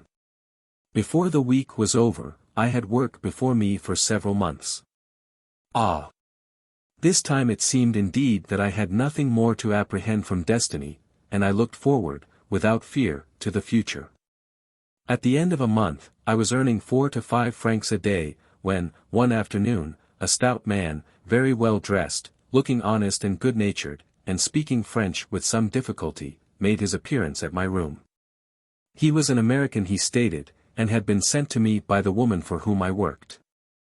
Having need of a skilled Parisian workwoman, he came to propose to me to follow him to New York, where he would ensure me a brilliant position. But I knew several poor girls, who, on the faith of dazzling promises, had expatriated themselves. Once abroad, they had been shamefully abandoned, and had been driven, to escape starvation, to resort to the vilest expedients. I refused, therefore, and frankly gave him my reasons for doing so. My visitor at once protested indignantly. Whom did I take him for? It was a fortune that I was refusing. He guaranteed me in New York board, lodging, and 200 francs a month. He would pay all traveling and moving expenses. And, to prove to me the fairness of his intentions, he was ready, he said, to sign an agreement, and pay me 1,000 down. These offers were so brilliant, that I was staggered in my resolution. Well, I said, give me 24 hours to decide. I wish to see my employer. He seemed very much annoyed, but, as I remained firm in my purpose, he left, promising to return the next day to receive my final answer. I ran at once to my employer. She did not know what I was talking about. She had sent no one, and was not acquainted with any American. Of course, I never saw him again. And I couldn't help thinking of this singular adventure, when, one evening during the following week, as I was coming home at about 11 o'clock, 2 policemen arrested me, and, in spite of my earnest protestations, took me to the station house, where I was locked up with a dozen unfortunates who had just been taken up on the boulevards. I spent the night crying with shame and anger, and I don't know what would have become of me, if the justice of the peace, who examined me the next morning, had not happened to be a just and kind man. As soon as I had explained to him that I was the victim of a most humiliating error, he sent an agent in quest of information, and having satisfied himself that I was an honest girl, working for my living, he discharged me. But, before permitting me to go, "Beware, my child," he said to me, "it is upon a formal and well-authenticated declaration that you were arrested. Therefore you must have enemies. People have an interest in getting rid of you." Mademoiselle Lucienne was evidently almost exhausted with fatigue, her voice was failing her. But it was in vain that Maxence begged her to take a few moments of rest. "No," she answered, "I'd rather get through as quick as possible." And, making an effort, she resumed her narrative, hurrying more and more. I returned home, my mind all disturbed by the judge's warnings. I am no coward. But it is a terrible thing to feel oneself incessantly threatened by an unknown and mysterious danger, against which nothing can be done. In vain did I search my past life, I could think of no one who could have any interest in effecting my ruin. Those alone have enemies who have had friends. I had never had but one friend, the kind-hearted girl who had turned me out of her home in a fit of absurd jealousy. But I knew her well enough to know that she was incapable of malice, and that she must long since have forgotten the unlucky cause of our rupture. Weeks after weeks passed without any new incident. I had plenty of work and was earning enough money to begin saving. So I felt comfortable, laughed at my former fears, and neglected the precautions which I had taken at first. When, one evening, my employer, having a very important and pressing order, sent for me. We did not get through our work until long after midnight. She wished me to spend the rest of the night with her. But it would have been necessary to make up a bed for me, and disturb the whole household. "Bash!" I said, "this will not be the first time I cross Paris in the middle of the night." I started. And I was going along, walking as fast as I could, when, from the angle of a dark, narrow street, a man sprang upon me, threw me down, struck me, and would doubtless have killed me, but for 2 brave gentlemen who heard my screams and rushed to my assistance. The man ran off, and I was able to walk the rest of the way home, having received but a very slight wound. But the very next morning I ran to see my friend, the justice of the peace. He listened to me gravely, and, when I had concluded, "How were you dressed?" he inquired. "All in black," I replied, very modestly, like a workwoman. "Had you nothing on your person that could tempt a thief?" "Nothing. No watch chain, no jewelry, no earrings even." "Then," he uttered, knitting his brows, "it is not a fortuitous crime, it is another attempt on the part of your enemies." Such was also my opinion. And yet. "But, sir," I exclaimed, "who can have any interest to destroy me, a poor obscure girl as I am? I have thought carefully and well, and I have not a single enemy that I can think of." And, as I had full confidence in his kindness, I went on telling him the story of my life. "You are a natural child," he said as soon as I had done, "and you have been basely abandoned. That fact alone would be sufficient to justify every supposition.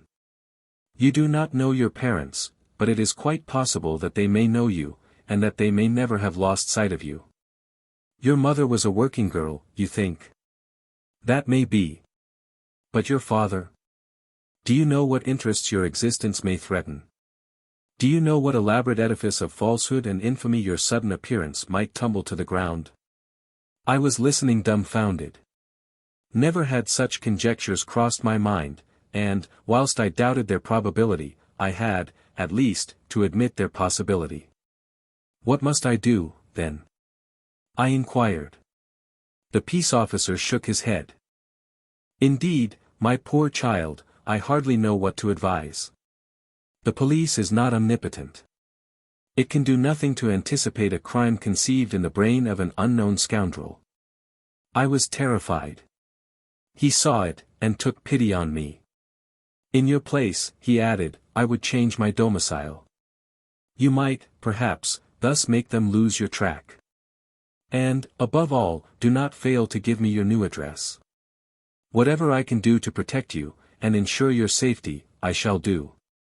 That excellent man has kept his word, and once again I owed my safety to him. 'Tis he who is now commissary of police in this district, and who protected me against Madame Fortin.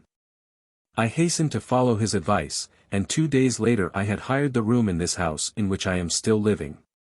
In order to avoid every chance of discovery, I left my employer, and requested her to say, if any one came to inquire after me, that I had gone to America. I soon found work again in a very fashionable dressmaking establishment, the name of which you must have heard, Van Clopen's. Unfortunately, war had just been declared. Every day announced a new defeat. The Prussians were coming. Then the siege began.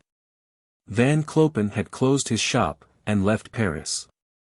I had a few savings, thank heaven, and I husbanded them as carefully as shipwrecked mariners do their last ration of food, when I unexpectedly found some work. It was one Sunday, and I had gone out to see some battalions of National Guards passing along the boulevard, when suddenly I saw one of the vivandières, who was marching behind the band, stop and run towards me with open arms. It was my old friend from the Batignolles, who had recognized me. She threw her arms around my neck, and, as we had at once become the center of a group of at least 500 idlers. I must speak to you, she said.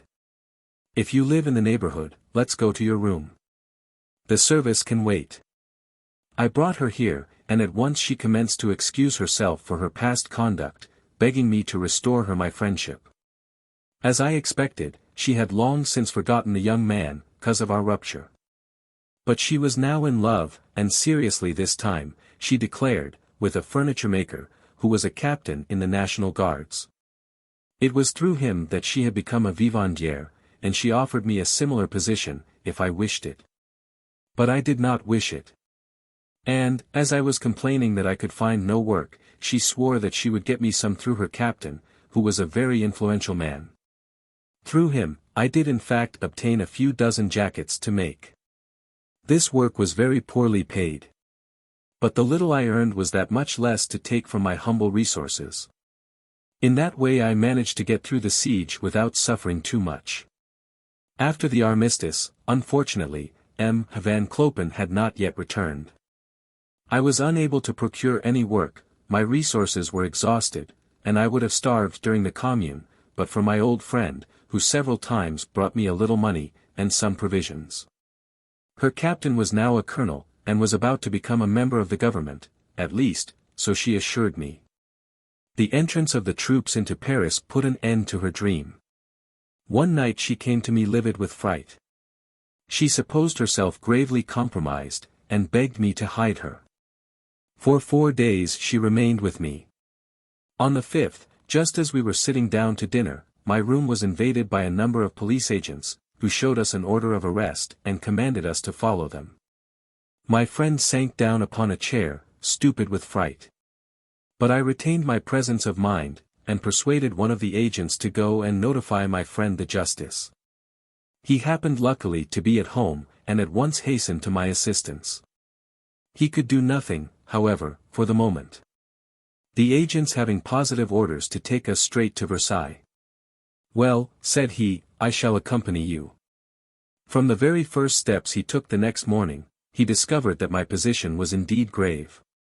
But he also and very clearly recognized a new device of the enemy to bring about my destruction. The information filed against me stated that I had remained in the service of the Commune to the last moment. That I had been seen behind the barricades with a gun in my hand, and that I had formed one of a band of vile incendiaries. This infamous scheme had evidently been suggested by my relations with my friend from the Batignolles, who was still more terribly compromised than she thought, the poor girl. Her colonel having been captured, and convicted of pillage and murder, and herself charged with complicity. Isolated as I was, without resources, and without relatives, I would certainly have perished, but for the devoted efforts of my friend the justice, whose official position gave him access everywhere, and enabled him to reach my judges. He succeeded in demonstrating my entire innocence, and after 48 hours' detention, which seemed an age to me, I was set at liberty. At the door, I found the man who had just saved me. He was waiting for me, but would not suffer me to express the gratitude with which my heart overflowed. "You will thank me," he said, "when I have deserved it better. I have done nothing as yet that any honest man wouldn't have done in my place. What I wish is to discover what interests you are threatening without knowing it, and which must be considerable, if I may judge by the passion and the tenacity of those who are pursuing you. What I desire to do is to lay hands upon the cowardly rascals in whose way you seem to stand." I shook my head.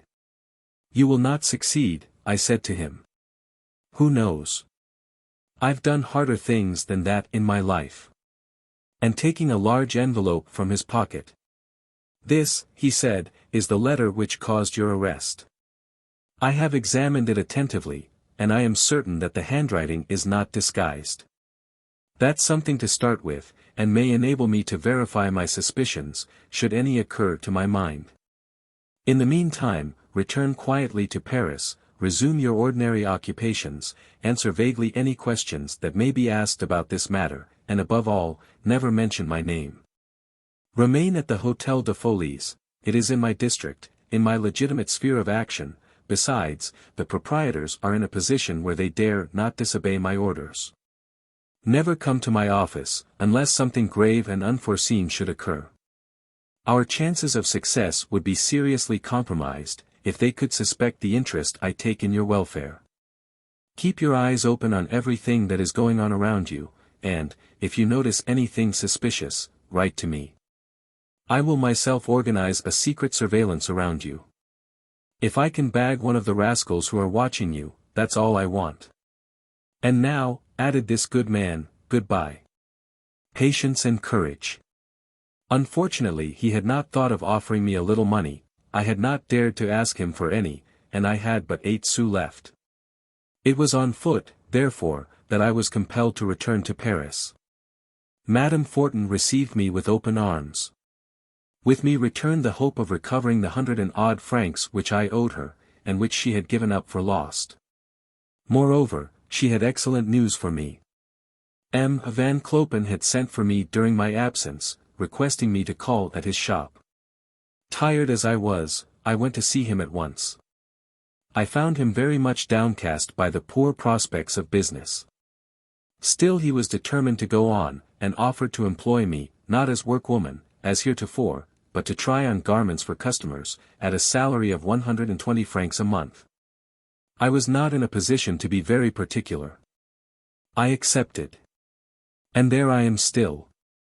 Every morning, when I get to the shop, I take off this simple costume, and I put on a sort of livery that belongs to M. Van Clopen, wide skirts, and a black silk dress. Then whenever a customer comes who wants a cloak, a mantle, or some other wrapping, I step up and put on the garment, that the purchaser may see how it looks. I have to walk, to turn around, sit down, etc. It is absurdly ridiculous, often humiliating, and many a time, during the first days, I felt tempted to give back to M. Van Clopen his black silk dress. But the conjectures of my friend the peace officer were constantly agitating my brain. Since I thought I had discovered a mystery in my existence, I indulged in all sorts of fancies, and was momentarily expecting some extraordinary occurrence, some compensation of destiny, and I remained. But I was not yet at the end of my troubles. Since she had been speaking of M. Van Clopen, MLL Lucienne seemed to have lost her tone of haughty assurance and imperturbable coolness. And it was with a look of mingled confusion and sadness that she went on.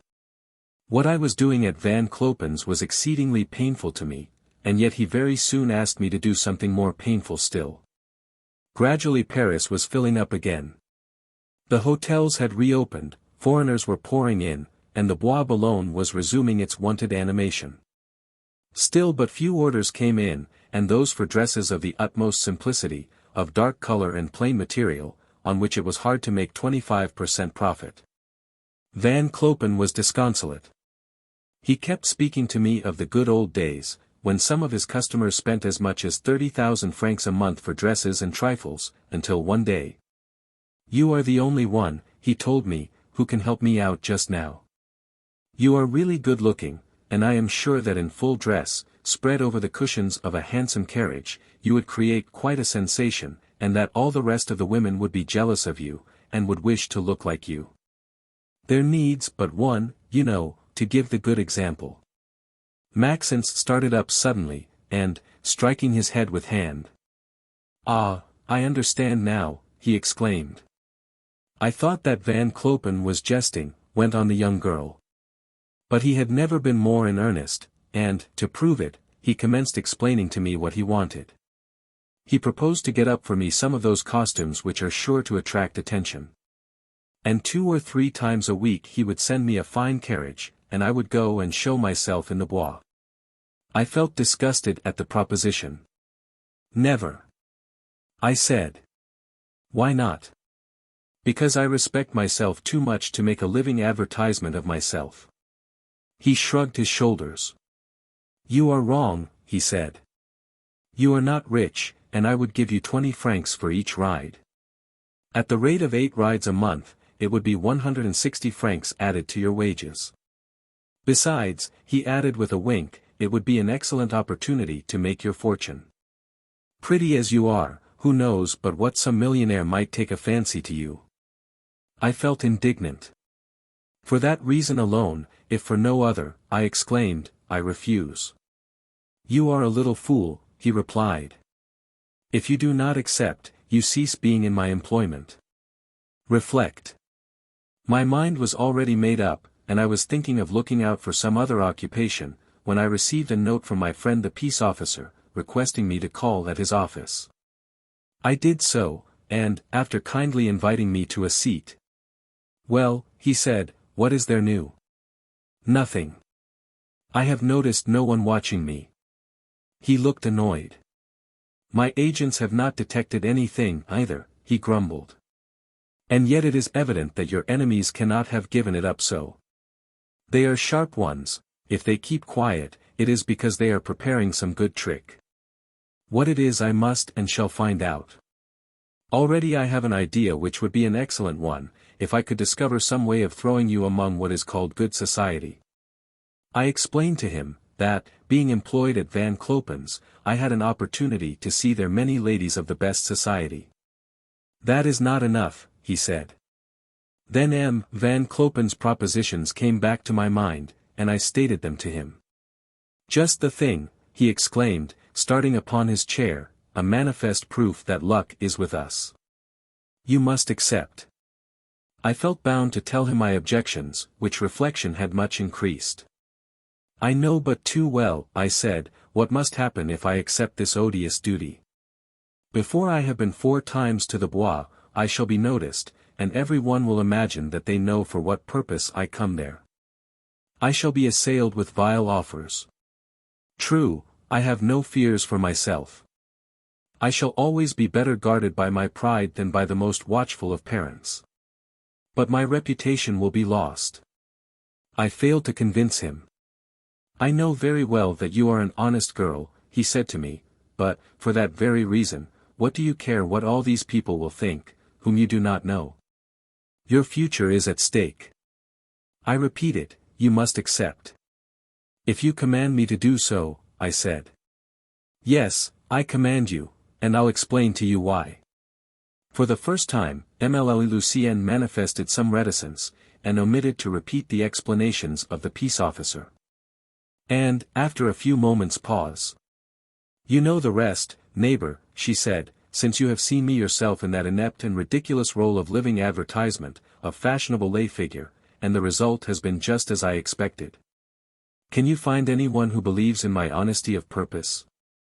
You have heard Madame Fortin tonight. Yourself, neighbor, what did you take me for? And yet you should have noticed something of my suffering and my humiliation the day that you were watching me so closely in the Bois de Boulogne. What? Exclaimed Maxence with a start, you know. Have I not just told you that I always fear being watched and followed, and that I am always on the lookout? Yes, I know that you tried to discover the secret of my rides. Maxence tried to excuse himself. That will do for the present, she uttered. You wish to be my friend, you say. Now that you know my whole life almost as well as I do myself, reflect, and tomorrow you will tell me the result of your thoughts. Whereupon she went out. Chapter 28. For about a minute Maxence remained stupefied at this sudden denouement, and, when he had recovered his presence of mind in his voice, Lucienne had disappeared, and he could hear her bolting her door, and striking a match against the wall. He might also have thought that he was awaking from a dream, had he not had, to attest the reality, the vague perfume which filled his room, and the light shawl, which Émile Lucienne wore as she came in, and which she had forgotten, on a chair. The night was almost ended, 6 o'clock had just struck. Still he did not feel in the least sleepy. His head was heavy, his temples throbbing, his eyes smarting. Opening his window, he leaned out to breathe the morning air. The day was dawning pale and cold.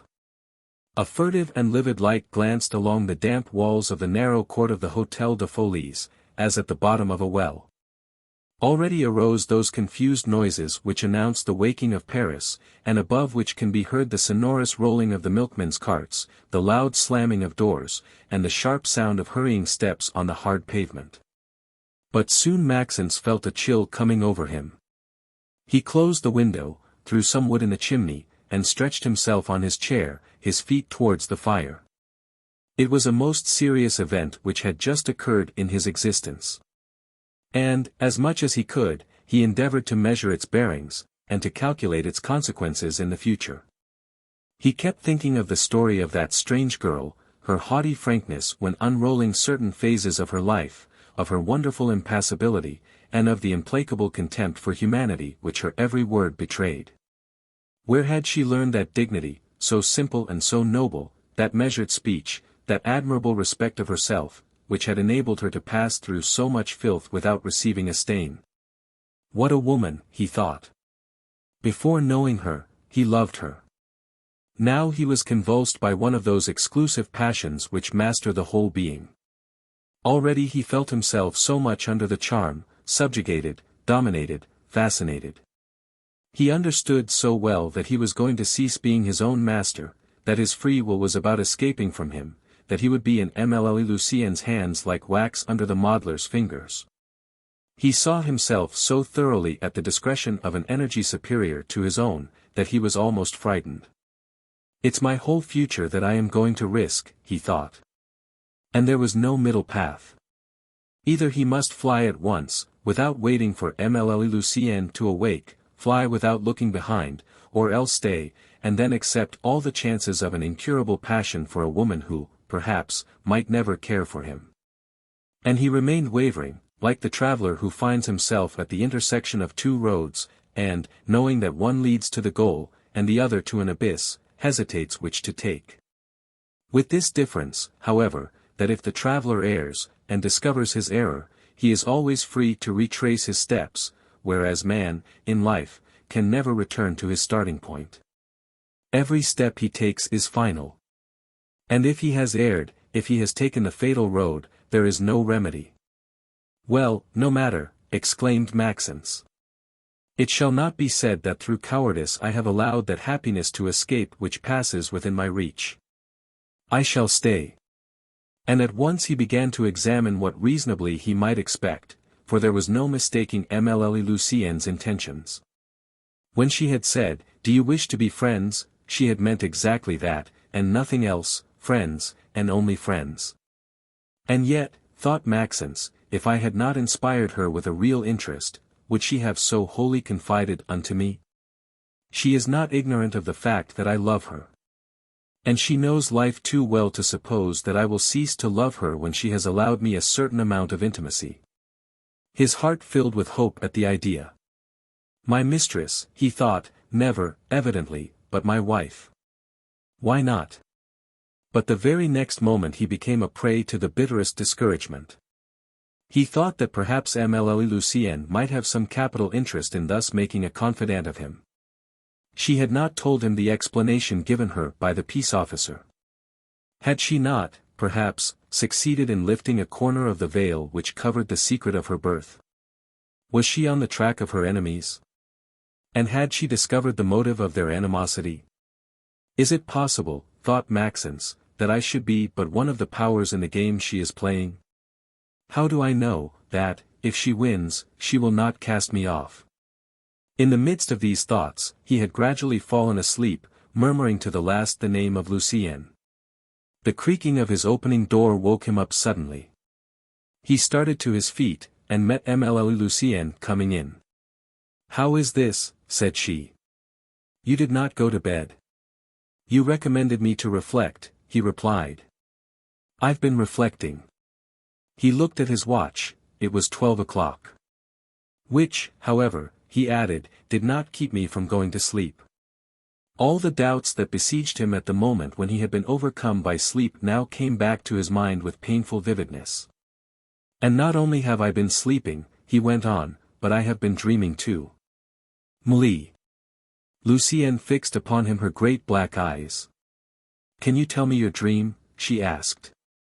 He hesitated.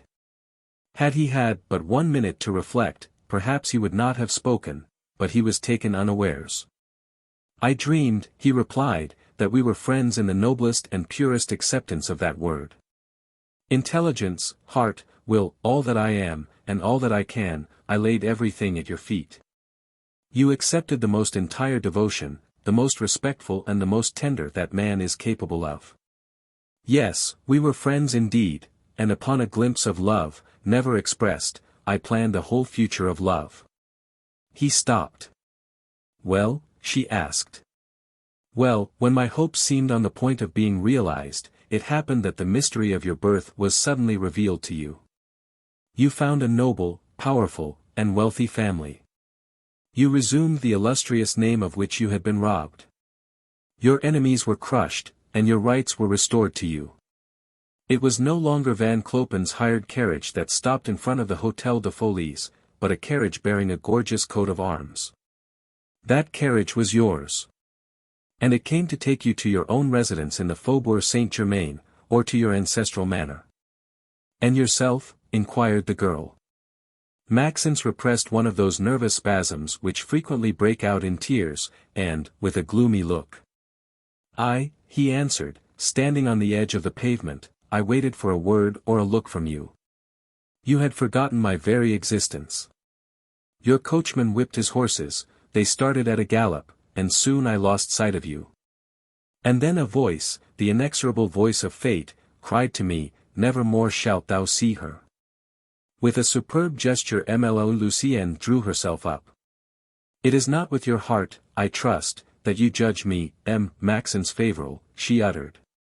He trembled lest he had offended her. "I beseech you," he began. But she went on in a voice vibrating with emotion. "I am not of those who basely deny their past. Your dream will never be realized. Those things are only seen on the stage. If it did realize itself, however, if the carriage with the coat of arms did come to the door, the companion of the evil days, the friend who offered me his month's salary to pay my debt, would have a seat by my side. That was more happiness than Maxence would have dared to hope for." He tried, in order to express his gratitude, to find some of those words which always seem to be lacking at the most critical moments. But he was suffocating. And the tears, accumulated by so many successive emotions, were rising to his eyes. With a passionate impulse, he seized Émile Lucienne's hand, and, taking it to his lips, he covered it with kisses. Gently but resolutely she withdrew her hand, and, fixing upon him her beautiful clear gaze. "Friends," she uttered. Her accent alone would have been sufficient to dissipate the presumptuous illusions of Maxence, had he had any. But he had none. "Friends only," he replied, "until the day when you shall be my wife." You cannot forbid me to hope. You love no one. No one. Well, since we are going to tread the path of life, let me think that we may find love at some turn of the road. She made no answer. And thus was sealed between them a treaty of friendship, to which they were to remain so strictly faithful, that the word love never once rose to their lips. In appearance there was no change in their mode of life. Every morning, at 7 o'clock, Émile Lucienne went to M. Van Clopen's, and an hour later Maxence started for his office. They returned home at night, and spent their evenings together by the fireside. But what was easy to foresee now took place. Weak and undecided by nature, Maxence began very soon to feel the influence of the obstinate and energetic character of the girl. She infused, as it were, in his veins, a warmer and more generous blood. Gradually she imbued him with her ideas, and from her own will gave him one. He had told her in all sincerity his history, the miseries of his home, M. Fauvel's parsimony and exaggerated severity, his mother's resigned timidity, and Émile Gilbert's resolute nature. He had concealed nothing of his past life, of his errors and his follies, confessing even the worst of his actions. As, for instance, having abused his mother's and sister's affection to extort from them all the money they earned. He had admitted to her that it was only with great reluctance and under pressure of necessity, that he worked at all. That he was far from being rich, that although he took his dinner with his parents, his salary barely sufficed for his wants, and that he had debts. He hoped, however, he added, that it would not be always thus, and that, sooner or later, he would see the termination of all this misery and privation, for his father had at least 50,000 francs a year and some day he must be rich. Far from smiling, Émile Lucienne frowned at such a prospect. "Ah! Your father is a millionaire, is he?" she interrupted. "Well, I understand now how, at 25, after refusing all the positions which have been offered to you, you have no position. You relied on your father, instead of relying on yourself. Judging that he worked hard enough for two, you bravely folded your arms, waiting for the fortune which he is amassing, and which you seem to consider yours." Such morality seemed a little steep to Maxence. "I think," he began, "that, if one is the son of a rich man, one has the right to be useless, I suppose," added the girl. "I do not mean that, but there is no but about it. And the proof that your views are wrong, is that they have brought you where you are, and deprived you of your own free will. To place oneself at the mercy of another, be that other your own father, is always silly. And one is always at the mercy of the man from whom he expects money that he has not earned. Your father would never have been so harsh, had he not believed that you could not do without him." He wanted to discuss, she stopped him. "Do you wish the proof that you are at M. Fauvel's mercy?" she said. "Very well. You spoke of marrying me. Ah, if you were willing. Very well. Go and speak of it to your father. I suppose. You don't suppose anything at all, you are absolutely certain that he will refuse you his consent. I could do without it. I admit that you could. But do you know what he would do then? He would arrange things in such a way that you would never get a centime of his fortune." Maxence had never thought of that. Therefore, the young girl went on gaily, "Though there is as yet no question of marriage, learn to secure your independence, that is, the means of living. And to that effect let us work." It was from that moment, that Madame Fauvel had noticed in her son the change that had surprised her so much. Under the inspiration, under the impulsion, of Émile Lucienne, Maxence had been suddenly taken with a zeal for work, and a desire to earn money, of which he could not have been suspected. He was no longer late at his office, and had not, at the end of each month, 10 or 15 francs fines to pay. Every morning, as soon as she was up, Émile Lucienne came to knock at his door. "Come, get up," she cried to him. And quick he jumped out of bed and dressed, so that he might bid her good morning before she left. In the evening, the last mouthful of his dinner was hardly swallowed, before he began copying the documents which he procured from M. Chapelain's successor. And often he worked quite late in the night whilst by his side Lucienne applied herself to some work of embroidery. The girl was the cashier of the association, and she administered the common capital with such skillful and such scrupulous economy, that Maxence soon succeeded in paying off his creditors. "Do you know," she was saying at the end of December, "that, between us, we have earned over 600 francs this month? On Sundays only, after a week of which not a minute had been lost, they indulged in some little recreation. If the weather was not too bad, they went out together, dined in some modest restaurant, and finished the day at the theatre. Having thus a common existence, both young, free, and having their rooms divided only by a narrow passage, it was difficult that people should believe in the innocence of their intercourse. The proprietors of the Hôtel de Folies believed nothing of the kind, and they were not alone in that opinion. Lucienne having continued to show herself in the Bois on the afternoons when the weather was fine, the number of fools who annoyed her with their attentions had greatly increased. Among the most obstinate could be numbered M. Costecler, who was pleased to declare, upon his word of honor, that he had lost his sleep, and his taste for business, since the day when, together with M. Saint Pavin, he had first seen Émile Lucienne.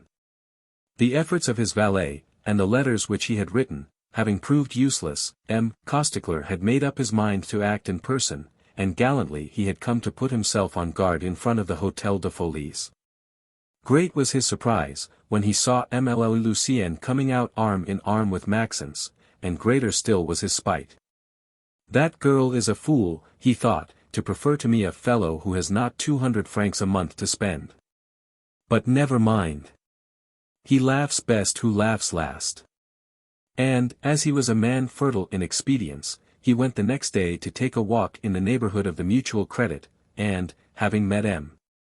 Fauvel by chance, he told him how his son Maxence was ruining himself for a young lady whose toilets were a scandal, insinuating delicately that it was his duty, as the head of the family, to put a stop to such a thing.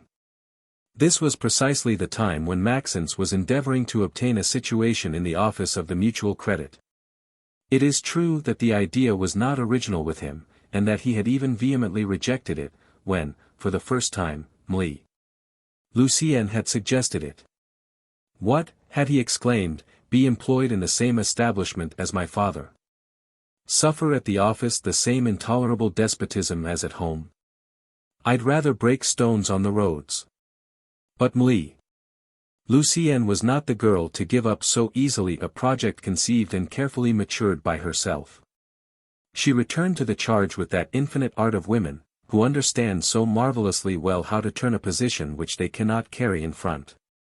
She kept the matter so well before him, she spoke of it so often and so much, on every occasion, and under all pretexts, that he ended by persuading himself that it was the only reasonable and practical thing he could do. The only way in which he had any chance of making his fortune. And so, one evening overcoming his last hesitations, "I am going to speak about it to my father," he said to Émile Lucienne. But whether he had been influenced by M. Costecler's insinuations, or for some other reason, M. Fauvel had rejected indignantly his son's request, saying that it was impossible to trust a young man who was ruining himself for the sake of a miserable creature. Maxence had become crimson with rage on hearing the woman spoken of thus, whom he loved to madness, and who, far from ruining him, was making him. He returned to the Hôtel de Folies in an indescribable state of exasperation. "There's the result," he said to Émile Lucienne, "of the step which you have urged me so strongly to take." She seemed neither surprised nor irritated. "Very well," she replied simply. But Maxence could not resign himself so quietly to such a cruel disappointment. And, not having the slightest suspicion of Costecler's doings. "And such is," he added, "the result of all the gossip of these stupid shopkeepers who run to see you every time you go out in the carriage." The girl shrugged her shoulders contemptuously. "I expected it," she said, "the day when I accepted M. Van Clopen's offers. Everybody believes that you are my mistress. What matters it, since it is not so?" Maxence did not dare to confess that this was precisely what made him doubly angry, and he shuddered at the thought of the ridicule that would certainly be heaped upon him, if the true state of the case was known. "We ought to move," he suggested. "What's the use? Wherever we should go, it would be the same thing. Besides, I don't want to leave this neighborhood.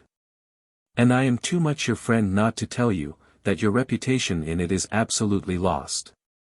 I have no accounts to render to any one. Except to your friend the commissary of police, however." A pale smile flitted upon her lips. "Ah," she uttered, "he knows the truth." "You have seen him again, then?" "Several times. Since we have known each other?" "Yes." "And you never told me anything about it?" "I did not think it necessary." Maxence insisted no more, but, by the sharp pang that he felt, he realized how dear Émile Lucienne had become to him. "She has secrets from me," thought he, "from me who would deem it a crime to have any from her." What secrets?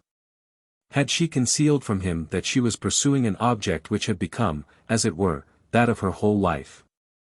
Had she not told him, that with the assistance of her friend the peace officer, who had now become commissary of police of the district, she hoped to penetrate the mystery of her birth, and to revenge herself on the villains, who, 3 times, had attempted to do away with her? She had never mentioned her projects again, but it was evident that she had not abandoned them, for she would at the same time have given up her rides to the Bois, which were to her an abominable torment. But passion can neither reason nor discuss.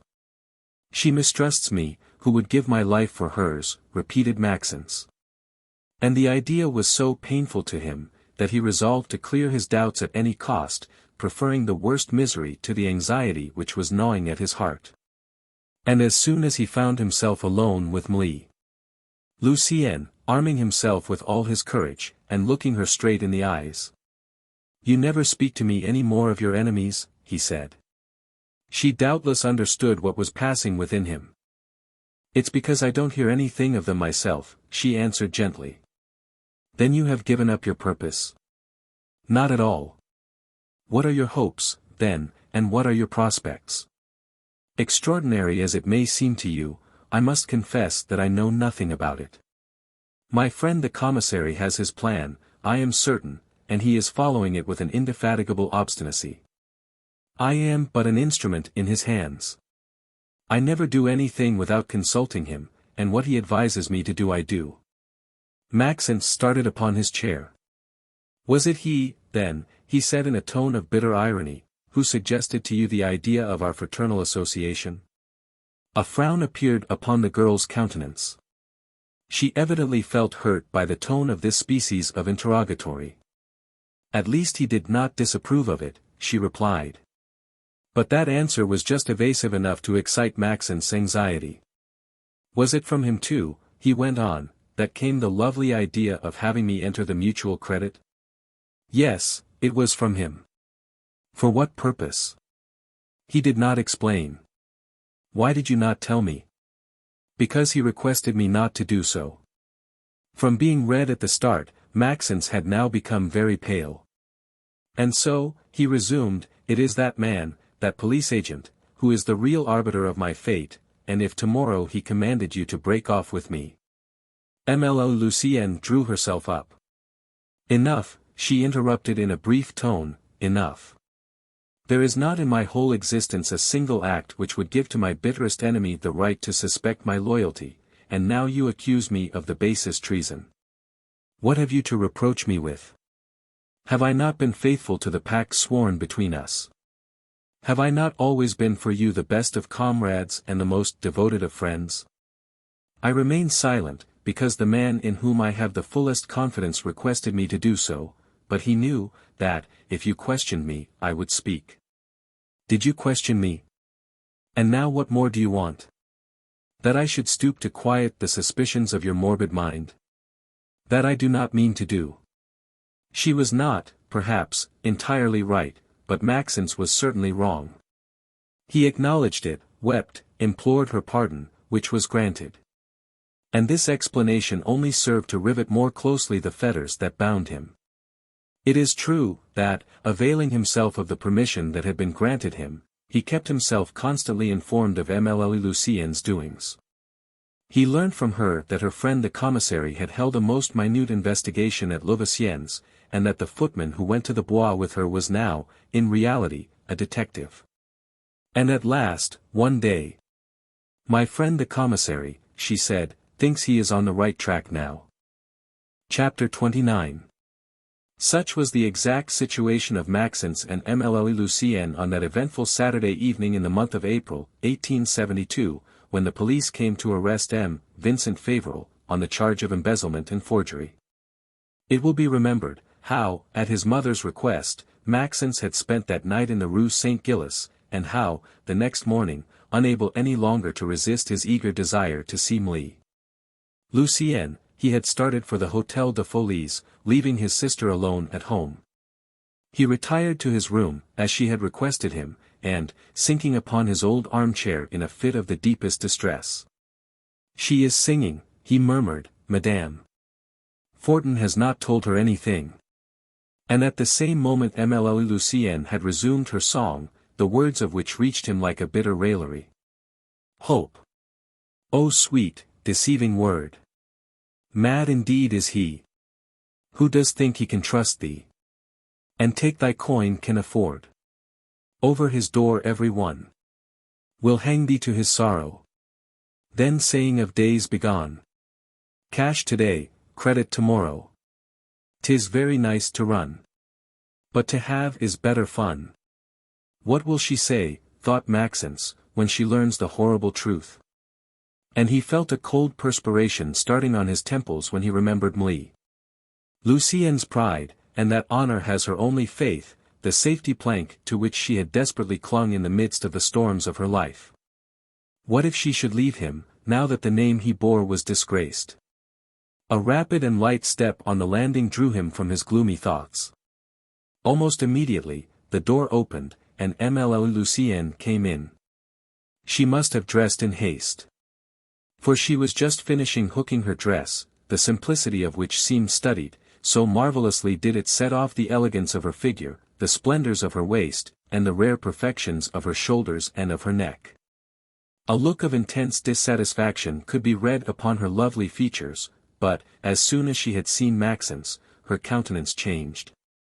And, in fact, his look of utter distress, the disorder of his garments, his livid paleness, and the sinister look of his eyes, showed plainly enough that a great misfortune had befallen him. In a voice whose agitation betrayed something more than the anxiety and the sympathy of a friend.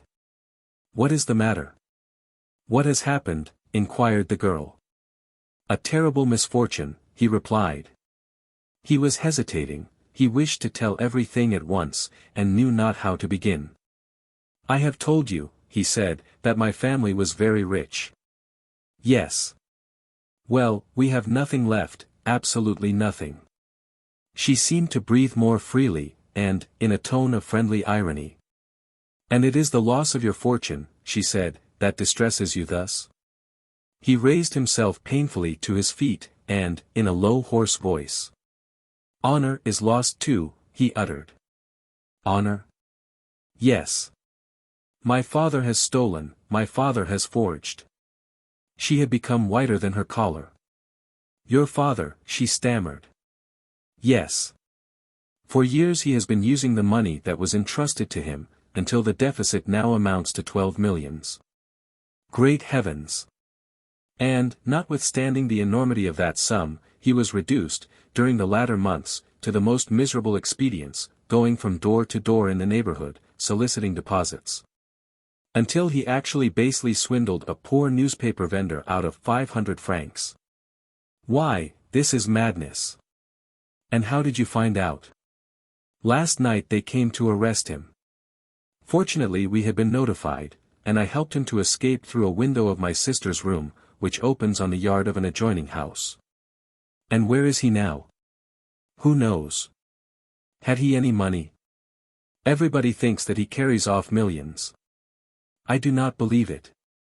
He even refused to take the few thousand francs which de Thaler had brought him to facilitate his flight." Lucienne shuddered. "Did you see de Thaler?" she asked.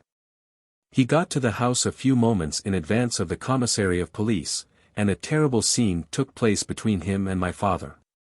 What was he saying? That my father had ruined him. And your father? He stammered incoherent phrases. He was like a man who has received a stunning blow. But we have discovered incredible things. My father, so austere and so parsimonious at home, led a merry life elsewhere, spending money without stint. It was for a woman that he robbed. And, do you know who that woman is? No. But I can find out from the writer of the article in this paper, who says that he knows her. See. Émile Lucienne took the paper which Maxence was holding out to her, but she hardly condescended to look at it. But what's your idea now? I do not believe that my father is innocent. But I believe that there are people more guilty than he, skillful and prudent knaves, who have made use of him as a man of straw, villains who will quietly digest their share of the millions, the biggest one, of course. While he will be sent to prison. A fugitive blush colored Émile Lucienne's cheeks. That being the case, she interrupted, what do you expect to do? Avenge my father, if possible, and discover his accomplices, if he has any. She held out her hand to him. That's right, she said. But how will you go about it? I don't know yet. At any rate, I must first of all run to the newspaper office, and get that woman's address. But Émile Lucienne stopped him. No, she uttered, it isn't there that you must go. You must come with me to see my friend the commissary. Maxence received this suggestion with a gesture of surprise, almost of terror. Why, how can you think of such a thing, he exclaimed. My father is fleeing from justice, and you want me to take for my confidant a commissary of police, the very man whose duty it is to arrest him, if he can find him. But he interrupted himself for a moment, staring and gaping, as if the truth had suddenly flashed upon his mind in dazzling evidence. For my father has not gone abroad, he went on. It is in Paris that he is hiding, I am sure of it. You have seen him. Émile Lucienne really thought that Maxence was losing his mind. I have seen your father, she said. Yes, last evening. How could I have forgotten it? While you were waiting for me downstairs, between 11 and 11:30 a middle-aged man, thin, wearing a long overcoat, came and asked for me. Yes, I remember. He spoke to you in the yard. That's a fact. What did he tell you? She hesitated for a moment, evidently trying to tax her memory, then. Nothing, she replied, that he had not already said before the Fortons, that he wanted to see you on important business, and was sorry not to find you in. What surprised me, though, is, that he was speaking as if he knew me, and knew that I was a friend of yours. Then, striking her forehead. Perhaps you are right, she went on. Perhaps that man was indeed your father. Wait a minute. Yes, he seemed quite excited, and at every moment he looked around towards the door. He said it would be impossible for him to return, but that he would write to you, and that probably he would require your assistance and your services. You see, exclaimed Maxence, almost crazy with subdued excitement, it was my father. He is going to write, to return, perhaps, and, under the circumstances, to apply to a commissary of police would be sheer folly, almost treason. She shook her head. So much the more reason, she uttered, why you should follow my advice. Have you ever had occasion to repent doing so? No, but you may be mistaken. I am not mistaken. She expressed herself in a tone of such absolute certainty, that Maxence, in the disorder of his mind, was at a loss to know what to imagine, what to believe. You must have some reason to urge me thus, he said. I have. Why not tell it to me then? Because I should have no proofs to furnish you of my assertions. Because I should have to go into details which you would not understand. Because, above all, I am following one of those inexplicable presentiments which never deceive. It was evident that she was not willing to unveil her whole mind, and yet Maxence felt himself terribly staggered. Think of my agony, he said, if I were to cause my father's arrest. Would my own be less? Can any misfortune strike you without reaching me? Let us reason a little. What were you saying a moment since? That certainly your father is not as guilty as people think, at any rate, that he is not alone guilty, that he has been but the instrument of rascals more skilful and more powerful than himself. And that he has had but a small share of the 12 millions. Such is my absolute conviction. And that you would like to deliver up to justice the villains who have benefited by your father's crime, and who think themselves sure of impunity. Tears of anger fell from Maxence's eyes. Do you wish to take away all my courage? He murmured. No, but I wish to demonstrate to you the necessity of the step which I advise you to take. The end justifies the means. And we have not the choice of means. Come, 'tis to an honest man and a tried friend that I shall take you. Fear nothing. If he remembers that he is commissary of police, it will be to serve us, not to injure you. You hesitate. Perhaps at this moment he already knows more than we do ourselves. Maxence took a sudden resolution. Very well, he said, let us go. In less than 5 minutes they were off, and, as they went out, they had to disturb Madame Fortin, who stood at the door, gossiping with 2 or 3 of the neighboring shopkeepers. As soon as Maxence and Lucienne were out of hearing. You see that young man, said the honorable proprietress of the Hôtel de Folies to her interlocutors. Well, he is the son of that famous cashier who has just run off with 12 millions, after ruining 1,000 families. It don't seem to trouble him either. For there he is, going out to spend a pleasant day with his mistress, and to treat her to a fine dinner with the old man's money. Meantime, Maxence and Lucienne reached the commissary's house. He was at home, they walked in. And, as soon as they appeared, I expected you, he said. He was a man already past middle age, but active and vigorous still. With his white cravat and long frock coat, he looked like a notary. Benign was the expression of his countenance. But the luster of his little grey eyes, and the mobility of his nostrils, showed that it should not be trusted too far. Yes, I expected you, he repeated, addressing himself as much to Maxence as to Émile Lucienne. It is the mutual credit matter which brings you here. Maxence stepped forward. I am Vincent Favrel's son, sir, he replied. I have still my mother and a sister. Our situation is horrible. Lucienne suggested that you might be willing to give me some advice, and here we are.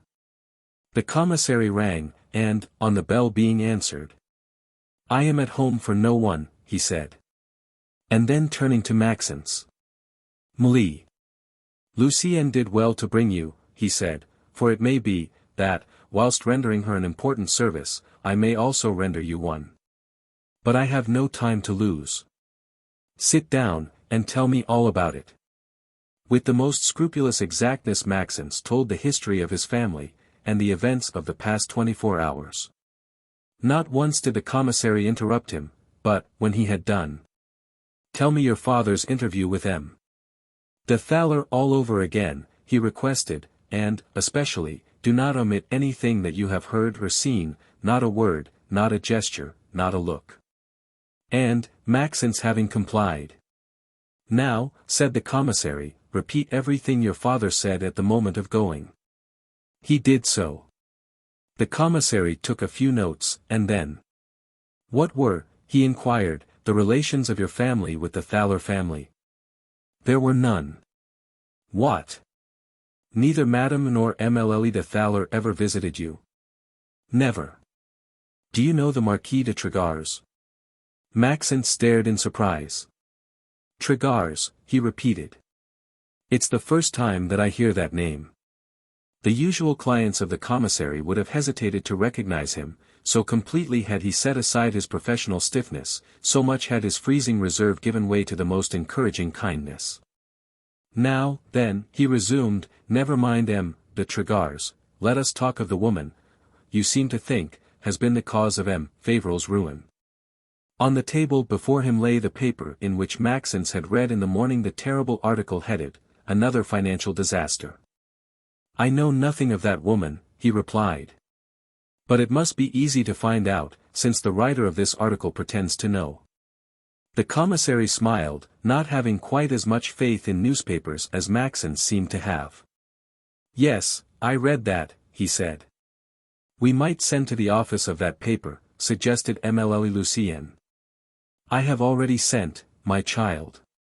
And, without noticing the surprise of Maxence and of the young girl, he rang the bell, and asked whether his secretary had returned. The secretary answered by appearing in person. Well, inquired the commissary.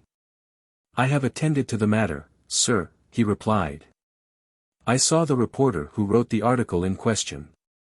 And, after beating about the bush for some time, he finally confessed that he knew nothing more than had been published, and that he had obtained his information from two intimate friends of the cashier, M. Costecler and M. St. Pavin.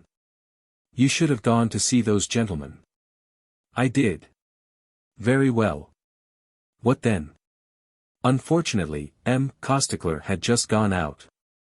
As to M. St. Pavin, I found him at the office of his paper, the Financial Pilot. He is a coarse and vulgar personage, and received me like a pickpocket. I had even a notion to. Never mind that. Go on. He was closeted with another gentleman, a banker, named Jotres, of the house of Jotres and brother. They were both in a terrible rage, swearing like troopers, and saying that the favorable defalcation would ruin them.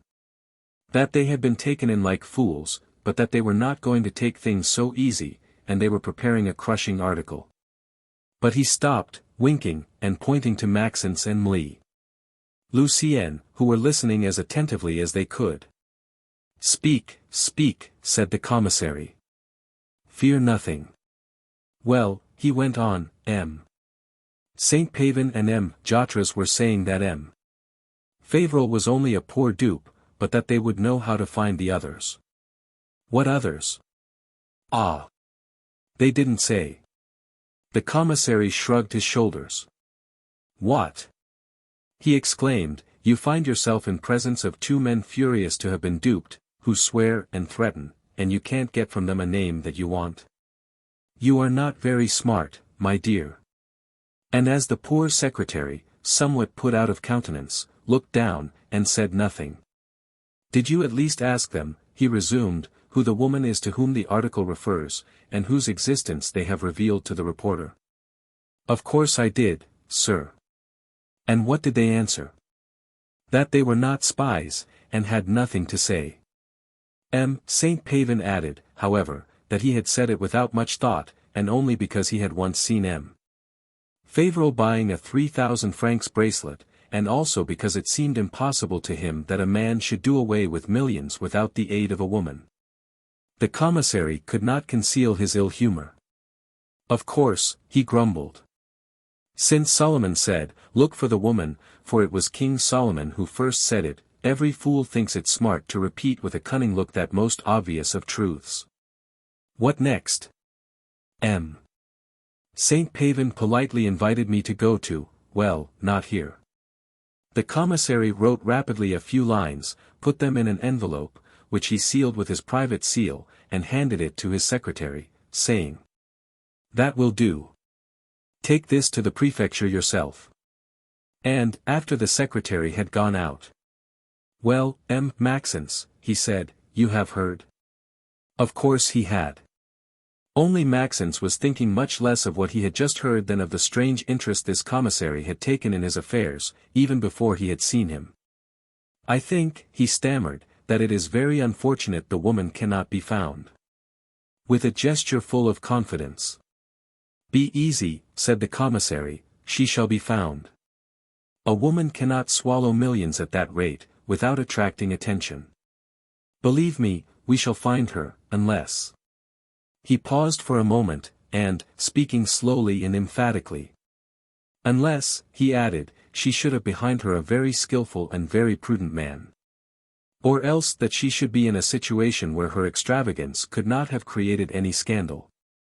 Émile Lucienne started. She fancied she understood the commissary's idea, and could catch a glimpse of the truth. Good heavens, she murmured. But Maxence didn't notice anything, his mind being wholly bent upon following the commissary's deductions. Or unless, he said, my father should have received almost nothing for his share of the enormous sums subtracted from the mutual credit, in which case he could have given relatively but little to that woman. Saint Pavin himself acknowledges that my father has been egregiously taken in. By whom? Maxence hesitated for a moment. I think, he said at last, and several friends of my family, among whom M.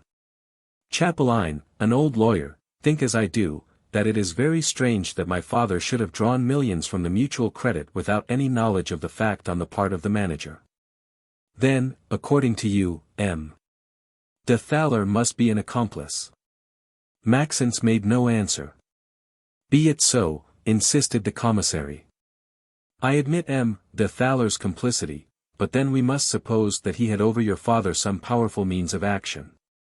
An employer always has a great deal of influence over his subordinates. An influence sufficiently powerful to make them run the risk of the galleys for his benefit. That is not likely. We must try and imagine something else. I am trying. But I don't find anything. And yet it is not all. How do you explain your father's silence when M. de Thaler was heaping upon him the most outrageous insults? My father was stunned, as it were. And at the moment of escaping, if he did have any accomplices, how is it that he did not mention their names to you, to your mother, or to your sister? Because, doubtless, he had no proofs of their complicity to offer. Would you have asked him for any? Oh, sir. Therefore such is not evidently the motive of his silence, and it might better be attributed to some secret hope that he still had left. The commissary now had all the information, which, voluntarily or otherwise, Maxence was able to give him. He rose, and in the kindest tone. You have come, he said to him, to ask me for advice. Here it is, say nothing, and wait. Allow justice and the police to pursue their work. Whatever may be your suspicions, hide them. I shall do for you as I would for Lucienne, whom I love as if she were my own child, for it so happens, that, in helping you, I shall help her. He could not help laughing at the astonishment, which at those words depicted itself upon Maxence's face, and gaily. You don't understand, he added. Well, never mind. It is not necessary that you should. Chapter 30. 2 o'clock struck as MLL Lucienne and Maxence left the office of the commissary of police, she pensive and agitated, he gloomy and irritated. They reached the Hôtel de Folies without exchanging a word. Madame. Fortin was again at the door, speechifying in the midst of a group with indefatigable volubility. Indeed, it was a perfect godsend for her, the fact of lodging the son of that cashier who had stolen 12 millions, and had thus suddenly become a celebrity. Seeing Maxence and Lucienne coming, she stepped toward them, and, with her most obsequious smile. Back already, she said. But they made no answer, and, entering the narrow corridor, they hurried to their 4th story. As he entered his room, Maxence threw his hat upon his bed with a gesture of impatience, and, after walking up and down for a moment, he returned to plant himself in front of MLL Lucienne. Well, he said, are you satisfied now? She looked at him with an air of profound commiseration, knowing his weakness too well to be angry at his injustice. Of what should I be satisfied? She asked gently. I have done what you wished me to. You did what reason dictated, my friend. Very well, we won't quarrel about words. I have seen your friend the commissary. Am I any better off? She shrugged her shoulders almost imperceptibly. What did you expect of him, then? She asked. Did you think that he could undo what is done? Did you suppose, that, by the sole power of his will, he would make up the deficit in the mutual credit's cash, and rehabilitate your father? No, I am not quite mad yet. Well, then, could he do more than promise you his most ardent and devoted cooperation? But he did not allow her to proceed. And how do I know, he exclaimed, that he is not trifling with me? If he was sincere, why his reticence and his enigmas? He pretends that I may rely on him, because to serve me is to serve you. What does that mean? What connection is there between your situation and mine, between your enemies and those of my father? And I replied to all his questions like a simpleton. Poor fool! But the man who drowns catches at straws. And I am drowning, I am sinking, I am foundering. He sank upon a chair, and, hiding his face in his hands. Ah, how I do suffer, he groaned. Mli. Lucienne approached him, and in a severe tone, despite her emotion. Are you, then, such a coward? She uttered. What? At the first misfortune that strikes you, and this is the first real misfortune of your life, Maxence, you despair. An obstacle rises, and, instead of gathering all your energy to overcome it, you sit down and weep like a woman. Who, then, is to inspire courage in your mother and in your sister, if you give up so? At the sound of these words, uttered by that voice which was all-powerful over his soul, Maxence looked up. I thank you, my friend, he said. I thank you for reminding me of what I owe to my mother and sister. Poor women. They are wondering, doubtless, what has become of me. You must return to them, interrupted the girl. He got up resolutely. I will, he replied. I should be unworthy of you if I could not raise my own energy to the level of yours. And, having pressed her hand, he left. But it was not by the usual route that he reached the Rue Saint-Gilles. He made a long detour, so as not to meet any of his acquaintances. Here you are at last, said the servant as she opened the door. Madame was getting very uneasy, I can tell you. She is in the parlor, with Émile Gilbert and M. Chapelain. It was so. After his fruitless attempt to reach M. de Thaler, M.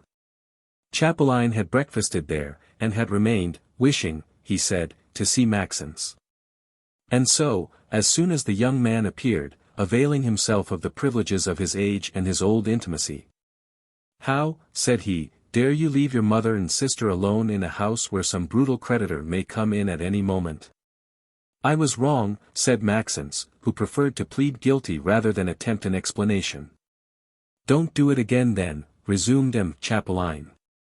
I was waiting for you to say that I was unable to see M. de Thaler, and that I do not care to face once more the impudence of his valets. You will, therefore, have to take back the 15,000 francs he had brought to your father. Place them in his own hands. And don't give them up without a receipt. After some further recommendations, he went off, leaving Madame Fauvel alone at last with her children. She was about to call Maxence to account for his absence, when Émile Gilbert interrupted her. I have to speak to you, mother, she said with a singular precipitation, and to you also, brother. And at once she began telling them of M. Costecler's strange visit, his inconceivable audacity, and his offensive declarations. Maxence was fairly stamping with rage. And I was not here, he exclaimed, to put him out of the house. But another was there, and this was just what Émile Gilbert wished to come to. But the avowal was difficult, painful even. And it was not without some degree of confusion that she resumed at last. You have suspected for a long time, mother, that I was hiding something from you. When you questioned me, I lied. Not that I had anything to blush for, but because I feared for you my father's anger. Her mother and her brother were gazing at her with a look of blank amazement. Yes, I had a secret, she continued.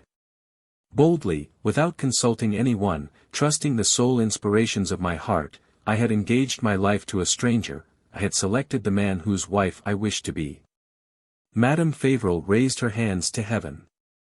But this is sheer madness, she said. Unfortunately, went on the girl, between that man, my affianced husband before God, and myself, rose a terrible obstacle. He was poor, he thought my father very rich. And he had asked me a delay of 3 years to conquer a fortune which might enable him to aspire to my hand. She stopped, all the blood in her veins was rushing to her face. This morning, she said, at the news of our disaster, he came here, interrupted Maxence. Yes, brother, here. He arrived at the very moment, when, basely insulted by M. Costecler, I commanded him to withdraw, and, instead of going, he was walking towards me with outstretched arms. He dared to penetrate here, murmured Madame Fauvel. Yes, mother, he came in just in time to seize M. Costecler by his coat collar, and to throw him at my feet, livid with fear, and begging for mercy. He came, notwithstanding the terrible calamity that has befallen us. Notwithstanding ruin, and notwithstanding shame, he came to offer me his name, and to tell me, that, in the course of the day, he would send a friend of his family to apprise you of his intentions. Here she was interrupted by the servant, who, throwing open the parlor door, announced the Count de Villagor. If it had occurred to the mind of Madame Fauvel or Maxence that Émile Gilbert might have been the victim of some base intrigue, the mere appearance of the man who now walked in must have been enough to disabuse them. He was of a rather formidable aspect, with his military bearing, his bluff manners, his huge white mustache, and the deep scar across his forehead. But in order to be reassured, and to feel confident, it was enough to look at his broad face, at once energetic and debonair, his clear eye, in which shone the loyalty of his soul, and his thick red lips, which had never opened to utter an untruth. At this moment, however, he was hardly in possession of all his faculties. That valiant man, that old soldier, was timid, and he would have felt much more at ease under the fire of a battery than in that humble parlor in the Rue St. Gilles, under the uneasy glance of Maxence and Madame Fauvel. Having bowed, having made a little friendly sign to Émile Gilbert, he had stopped short, 2 steps from the door, his hat in his hand. Eloquence was not his forte. He had prepared himself well in advance, but though he kept coughing, Brown. Though he kept running his finger around his shirt collar to facilitate his delivery, the beginning of his speech stuck in his throat. Seeing how urgent it was to come to his assistance. I was expecting you, sir, said Émile Gilbert. With this encouragement, he advanced towards Madame Fauvel, and, bowing low. I see that my presence surprises you, madam, he began. And I must confess that, it does not surprise me less than it does you. But extraordinary circumstances require exceptional action. On any other occasion, I would not fall upon you like a bombshell. But we had no time to waste in ceremonious formalities. I will, therefore, ask your leave to introduce myself. I am General Count de Villagor. Maxence had brought him a chair. I am ready to hear you, sir, said Madame Fauvel. He sat down, and, with a further effort. I suppose, madam, he resumed, that your daughter has explained to you our singular situation, which, as I had the honor of telling you, is not strictly in accordance with social usage. Émile Gilbert interrupted him. When you came in, General, I was only just beginning to explain the facts to my mother and brother. The old soldier made a gesture, and a face which showed plainly that he did not much relish the prospect of a somewhat difficult explanation, Brown. Nevertheless, making up his mind bravely. It is very simple, he said, I come in behalf of M. de Lagors. Maxence fairly bounced upon his chair. That was the very name which he had just heard mentioned by the commissary of police. Lagors, he repeated in a tone of immense surprise. Yes, said M. de Villagor. Do you know him, by chance? No, sir, no. Marius de Lagors is the son of the most honest man I ever knew, of the best friend I ever had, of the Marquis de Lagors, in a word, who died of grief a few years ago, after, some quite inexplicable, reverses of fortune. Marius could not be dearer to me, if he were my own son. He has lost his parents, I have no relatives. And I have transferred to him all the feelings of affection which still remained at the bottom of my old heart. And I can say that never was a man more worthy of affection. I know him. To the most legitimate pride and the most scrupulous integrity, he unites a keen and supple mind, and wit enough to get the better of the toughest rascal. He has no fortune for the reason that, He gave up all he had to certain pretended creditors of his father. But whenever he wishes to be rich, he shall be, and, Brown, he may be so before long. I know his projects, his hopes, his resources. But, as if feeling that he was treading on dangerous ground, the Count de Lagors stopped short, and, after taking breath for a moment. In short, he went on, Marius has been unable to see Émile Gilbert, and to appreciate the rare qualities of her heart, without falling desperately in love with her. Madame Fauvel made a gesture of protest. Allow me, sir, she began. But he interrupted her. I understand you, madam, he resumed. You wonder how M. de Lagors can have seen your daughter, have known her, and have appreciated her, without your seeing or hearing anything of it. Nothing is more simple, and, if I may venture to say, more natural. And the worthy old soldier began to explain to Madame Fauvel the meetings in the Place Royale, his conversations with Marius, intended really for Émile Gilbert, and the part he had consented to play in this little comedy. But he became embarrassed in his sentences, he multiplied his and his brown in the most alarming manner, and his explanations explained nothing. Émile Gilbert took pity on him. And, kindly interrupting him, she herself told her story, and that of Marius. She told the pledge they had exchanged, how they had seen each other twice, and how they constantly heard of each other through the very innocent and very unconscious Signor Gismondo Puliai.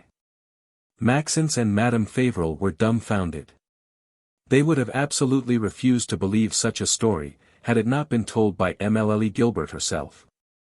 Ah, my dear sister, thought Maxence, who could have suspected such a thing, seeing you always so calm and so meek. Is it possible, Madame Fauvel was saying to herself, that I can have been so blind and so deaf? As to the Count de Lagors, he would have tried in vain to express the gratitude he felt towards Émile Gilbert for having spared him these difficult explanations.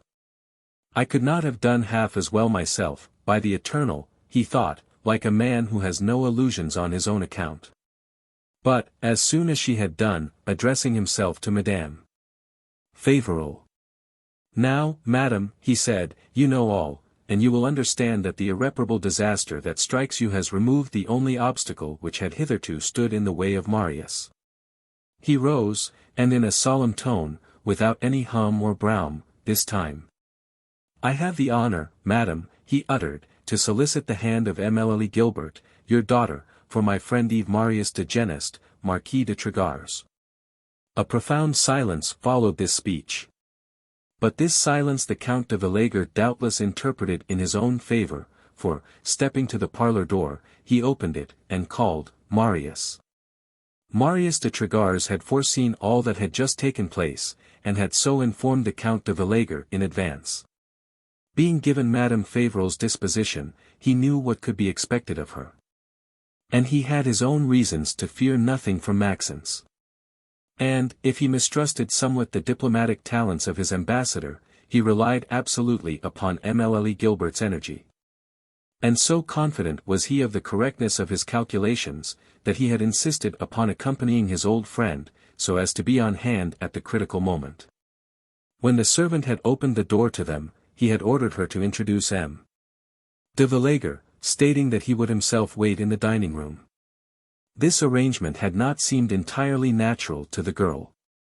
But so many strange things had happened in the house for the past 24 hours, that she was prepared for anything.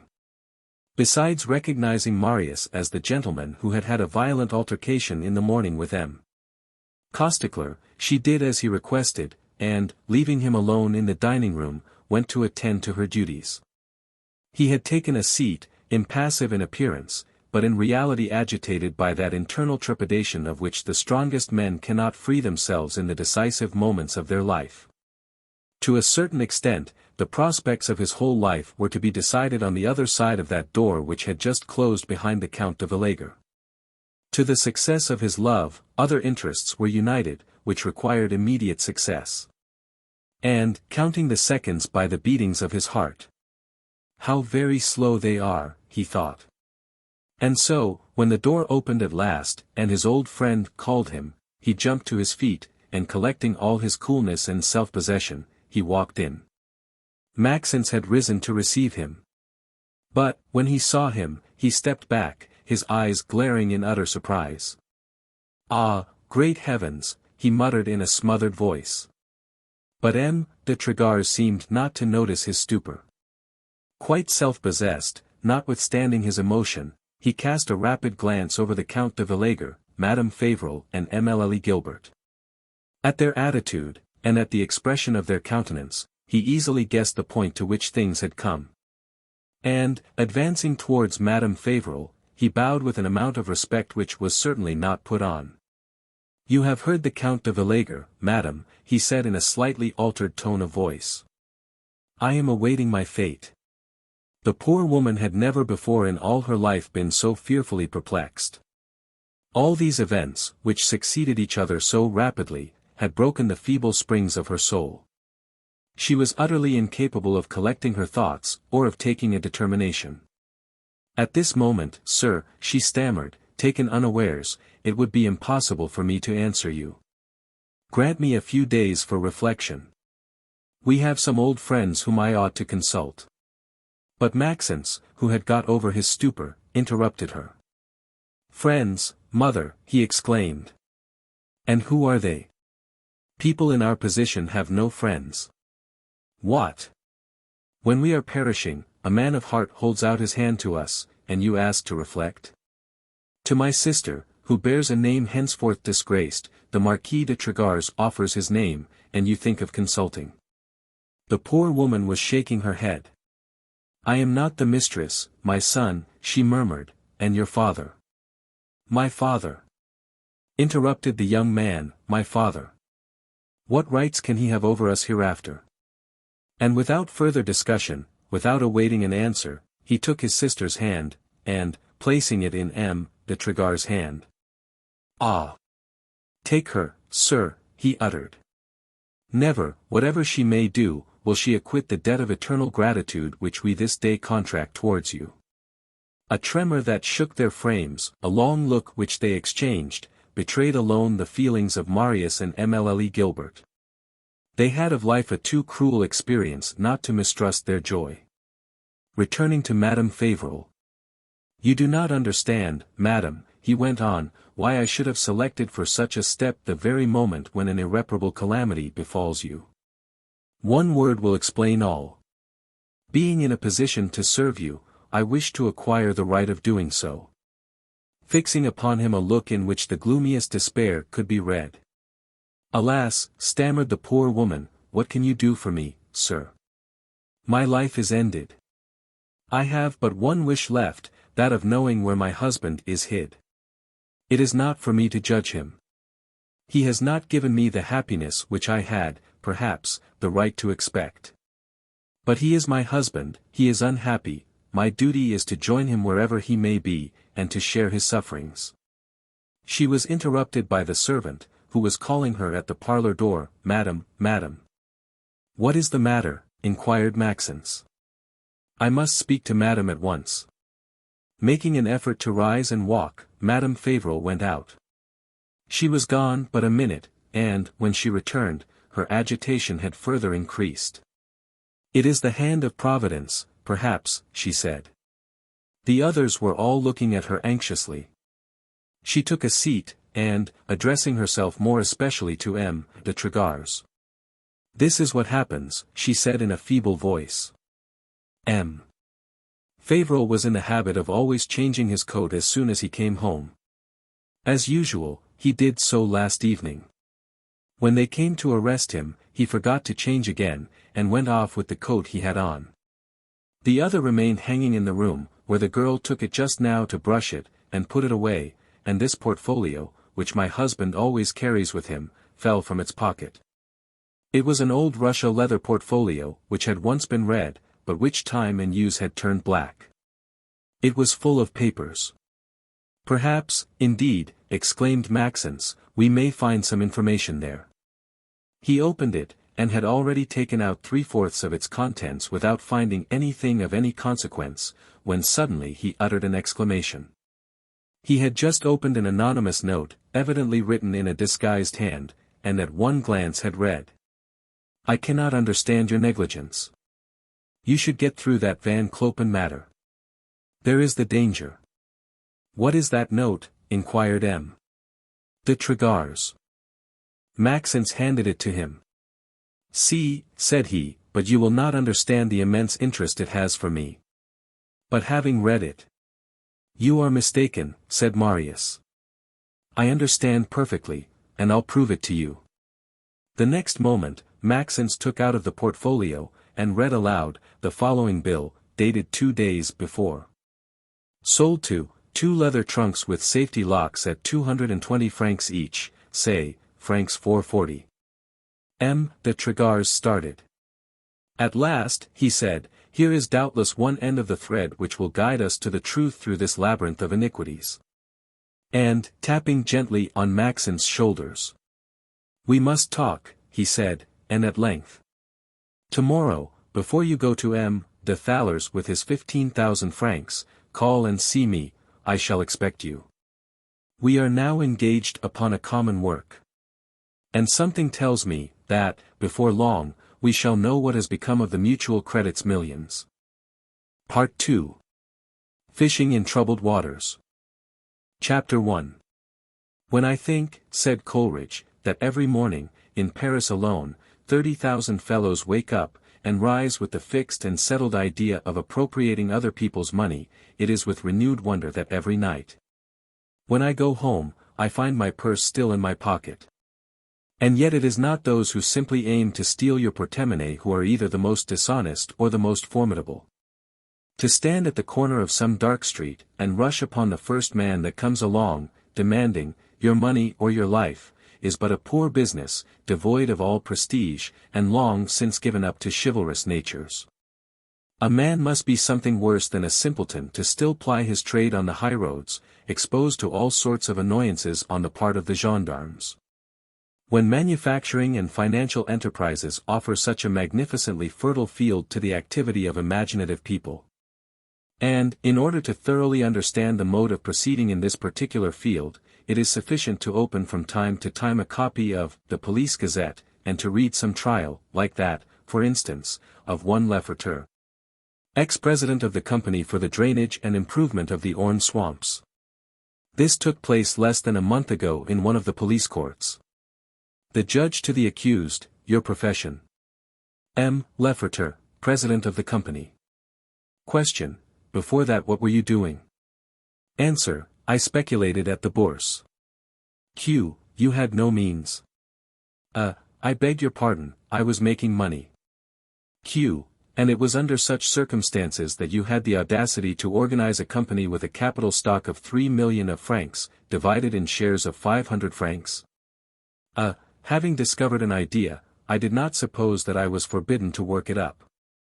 Q. What do you call an idea? The idea of draining swamps, and making them productive. Q. What swamps? Yours never had any existence, except in your prospectus. I expected to buy them as soon as my capital was paid in. Q. And in the meantime you promised 10% to your stockholders. That's the least that draining operations ever pay. Q. You have advertised. Of course. Q. To what extent? To the extent of about 60,000 francs. Q. Where did you get the money? I commenced with 10,000 francs, which a friend of mine had lent me, then I used the funds as they came in. Q. In other words, you made use of the money of your first dupes to attract others? Many people thought it was a good thing. Q. Who? Those to whom you sent your prospectus with a plan of your pretended swamps. Excuse me. Others too. Q. How much money did you ever receive?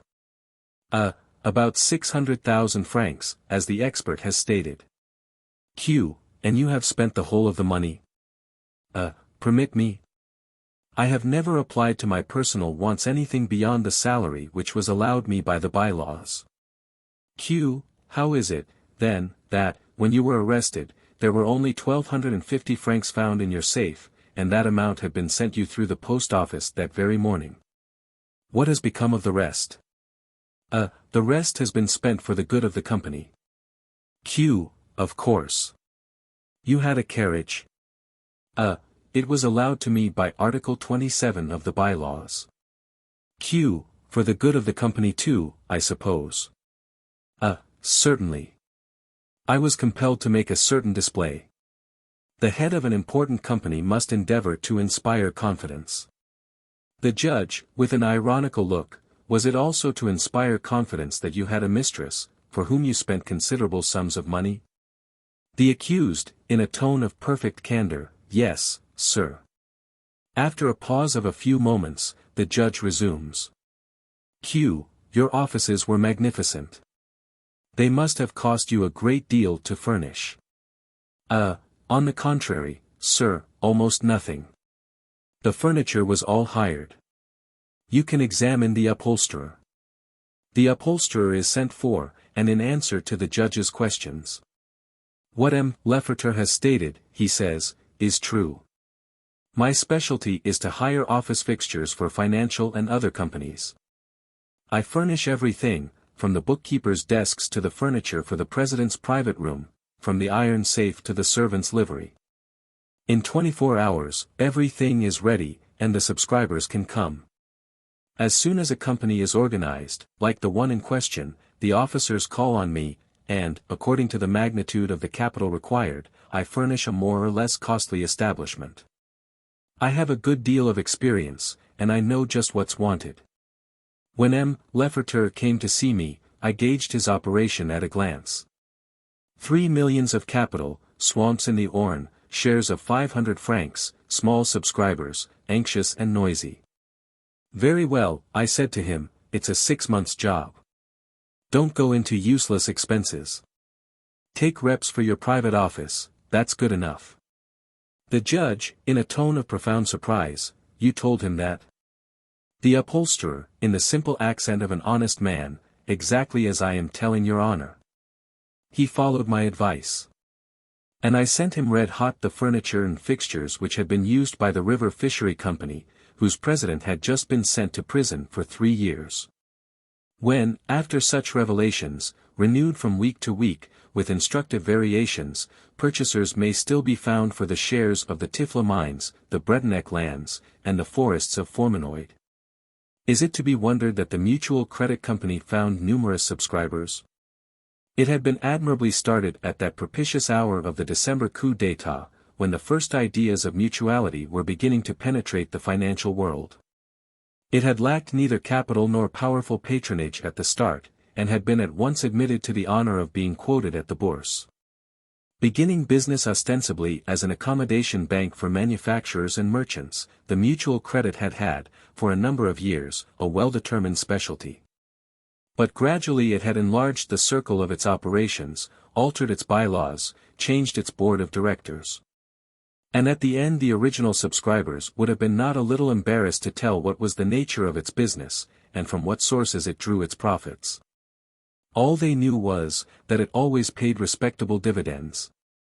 That their manager, M. de Thaler, was personally very rich, and that they were willing to trust him to steer clear of the code. There were some, of course, who did not view things in quite so favorable a light. Who suggested that the dividends were suspiciously large, that M. de Thaler spent too much money on his house, his wife, his daughter, and his mistress. One thing is certain, that the shares of the Mutual Credit Society were much above par, and were quoted at 580 francs on that Saturday, when, after the closing of the Bourse, the rumor had spread that the cashier, Vincent Fauvel, had run off with 12 millions. What a haul, thought, not without a feeling of envy, more than one broker, who, for merely 1/12 of that amount would have gaily crossed the frontier. It was almost an event in Paris.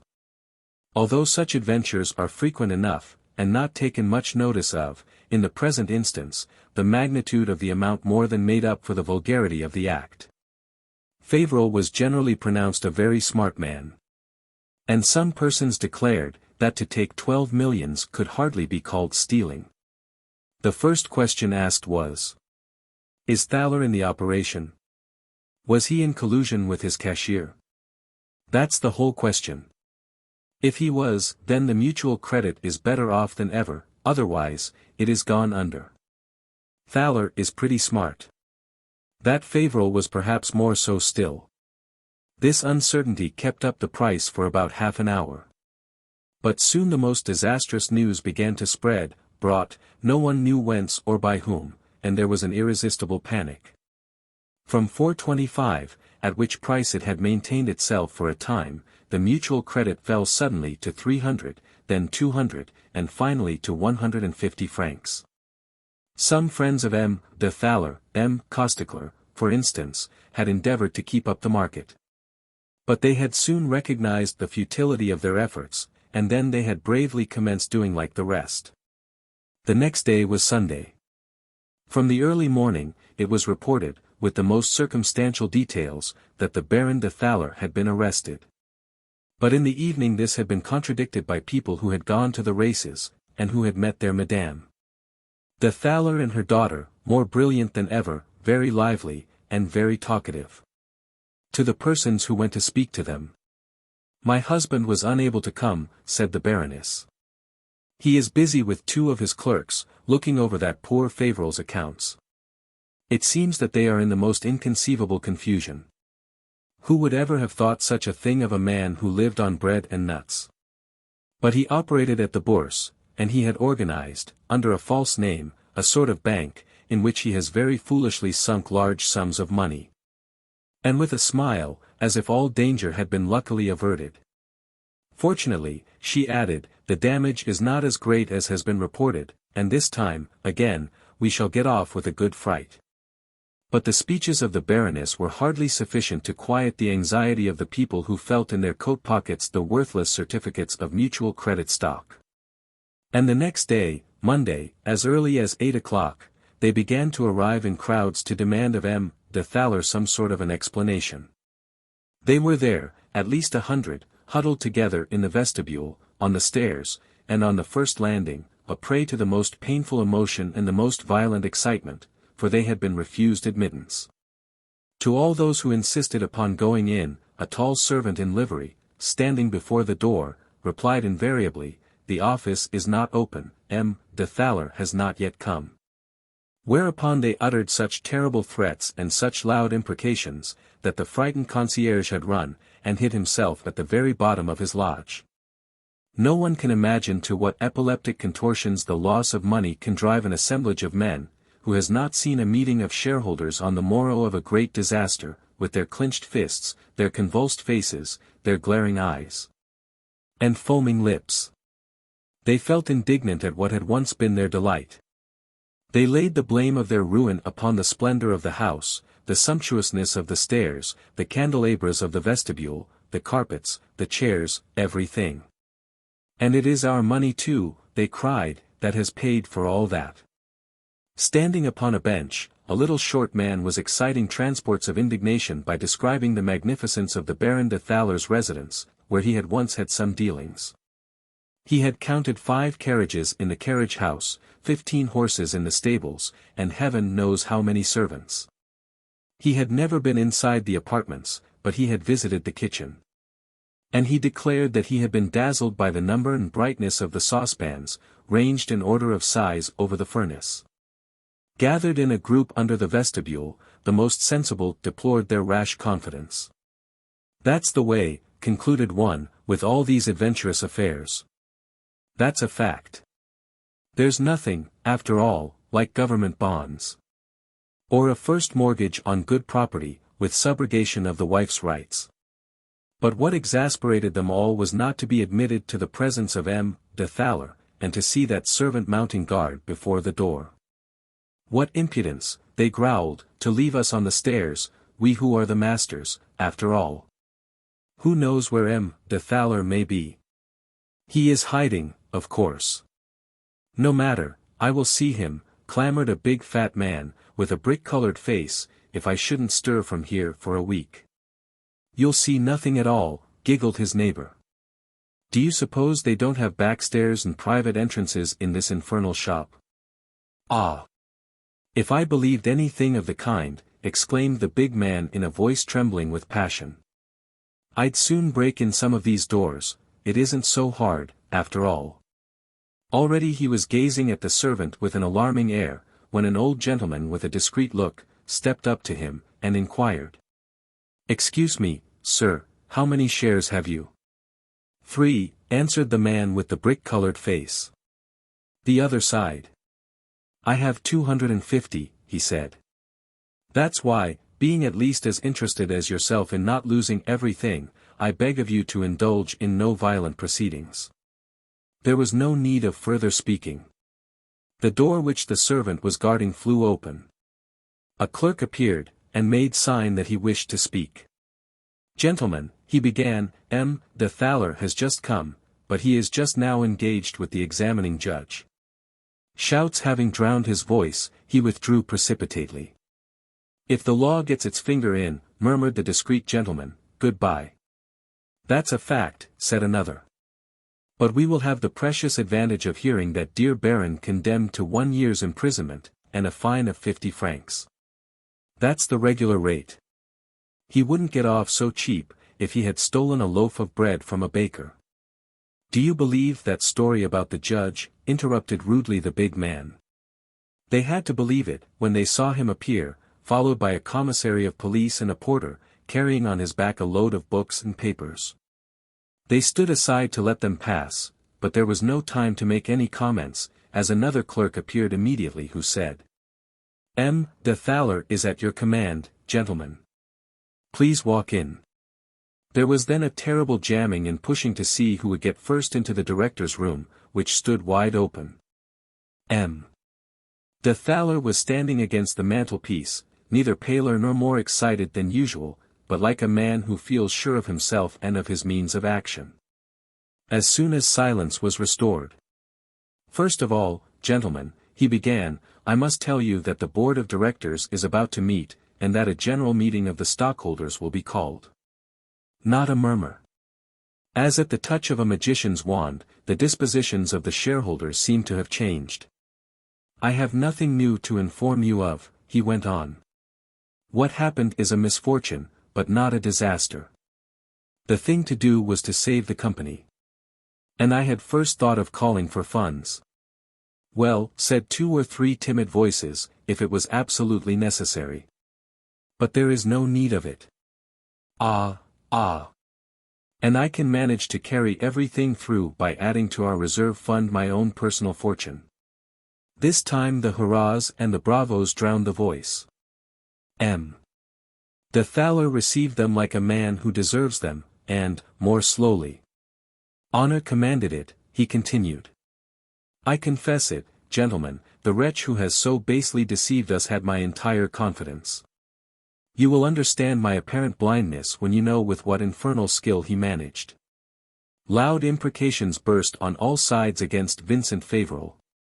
But the president of the Mutual Credit proceeded. For the present, all I have to ask of you is to keep cool, and continue to give me your confidence. Yes. The panic of night before last was but a stock gambling maneuver, organized by rival establishments, who were in hopes of taking our clients away from us. They will be disappointed, gentlemen. We will triumphantly demonstrate our soundness. And we shall come out of this trial more powerful than ever. It was all over. The thaler understood his business. They offered him a vote of thanks. A smile was beaming upon the same faces that were a moment before contracted with rage. One stockholder alone did not seem to share the general enthusiasm. He was no other than our old friend, Chapelain, the ex-lawyer. That fellow, Thaler, is just capable of getting himself out of the scrape, he grumbled. I must tell Maxence. Chapter 2. We have every species of courage in France, and to a superior degree, except that of braving public opinion. Few men would have dared, like Marius de Trégars, to offer their name to the daughter of a wretch charged with embezzlement and forgery, and that at the very moment when the scandal of the crime was at its height. But, when Marius judged a thing good and just, he did it without troubling himself in the least about what others would think. And so his mere presence in the Rue St. Gilles had brought back hope to its inmates. Of his designs he had said but a word, "I have the means of helping you, I mean, by marrying Gilbert, to acquire the right of doing so." But that word had been enough. Madame Fauvel and Maxence had understood that the man who spoke thus was one of those cool and resolute men whom nothing disconcerts or discourages, and who knows how to make the best of the most perilous situations. And, when he had retired with the Count de Villègue, "I don't know what he will do," said Émile Gilbert to her mother and her brother, "but he will certainly do something, and, if it is humanly possible to succeed, he will succeed." And how proudly she spoke thus! The assistance of Marius was the justification of her conduct. She trembled with joy at the thought that it would, perhaps, be to the man whom she had alone and boldly selected, that her family would owe their salvation. Shaking his head, and making allusion to events of which he kept the secret. "I really believe," approved Maxence, "that, to reach the enemies of our father, M. de Lagors possesses some powerful means. And what they are we will doubtless soon know, since I have an appointment with him for tomorrow morning." It came at last, that morrow, which he had awaited with an impatience that neither his mother nor his sister could suspect. And towards 9:30 he was ready to go out, when M. Chapelain came in. Still irritated by the scenes he had just witnessed at the Mutual Credit Office, the old lawyer had a most lugubrious countenance. "I bring bad news," he began. "I have just seen the Baron de Thaler." He had said so much the day before about having nothing more to do with it, that Maxence could not repress a gesture of surprise.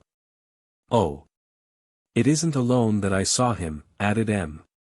Chapelain, "but together with at least 100 stockholders of the Mutual Credit." "They are going to do something, then?" "No, they only came near doing something. You should have seen them this morning. They were furious. They threatened to break everything, they wanted M. de Thaler's blood. It was terrible. But M. de Thaler condescended to receive them, and they became at once as meek as lambs. It is perfectly simple. What do you suppose stockholders can do, no matter how exasperated they may be, when their manager tells them? Well, yes, it's a fact you have been robbed, and your money is in great jeopardy. But if you make any fuss, if you complain thus, all is sure to be lost. Of course, the stockholders keep quiet. It is a well-known fact that a business which has to be liquidated through the courts is gone. And swindled stockholders fear the law almost as much as the swindling manager. A single fact will make the situation clearer to you. Less than an hour ago, M. de Thaler's stockholders offered him money to make up the loss. And, after a moment of silence. But this is not all. Justice has interfered, and M. de Thaler spent the morning with an examining magistrate. Well, I have enough experience to affirm that you must not rely any more upon justice than upon the stockholders. Unless there are proofs so evident that they are not likely to exist, M. de Thaler will not be disturbed. Oh. Why? Because, my dear, in all those big financial operations, justice, as much as possible, remains blind.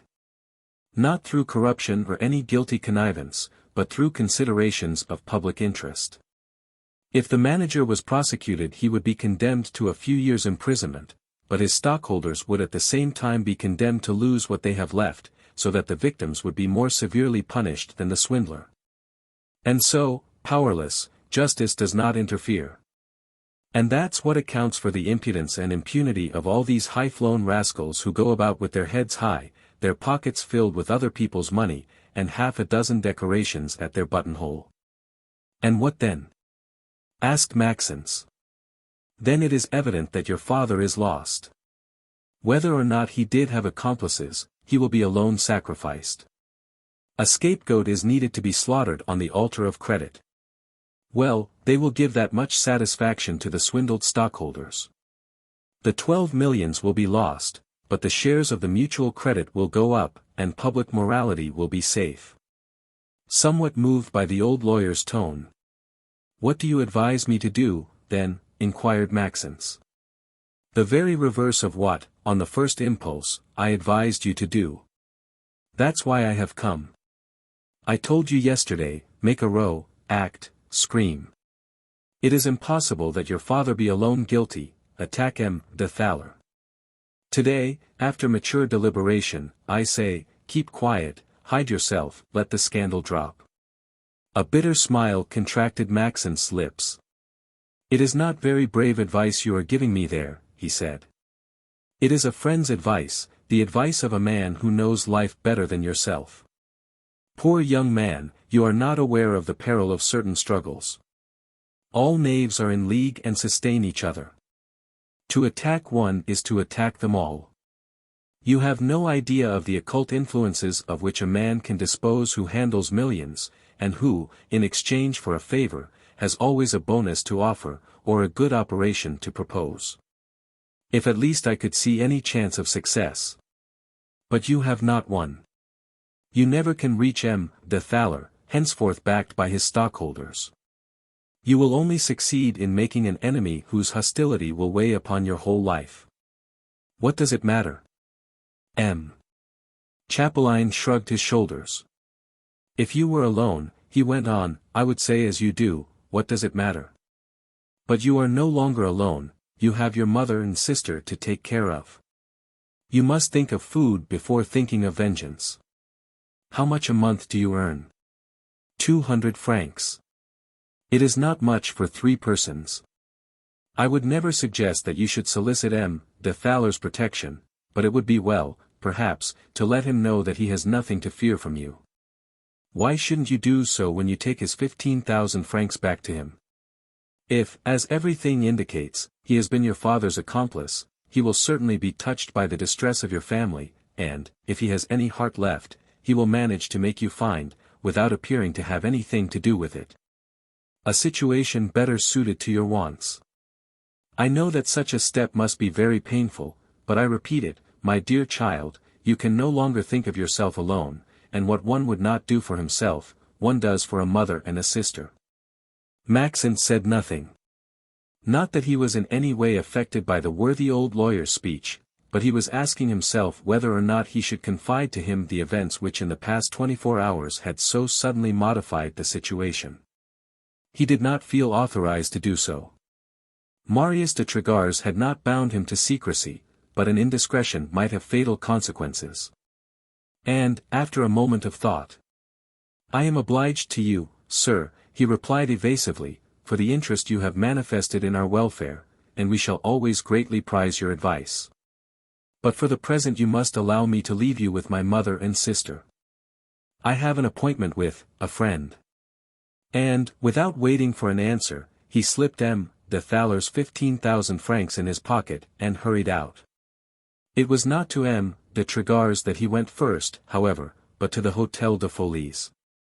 Émile Lucienne has just come home with a big bundle, said Madame Fortin to Maxence, with her pleasantest smile, as soon as she had seen him emerge from the shades of the corridor. For the past 24 hours, the worthy hostess had been watching for her guest, in the hopes of obtaining some information which she might communicate to the neighbors. Without even condescending to answer, a piece of rudeness at which she felt much hurt, he crossed the narrow court of the hotel at a bound, and started upstairs. Émile Lucien's room was open. He walked in, and, still out of breath from his rapid ascension, I am glad to find you in, he exclaimed.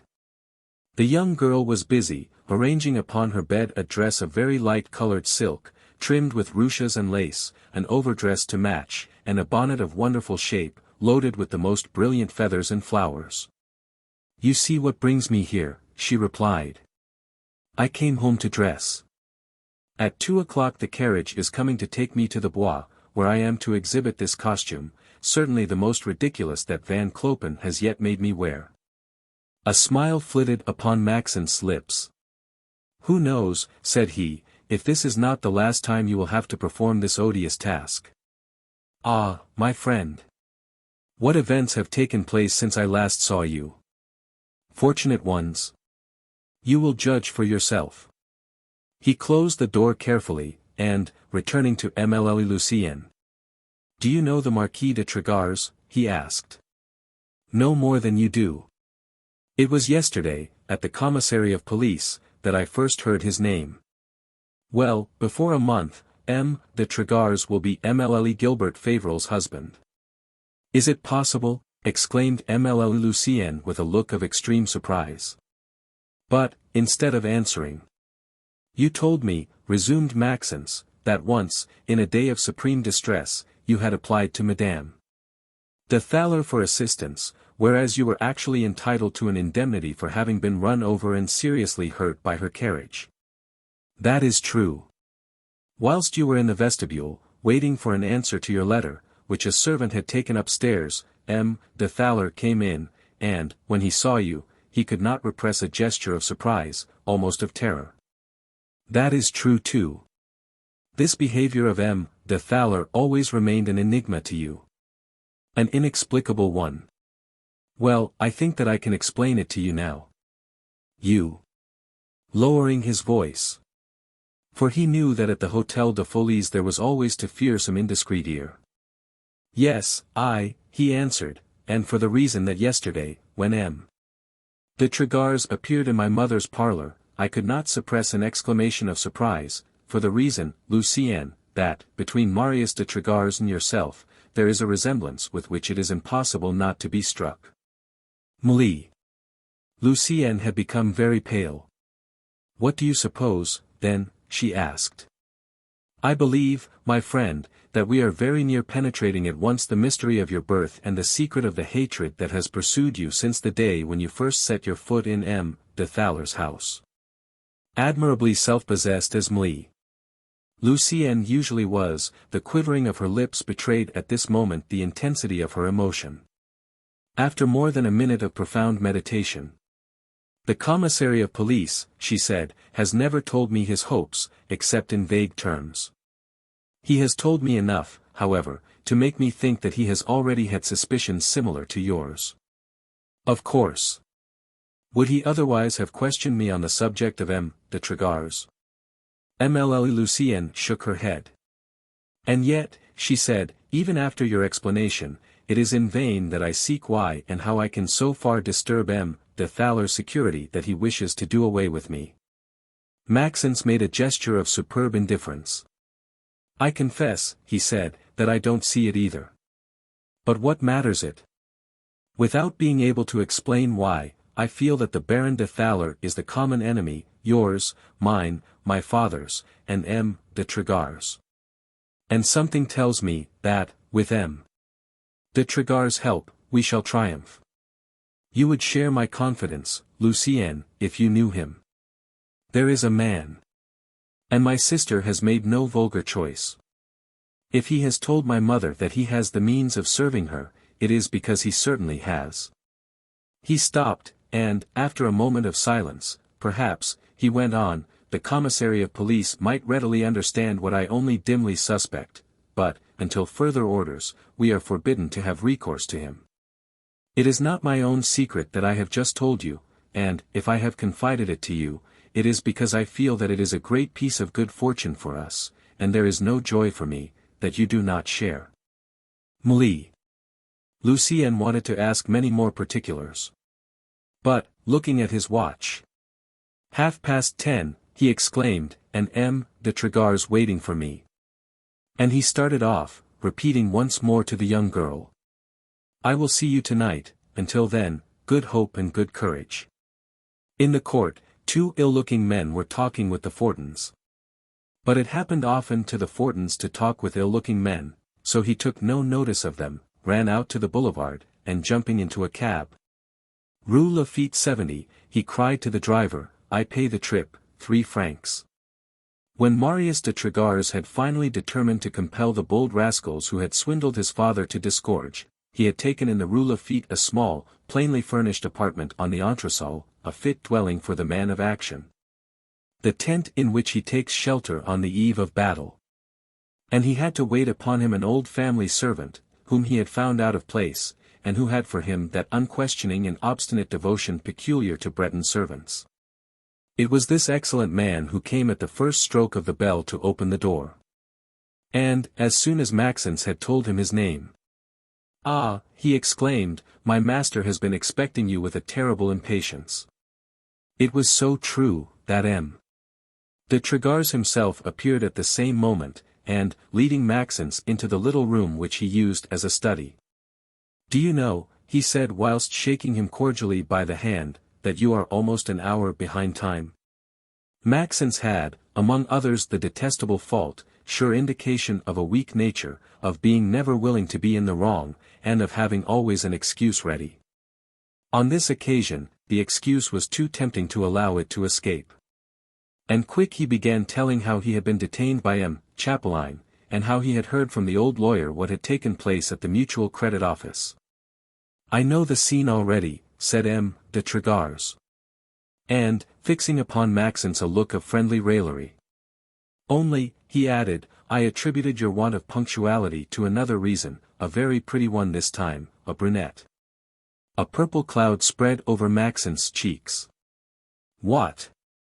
He stammered, you know. I thought you must have been in haste to go and tell a person of your acquaintance why, when you saw me yesterday, you uttered an exclamation of surprise. This time Maxence lost all countenance. What, he said, you know too. M. de Lagors smiled. I know a great many things, my dear M. Maxence, he replied, and yet, as I do not wish to be suspected of witchcraft, I will tell you where all my science comes from. At the time when your house was closed to me, after seeking for a long time some means of hearing from your sister, I discovered at last that she had for her music teacher an old Italian, the Signor Gismondo Puliai. I applied to him for lessons, and became his pupil. But, in the beginning, he kept looking at me with singular persistence. I inquired the reason. And he told me that he had once had for a neighbor, at the Batignolles, a young working girl, who resembled me prodigiously. I paid no attention to this circumstance, and had, in fact, completely forgotten it. When, quite lately, Gismondo told me that he had just seen his former neighbor again, and, what's more, arm in arm with you, and that you both entered together the Hôtel de Folies. As he insisted again upon that famous resemblance, I determined to see for myself. I watched, and I stated, de visa, that my old Italian was not quite wrong, and that I had, perhaps, just found the weapon I was looking for. His eyes staring, and his mouth gaping, Maxence looked like a man fallen from the clouds. Ah, you did watch, he said. M. de Lagors snapped his fingers with a gesture of indifference. It is certain, he replied, that, for a month past, I have been doing a singular business. But it is not by remaining on my chair, preaching against the corruption of the age, that I can attain my object. The end justifies the means. Honest men are very silly, I think, to allow the rascals to get the better of them under the sentimental pretext that they cannot condescend to make use of their weapons. But an honorable scruple was tormenting Maxence. And you think yourself well informed, sir? He inquired. You know Lucienne. Enough to know that she is not what she seems to be, and what almost any other would have been in her place. Enough to be certain, that, if she shows herself 2 or 3 times a week riding around the lake, it is not for her pleasure. Enough, also, to be persuaded, that, despite appearances, she is not your mistress, and that, far from having disturbed your life, and compromised your prospects, she set you back into the right road, at the moment, perhaps, when you were about to branch off into the wrong path. Marius de Lagors was assuming fantastic proportions in the mind of Maxence. How did you manage, he stammered, thus to find out the truth? With time and money, everything is possible. But you must have had grave reasons to take so much trouble about Lucienne. Very grave ones, indeed. You know that she was basely forsaken when quite a child. Perfectly. And that she was brought up through charity. By some poor gardeners at Luciennes, yes, I know all that. Maxence was trembling with joy. It seemed to him that his most dazzling hopes were about to be realized. Seizing the hands of Marius de Lagors. Ah, you know Lucienne's family. He exclaimed. But M. de Lagors shook his head. I have suspicions, he answered, but, up to this time, I have suspicions only, I assure you. But that family does exist. Since they have already, at 3 different times, attempted to get rid of the poor girl. I think as you do, but we must have proofs, and we shall find some. You may rest assured of that. Here he was interrupted by the noise of the opening door. The old servant came in, and advancing to the center of the room with a mysterious look. Madame la Baronne de Thaler, he said in a low voice. Marius de Trégars started violently. Where? He asked. She is downstairs in her carriage, replied the servant. Her footman is here, asking whether monsieur is at home, and whether she can come up. Can she possibly have heard anything? Murmured M. de Trégars with a deep frown. And, after a moment of reflection. So much the more reason to see her, he added quickly. Let her come. Request her to do me the honor of coming upstairs. This last incident completely upset all Maxent's ideas. He no longer knew what to imagine. Quick, said M. de Trégars to him, quick, disappear, and, whatever you may hear, not a word. And he pushed him into his bedroom, which was divided from the study by a mere tapestry curtain. It was time. For already in the next room could be heard a great rustling of silk and starched petticoats. Madame de Thaler appeared. She was still the same coarsely beautiful woman, who, 16 years before, had sat at Madame Favrel's table. Time had passed without scarcely touching her with the tip of his wing. Her flesh had retained its dazzling whiteness. Her hair, of a bluish black, its marvelous opulence, her lips, their carmine hue, her eyes, their luster. Her figure only had become heavier, her features less delicate. And her neck and throat had lost their undulations, and the purity of their outlines. But neither the years, nor the millions, nor the intimacy of the most fashionable women, had been able to give her those qualities which cannot be acquired, grace, distinction, and taste.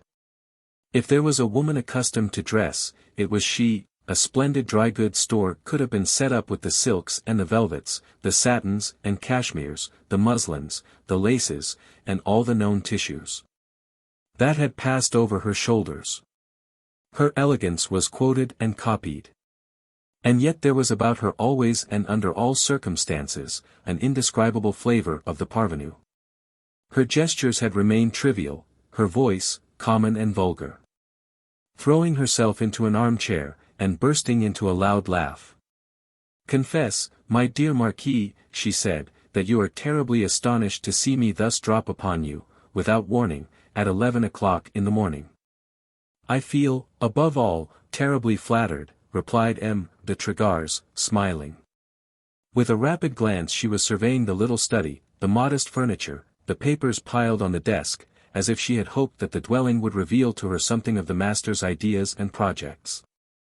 I was just coming from Van Clopen's, she resumed, and passing before your house, I took a fancy to come in and stir you up, and here I am.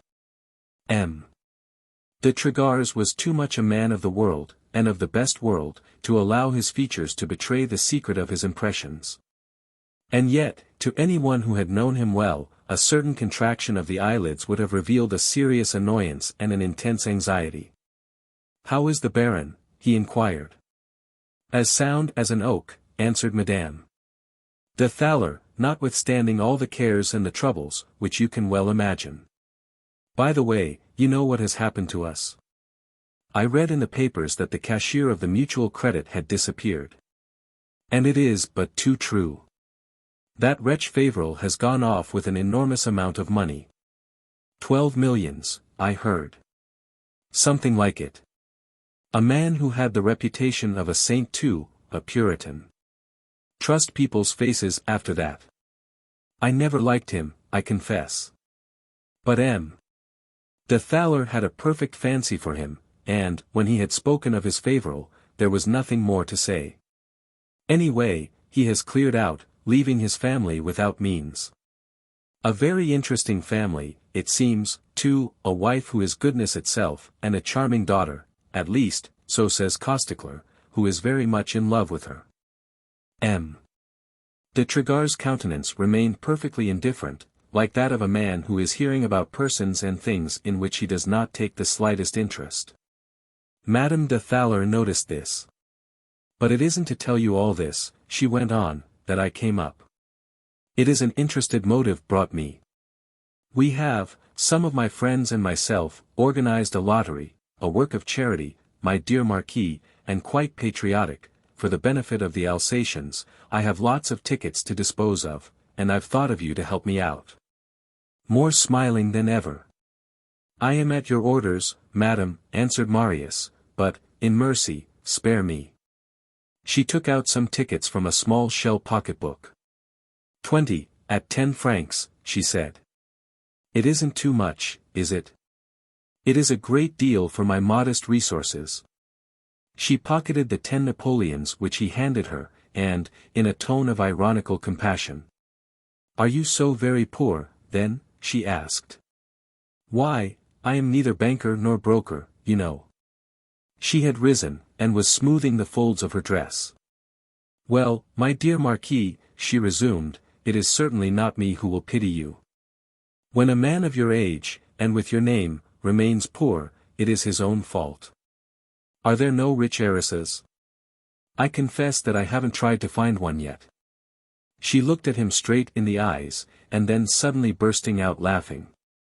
Look around you, she said, and I am sure you'll not be long discovering a beautiful young girl, very blonde, who would be delighted to become Marquise de Trégars. And who would bring in her apron a dowry of 12 or 1,500,000 francs in good securities which the Favrils can't carry off.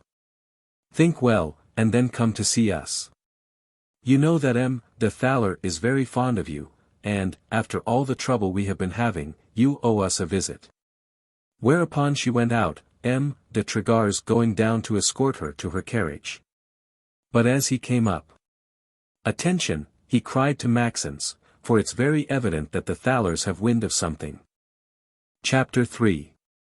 It was a revelation, that visit of Madame de Thaler's, and there was no need of very much perspicacity to guess her anxiety beneath her bursts of laughter, and to understand that it was a bargain she had come to propose.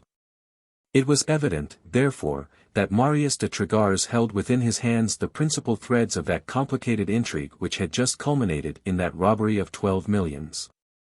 But would he be able to make use of them? What were his designs, and his means of action? That is what Maxence could not in any way conjecture.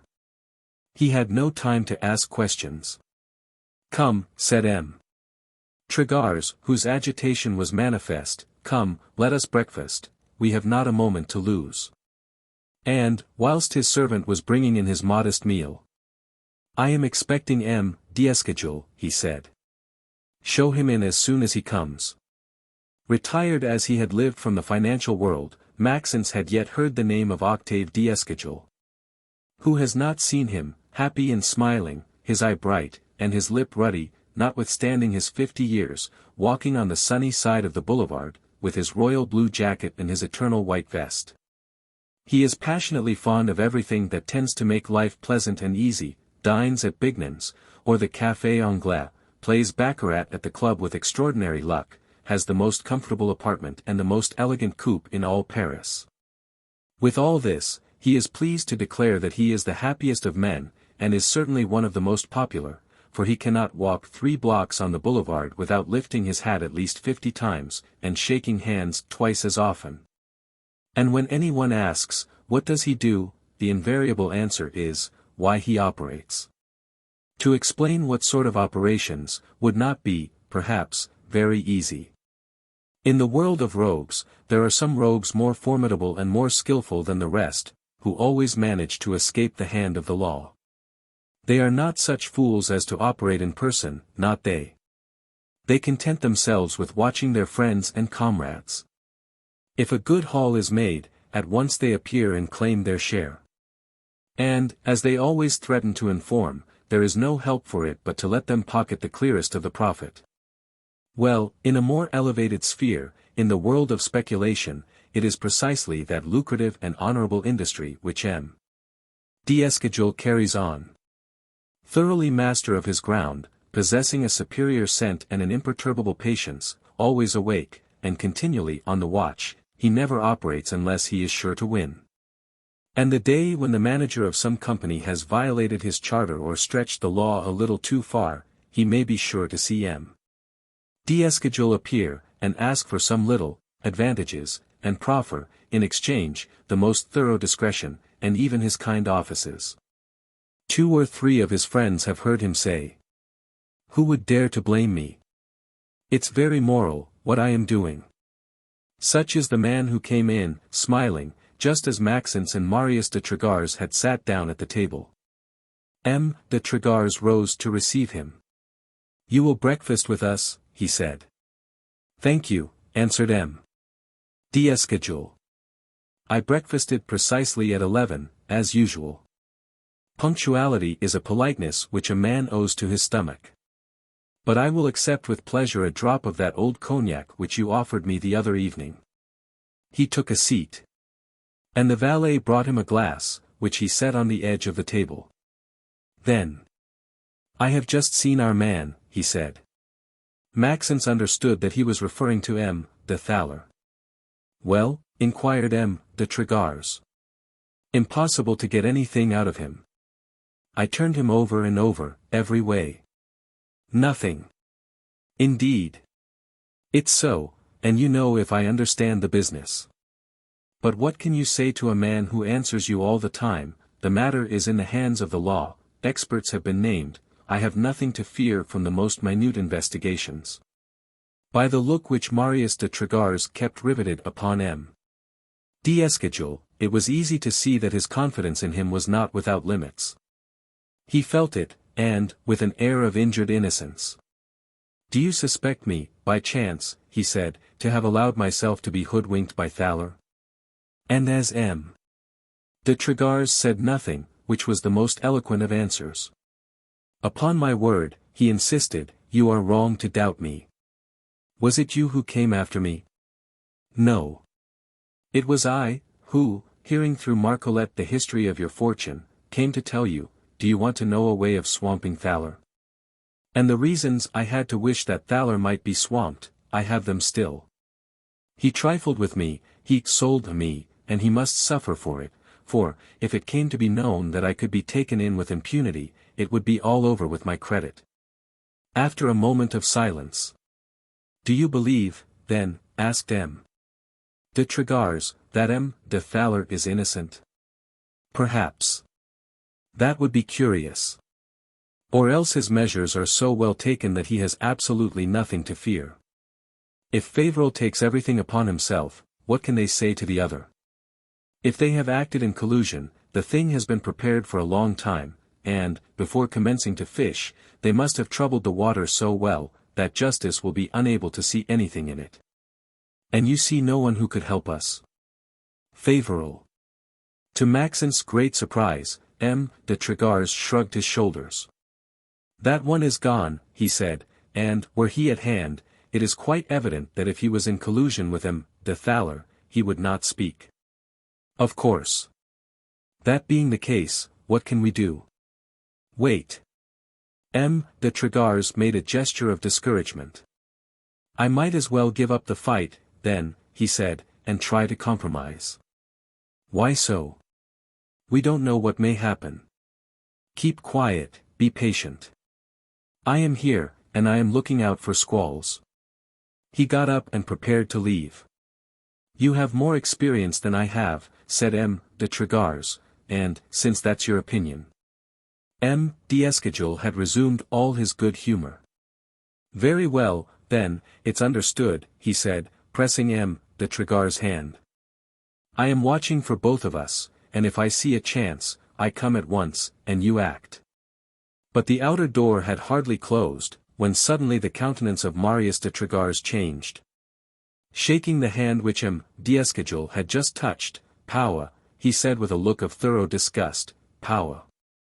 And noticing Maxence's look of utter surprise. "Don't you understand," he said, "that this old rascal has been sent to me by Thaler to feel my intentions, and mislead me by false information? I had scented him, fortunately. And, if either one of us is dupe of the other, I have every reason to believe that it will not be me." They had finished their breakfast. M. de Lagors called his servant. "Have you been for a carriage?" he asked. "It is at the door, sir." "Well, then, come along." Maxence had the good sense not to overestimate himself. Perfectly convinced that he could accomplish nothing alone, he was firmly resolved to trust blindly to Marius de Lagors. He followed him, therefore. And it was only after the carriage had started, that he ventured to ask. "Where are we going?" "Didn't you hear me?" replied M. de Lagors. "Order the driver to take us to the courthouse." "I beg your pardon. But what I wish to know is, what we are going to do there." "You are going, my dear friend, to ask an audience of the judge who has your father's case in charge, and deposit into his hands the 15,000 francs you have in your pocket." "What? You wish me to?" "I think it better to place that money into the hands of justice, which will appreciate the step, than into those of M. de Lagors, who would not breathe a word about it. We are in a position where nothing should be neglected, and that money may prove an indication." But they had arrived. M. de Lagors guided Maxence through the labyrinth of corridors of the building, until he came to a long gallery, at the entrance of which an usher was seated reading a newspaper. "M. Barbin d'Avranches?" inquired M. de Lagors. "He is in his office," replied the usher.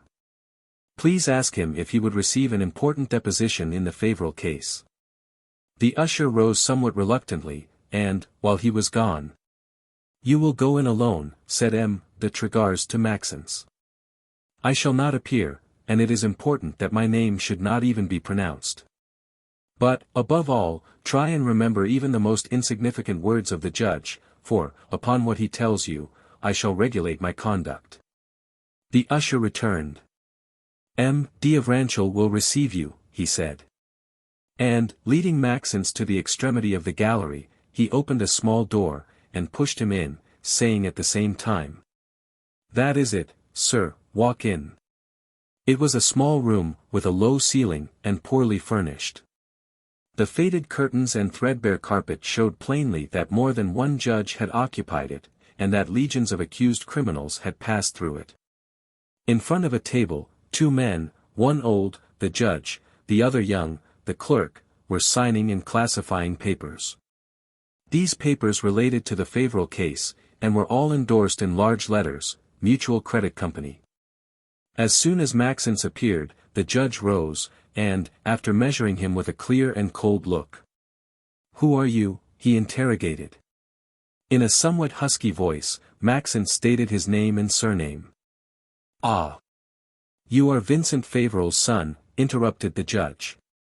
"And it was you who helped him escape through the window? I was going to send you a summons this very day, but, since you are here, so much the better. You have something important to communicate, I have been told. Very few people, even among the most strictly honest, can overcome a certain unpleasant feeling when, having crossed the threshold of the palace of justice, they find themselves in presence of a judge." More than almost any one else, Maxence was likely to be accessible to that vague and inexplicable feeling. And it was with an effort that he answered. "On Saturday evening, the Baron de Lagors called at our house a few minutes before the commissary. After loading my father with reproaches, he invited him to leave the country. And, in order to facilitate his flight, he handed him these 15,000 francs. My father declined to accept them, and, at the moment of parting, he recommended to me particularly to return them to M. de Lagors. I thought it best to return them to you, sir." "Why?" "Because I wished the fact known to you of the money having been offered and refused." M. Barbin d'Avranches was quietly stroking his whiskers, once of a bright red, but now almost entirely white.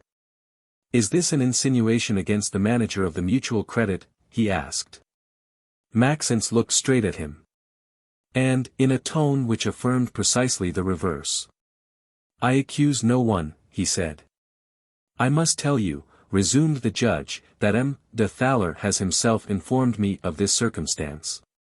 When he called at your house, he was ignorant, as yet, of the extent of the embezzlements, and was in hopes of being able to hush up the affair. That's why he wished his cashier to start for Belgium. This system of helping criminals to escape the just punishment of their crimes is to be bitterly deplored. But it is quite the habit of your financial magnates, who prefer sending some poor devil of an employee to hang himself abroad than run the risk of compromising their credit by confessing that they have been robbed. Maxence might have had a great deal to say, but de Lagors had recommended him the most extreme reserve.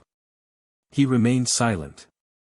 On the other hand, resumed the judge, the refusal to accept the money so generously offered does not speak in favor of Vincent Fauvel.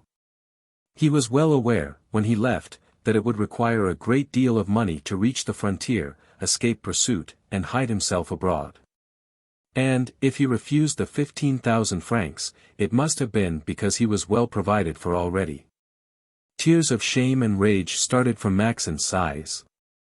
"I am certain, sir," he exclaimed, "that my father went off without a sou."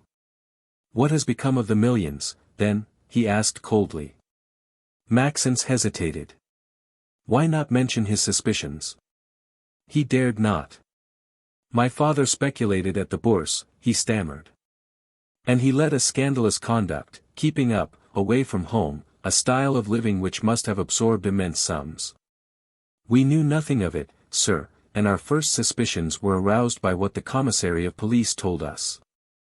The judge insisted no more, and in a tone which indicated that his question was a mere matter of form, and he attached but little importance to the answer. "You have no news from your father?" he asked. "None whatever." "And you have no idea where he has gone?" "None in the least."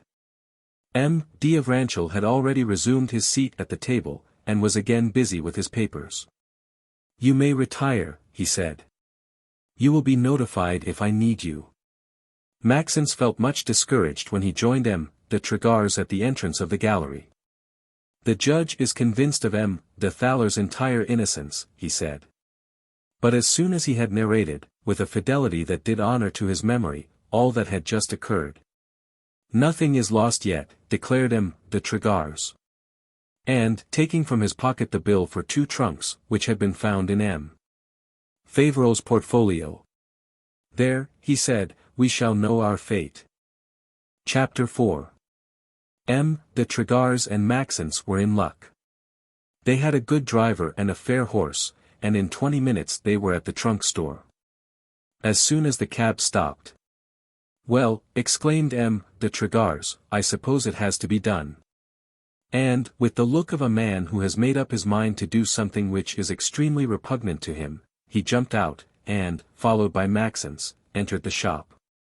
It was a modest establishment. And the people who kept it, husband and wife, seeing 2 customers coming in, rushed to meet them, with that welcoming smile which blossoms upon the lips of every Parisian shopkeeper. "What will you have, gentlemen?"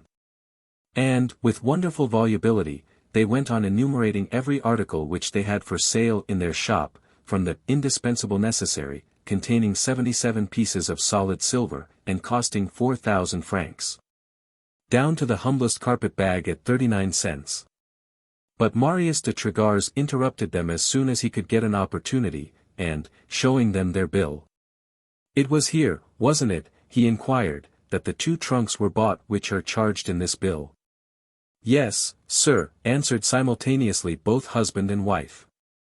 "When were they delivered?" "Our porter went to deliver them, less than 2 hours after they were bought." "Where?" By this time the shopkeepers were beginning to exchange uneasy looks. "Why do you ask?" inquired the woman in a tone which indicated that she had the settled intention not to answer, unless for good and valid reason. To obtain the simplest information is not always as easy as might be supposed.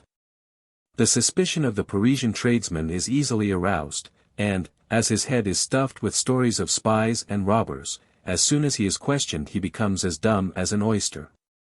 But de Lagors had foreseen the difficulty. "I beg you to believe, madam," he went on, "that my questions are not dictated by an idle curiosity. Here are the facts. A relative of ours, a man of a certain age, of whom we are very fond, and whose head is a little weak, left his home some 48 hours since. We are looking for him, and we are in hopes, if we find these trunks, to find him at the same time. With furtive glances, the husband and wife were tacitly consulting each other. The fact is, they said, we wouldn't like, under any consideration, to commit an indiscretion which might result to the prejudice of a customer. Fear nothing, said M. de Lagors with a reassuring gesture. If we have not had recourse to the police, it's because, you know, it isn't pleasant to have the police interfere in one's affairs. If you have any objections to answer me, however, I must, of course, apply to the commissary. The argument proved decisive. If that's the case, replied the woman, I am ready to tell all I know. Well, then, madam, what do you know? These 2 trunks were bought on Friday afternoon last, by a man of a certain age, tall, very thin, with a stern countenance, and wearing a long frock coat. No more doubt, murmured Maxence. It was he. And now, the woman went on, that you have just told me that your relative was a little weak in the head. I remember that this gentleman had a strange sort of way about him, and that he kept walking about the store as if he had fleas on his legs. An awful particular he was too. Nothing was handsome enough and strong enough for him, and he was anxious about the safety locks, as he had, he said, many objects of value, papers, and securities, to put away. And where did he tell you to send the 2 trunks? Rue du Cercle, to Madame. Wait a minute, I have the name at the end of my tongue. You must have it on your books, too, remarked M. de Lagors. The husband was already looking over his blotter. April 26, 1872, he said. 26, here it is, 2 leather trunks, patent safety locks, Madame Zélie Cadel, 49 Rue du Cercle. Without too much affectation, M. de Lagors had drawn near to the shopkeeper, and was looking over his shoulder. What is that, he asked, written there, below the address? That, sir, is the direction left by the customer. Mark on each end of the trunks, in large letters, Rio de Janeiro. Maxence could not suppress an exclamation. Oh! But the tradesman mistook him, and, seizing this magnificent opportunity to display his knowledge. Rio de Janeiro is the capital of Brazil, he said in a tone of importance. And your relative evidently intended to go there. And, if he has not changed his mind, I doubt whether you can overtake him, for the Brazilian steamer was to have sailed yesterday from Havre. Whatever may have been his intentions, M. de Lagors remained perfectly calm. If that's the case, he said to the shopkeepers, I think I had better give up the chase. I am much obliged to you, however, for your information. But, once out again. Do you really believe, inquired Maxence, that my father has left France? M. de Lagors shook his head. I will give you my opinion, he uttered, after I have investigated matters in the Rue du Cercle. They drove there in a few minutes, and, the cab having stopped at the entrance of the street, they walked on foot in front of number 49. It was a small cottage, only 1 story in height, built between a sanded courtyard and a garden, whose tall trees showed above the roof. At the windows could be seen curtains of light-colored silk, a sure indication of the presence of a young and pretty woman. For a few minutes Marius de Lagors remained in observation. But, as nothing stirred. We must find out something, somehow, he exclaimed impatiently. And noticing a large grocery store bearing number 62, he directed his steps towards it, still accompanied by Maxence. It was the hour of the day when customers are rare. Standing in the center of the shop, the grocer, a big fat man with an air of importance, was overseeing his men, who were busy putting things in order. M.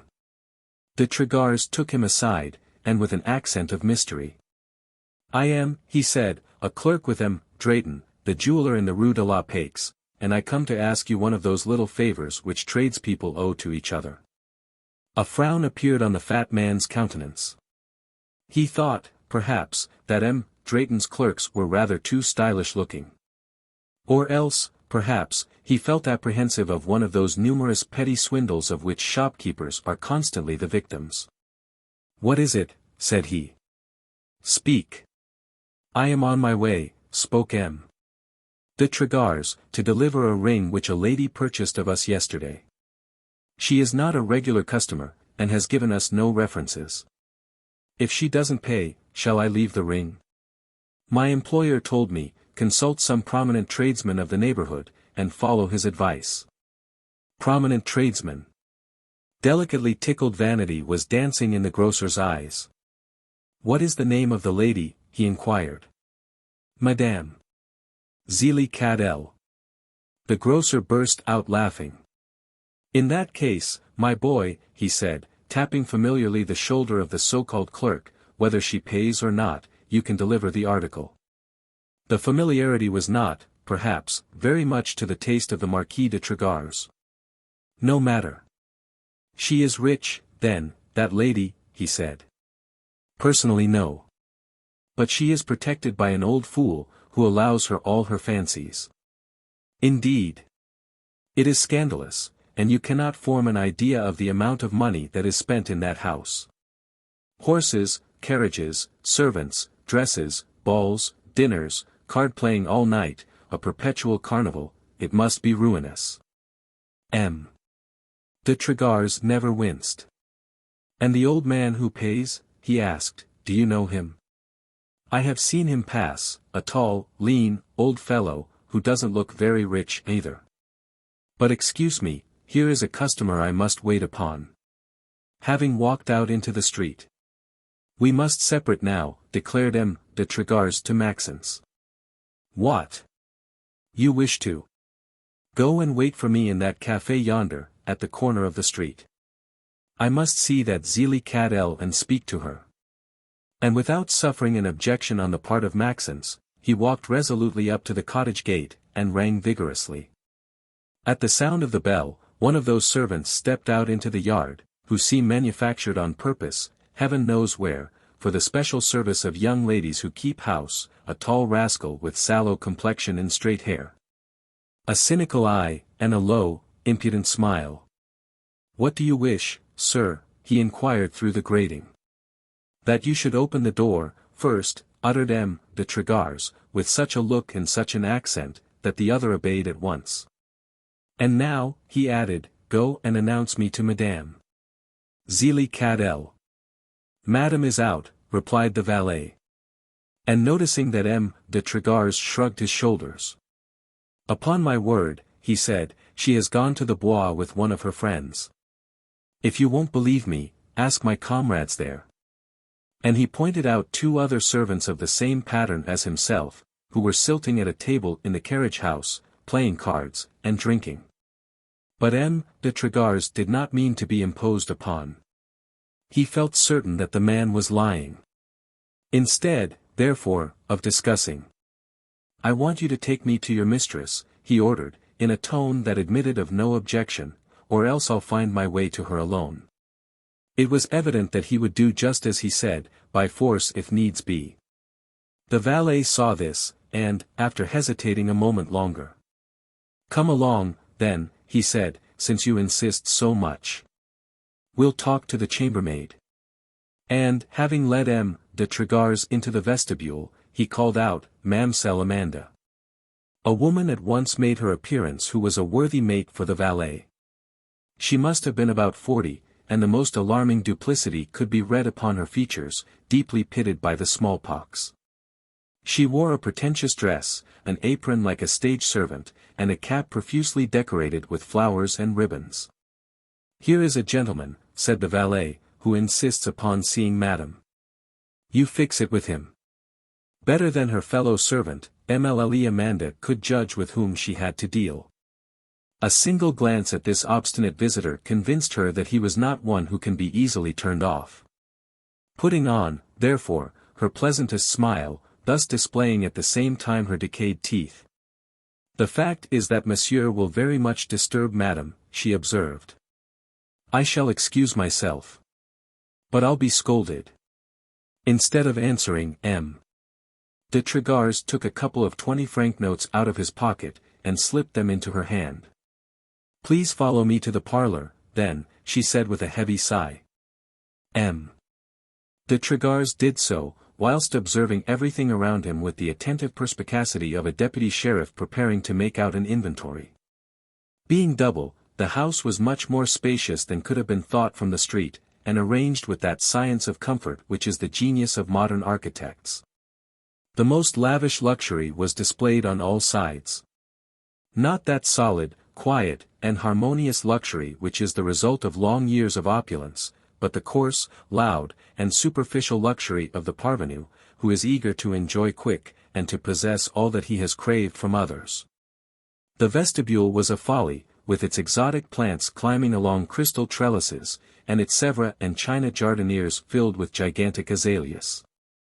And along the gilt railing of the stairs marble and bronze statuary was intermingled with masses of growing flowers. It must take 20,000 francs a year to keep up this conservatory alone, thought M. de Lagors.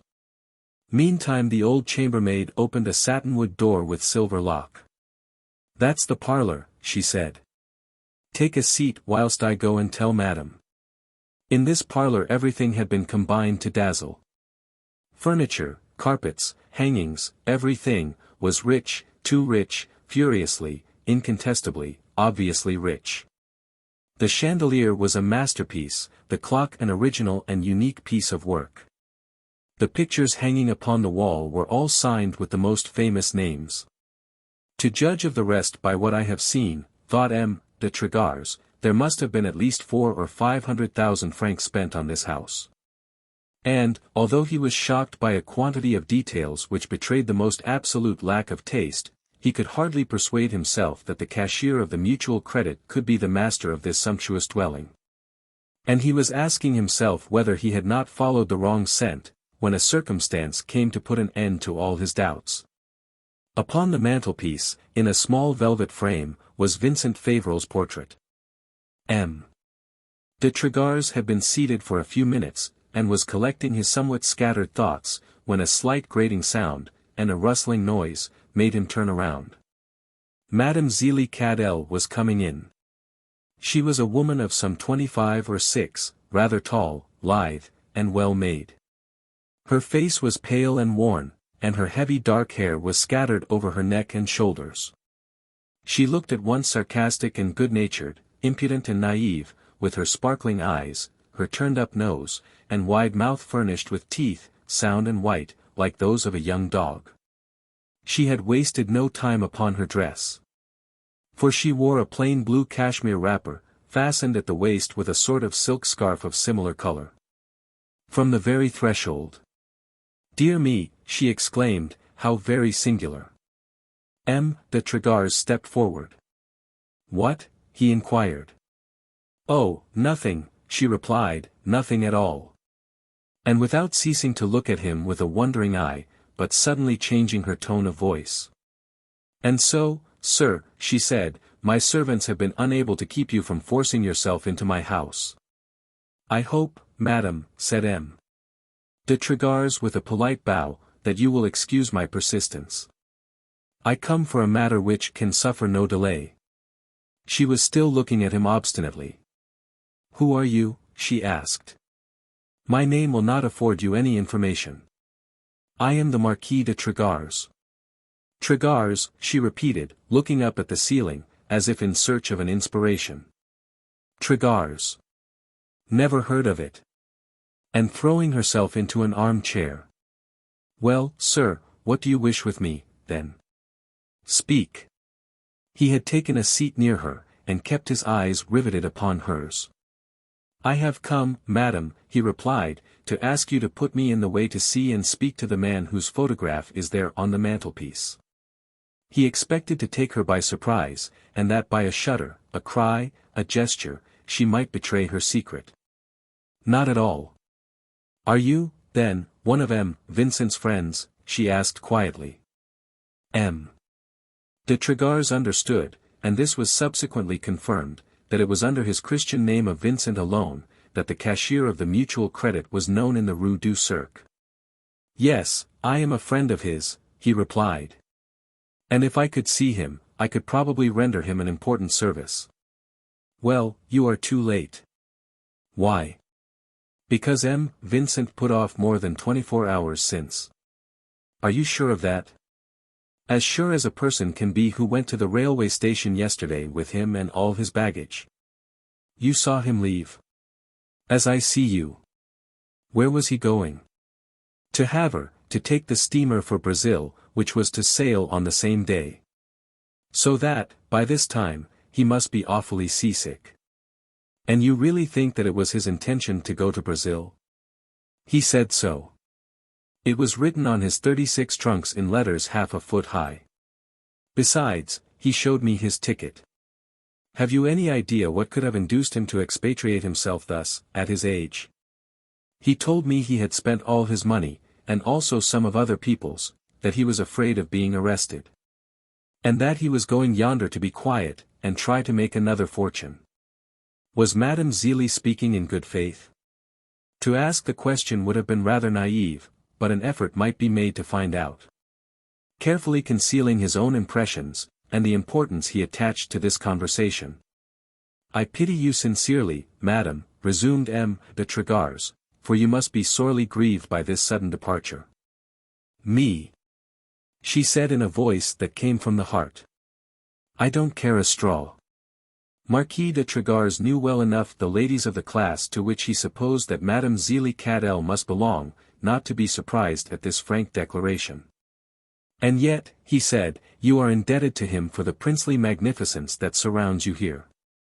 Of course. He being gone, as you say, will you be able to keep up your style of living? Half raising herself from her seat. I haven't the slightest idea of doing so, she exclaimed. Never in the whole world have I had such a stupid time as for the last 5 months that I have spent in this gilded cage. What a bore, my beloved brethren! I am yawning still at the mere thought of the number of times I have yawned in it. M. de Lagors' gesture of surprise was the more natural, that his surprise was immense. You are tired being here, he said. To death. And you have only been here 5 months? Dear me, yes. And by the merest chance, too, you'll see.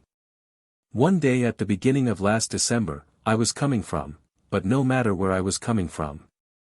At any rate, I hadn't a cent in my pocket, and nothing but an old calico dress on my back, and I was going along, not in the best of humor, as you may imagine, when I feel that someone is following me. Without looking around, and from the corner of my eye, I look over my shoulder, and I see a respectable-looking old gentleman, wearing a long frock coat. M. Vincent. In his own natural person, and who was walking. I quietly begin to walk slower, and, as soon as we come to a place where there was hardly any one, he comes up alongside of me. Something comical must have happened at this moment, which Madame Zélie Cadel said nothing about. For she was laughing most heartily, a frank and sonorous laughter. Then, she resumed, he begins at once to explain that I remind him of a person whom he loved tenderly, and whom he has just had the misfortune to lose, adding that he would deem himself the happiest of men if I would allow him to take care of me, and ensure me a brilliant position. You see. That rascally Vincent, said M. de Lagors, just to be saying something. Madame Zélie shook her head.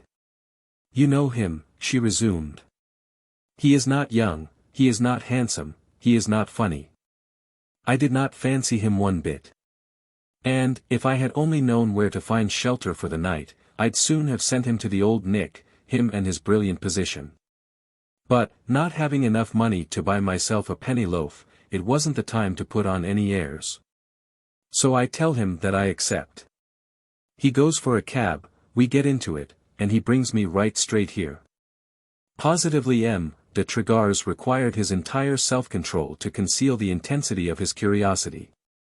Was this house, then, already as it is now? He interrogated.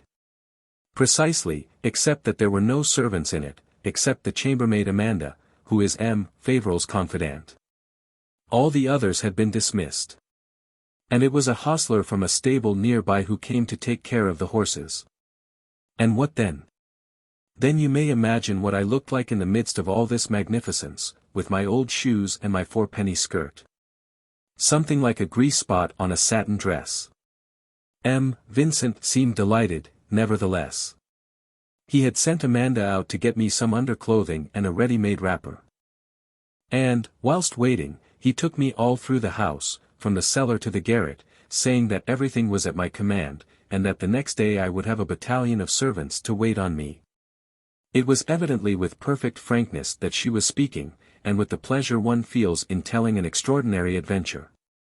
But suddenly she stopped short, as if discovering that she was forgetting herself, and going farther than was proper.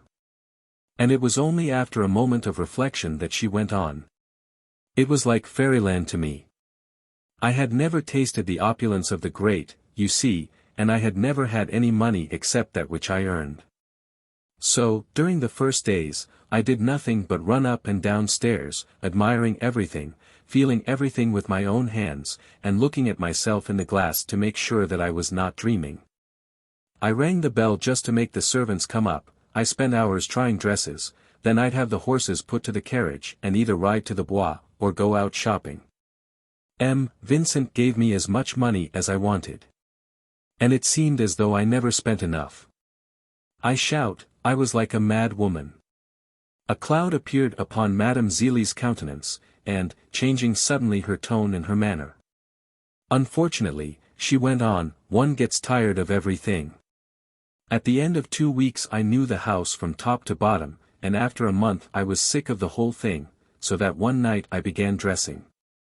"Where do you want to go?" Amanda asked me. "Why, to Mobile, to dance a quadrille, or two." "Impossible." "Why?" "Because Vincent does not wish you to go out at night." "We'll see about that." The next day, I tell all this to Vincent, and he says that Amanda is right. That it is not proper for a woman in my position to frequent balls, and that, if I want to go out at night, I can stay. Get out. I tell you what, if it hadn't been for the fine carriage, and all that, I would have cleared out that minute. Anyway, I became disgusted from that moment, and have been more and more ever since, and, if Vincent had not himself left, I certainly would. To go where? Anywhere. Look here, now. Do you suppose I need a man to support me? No, thank heaven. Little Zélie, here present, has only to apply to any dressmaker, and she'll be glad to give her 4 francs a day to run the machine. And she'll be free, at least, and she can laugh and dance as much as she likes. De Lagors had made a mistake, he had just discovered it. Madame Zélie Cadel was certainly not particularly virtuous, but she was far from being the woman he expected to meet. At any rate, he said, you did well to wait patiently. I do not regret it. If you can keep this house. She interrupted him with a great burst of laughter. This house, she exclaimed. Why, it was sold long ago, with everything in it, furniture, horses, carriages, everything except me. A young gentleman, very well dressed, bought it for a tall girl, who looks like a goose, and has far over 1,000 francs of red hair on her head. Are you sure of that? Sure as I live, having seen with my own eyes the young swell and his red-headed friend counting heaps of banknotes to Vincent. They are to move in day after tomorrow, and they have invited me to the housewarming. But no more of it for me, I thank you. I am sick and tired of all these people. And the proof of it is, I am busy packing my things, and lots of them I have too, dresses, underclothes, jewelry. He was a good-natured fellow, old Vincent was, anyhow. He gave me money enough to buy some furniture. I have hired a small apartment, and I am going to set up dressmaking on my own hook. And won't we laugh then? And won't we have some fun to make up for lost time? Come, my children, take your places for a quadrille. Forward 2. And, bouncing out of her chair, she began sketching out one of those bold can-can steps which astound the policemen on duty in the ballrooms. Bravo, said de Lagors, forcing himself to smile, bravo. He saw clearly now what sort of woman was Madame Zélie Cadel, how he should speak to her, and what chords he might yet cause to vibrate within her. He recognized the true daughter of Paris, wayward and nervous, who in the midst of her disorders preserves an instinctive pride, who places her independence far above all the money in the world, who gives, rather than sells, herself. Who knows no law but her caprice, no morality but the policeman, no religion but pleasure. As soon as she had returned to her seat. "There you are dancing gaily," he said, "and poor Vincent is doubtless groaning at this moment over his separation from you." "Ah! I'd pity him if I had time," she said. "He was fond of you." "Don't speak of it. If he had not been fond of you, he would not have put you here." Madame Zélie made a little face of equivocal meaning. "What proof is that?" she murmured. "He would not have spent so much money for you." "For me?" She interrupted, "For me? What have I cost him of any consequence? Is it for me that he bought, furnished, and fitted out this house? No, no. He had the cage, and he put in the bird, the first he happened to find. He brought me here as he might have brought any other woman, young or old, pretty or ugly, blonde or brunette. As to what I spent here, it was a mere bagatelle compared with what the other did, the one before me. Amanda kept telling me all the time I was a fool. You may believe me, then, when I tell you that Vincent will not wet many handkerchiefs with the tears he'll shed over me. But do you know what became of the one before you, as you call her, whether she is alive or dead, and owing to what circumstances the cage became empty?" But, instead of answering, Madame Zélie was fixing upon Marius de Trégars a suspicious glance. And, after a moment only, "Why do you ask me that?" she said. "I would like to know." She did not permit him to proceed. Rising from her seat, and stepping briskly up to him. "Do you belong to the police, by chance?" she asked in a tone of mistrust. If she was anxious, it was evidently because she had motives of anxiety which she had concealed. If, 2 or 3 times she had interrupted herself, it was because, manifestly, she had a secret to keep. If the idea of police had come into her mind, it is because, very probably, they had recommended her to be on her guard. De Trégars understood all this, and, also, that he had tried to go too fast. "Do I look like a secret police agent?" he asked. She was examining him with all her power of penetration. "Not at all, I confess," she replied. "But, if you are not one, how is it that you come to my house, without knowing me from this side of sole leather, to ask me a whole lot of questions, which I am fool enough to answer? I told you I was a friend of Fauvel." "Who's that Fauvel?" "That's Vincent's real name, madam." She opened her eyes wide. "You must be mistaken. I never heard him called anything but Vincent. It is because he had especial motives for concealing his personality. The money he spent here did not belong to him, he took it, he stole it, from the Mutual Credit Company where he was cashier, and where he left a deficit of 12 millions. Madame Zélie stepped back as though she had trodden on a snake. "It's impossible," she cried. "It is the exact truth. Haven't you seen in the papers the case of Vincent Fauvel, cashier of the Mutual Credit?" And, taking a paper from his pocket, he handed it to the young woman, saying, "Read." But she pushed it back, not without a slight blush. "Oh, I believe you," she said.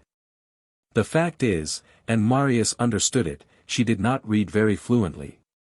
"The worst of Vincent Fauvel's conduct," he resumed, "is, that, while he was throwing away money here by the handful, he subjected his family to the most cruel privations. Oh! He refused the necessaries of life to his wife, the best and the worthiest of women, he never gave a cent to his son, and he deprived his daughter of everything." "Ah, if I could have suspected such a thing," murmured Madame Zélie. "Finally, and to cap the climax, he has gone, leaving his wife and children literally without bread."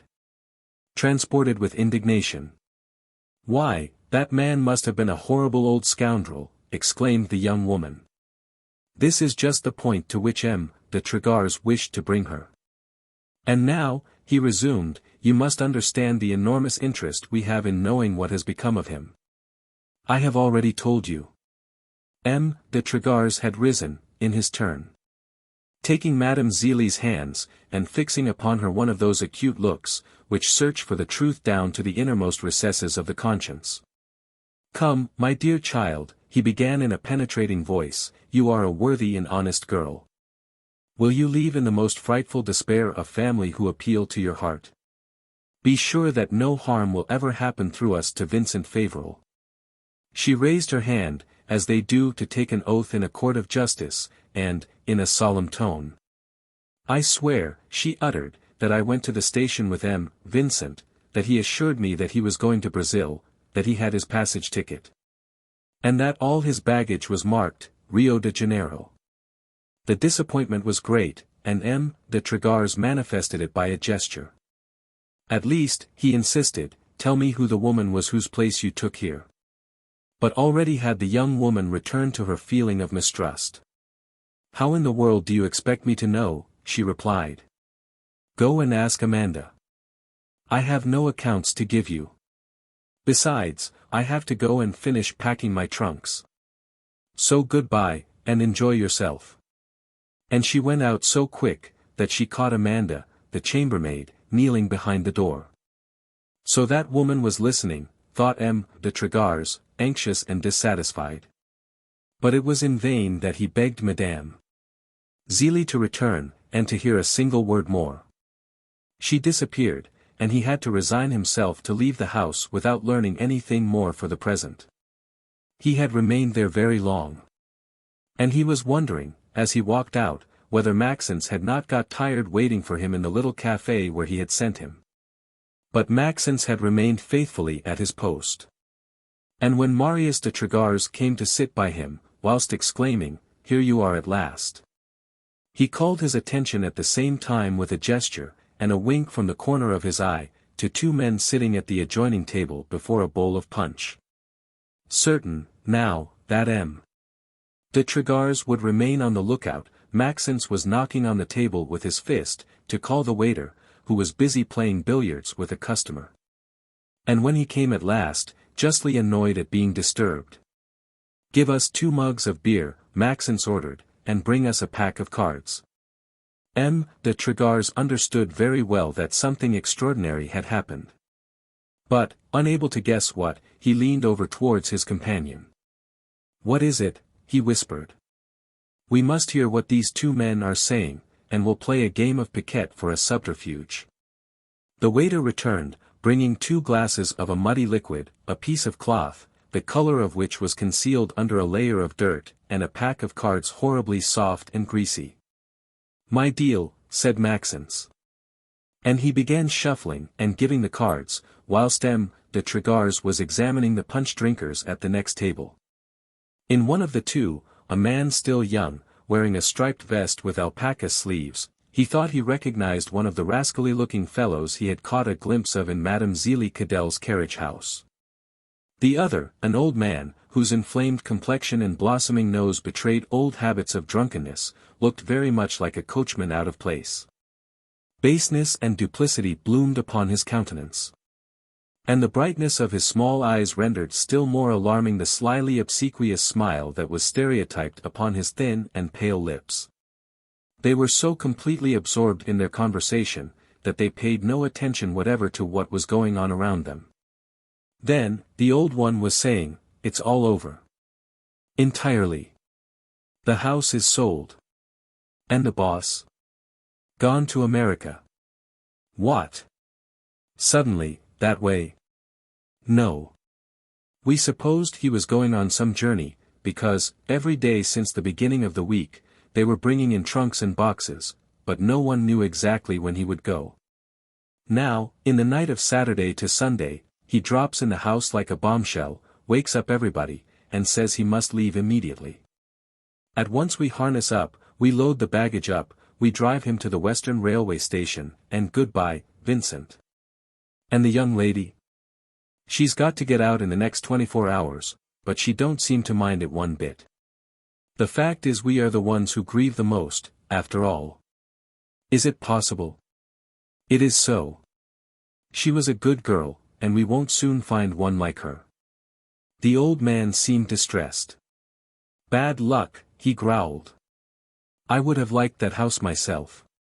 Oh, I dare say you would. And there is no way to get in. Can't tell. It will be well to see the others, those who have bought. But I mistrust them, they look too stupid not to be mean. Listening intently to the conversation of these two men, it was mechanically and at random that M. de Lagors and Maxence threw their cards on the table, and uttered the common terms of the game of piquet. 5 cards. Tierce, major. 3 aces. Meantime the old man was going on. Who knows but what M. Vincent may come back? No danger of that. Why? The other looked carefully around, and, seeing only 2 players absorbed in their game. Because, he replied, M. Vincent is completely ruined, it seems. He spent all his money, and a good deal of other people's money besides. Amanda, the chambermaid, told me, and I guess she knows. You thought he was so rich. He was. But no matter how big a bag is, if you keep taking out of it, you must get to the bottom. Then he spent a great deal. It's incredible. I have been in extravagant houses. But nowhere have I ever seen money fly as it has during the 5 months that I have been in that house. A regular pillage. Everybody helped themselves. And what was not in the house, they could get from the tradespeople, have it charged on the bill, and it was all paid without a word. Then, yes, indeed, the money must have gone pretty lively, said the old one in a convinced tone. Well, replied the other, that was nothing yet. Amanda the chambermaid, who has been in the house 15 years, told us some stories that would make you jump. She was not much for spending, Zélie, but some of the others, it seems. It required the greatest effort on the part of Maxence and M. de Lagors not to play, but only to pretend to play, and to continue to count imaginary points, 1, 2, 3, 4. Fortunately the coachman with the red nose seemed much interested. What others? He asked. That I don't know anything about, replied the younger valet. But you may imagine that there must have been more than one in that little house during the many years that M. Vincent owned it, a man who hadn't his equal for women, and who was worth millions. And what was his business? Don't know that, either. What? There were 10 of you in the house, and you didn't know the profession of the man who paid you all? We were all new. The chambermaid, Amanda, must have known. When she was asked, she said that he was a merchant. One thing is sure, he was a queer old chap. So interested was the old coachman, that, seeing the punch bowl empty, he called for another. His comrade could not fail to show his appreciation of such politeness. Ah, yes, he went on, old Vincent was an eccentric fellow. And never, to see him, could you have suspected that he cut up such capers, and that he threw money away by the handful. Indeed. Imagine a man about 50 years old, stiff as a post, with a face about as pleasant as a prison gate. That's the boss. Summer and winter, he wore laced shoes, blue stockings, grey pantaloons that were too short, a cotton necktie, and a frock coat that came down to his ankles. In the street, you would have taken him for a hosier who had retired before his fortune was made. You don't say so. No, never have I seen a man look so much like an old miser. You think, perhaps, that he came in a carriage. Not a bit of it. He came in the omnibus, my boy, and outside too, for 3 sous, and when it rained he opened his umbrella. But the moment he had crossed the threshold of the house, presto, pass. Complete change of scene. The miser became pasha. He took off his old duds, put on a blue velvet robe, and then there was nothing handsome enough, nothing good enough, nothing expensive enough for him. And, when he had acted the my lord to his heart's content, he put on his old traps again, resumed his prison gate face, climbed up on top of the omnibus, and went off as he came. And you were not surprised, all of you, at such a life. Very much so. And you did not think that these singular whims must conceal something? Oh, but we did. And you didn't try to find out what that something was? How could we? Was it very difficult to follow your boss, and ascertain where he went, after leaving the house? Certainly not, but what then? Why, he replied, you would have found out his secret in the end. And then you would have gone to him and told him, give me so much, or I peach.